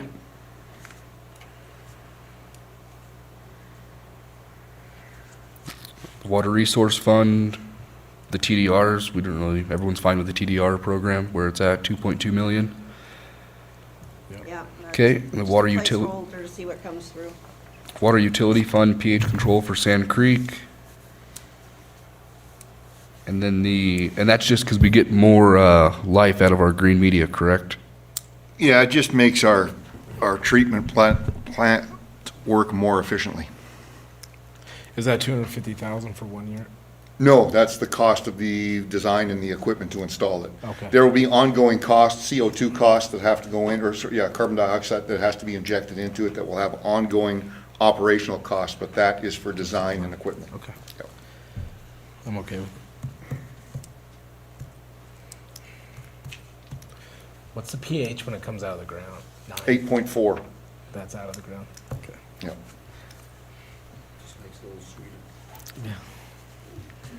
Yeah, I'd be fine with that as well. It makes everything white around here. What's the EPA limit to put it down the drain? 9?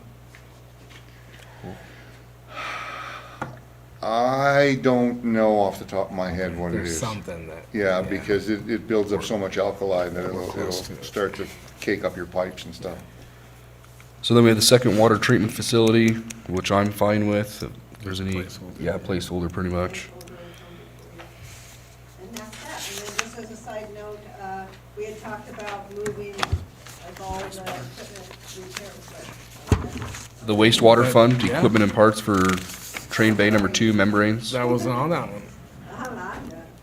Oh, there it is. You guys, just to be clear, though, you support us creating a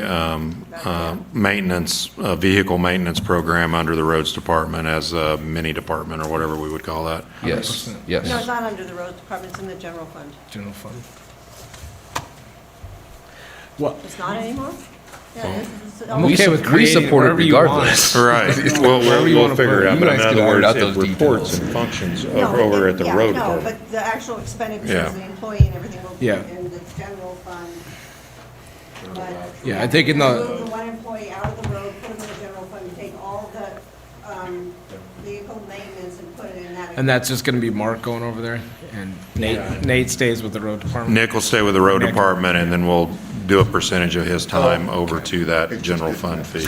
I'm on. I think it'll save us money. Agreed. And longevity of equipment.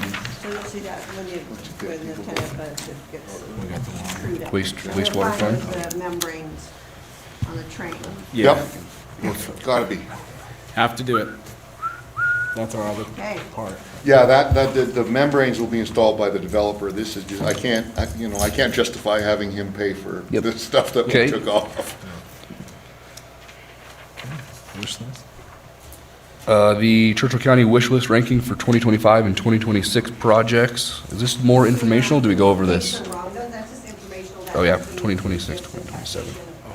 Okay. Okay, is there any public comment? Seeing none, we stand adjourned. Now we see how much we're